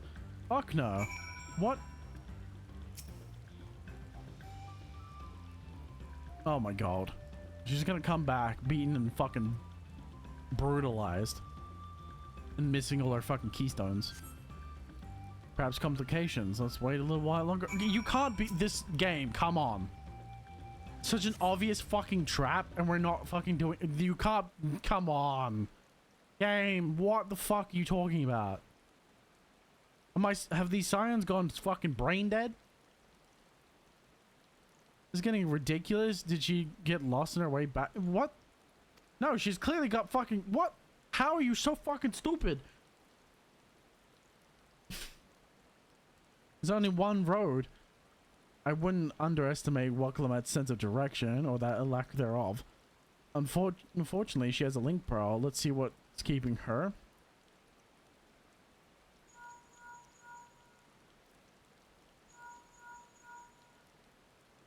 Hey, she's fucking unconscious.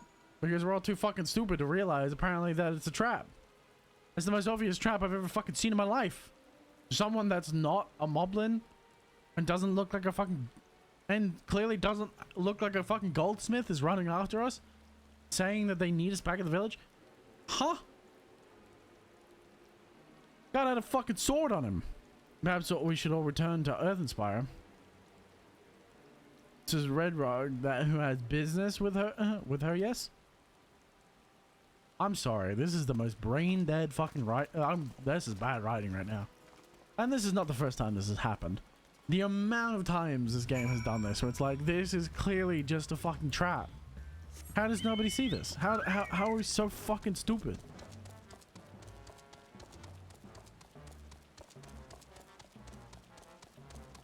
I don't know. It didn't make sense.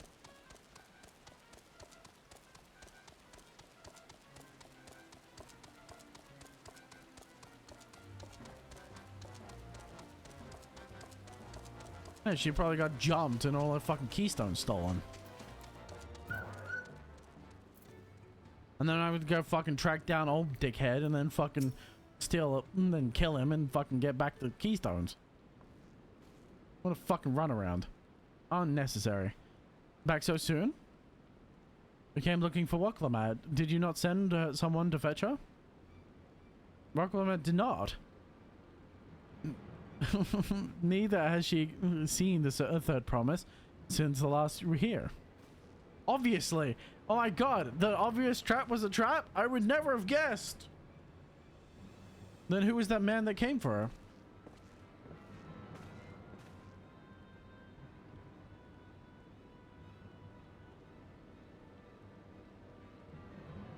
Holy shit.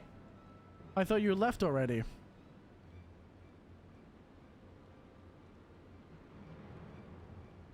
Where is she?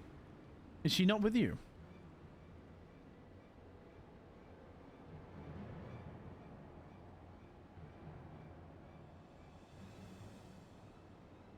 You don't know where she is?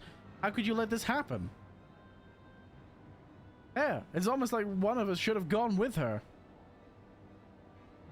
That thou shouldest worry for thy sister is understandable, yet rather than assign blame, thy energies are better spent on locating her.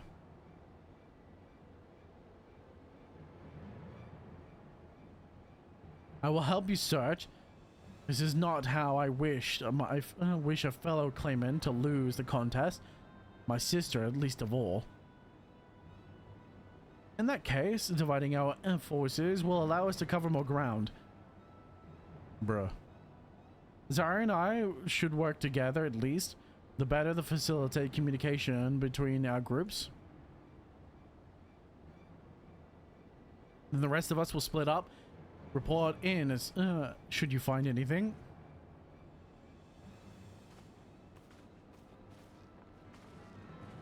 Bruh. Bruh. We'll be on our way as well. Keep in touch. God, this is couldn't be more shit like this pisses me off about this game. Like, this could not be more obvious of a fucking trap in my entire life. And we just we stumble straight into it because of plot reasons. Come, we should begin our search. It's like you can at least make the fucking the trap less obvious.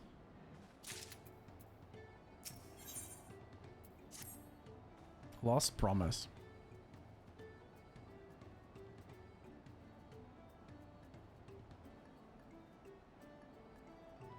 If Lamiti was returning to Earthenshire from the west, then you should have passed through here, except Rocky swears she didn't see her. In which case, it is entirely possible that you never made it back here to the village at all. Your only way to be for certain is to ask the sentry stationed at the opposite entrance. What? Why not just... Okay.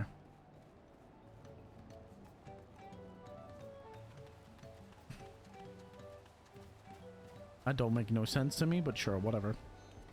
Whatever, dude.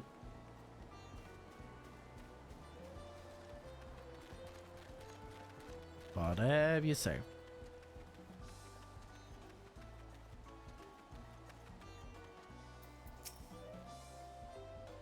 The third promise, Mobby has been standing at his post, diligent eye watchings.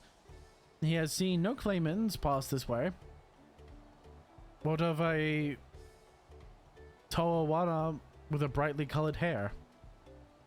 Mobby knows something about this one. He hears tongue flaps about Peddler in many fires, who was attacked by a crazy hair bandit on the road. A bandit, you say? Thank you, you've been most helpful. My sister is clearly not here. Really, I'd never have guessed. Though I wish it was otherwise, we must consider the possibility that this Tonatan messenger and the brigand described by the sentry are one and the same, and that Lamidia is in very real danger. Come, let us hurry to many fires. I'd like a word with this peddler, should they still be around. Bruh. Bruh. Bruh. Oh, man. Obvious trap is obvious. This obvious trap is obvious.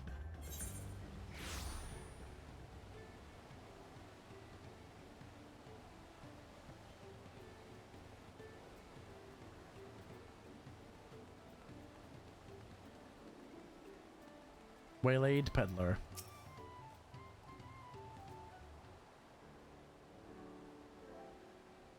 Was this something I can help you with? I was told that you were a victim of a bandit attack. Could you recount exactly what happened? My goodness, I thought I recognized you. I'll tell you everything I remember. A second promise. It was the scoundrel Wakisa who ambushed me. You know the name of your attacker? There's no mistaking that hair. All my peddler friends have stories of that notorious bandit leader and his predations. Wakisa and his gang will stoop to any low for the sake of a few pel. And no fresh quarry coming up the broken stairs. They've had to become more creative. Little wonder he went after Lamiti. He likely thinks to ransom her for a royal sum. I expect he'll soon make his demands, but I don't intend to wait. We'll find this villain first and deliver his deserved payment in person. What say you to a small deception? I will assume the role of a of a well-to-do merchant to lure Wesker out of hiding. Then, when he comes sniffing about, we catch the rat by the tail.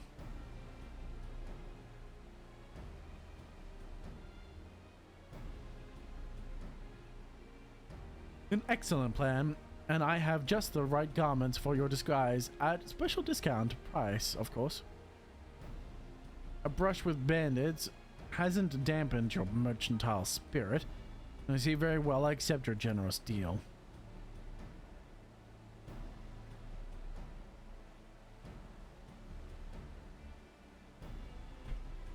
Probably best to hide the hair. Now we lay the bait. I will proceed you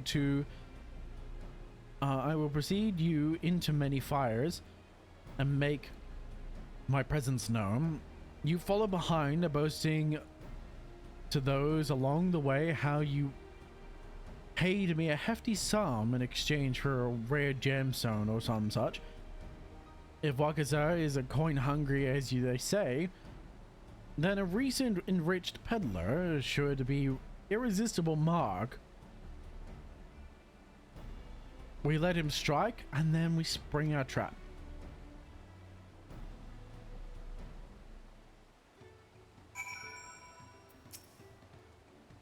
Time to play our parts. Following NPCs.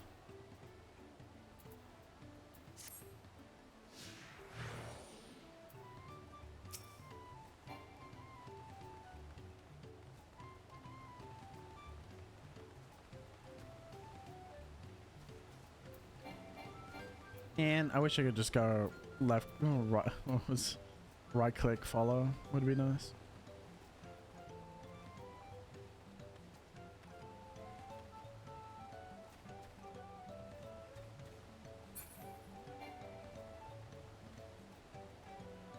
Yeah, that X-Ball fellow.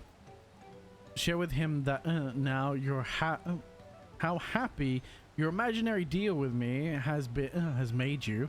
Once you put on an appropriate display, we'll continue to our next performance.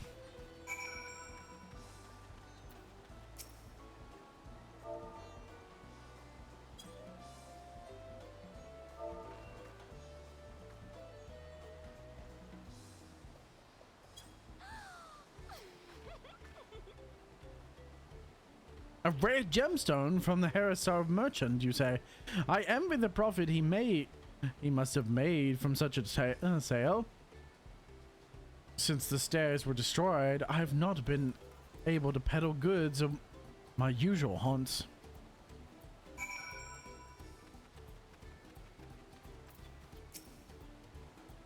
Good start. I want to make for certain that Wesker is aware of me. Let's go to our next one.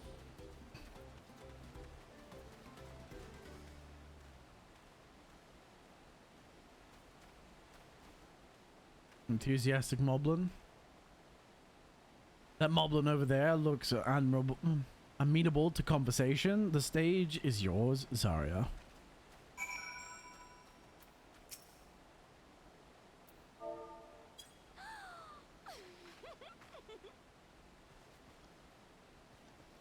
Hesara sold you a sparkly stone for your collection. Well, that explains your giant joy smiles.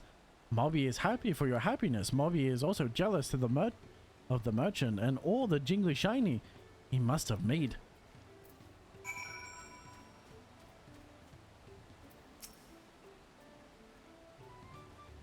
That should be enough, but perhaps at least one more to drive it home.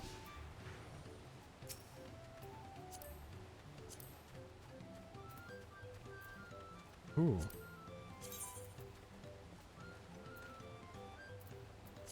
Oh, you re-die.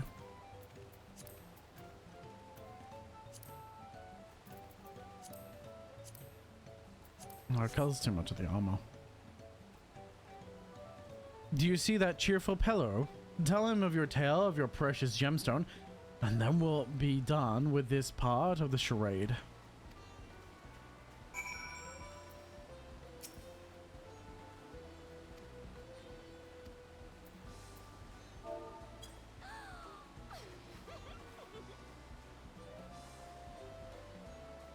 A passing peddler had the very gemstone you sought for your collection. That is a stroke of luck. And I'll wager that merchant was just as pleased to fill his pockets with your grateful coin, eh?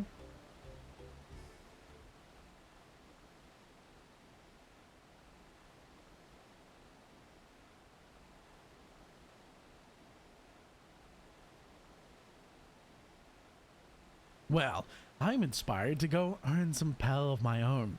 Who knows, maybe the opportunity will find me even as it found you.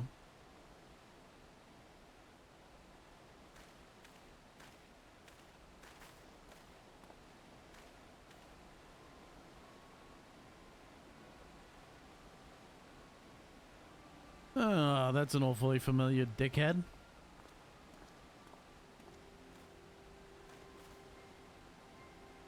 My most valued customer. The profit from that single purchase of yours should see me through weeks of idle leisure. Traveling with such a fat purse and no sellswords is a tempting fate. So I'll make for Earthshire my last stop and then return forthwith to Tulliola.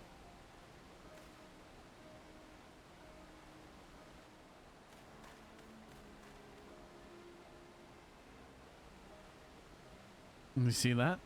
The rat has come for a nibble. Time to catch him by the tail and rip the fucking thing off. You played your part to perfection, Zarya, a woman of many talents, just as Thancred and Urianger described. Now let us lure Waska out and spring our trap. Viper 93. Nice.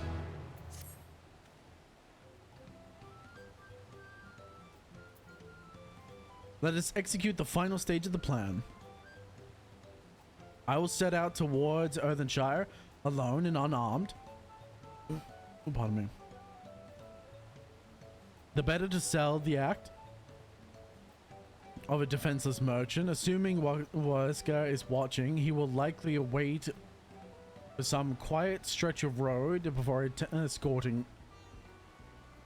accosting me, sorry. I'll be relying on you to follow closely behind, remaining hidden until the time comes to spring the trap on our bandit king. Just remember, we need him alive. I shall try my best.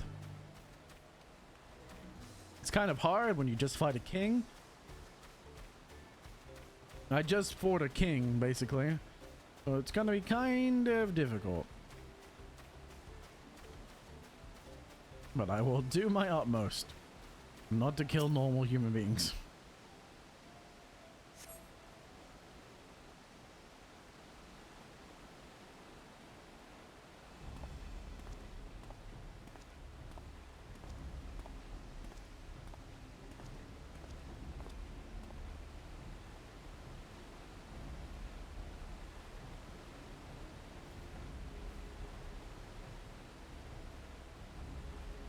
I really wish this would go by 3x8.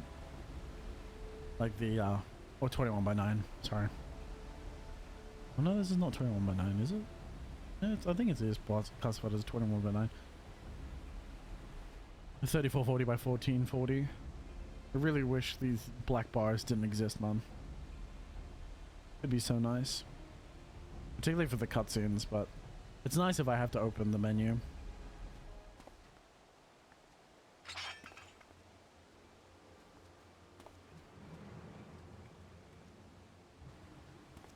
I hear business has been good to you, Master Merchant.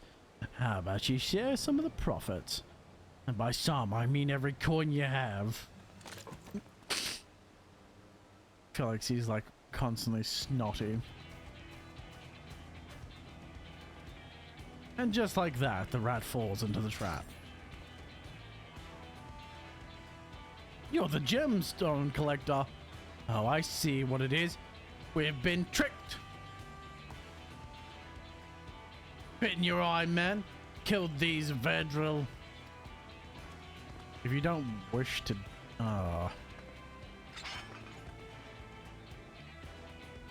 Slippery vermin. We'll have to interrogate his underlings instead.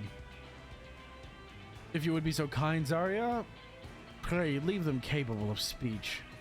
I'll only cut their legs off.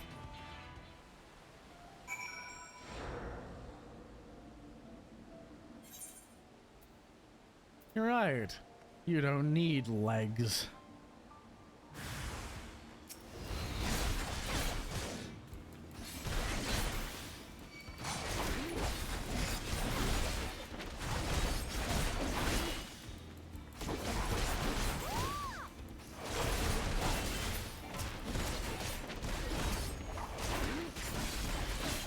Nice.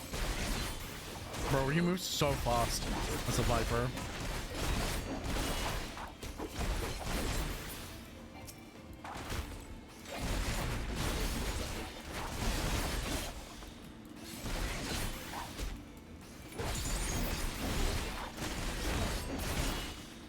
It's kind of fucking crazy.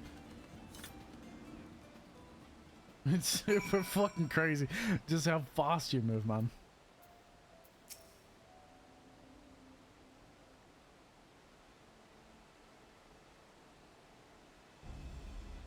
I was hoping to talk with your boss, but I suppose the three of you will have to do.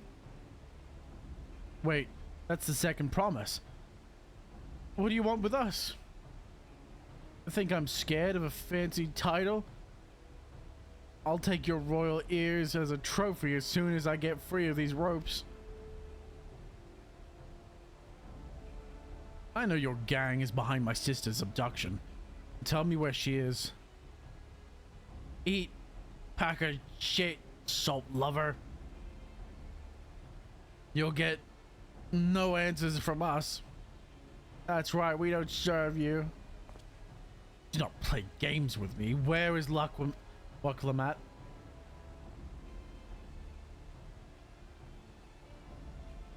Ooh, someone's a little bit mad. Someone's got a bit of a dark side. I'm fast losing my patience. Now, talk now or die. The choice is yours. We were hired to nab the third promise, that's all. We don't know where they took her. Hired by whom? We weren't told that either. Only Wesker knows, and he's the one who took the job. Well, it seems we needed your leader after all.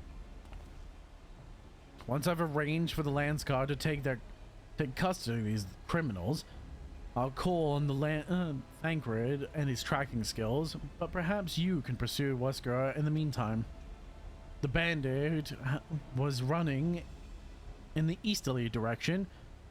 Should you locate him, I suggest you shadow him rather than by force of confrontation. He might lead us to where Lamati is being held.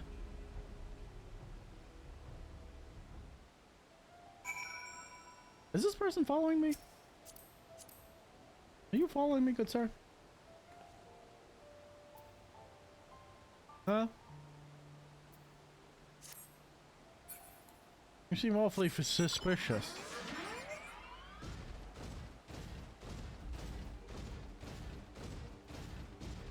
Awfully suspicious.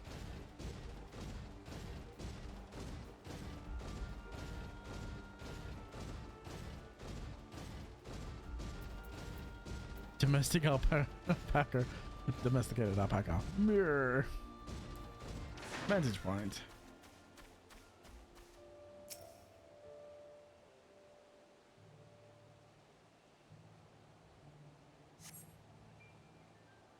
Old tax evaders.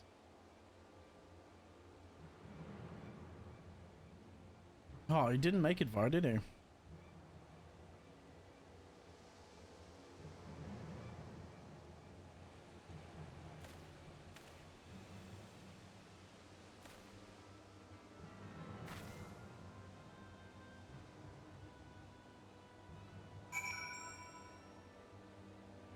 He did not make it far at all.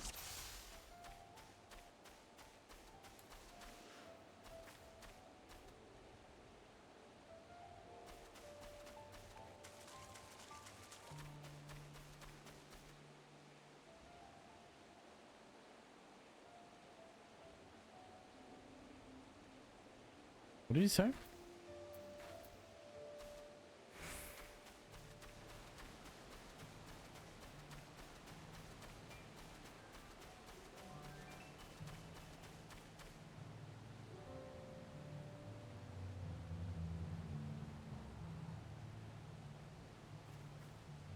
You have to look for the pattern.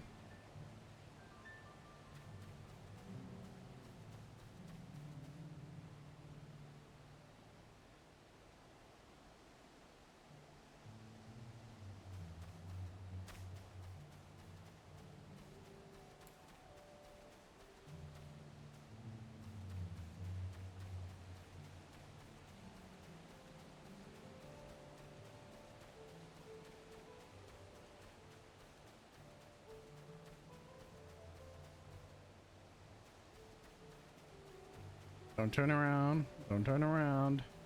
Please don't turn around. You gotta be quiet when you're sneaking, obviously, otherwise the NPC will hear you.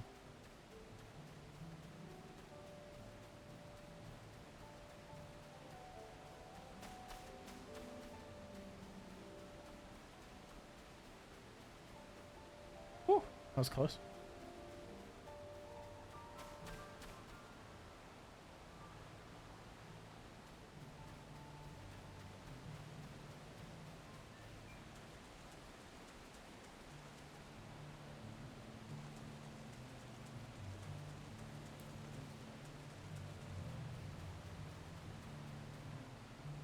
Nothing. Don't worry about it.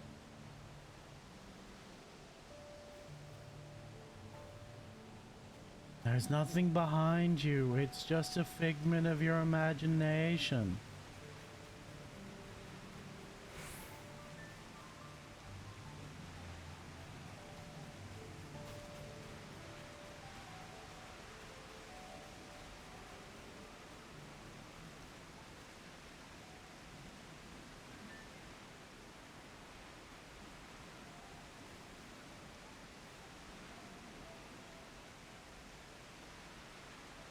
Don't underestimate my stealthy stealth skills.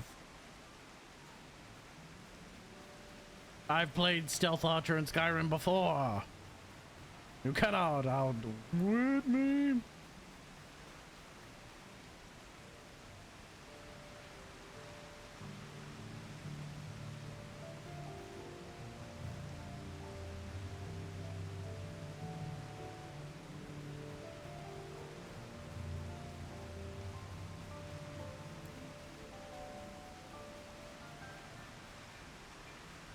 Nice. Where's that damn hobble gone? I don't know. Hello, secret base.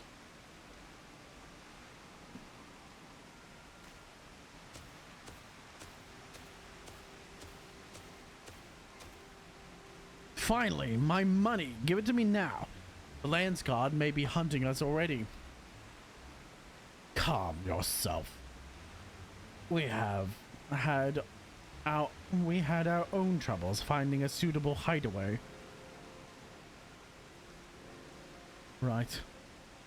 We're finished. Take your prize and leave me out of the rest. Such hostility.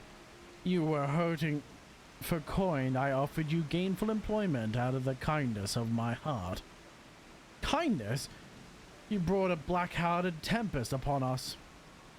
One look, and I could tell that woman was a killer, a butcher, a salted devil in the flesh. Oh, spare me your fearful beatings. Go on, scrapper. Scamper away now before the scary mercenary comes to claim your head. The scary mercenary is already looking at you. I know exactly where you are. You kind of told me the news. Have you found the abductor then? What's the situation? I'm gonna go kill them both if that's okay. I hope you don't mind. And you think the bandits were hired by this Hobogo? Alright, new strategy. Forget the Waska and stay on the Momolja's tail. We don't want to endanger the third promise, so keep your distance until we're certain that they have her. I'll catch up soon as I'm able.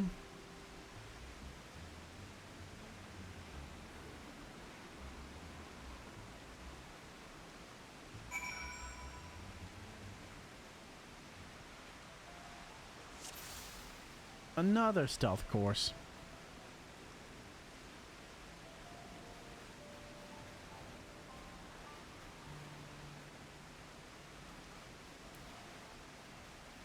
I'll be back for you later.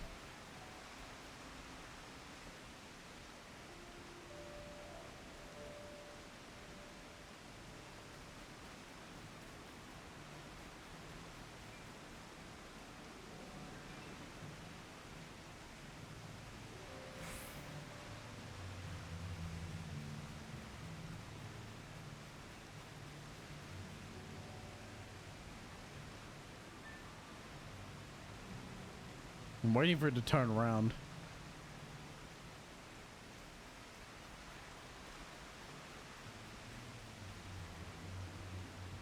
I know he's gonna do it at some point.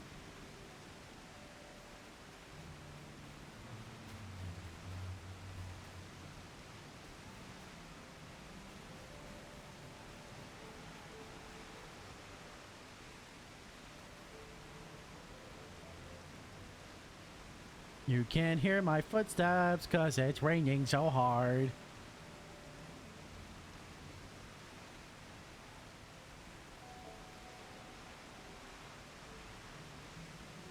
Don't want a beating? I'm gonna give you a beating.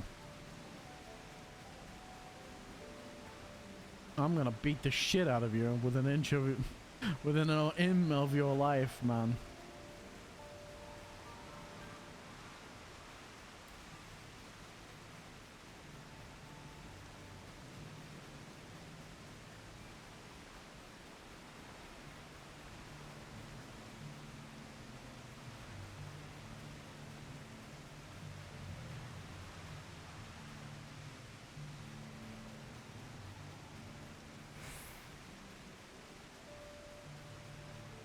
Nice.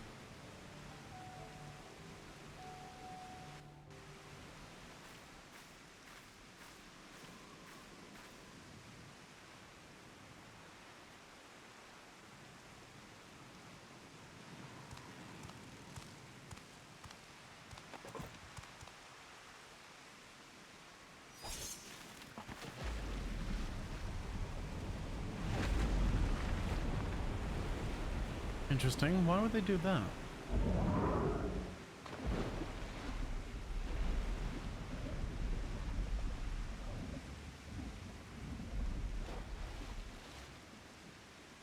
Oh, I see why. Better late than never. I see why. They used her to hide her away. They used that to hide her away. That Marmorja. He's the one who kidnapped Wuklamat. Correct. And he just cut the only way to fucking get to we're her. still unsure. If we can follow him a bit longer, confirm his connection to the abductors.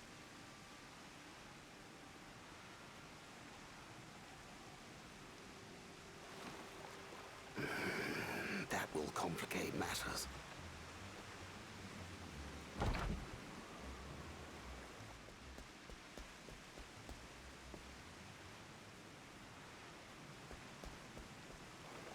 Bruh.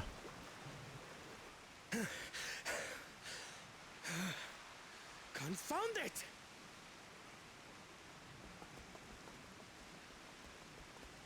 If I set out now, I can trail them along the riverbank.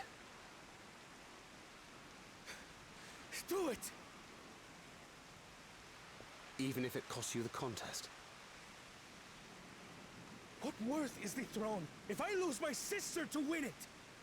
Understandable.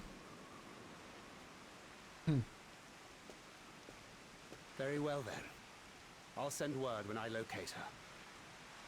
Till then, I suggest you save your strength. A rescue attempt could turn ugly. Very.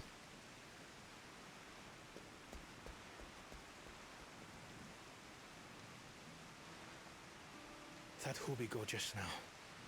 I swear swear I've seen him with Bakul Jaja. I believe so too. Knowing the way that monster works, he probably hired bandits to kidnap her so he could steal her keystones.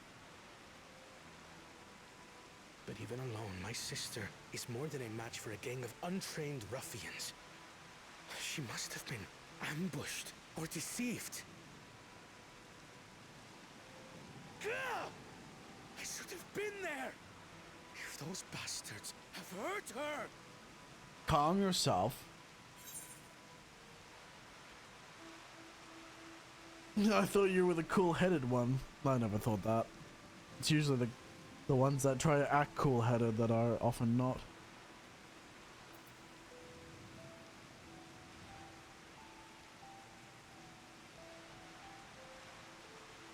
Be patient, trust, and thankful.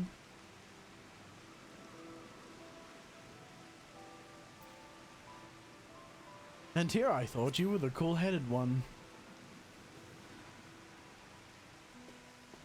And what exactly is that supposed to... Forgive me. Snapping at you won't get my sister back. I'm afraid I've always been like this when it comes to Lamachi. The thought of her being in danger sends me into a panic. But isn't that how families should be? Yes, but use panic and anger as your tools. These days, Turali Mikote live Don't let them rule you. But the clan into which I was born kept to the nomadic traditions of our ancestors. They herded their own neck across the plains, always moving with the seasons. During one such migration, my birth parents left me behind. A child. All alone. Without a single word of explanation.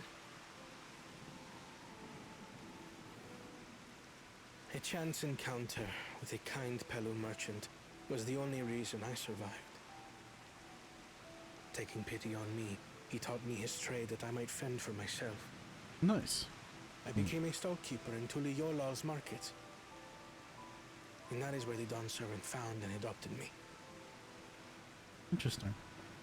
I had already been in the palace some time when Lamachi came to join us. Like me, she had been cast aside by her parent. I knew the pain of solitude and wanted to spare her that suffering. As this tiny child's new brother, I swore I would have enjoyed seeing the more of this, more of them bickering like brother and sister.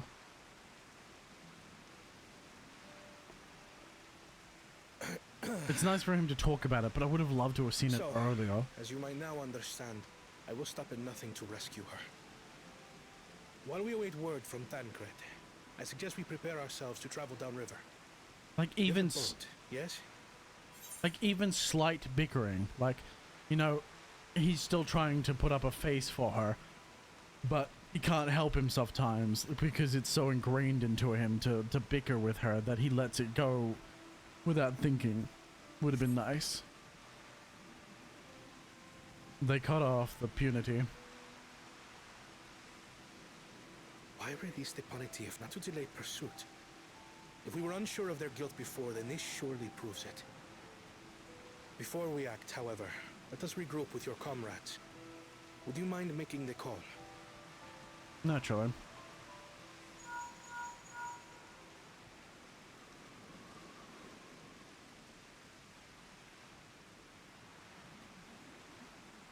Understood. We'll meet you at many fires.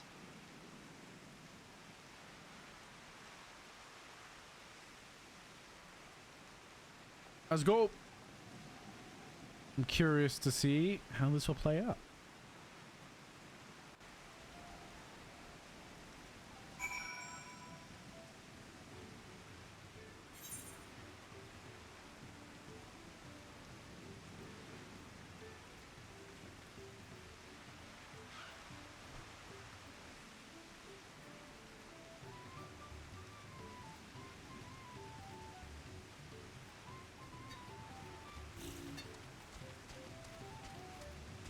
Sorry, I was just curious.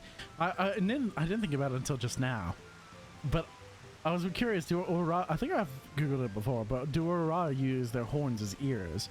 Because it's coming out obviously the same place as their ears would be, and yes, it is true. Vibration sensing. Their horns pick up vibrations in the air to transfer them to their brain. Enhance hearing and provide improve spatial awareness. No conventional ears. Ura lack traditional cartilage ears on the sides of their head. Yep, we know that.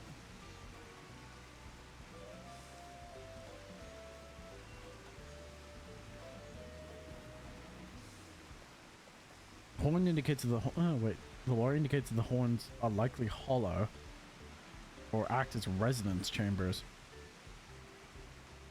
Earring placement. Since they lack traditional earlobes, Ura and the game attach their earrings to their horns, which are sometimes affectionately called horn earrings, horn rings, or ear rings, or ear horns.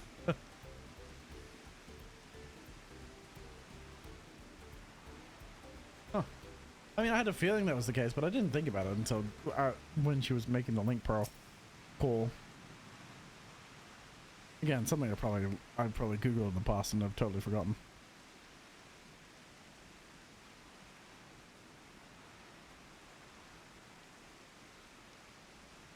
I had probably fucking completely forgotten about.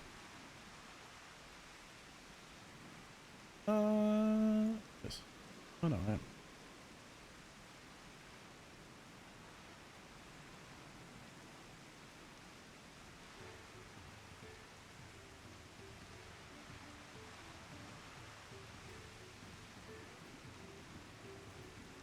Oh. Ow. My foot. My foot, man. My foot.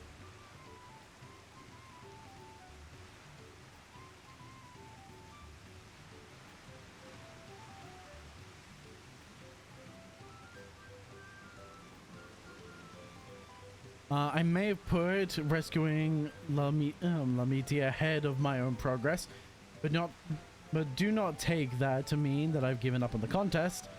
You understand how important she is to me, yet regardless of how close we were, I would have made the same choice. After all, if I'm incapable of saving my own sister while also winning the throne, then I am unfit, or I'm not fit to inherit our father's heavy mantle. Feeding the river. We need to gather our forces.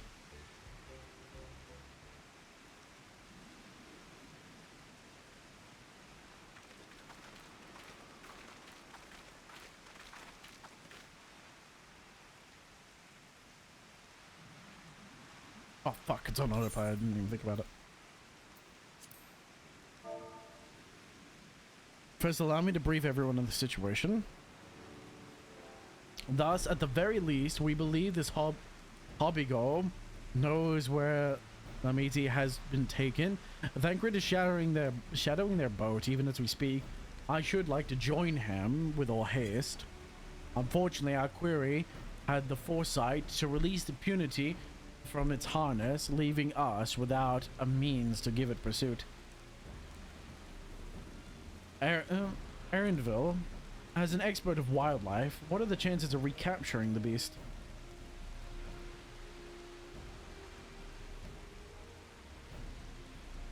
With the right mix of feed, it can be done.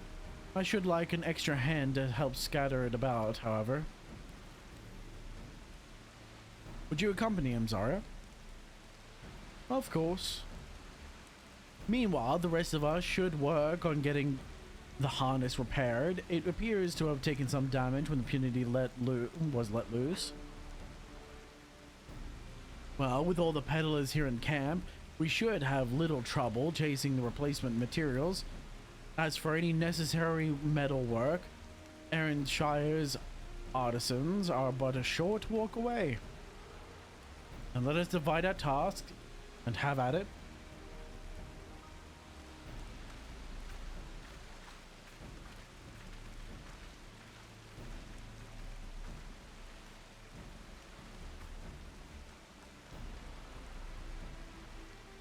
There was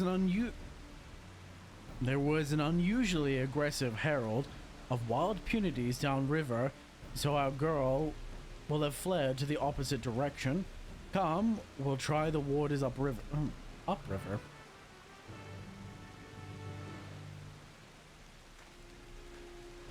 Will do.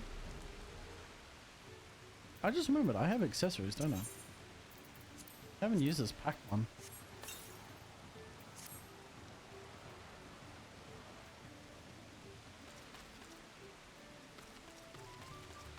It's very bulky.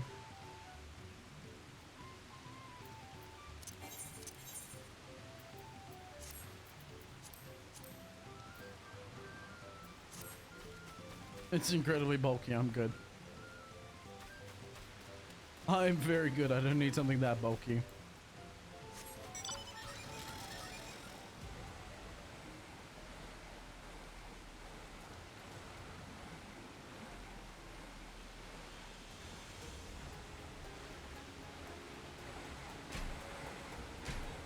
Got fucking suspension on this thing. Assuming our punity has come this way, she will be hiding in the depths of the marsh. Legata. We'll need to lure her back to the shallows with the promise of food. Wild punities eat mainly aquatic grass and plants, but the tame ones often prefer vegetable scraps. Knowing this, I added leftovers to the feed I prepared. This should help. The mixture stands out. Should help the mixture stand out against the marsh's natural scent.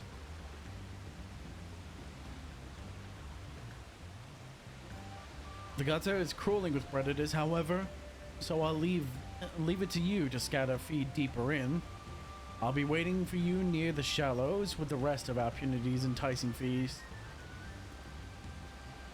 Very well. I shall see it done.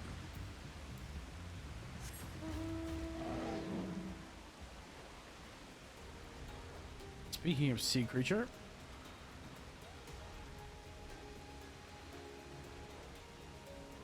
this is Heaven's music.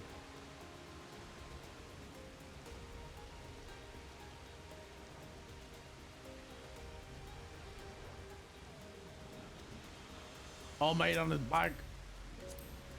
He's all made on his back again. He's got the Harley. The good old Harley. A Harley Davidson. Man drinks 4 VBs in the morning.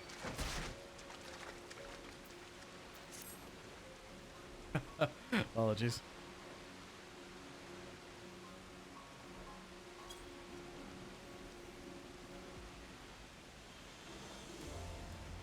My sincere apologies.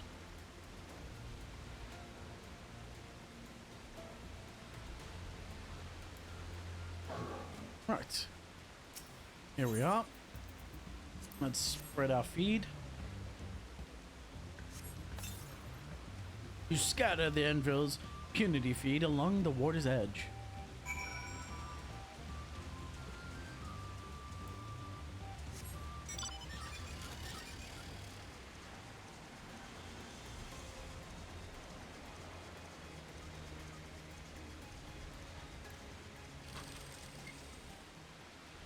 Let's do it again.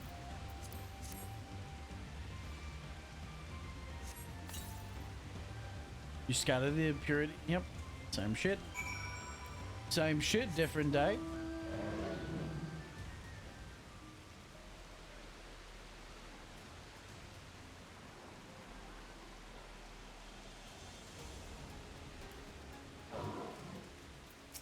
What's up, Aaronville? All set. I've just finished laying out the last of the bait. Step back, out of sight, and we'll leave the rest to me.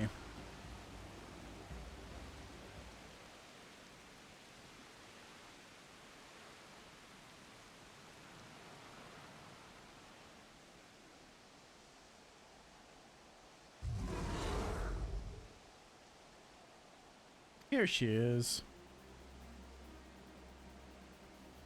Shh, there's nothing to be afraid of. We just need your help one last time. You're hungry, I wager. Come with me. That looks like a prime one. There's a good girl.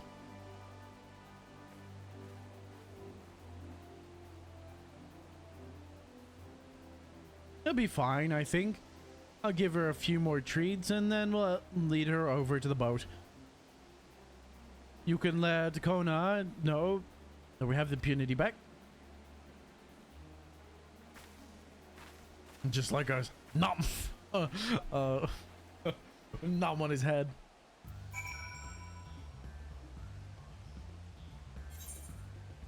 There's a good girl.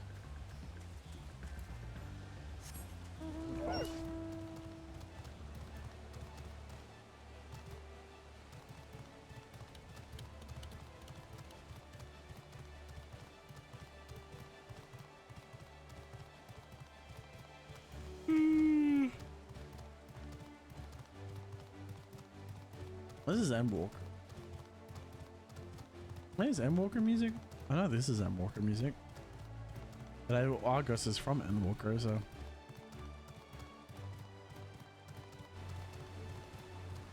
I don't remember. I know August. That's about it.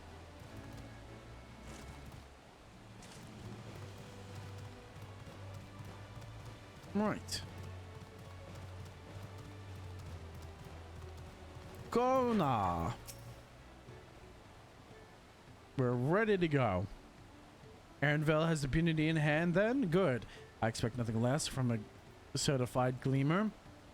As for the harness, we were able to purchase all the parts we need. The Livia twins are over the Earthenshire. Right now, having the pot sworn make the repairs. I'm told it shouldn't take long.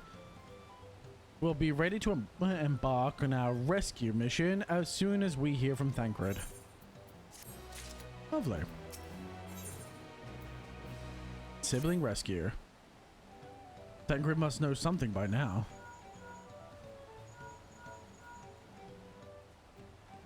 You found her? Understood. Thank you. Very convenient. I had to but invoke his name. Thancred follows the very true. This is usually how it goes. Thancred followed the Hubbigo's boat to its destination. Confirmed that they are indeed hiding my sister captive, holding my sister captive. They, of course, being Buck, Jewel Jaja and his minions. I swear I'll make them regret this. Lamites in rich leaf tunnels.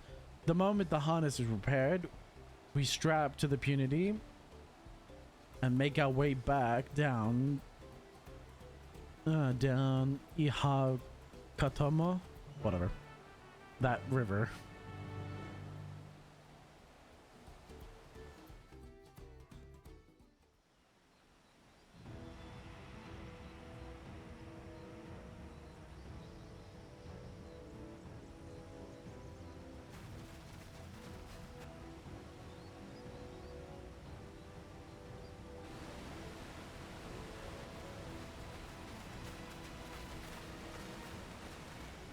Thancred.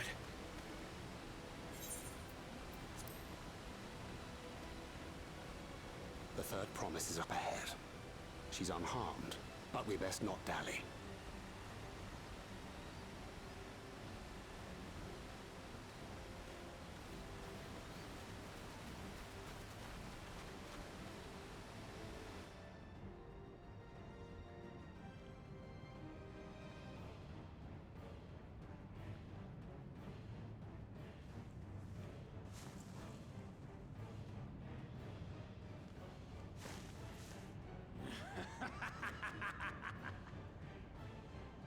I spit on these pathetic feats. Bruh. Far more satisfying to claim their baubles by force. Bruh. Give it back! Forzenten poured his everything into that stone. You've no right to touch it. Oh, Was that the name of your artisan? How could you allow something so precious to be stolen? Fucking weakling. You thieving cheat! You're no true claimant! What does that make the foolish kitty who fell into my trap? If pitiful roars were all it took to claim the throne, you'd be first in line. This fucking loser. Now, brother. You shouldn't tease her. Look, the poor thing's on the verge of tears. Meow. Someone save me.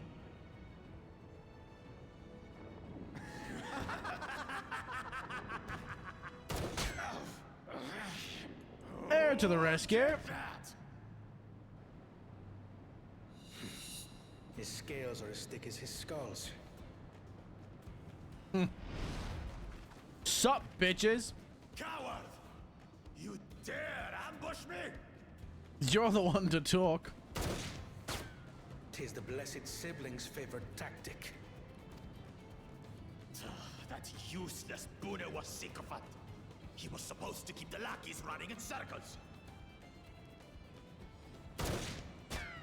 Oh, you must tell me all about that. He doesn't even realize what he's doing. Careful now. You wouldn't want to hit her hostage.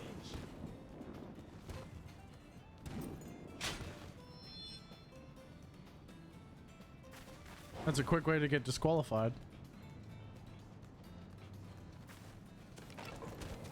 I love the slow walk. Like, all right. Is that right, bitch? Come on, weakling. That one's not to be underestimated. They can do nothing while we have. You're an idiot.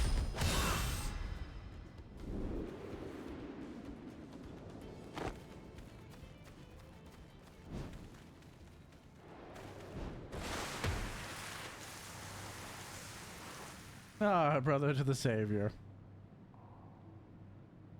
Impeccable timing.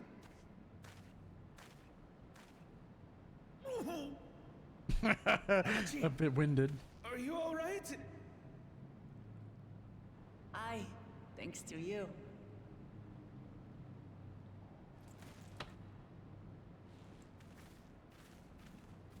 I was just a distraction, bitch. These weaklings think they can defy us. We'll slaughter the lot of them. Bro, you're the weakling here. Patience, brother. The keystone is ours. There is no need to fight this day. And Zoralja has left us hurting. No! I won't stop until I've got these maggots and feed them their entrails. If we fall here, we fail our siblings for nothing. Is that what you want? Aw, the weakling. No, brother. Aw, the weakling little bitch is gonna run away. We retreat. Wait! Damn you, Bakul Jaja!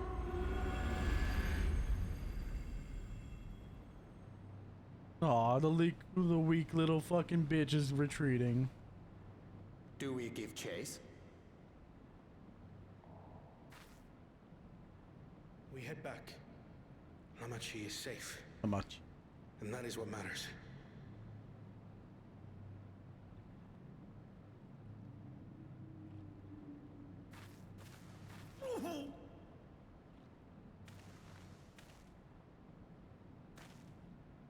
Okay, so he's injured his left arm, so that's gonna come back.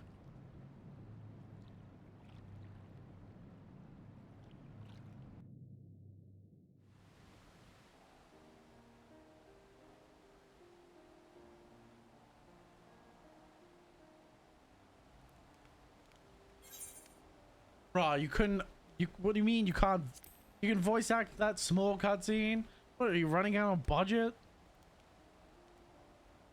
I was expecting more fucking, like, I don't know if it's just me, but I expect more of animated cuts, or more voice cutscenes as things go on, not less. Jesus. I'm glad to see you unharmed, Lamachi. Thanks again for coming to my rescue, Connor. On the most obvious fucking trap you've ever seen in your life. And all of you too.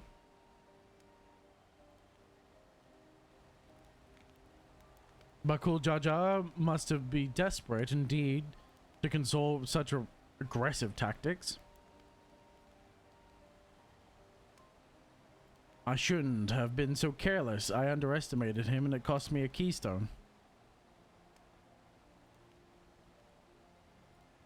Unfortunately, I'm pending his life.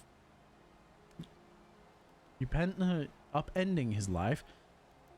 So that I could accomplish the Morblin's feat.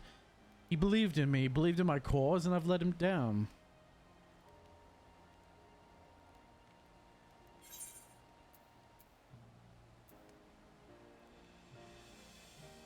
So we take back what was stolen.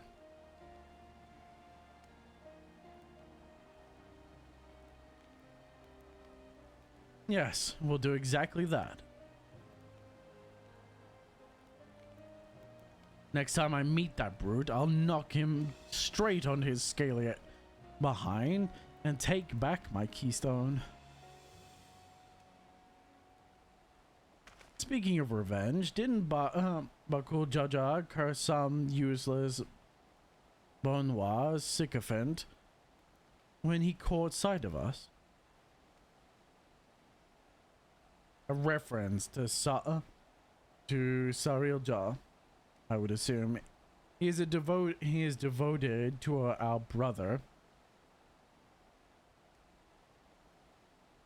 And is the only Bunwa I know of participating in the rite of succession.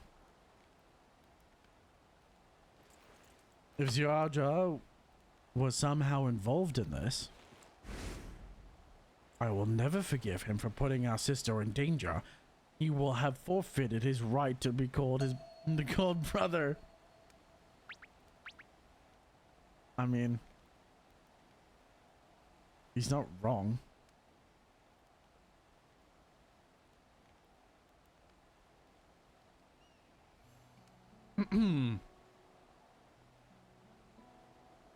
Bakul Jaja should face punishment, of course, but so must the bandits who had the temerity to abduct Lamachi.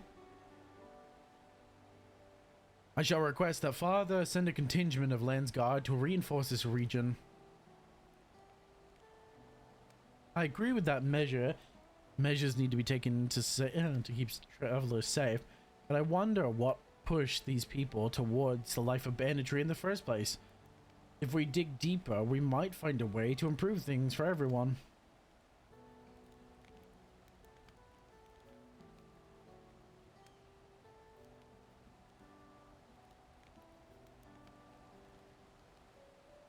Growth, supposedly. To something to think about. For now, however, the rite continues. I thank you all for your help.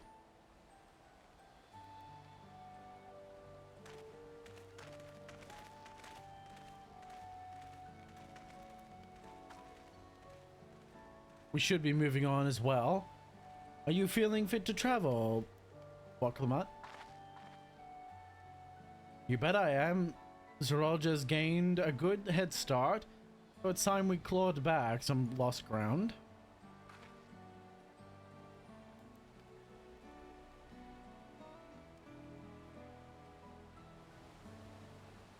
I feel like people are forgetting the lost feet.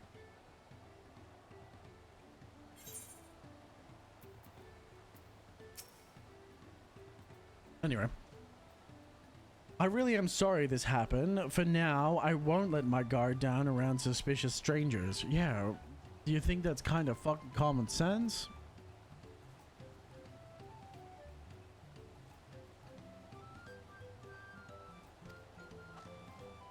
And again, I do appreciate you all coming to save me.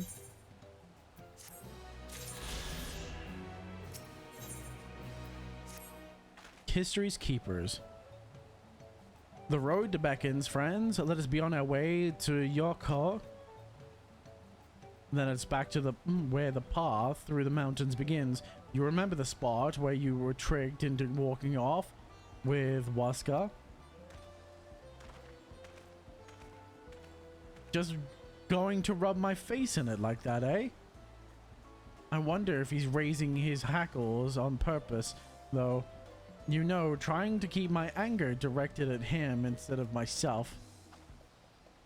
Either way, we can't be standing around here all day. We have a lot of lost time to make up for. Yep. Indubitably doodah. Immediately started pressing the wrong keys.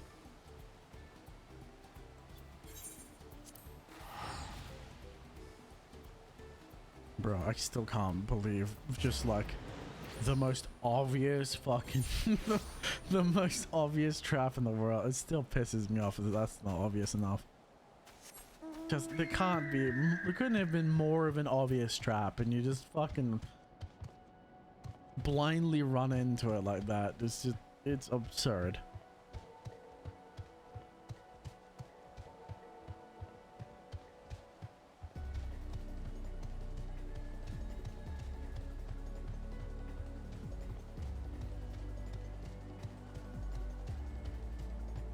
Right. But regardless, oh, it's over here. We move on.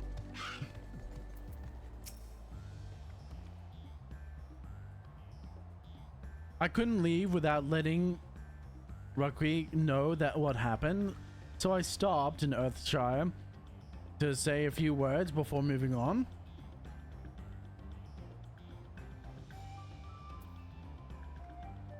And now Erenville's nowhere to be seen. Couldn't he wait a few more moments? So much for giving him the benefit of the doubt. Come on, let's catch up. I want to give him a smug gleamer. I want to give that smug gleamer a piece of my mind. I worry Luckmat would antagonize over the loss of her... would antagonize over her loss of the Keystone, but it seems I have nothing to be concerned about. Onwards and upwards, then.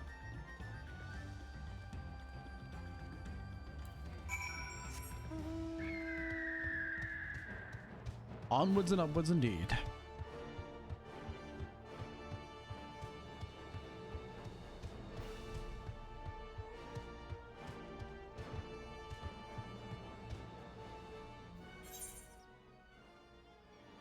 Problems with my mouse. I keep adjusting the DPI.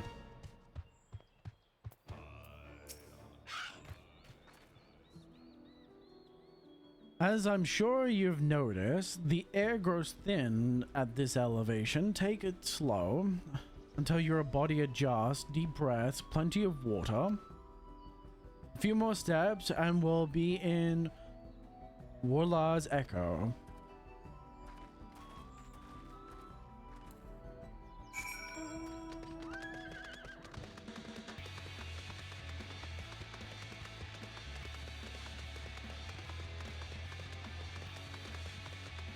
Such a good fucking song.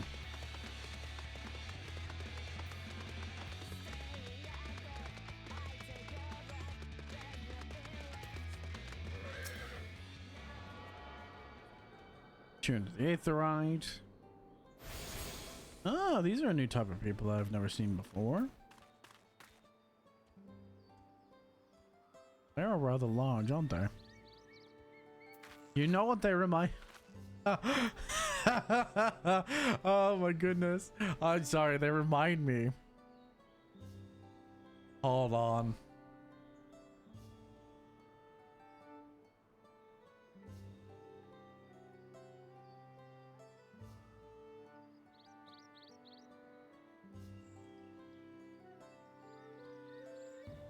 Oh, the fucking phone, man.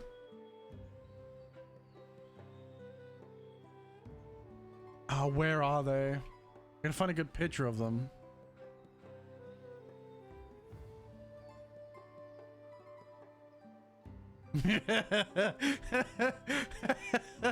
Oh my goodness, this is such an apt.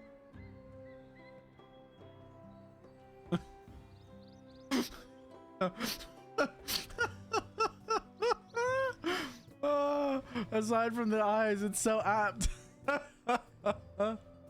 Oh my goodness, that's way too accurate, dude.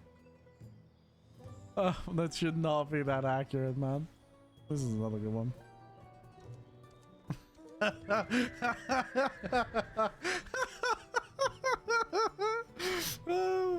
Oh, that's too accurate. I'm sorry. That's all I can think of. All right, here we are.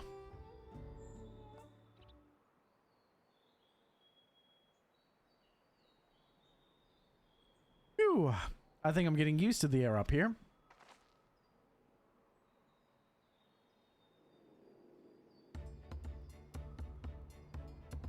So this is the place from the layer of proof where Papa met with the Hoko.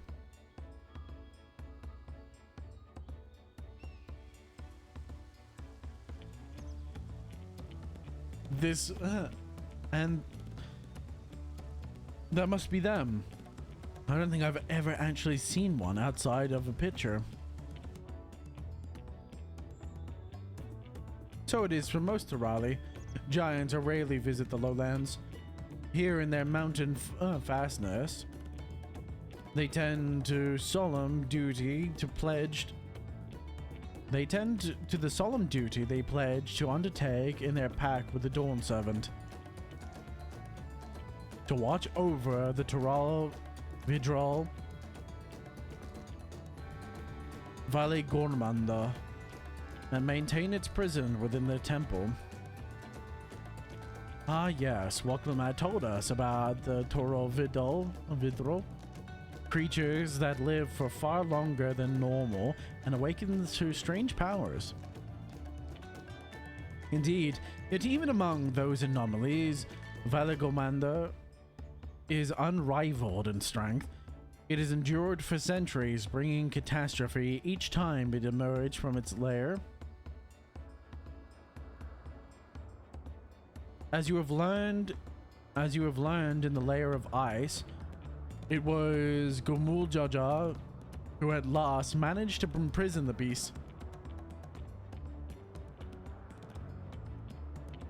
Oh. The food's coming back up to fight me. Managed to imprison the beast, and it's lain dormant in the temple ever since. Growing older and more powerful. Great. It's said that the building still bears a gaping hole in its ceiling from when the Gormanda was lured inside by Guljaja's final ploy.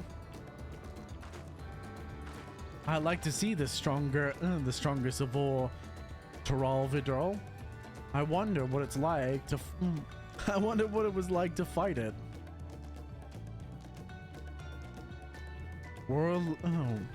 Orla's Echo. Where both the layer of proof and the layer of ice took place.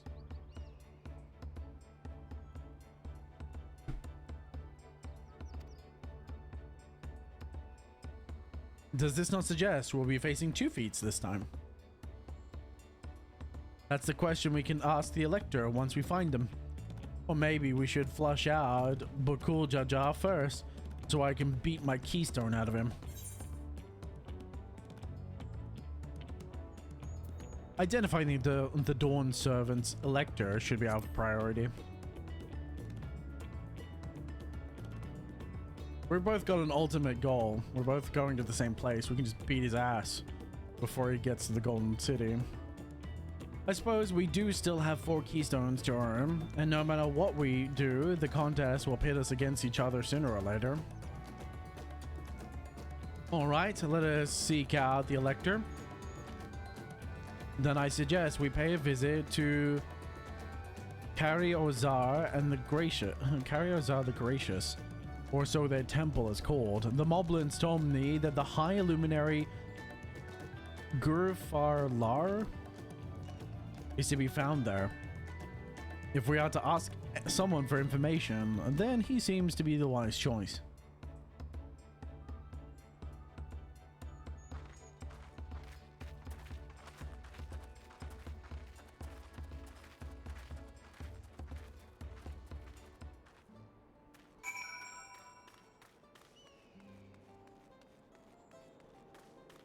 Alpha Legend.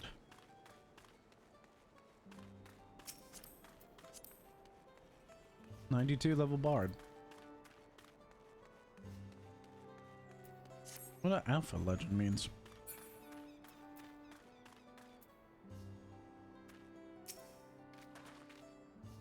Let's see if I can convince the gods to let us through. I am Bloklamat, third promise of Tuliola, and I seek your elector for the righteous succession. May I speak further with Gorforla? The High Luminary has granted admittance to claimants. You may enter. That was easier than I expected. In we go then.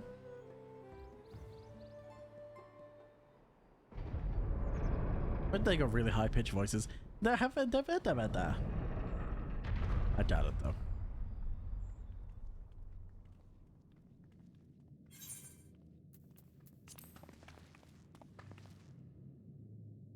Oh, gods, is that? Oh, I was really expecting it to be voice actor. That's kind of crazy. Aye. Valgamanda.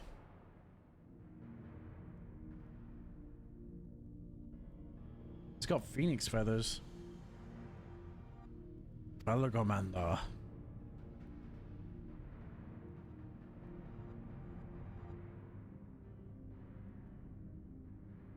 Welcome. How is this not voiced? That's crazy. That's actually wild to me. High Luminary Gorfarlor.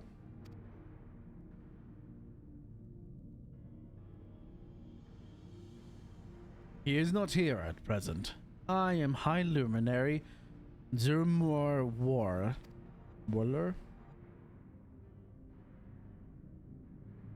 This is the Sky Ruin, Valamagander. It is. The Toro Vidral, whose name has invoked terror since time memorial. Even my people, once conquerors of all beneath the sun, were as brittle leaves before Valagamander's temperous strength. When the Sky Ruin descended upon Ubrapaka eight decades ago, the casualties were staggering. Had Golmajaja and his companions not intervened, we would have been slaughtered to the last.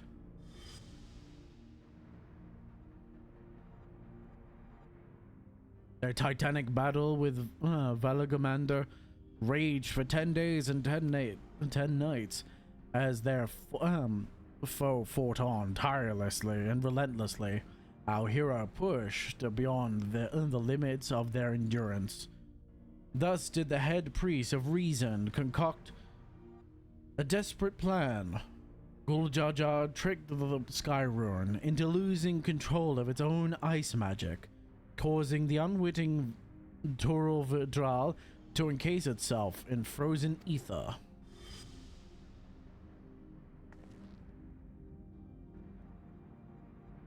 And so it's been like this ever since. Nice work, Papa. And what happens if the ice ever melts? That same question looms large in our minds, for the magic sustaining his prisons grow weaker with each passing year. Valagamander commands power of fire and lightning and ice. Some believe that the violence of the recent storm was the result of those energies slipping free. A raging tempest from Valagamander? Setting future worries aside, You are come to attempt the feat of proof, yes? The High Luminary, chosen the Elector of the Dawn Seven, has left me with instructions for all inspiring claimants. You are to scour our forbidden mountains, and find the waiting Gulfurlor. That is your challenge. So it is a search. So the search itself is the feat. You've already spoken with my brother, I take it. I have. Their expeditions are underway.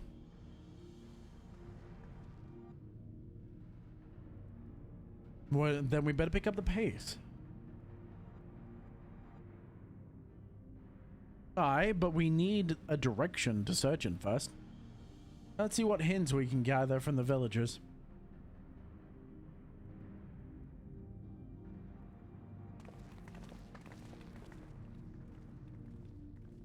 Interesting.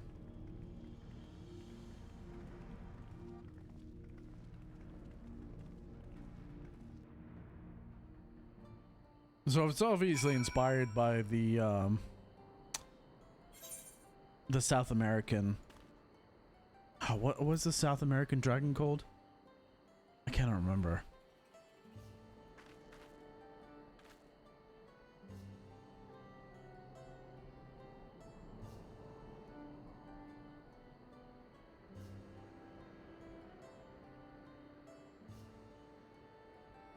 Is it Amaru? Maybe? It's like a famous South American dragon. That has a very similar snake-like body with limbs. Is it the Sea? No, that's a fucking monster hunter creature.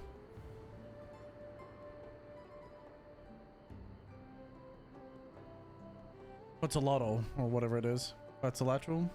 This fucking thing.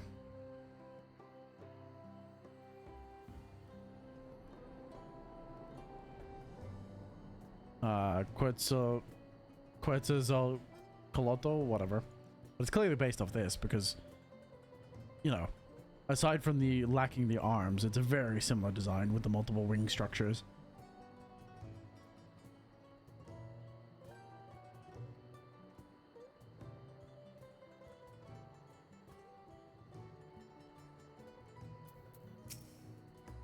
I sense the recent expulsion of a great deal of ether from Valmanganda's prison. The ice will hold, but for a few more years, I fear. As large as the Orca are, seeking blindly for one in an expanse of these mountains would be an exercise in futility. We need more information. Gerard Vitral sounds an awful lot like the aspects of a Far East.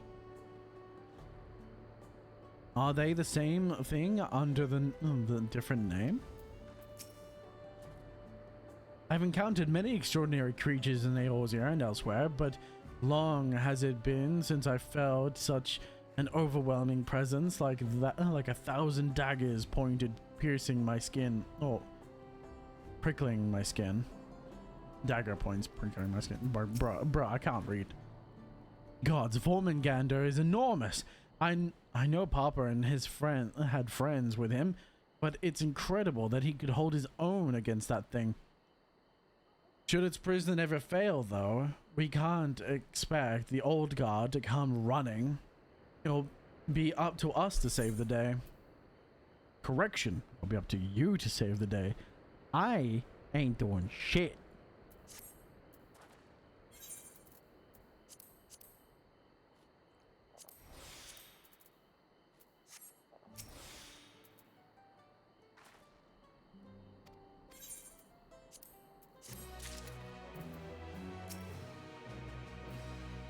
If we want to pass this feat, it looks like we've got to we got more climbing ahead of us. The feat of proof. As with just been informed. The feat of proof requires us to seek out the High Luminary, Goffer Urlar, somewhere upon these mountains. However, it is easier feeds. If easier feeds are any indication, we must assume the challenge preludes the Hakoi from answering our questions in a straightforward manner. Thus, I would ask that you pay close attention while attempting to divine Gothfurler's whereabouts. Though the giants may not give the precise location, there may be clues hidden within their words, such is my theory anyway. Let us see what we can discover.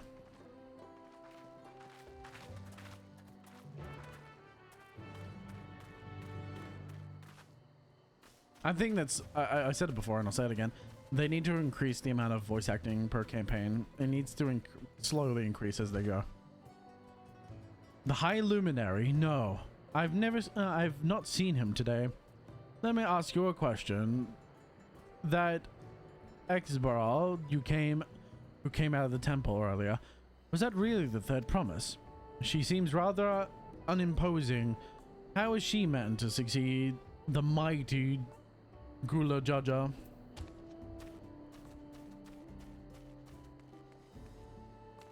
The doors, they're rather large. They're not quite as tall as Asians, but as original people, well, they're quite tall. As those of the world unsundered, perhaps is a better terminology.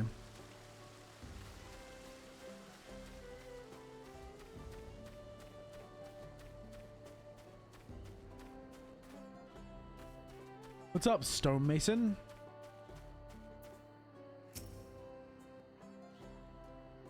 Asking after the High Luminary as well, are you?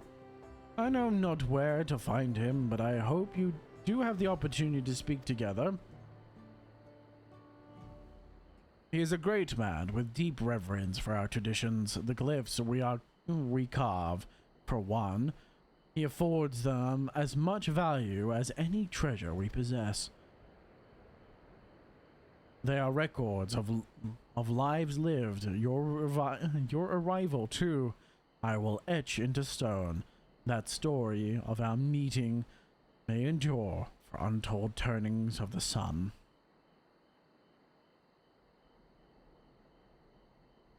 If you are curious about our ways, then I bid you visit Proof to the northwest of here. It is one of our grave sites.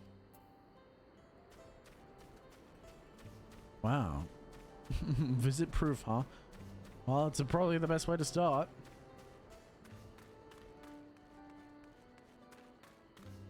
There's a mender. I don't think I need my shit mended. No, I'm fine. What about the independent merchant? Have you got more gear for me? That's mage.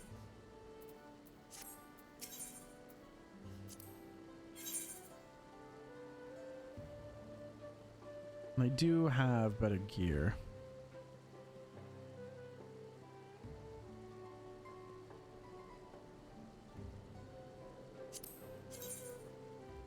It doesn't look too much better. I'll leave it for now and try and push it off as far as I possibly can.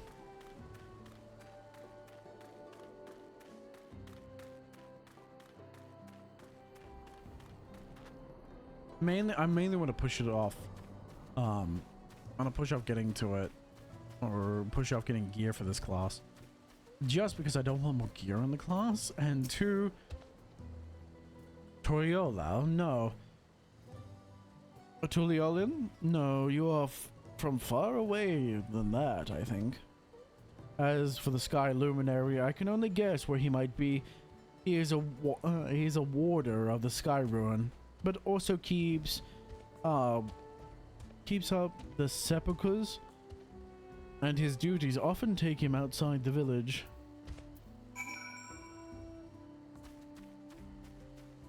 I don't want to put too much, like I don't want to open the cases that I have just yet. I want to save them for my Black Mage.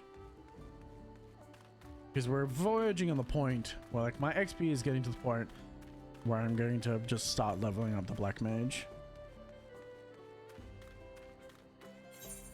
But the Black Mage is almost level 95. So we'll see.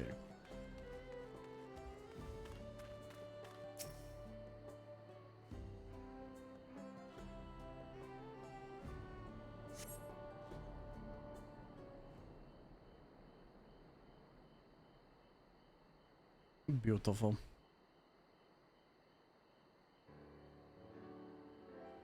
First things first, was anyone able to coax forth a definitive location for the High Luminary?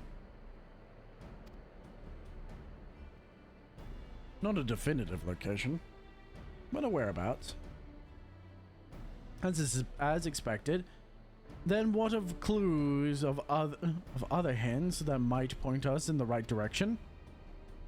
I heard in addition to his usual duties, Gulfer is in charge with keeping the graves. As did I. The Hogdar's sepulchres appear to hold special significance in their culture. But would it be appropriate for outsiders to enter a burial grounds? Proof, you say? And he said to encourage the... and he encouraged you to visit this place yourself.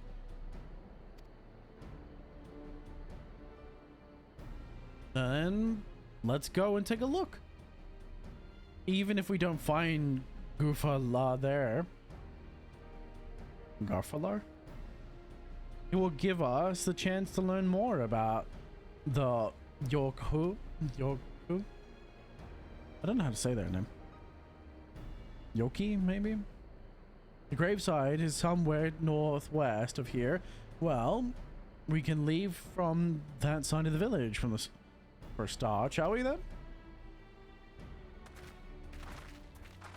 You know what I'm gonna do? I'm going to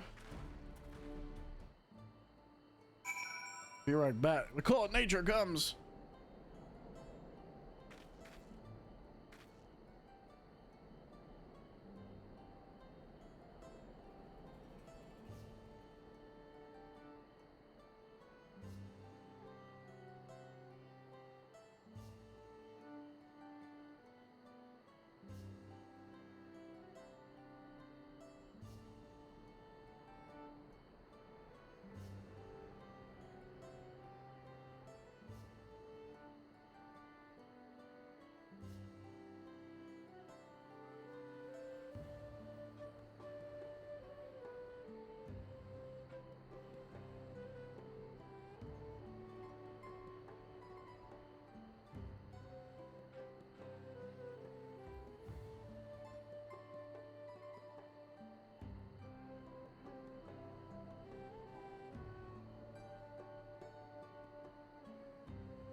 Right.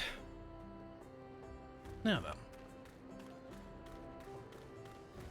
They all go the long way. I have enough health to just jump off shit. I can't die to fall damage. To my knowledge. Or just jump off shit while holding a phoenix down.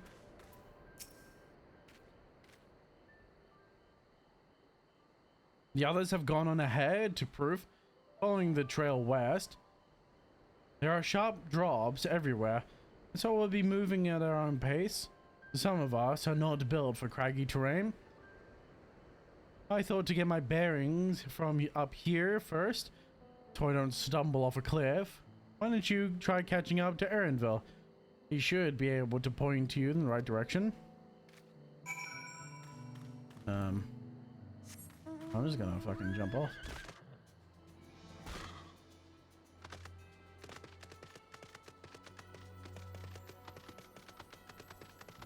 I need to run down. Get. That looks like a fucking meteor hit it.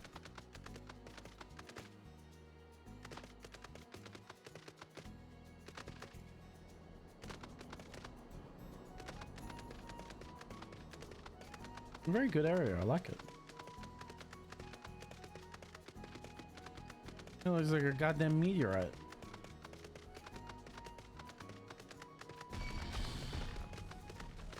Fuck your problem, ugly. And they need totally new. I've seen that tree so many times in every expansion, man. Kind of sick of it. Give me some entirely new enemy types, please.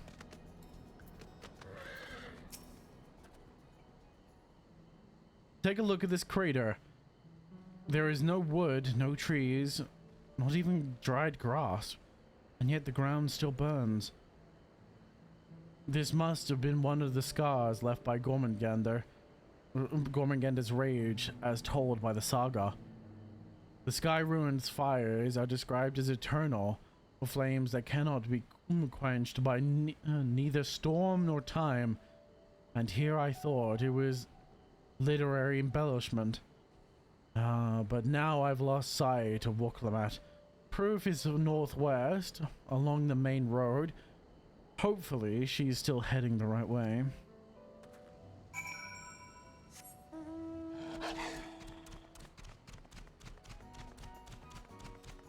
That'd be fun.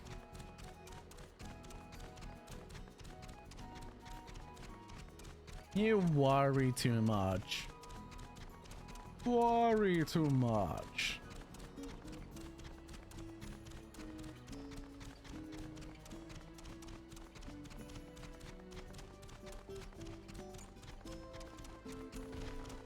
Do not worry, brothers and sisters, for I shall save you from yourselves.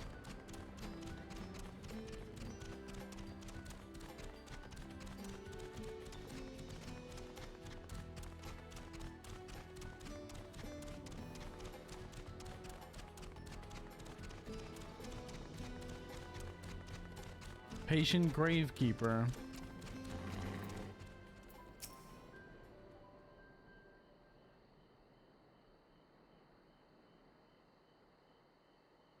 Aha! Wuklamat wins again.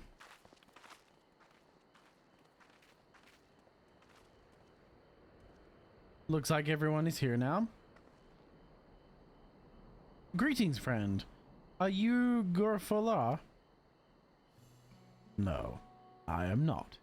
The High Luminary did, however, task me with providing a lesson on the sculpture, on the sepulchres, to those who came in search of him. Oh, so we were meant to find our way here after all. Are you to tell us who was buried here? No one is buried here. Oh, fuck. In the sense you mean. When a body has served its purpose, we consign it to the flames, then scatter it to ashes across the peaks. Moreover, we do not conceive of death as others do. For us, a person does not die when their heart ceases to beat, but only when they are no longer born in the hearts of all those who know them. This is why we build our sepulchres, before age or mishap claims us, that we might etch ourselves into the living chronicle for all eternity.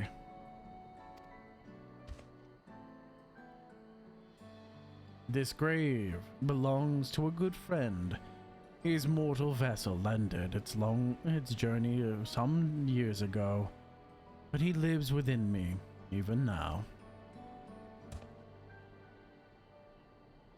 Up there stands my own sepulchre.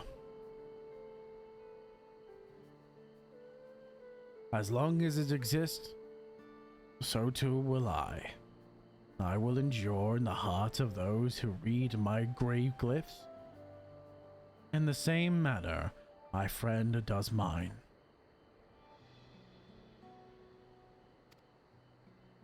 Does in mine. Has it always been thus for your people, this concept of existence and death?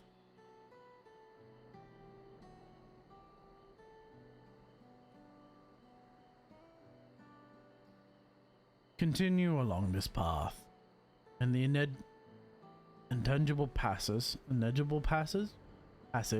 behold the history upon its walls, and you may find the answers to your question.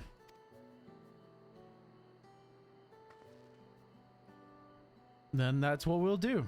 Your traditions are fascinating. I'd love to know and learn more.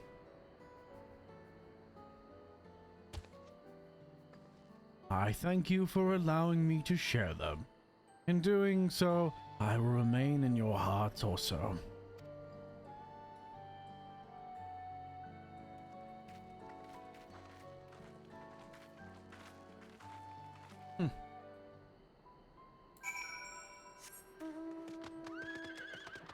See, I always press E. My fingers are always just a little bit over, so I always end up pressing E as if it's W, which is why I tend to go this way. It's so dumb, dude.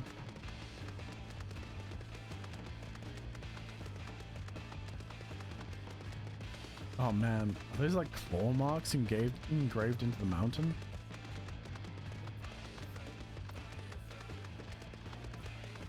Like wind slashes and claw marks? That's cool as fuck.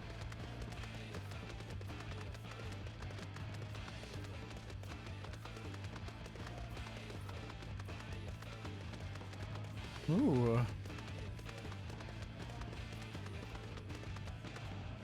What is that? It is very South American inspired. Look at these splendid murals. They appear to depict different scenes. Holy shit.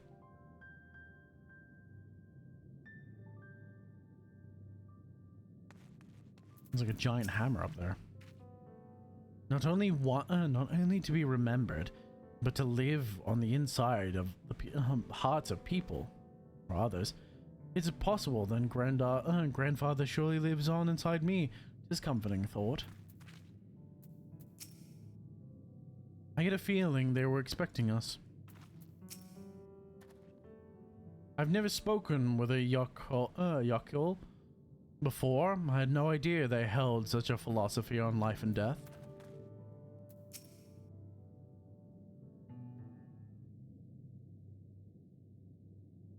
Hello! A fellow we met at Proof suggested that we come here. Yes. The High Luminary commanded that I watch for your arrival. As the chroniclers of our people, it has ever been my family's duty to pass on the teachings of the murals from generation to generation.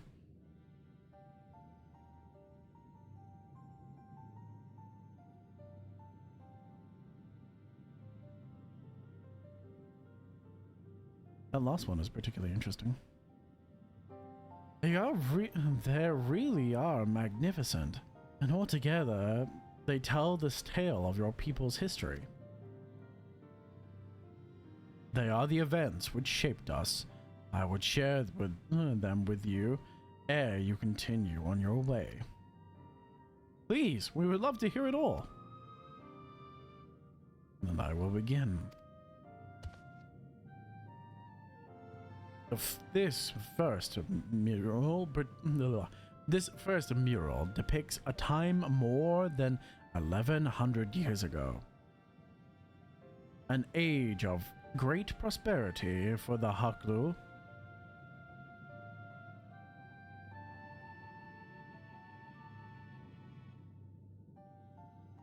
Interesting details. Blessed with size and strength unmatched by other peoples, our ancestors marched forth and brought much of Yogg-Taral under their dominion. Then, when all before them had been conquered, they turned their gaze northwards, seeking to expand their territory and power.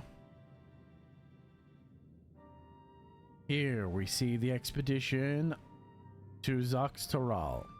Unable to cross the strait by ship, our forefathers set to building a bridge to the northern lands, a great labor which consumed the greater part of a century.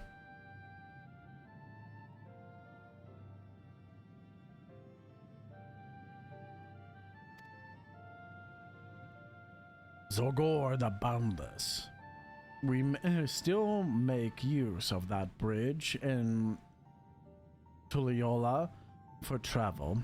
I can't imagine the patience and dedication it took to complete a work of that scale. Is that Wakalamat? Okay.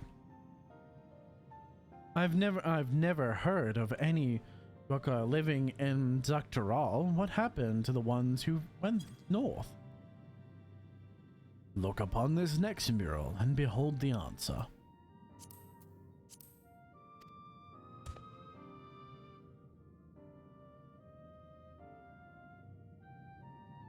The scene suggests that many giants perished all at once. What manner of enemy could have repelled their invasion?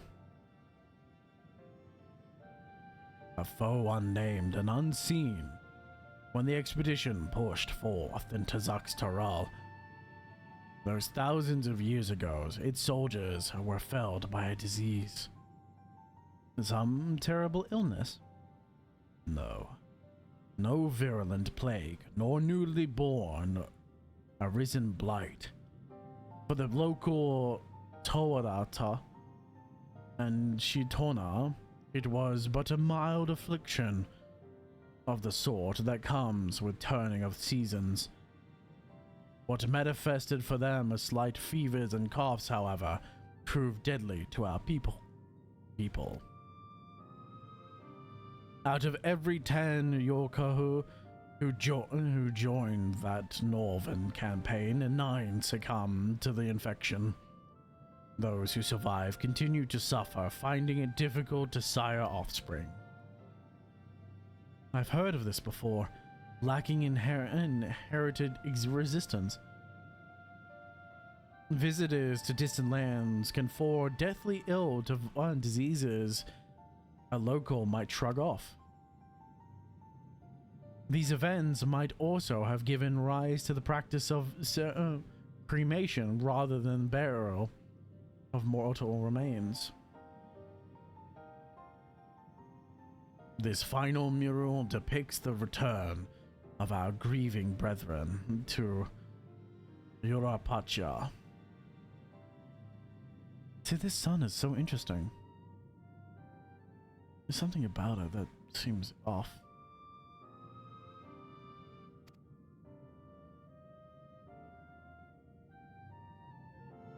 The reason they first left. Why had they fought for so long and pushed so far was to ensure peace for their homeland. This undertaking began in ancient times when our forebears learned that they shared the continent with peoples unlike to us in appearance or custom. They feared invasion was inevitable. Rather than meekly await their fate, they decided to strike the blow first. The first blow, yet, as they fought on and on, the old idea of peace drifted further and further away.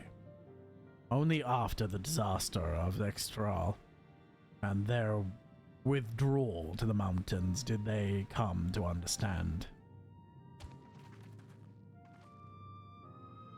The peace we envisioned, we had been ours from for the taking all along. It was here, in the place which birthed us, here in the stones upon which we recorded our days, here in this tranquil life we had traded for conquest and conflict. When you do nothing but fight, it can blind you to what's right. You can blind you to what's right before your eyes.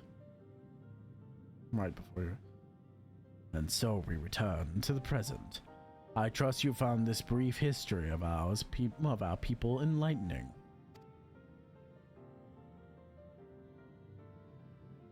I'm always glad to learn more about a fellow Turali. How you've lived till now and how you wish to live from now on. That I believe you are ready to proceed. The High Luminary bids you meet him upon the summit of Wakar Zomar.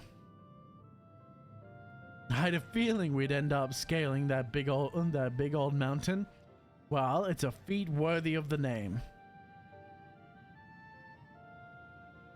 Follow the trail south of here and begin your ascent, but be wary. Beyond the entryway of the mountainside is home to ferocious beasts, both mundane and otherwise. I'll keep that in mind. Thank you for warning.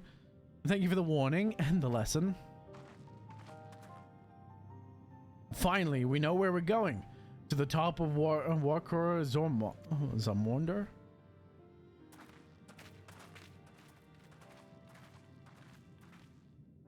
Nice. But the giants. Your genuine interest in our history is refreshing. Yeah, because the first prince probably just went, where the fuck do I have to go? And then went and ignored most of it.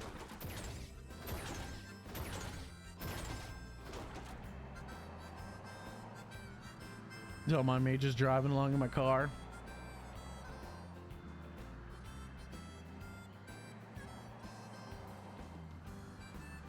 This car ruins so many things in this game, I must admit.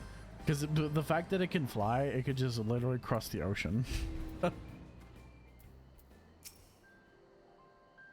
This thin air is going to be the death of me. What? How long have you been standing there? I was just taking in the scenery is all.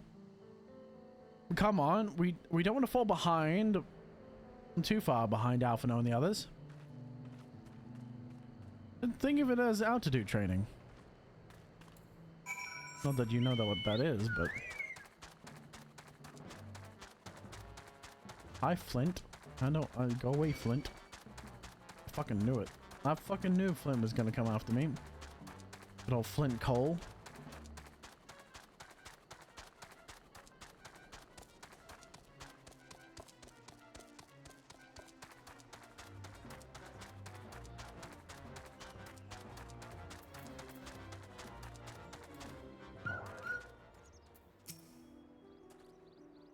I cast a rejuvenating spell on Waklamat.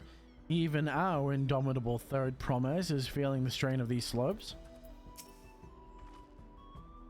I hope we come across Buckle Jaja on our way to the summit. We still owe him for the trouble he caused us. The true size of a mountain is never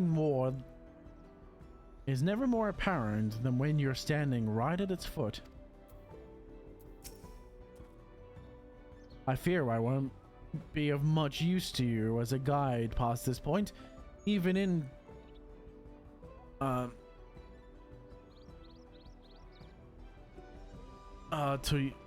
Tululial. There is precious little written about the sacred peak, beyond the whimsical poetry, that is.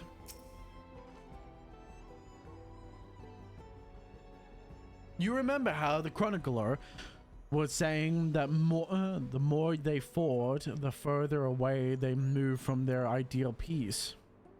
It occurs to me that Zeralja is attempting the feat to prove that he will have heard the same lesson. I can only hope that it made him reconsider his own stance on educating people through war. I somehow doubt that. I doubt he even paid attention, if not, didn't listen to it in its entirety.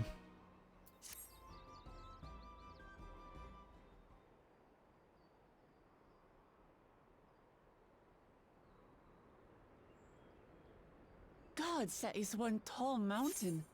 And we're supposed to climb it? Bro, all those scenes you could have voice acted and you fucking choose to voice act. This is crazy.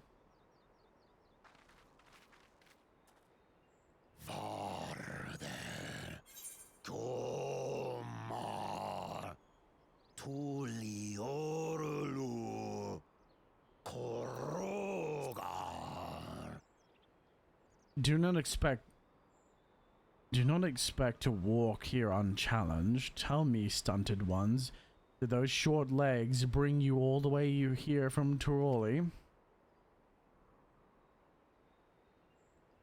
He's speaking the old Yokhui tongue. The words are difficult to catch. Though your words are crude and cumbersome, I use them for your benefit. Thank you. You are a claimant in this right of succession. That's right. Then, if you die, Tuliyola loses a potential ruler. That's a dark thing to say, friend. I get the feeling you don't share the opinions of the other Yokhui we've met. We do not grovel before Gulul, Jar Jar, like those shameless lapdogs. My brethren and I are conquerors, and we will restore our people to their rightful place as Tural's overlords. The giants have their own factions too, it seems. Really, I'd never have guessed.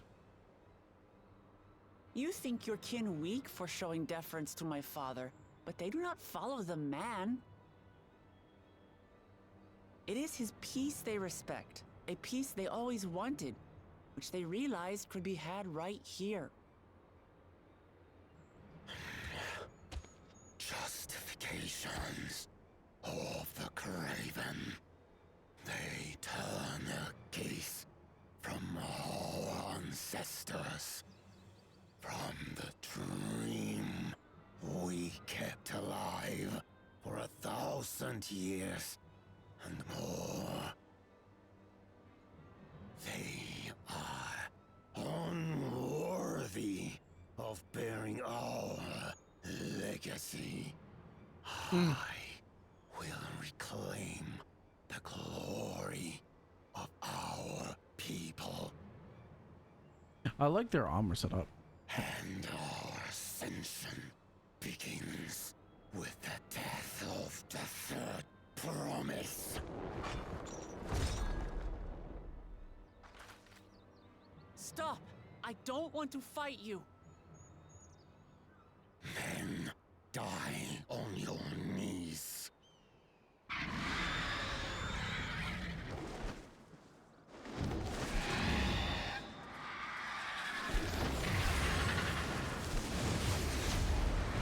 Uh-oh! Opportunistic vermin seek to feast on us, do you? Yep. Get down here. Your neck will be the first I snap this day. It's a goddamn bird. I can't understand you, bitch.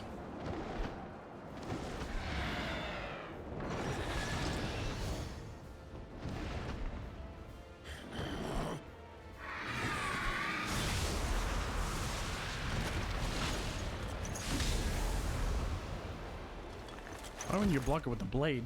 That's right.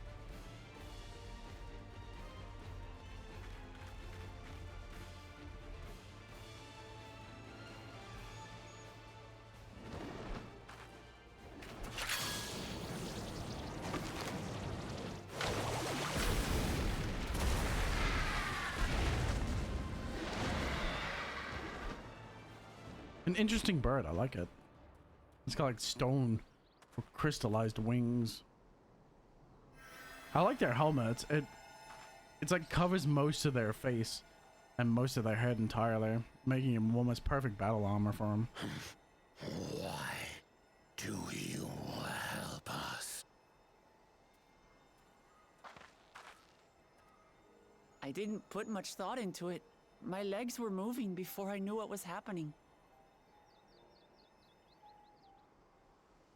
I suppose I feared you'd die before we had the chance to get to know each other. Before I could learn more about you. To what end? Oh, that's simple.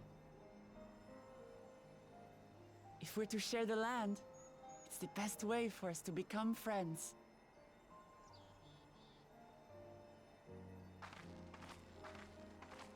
How is he? He'll live. Not quite ready to walk under his own strength, however. Bro, if that you could one. Stay and tend to him. The rest of us will continue on to Zormor. Zormor. Understood. Be careful up there. This changes nothing. We will not forsake our conquest. Oh, you'll never be strong enough for it to matter anyway. As you like. You want to kill me, you're welcome to try. But right now, you might want to worry about your comrade.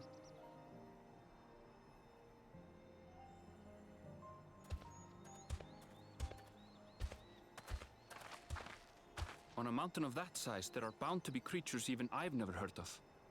I'll trust you to lead the way. Her, what about me? Then we climb. Gefurler is waiting. I'm the one with the aware of the perilous unknown.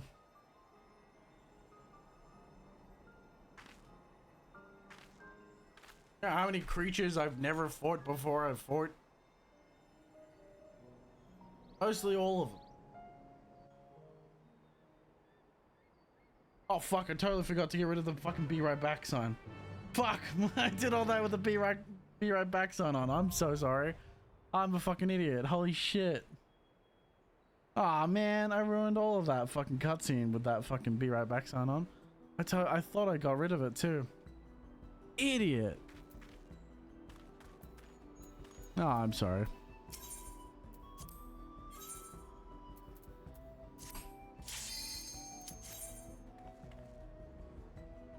Man, oh, it's gonna suck. I saw it at the corner of my eye. I could have sworn I turned it off too. That's the problem, right? That's the problem with having it on a different computer, is I just don't notice it.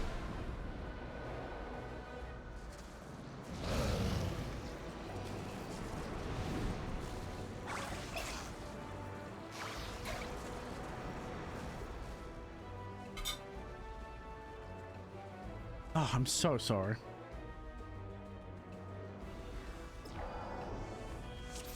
Man, that sucked.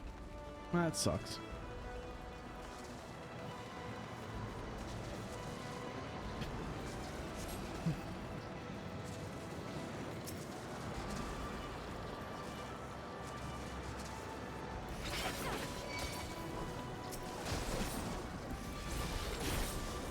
Man, that feels like cheat. Hold still.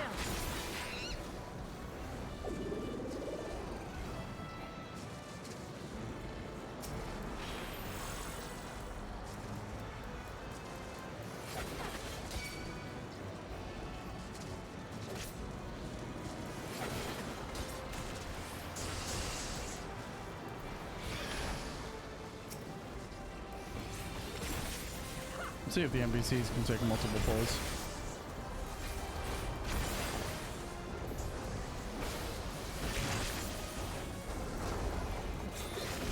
Well, it tells you I'm somewhat enjoying the story. I got kind of wrapped up, but I was interested in the giants to begin with, so the giant story was definitely more interesting to me.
There we go.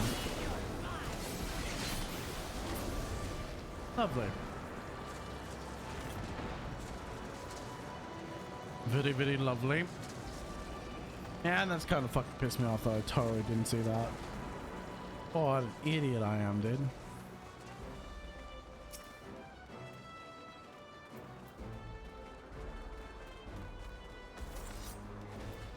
I'm gonna...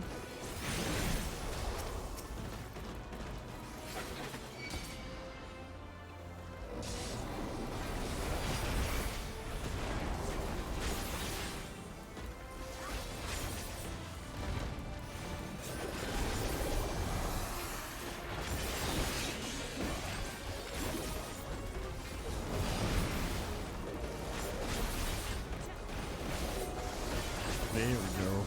Getting the combos back in.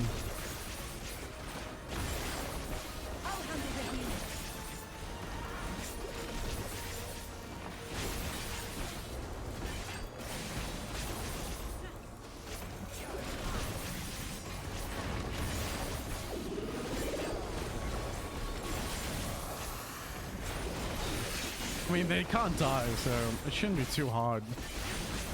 Pulling the whole pack. Well, pulling both packs.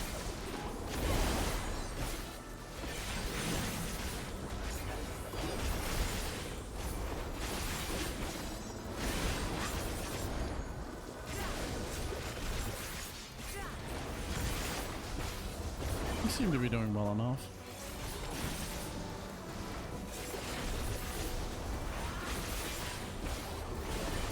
I'd like some more damage though.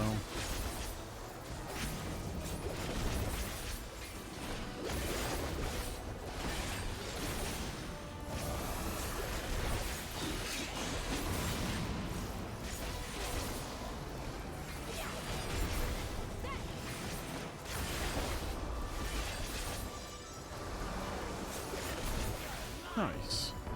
Easy fucking peasy.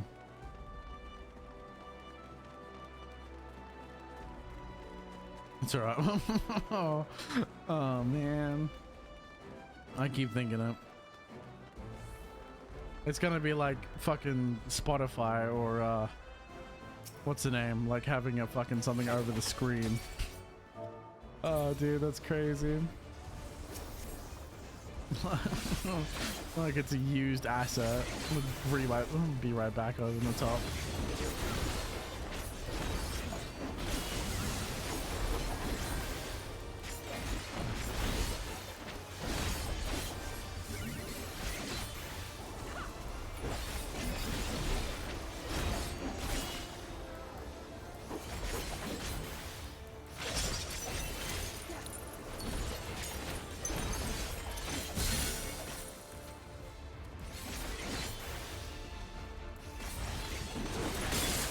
What the fuck? Fuck it, I don't care. So long as I don't die, it don't matter.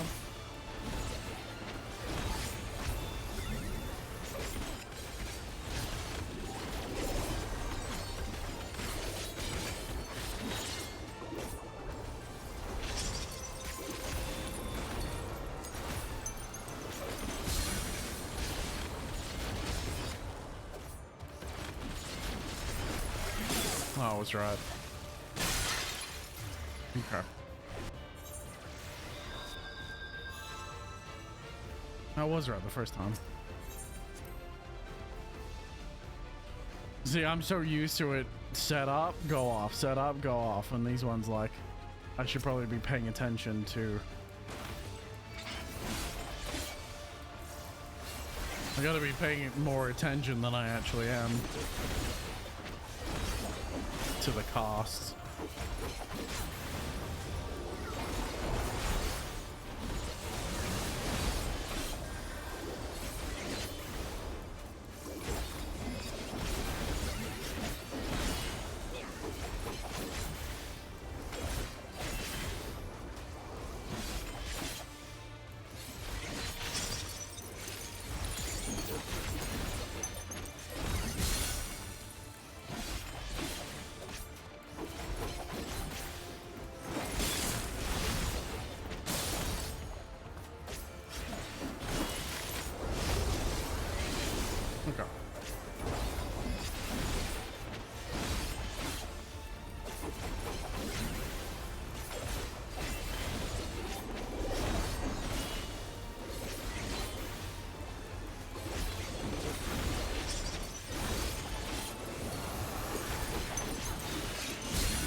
There we go.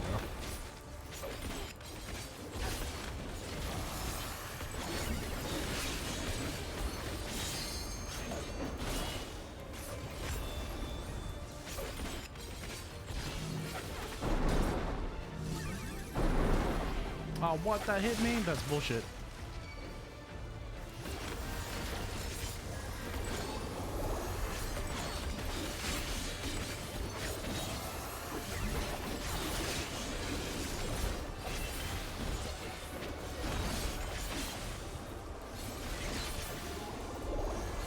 God, that's so much shit.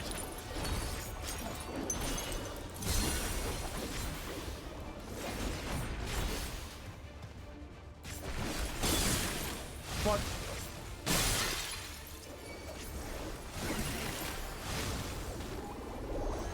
Oh my god.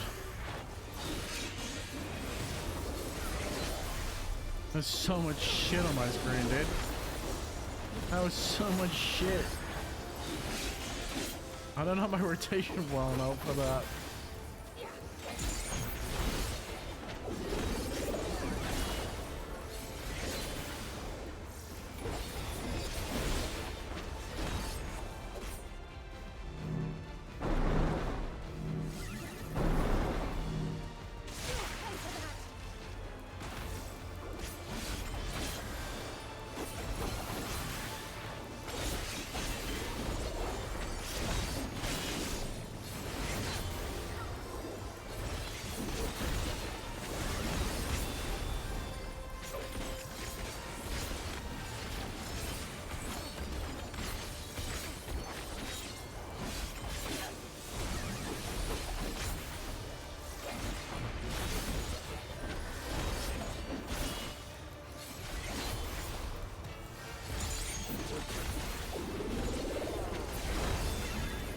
Damn it, I wasted it. I had a feeling it was gonna happen. Maiming cat. Good lord, man.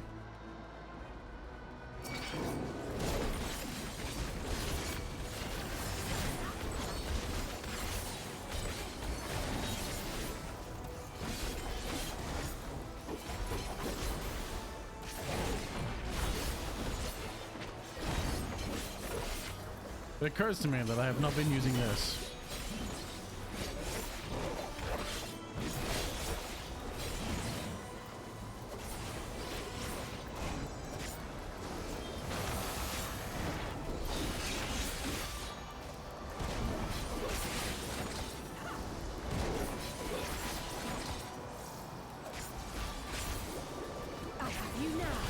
I guess it's like, I don't know what the incentive. I guess is it because it's high damaging? I just don't, I keep forgetting about these use skills because Now I'll show you. that's just outside of my normal rotation.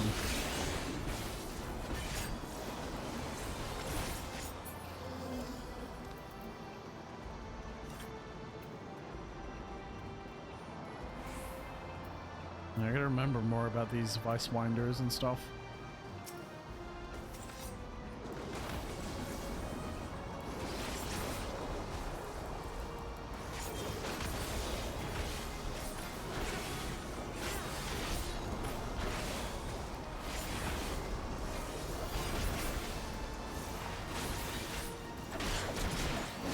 Oh, I care.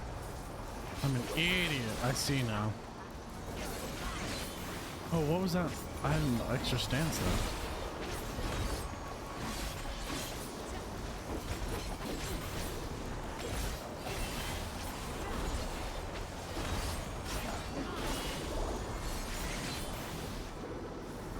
So if I press this, then this, and this, and this, and this.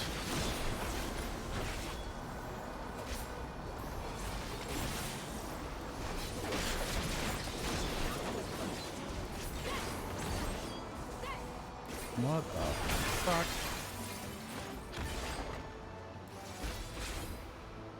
What the fuck? Okay, there's so much more complexity to this stance than I've been doing so far. You've caught up. It seems I've been toying. What? Caught up too much with my prey. Caught up. Seems I've been toying too much with my prey. You'll have to find another path. I think I've added tests for your resourcefulness. I think this is a test for your added resourcefulness.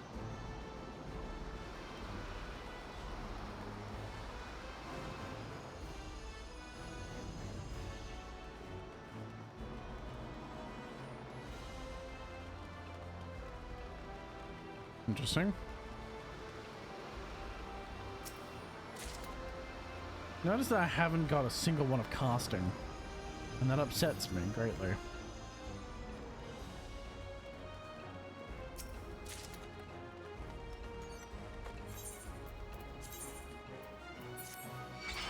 I can't do them. I know I couldn't, but I still like to try.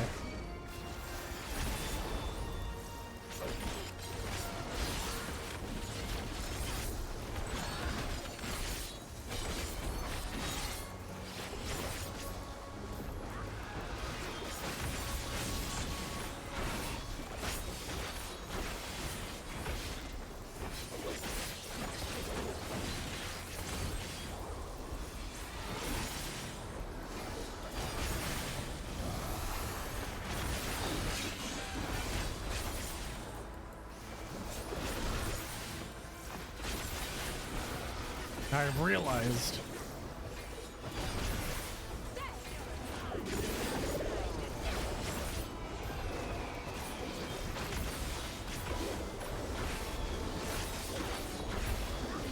Oh.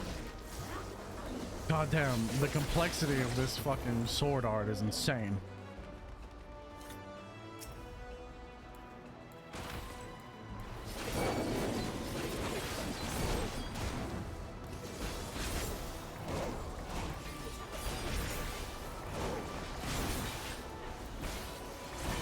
I'm gonna definitely have to spend some time actually learning to use this fucking class.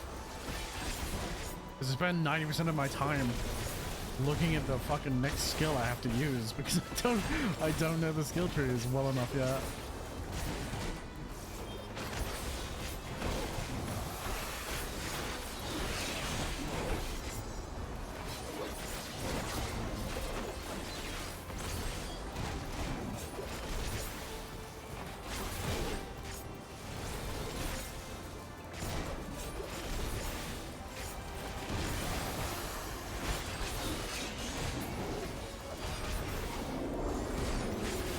I like that I don't need a target for this multi-hit though. It's so annoying when you need a target for multi-hit attacks.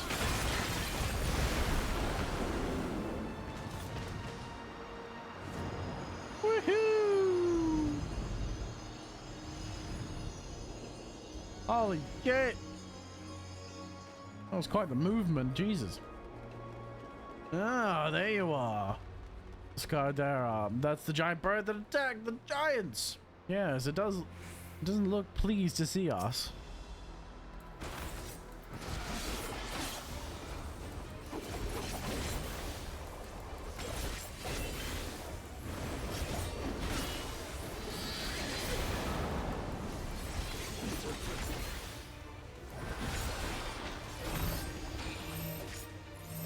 Tower.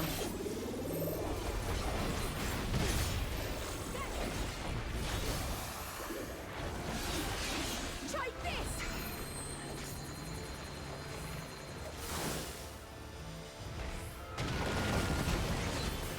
Interesting.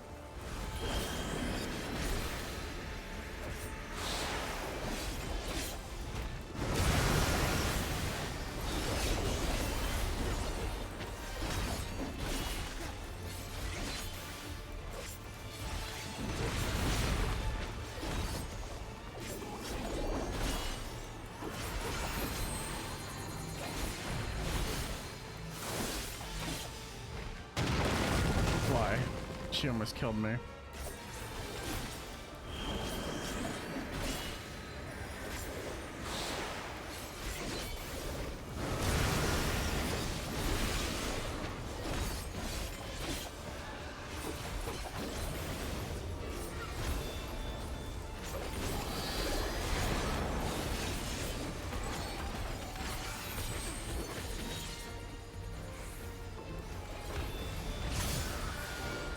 Fuck.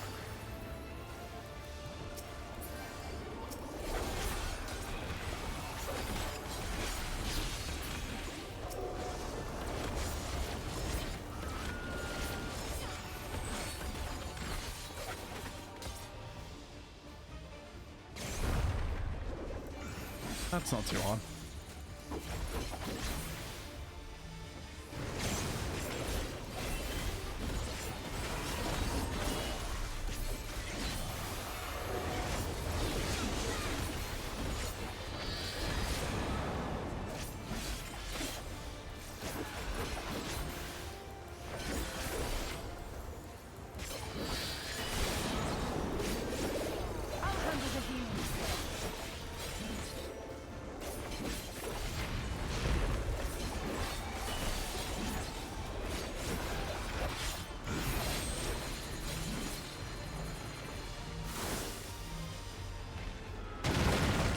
Ow. Why does everyone always go to my fucking side, dude?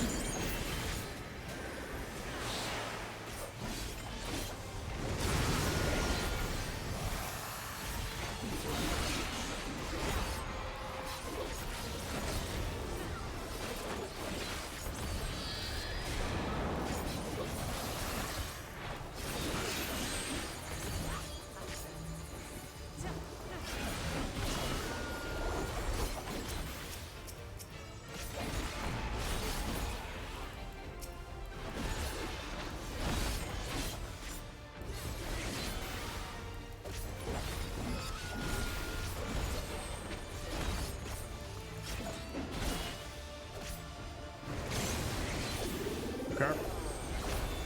Oh, of course, as soon as I...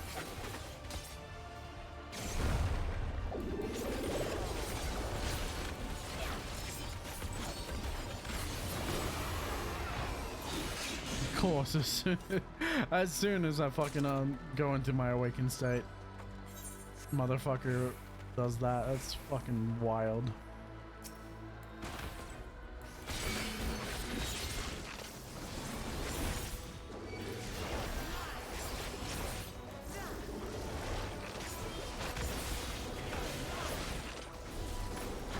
That was close. I almost wasted that.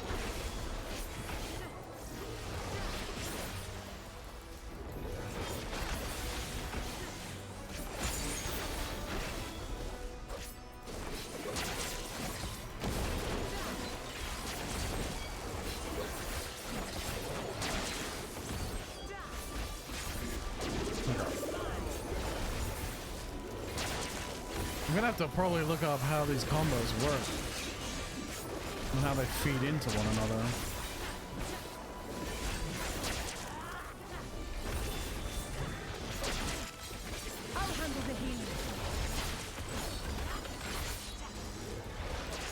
Oh my goodness. Doesn't... Whatever.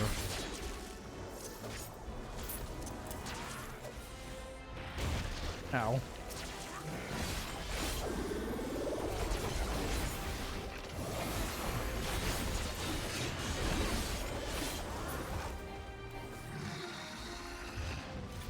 Holy crap, dude. I've got so much to learn.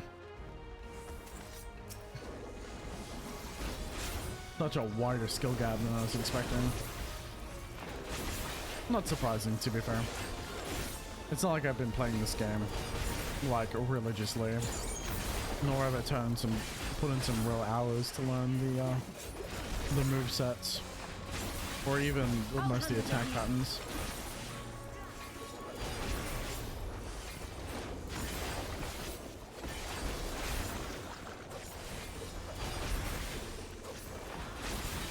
I'll handle the healing. Okay, so that cancels that.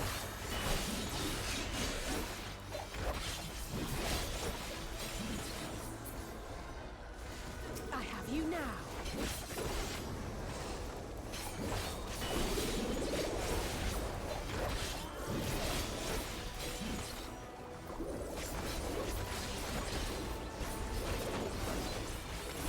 Ah, okay.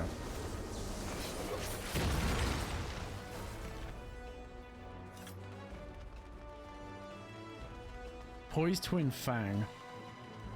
Potency of Uncoiled Fang increased.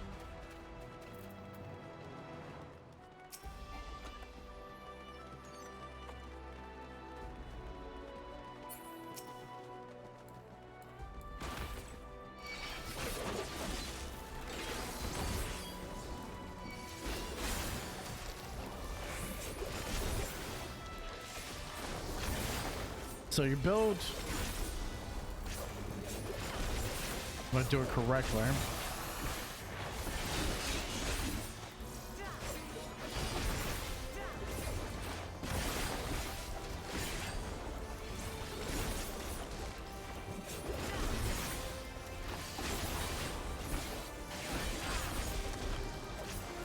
I build all my buffs correctly.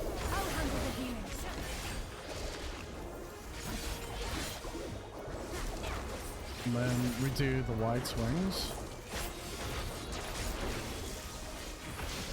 And then we do Uncoiled Fang.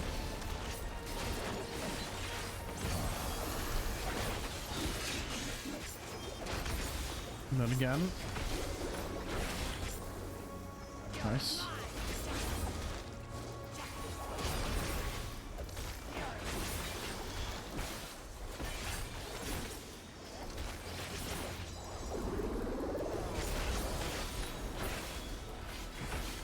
Okay. I think I'm starting to put it together, but I'm definitely gonna have to look more into actually how these combos work.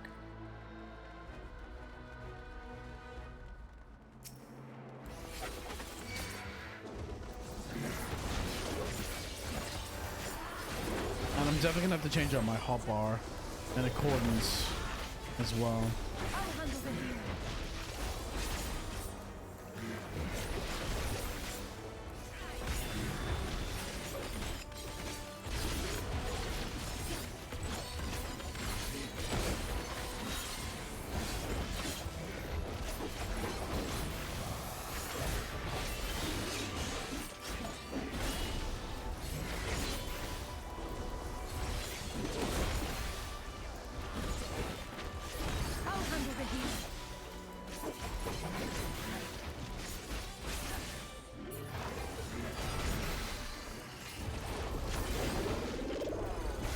So is that a buff individual versus multiplayer or multi-target specific? Or still that, but it's fine.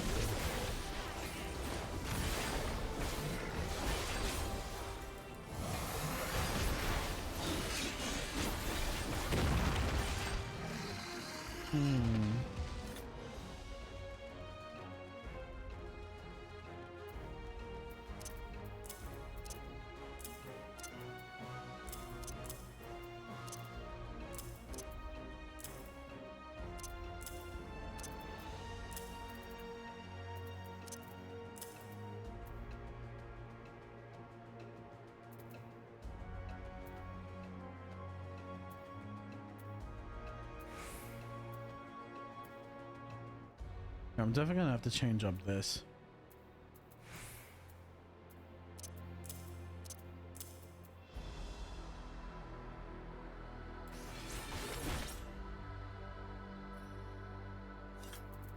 I'm definitely gonna have to put a lot of time.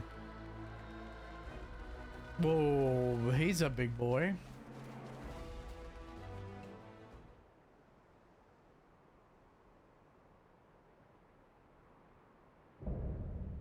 Dawn Elector. Burford.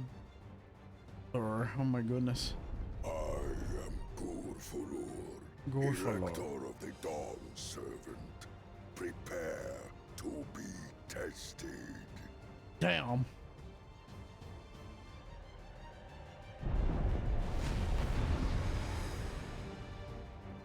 Fucking flashbang, dude.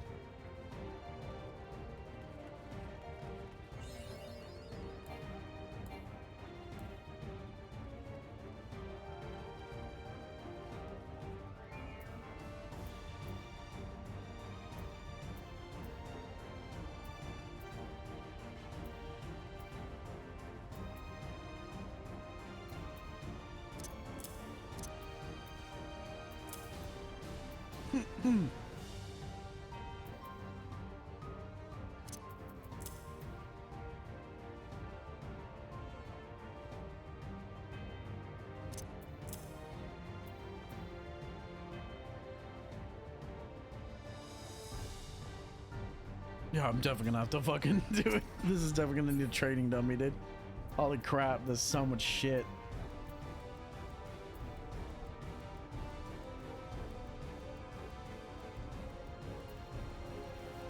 There's so many necessary skills.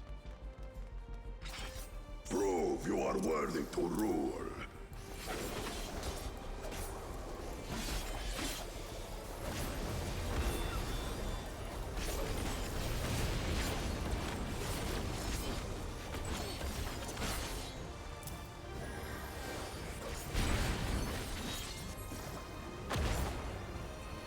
Chronicles of it. Return the hunger of roaring waters.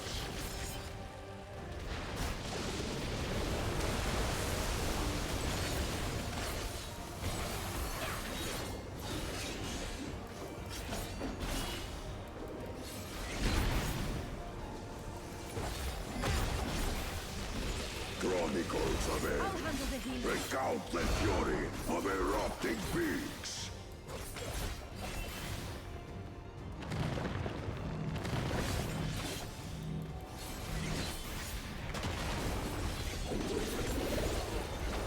I will take the measure of your resolve.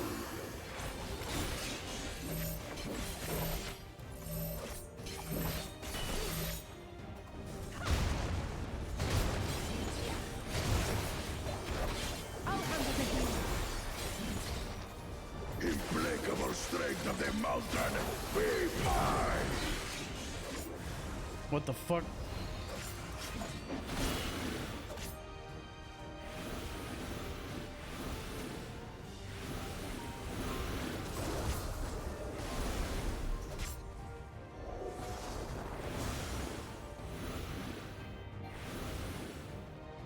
Okay, so this is the same as the Rongal.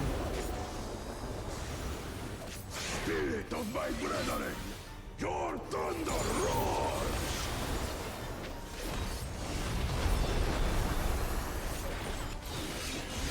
That you should endure my fury.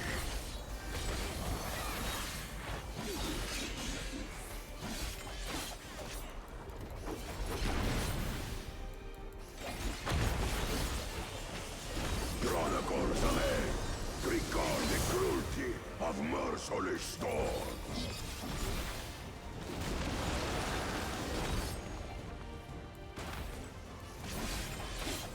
Cruelty of Merciless Storm.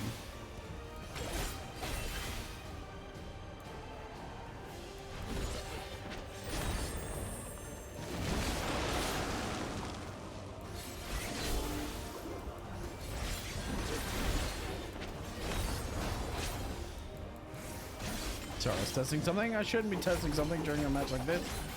But it is what it is.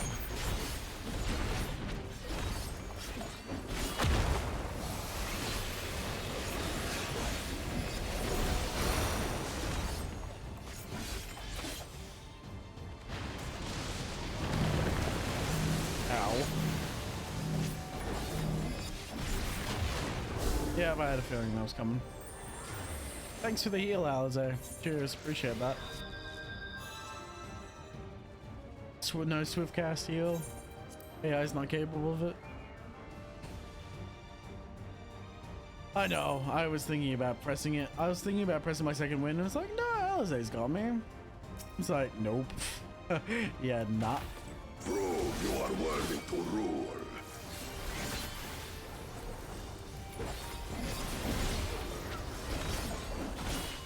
I'm too bad at this game to not be carried, thank you very much.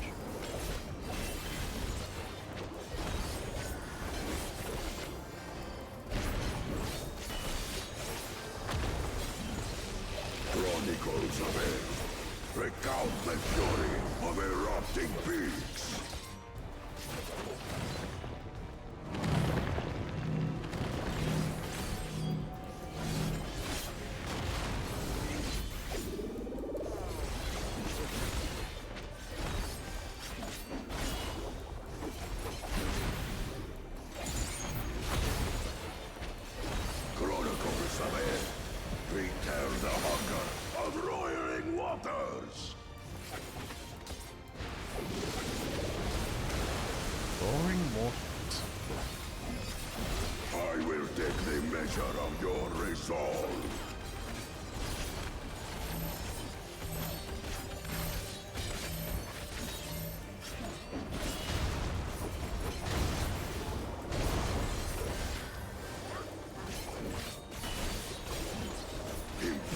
Strength of the mountain, be fine!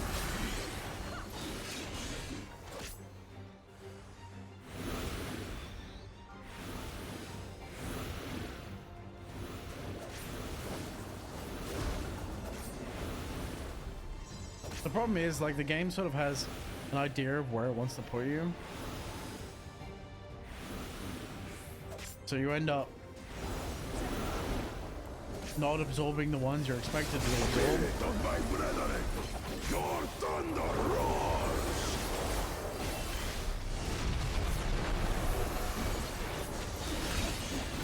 That you should endure my fury.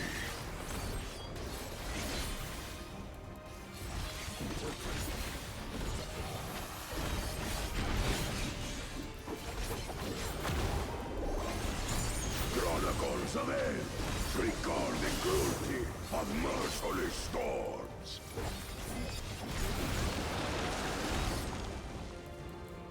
Okay. This is going well. It's going okay. Oh, he says as he stands in the tornado. He says as he stands in a tornado and gets pushed into a fucking into a bleeding state. Oh, dumbass. Oh, you're a fucking idiot.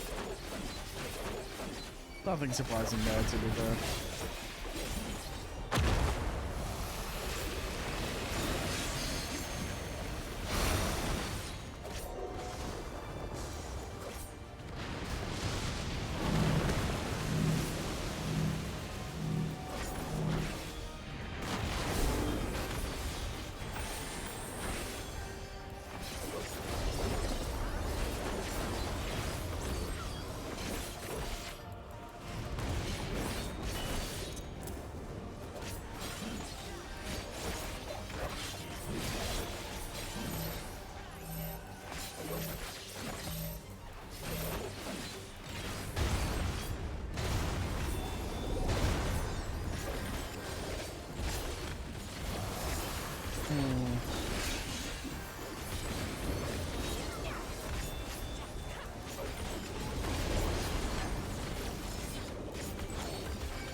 Okay.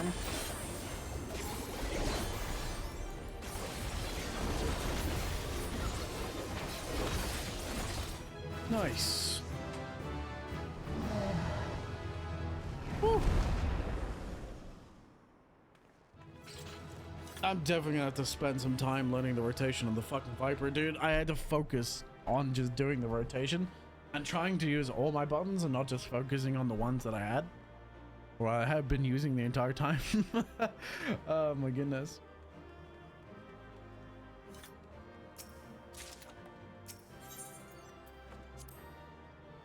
Poncho of healing.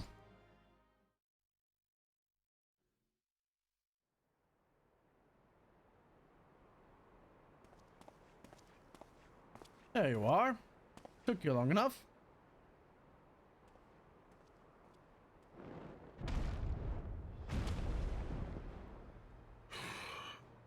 Very good, Claimant. Once more, I name myself Gur Fulur, High Luminary to my people, and chosen Elector of the Dawn Servant.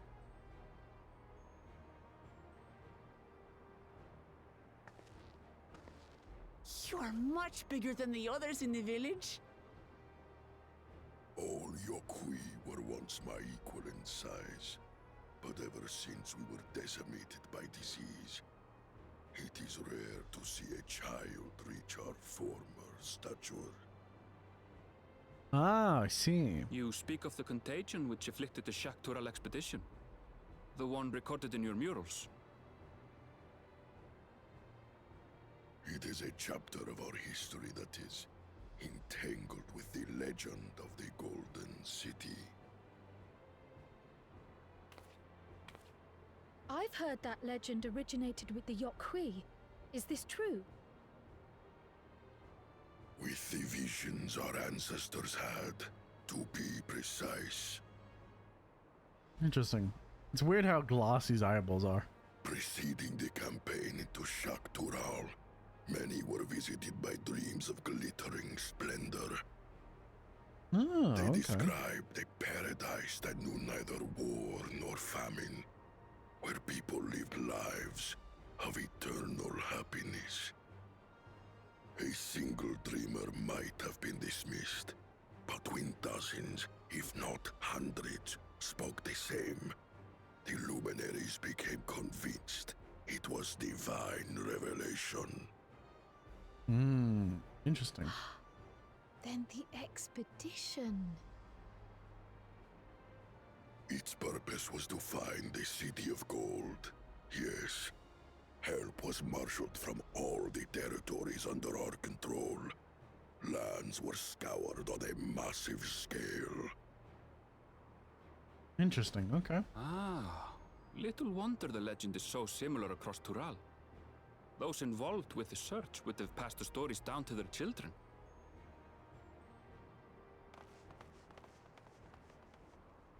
Another claimant comes. Another claimant, I see. I will test your worth, as I have tested those who came before you.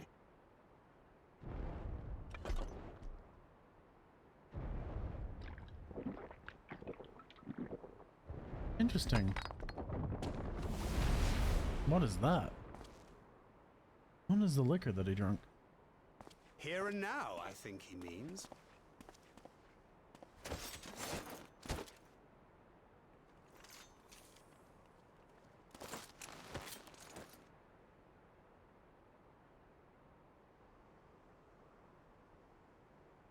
I'm very curious what he drunk.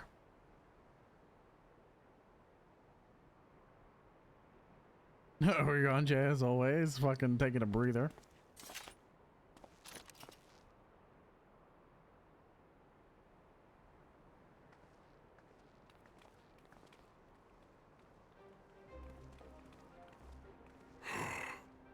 Well fought, second promise. For you and your sister's success in performing the feat of proof. You both shall be rewarded.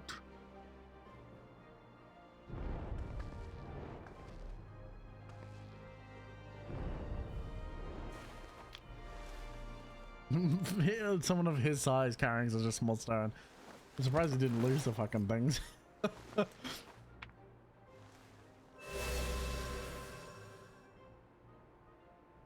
3 to go.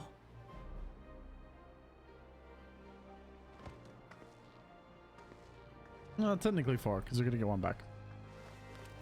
How glorious it would have been to race thee and thine to the summit. Though mayhap not whilst being hounded by Bakul Jaja and his minions.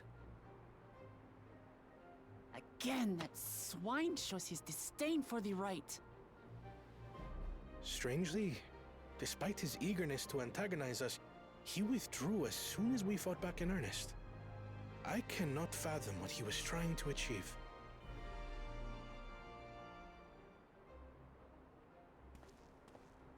On a similar note, I'm also curious as to why you chose the peak of Warkor Zormor for the conclusion of this feat. I am the too. earlier stages saw us learn the history of the Yokui. Does this location also hold some special meaning for your people? So I would assume the giant tile behind him It is a and the place of gravestones. great significance. Massive gravestones. All these monuments. Is this a burial ground?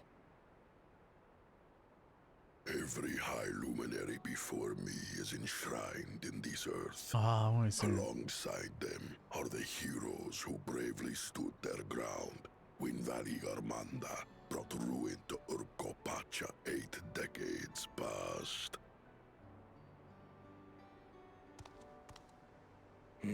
That explains why there are so many. Zorolja, I should have known you'd arrive here first.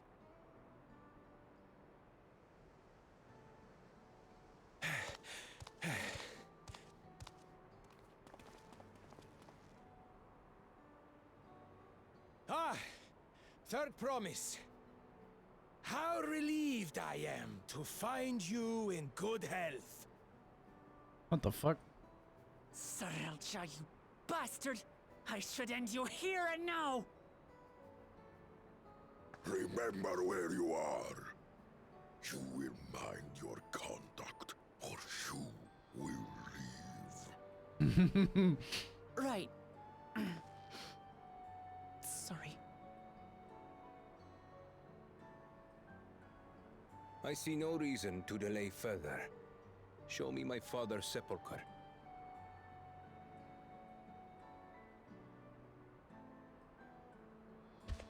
Papa has a grave? Naturally.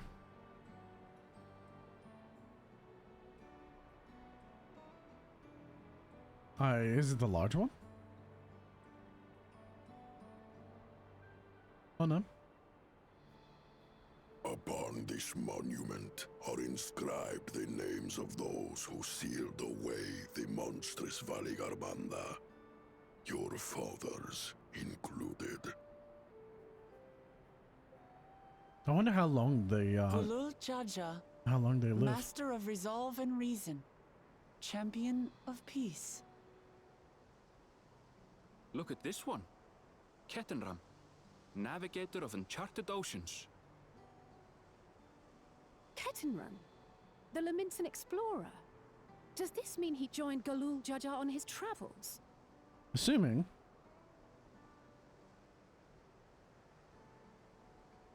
Kafkiwa, Seeker of the Unknown. How strange to see your name here. That her is master. It was unheard of to build living sepulchres for those who were not Yokui. Yokui. But their great deed demanded recognition. Master of Resolve and Reason, Champion of Peace? Papa really did some amazing things. He carved his path with martial skill. And reason. Yet it was clever thinking which allowed him to trap Valigarmanda within its own ice magics. Martial skill and clever thinking. Left and right hand both. You have Reasoning I can't on what? compete with Zoralja's mastery of the Head of Resolve's techniques. And when it comes to knowledge, Kona's the one who most takes after the Head of Reason. Is there anything that I've gotten from Papa? Something I do better than the others? It requires both in order to balance.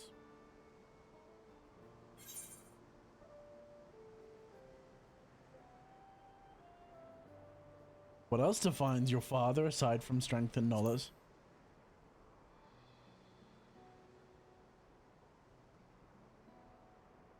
What else defines him? Oh, of course. Called the champion of peace for a reason. Papa's love for peace, for his people. That is what he's given me. And Oops. I'm fighting to preserve the peaceful Tural he built.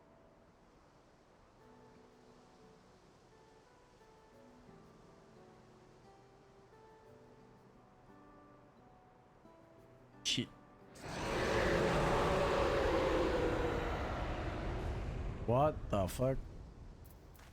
Was that Valley What the Commander? hell was that?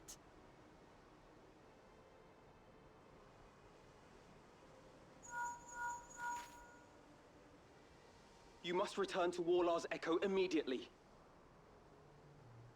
Valigarmanda has broken free. I presume that was about the unholy sound? Valigarmanda is broken free. Valigarmanda is free. We need to get back there, now!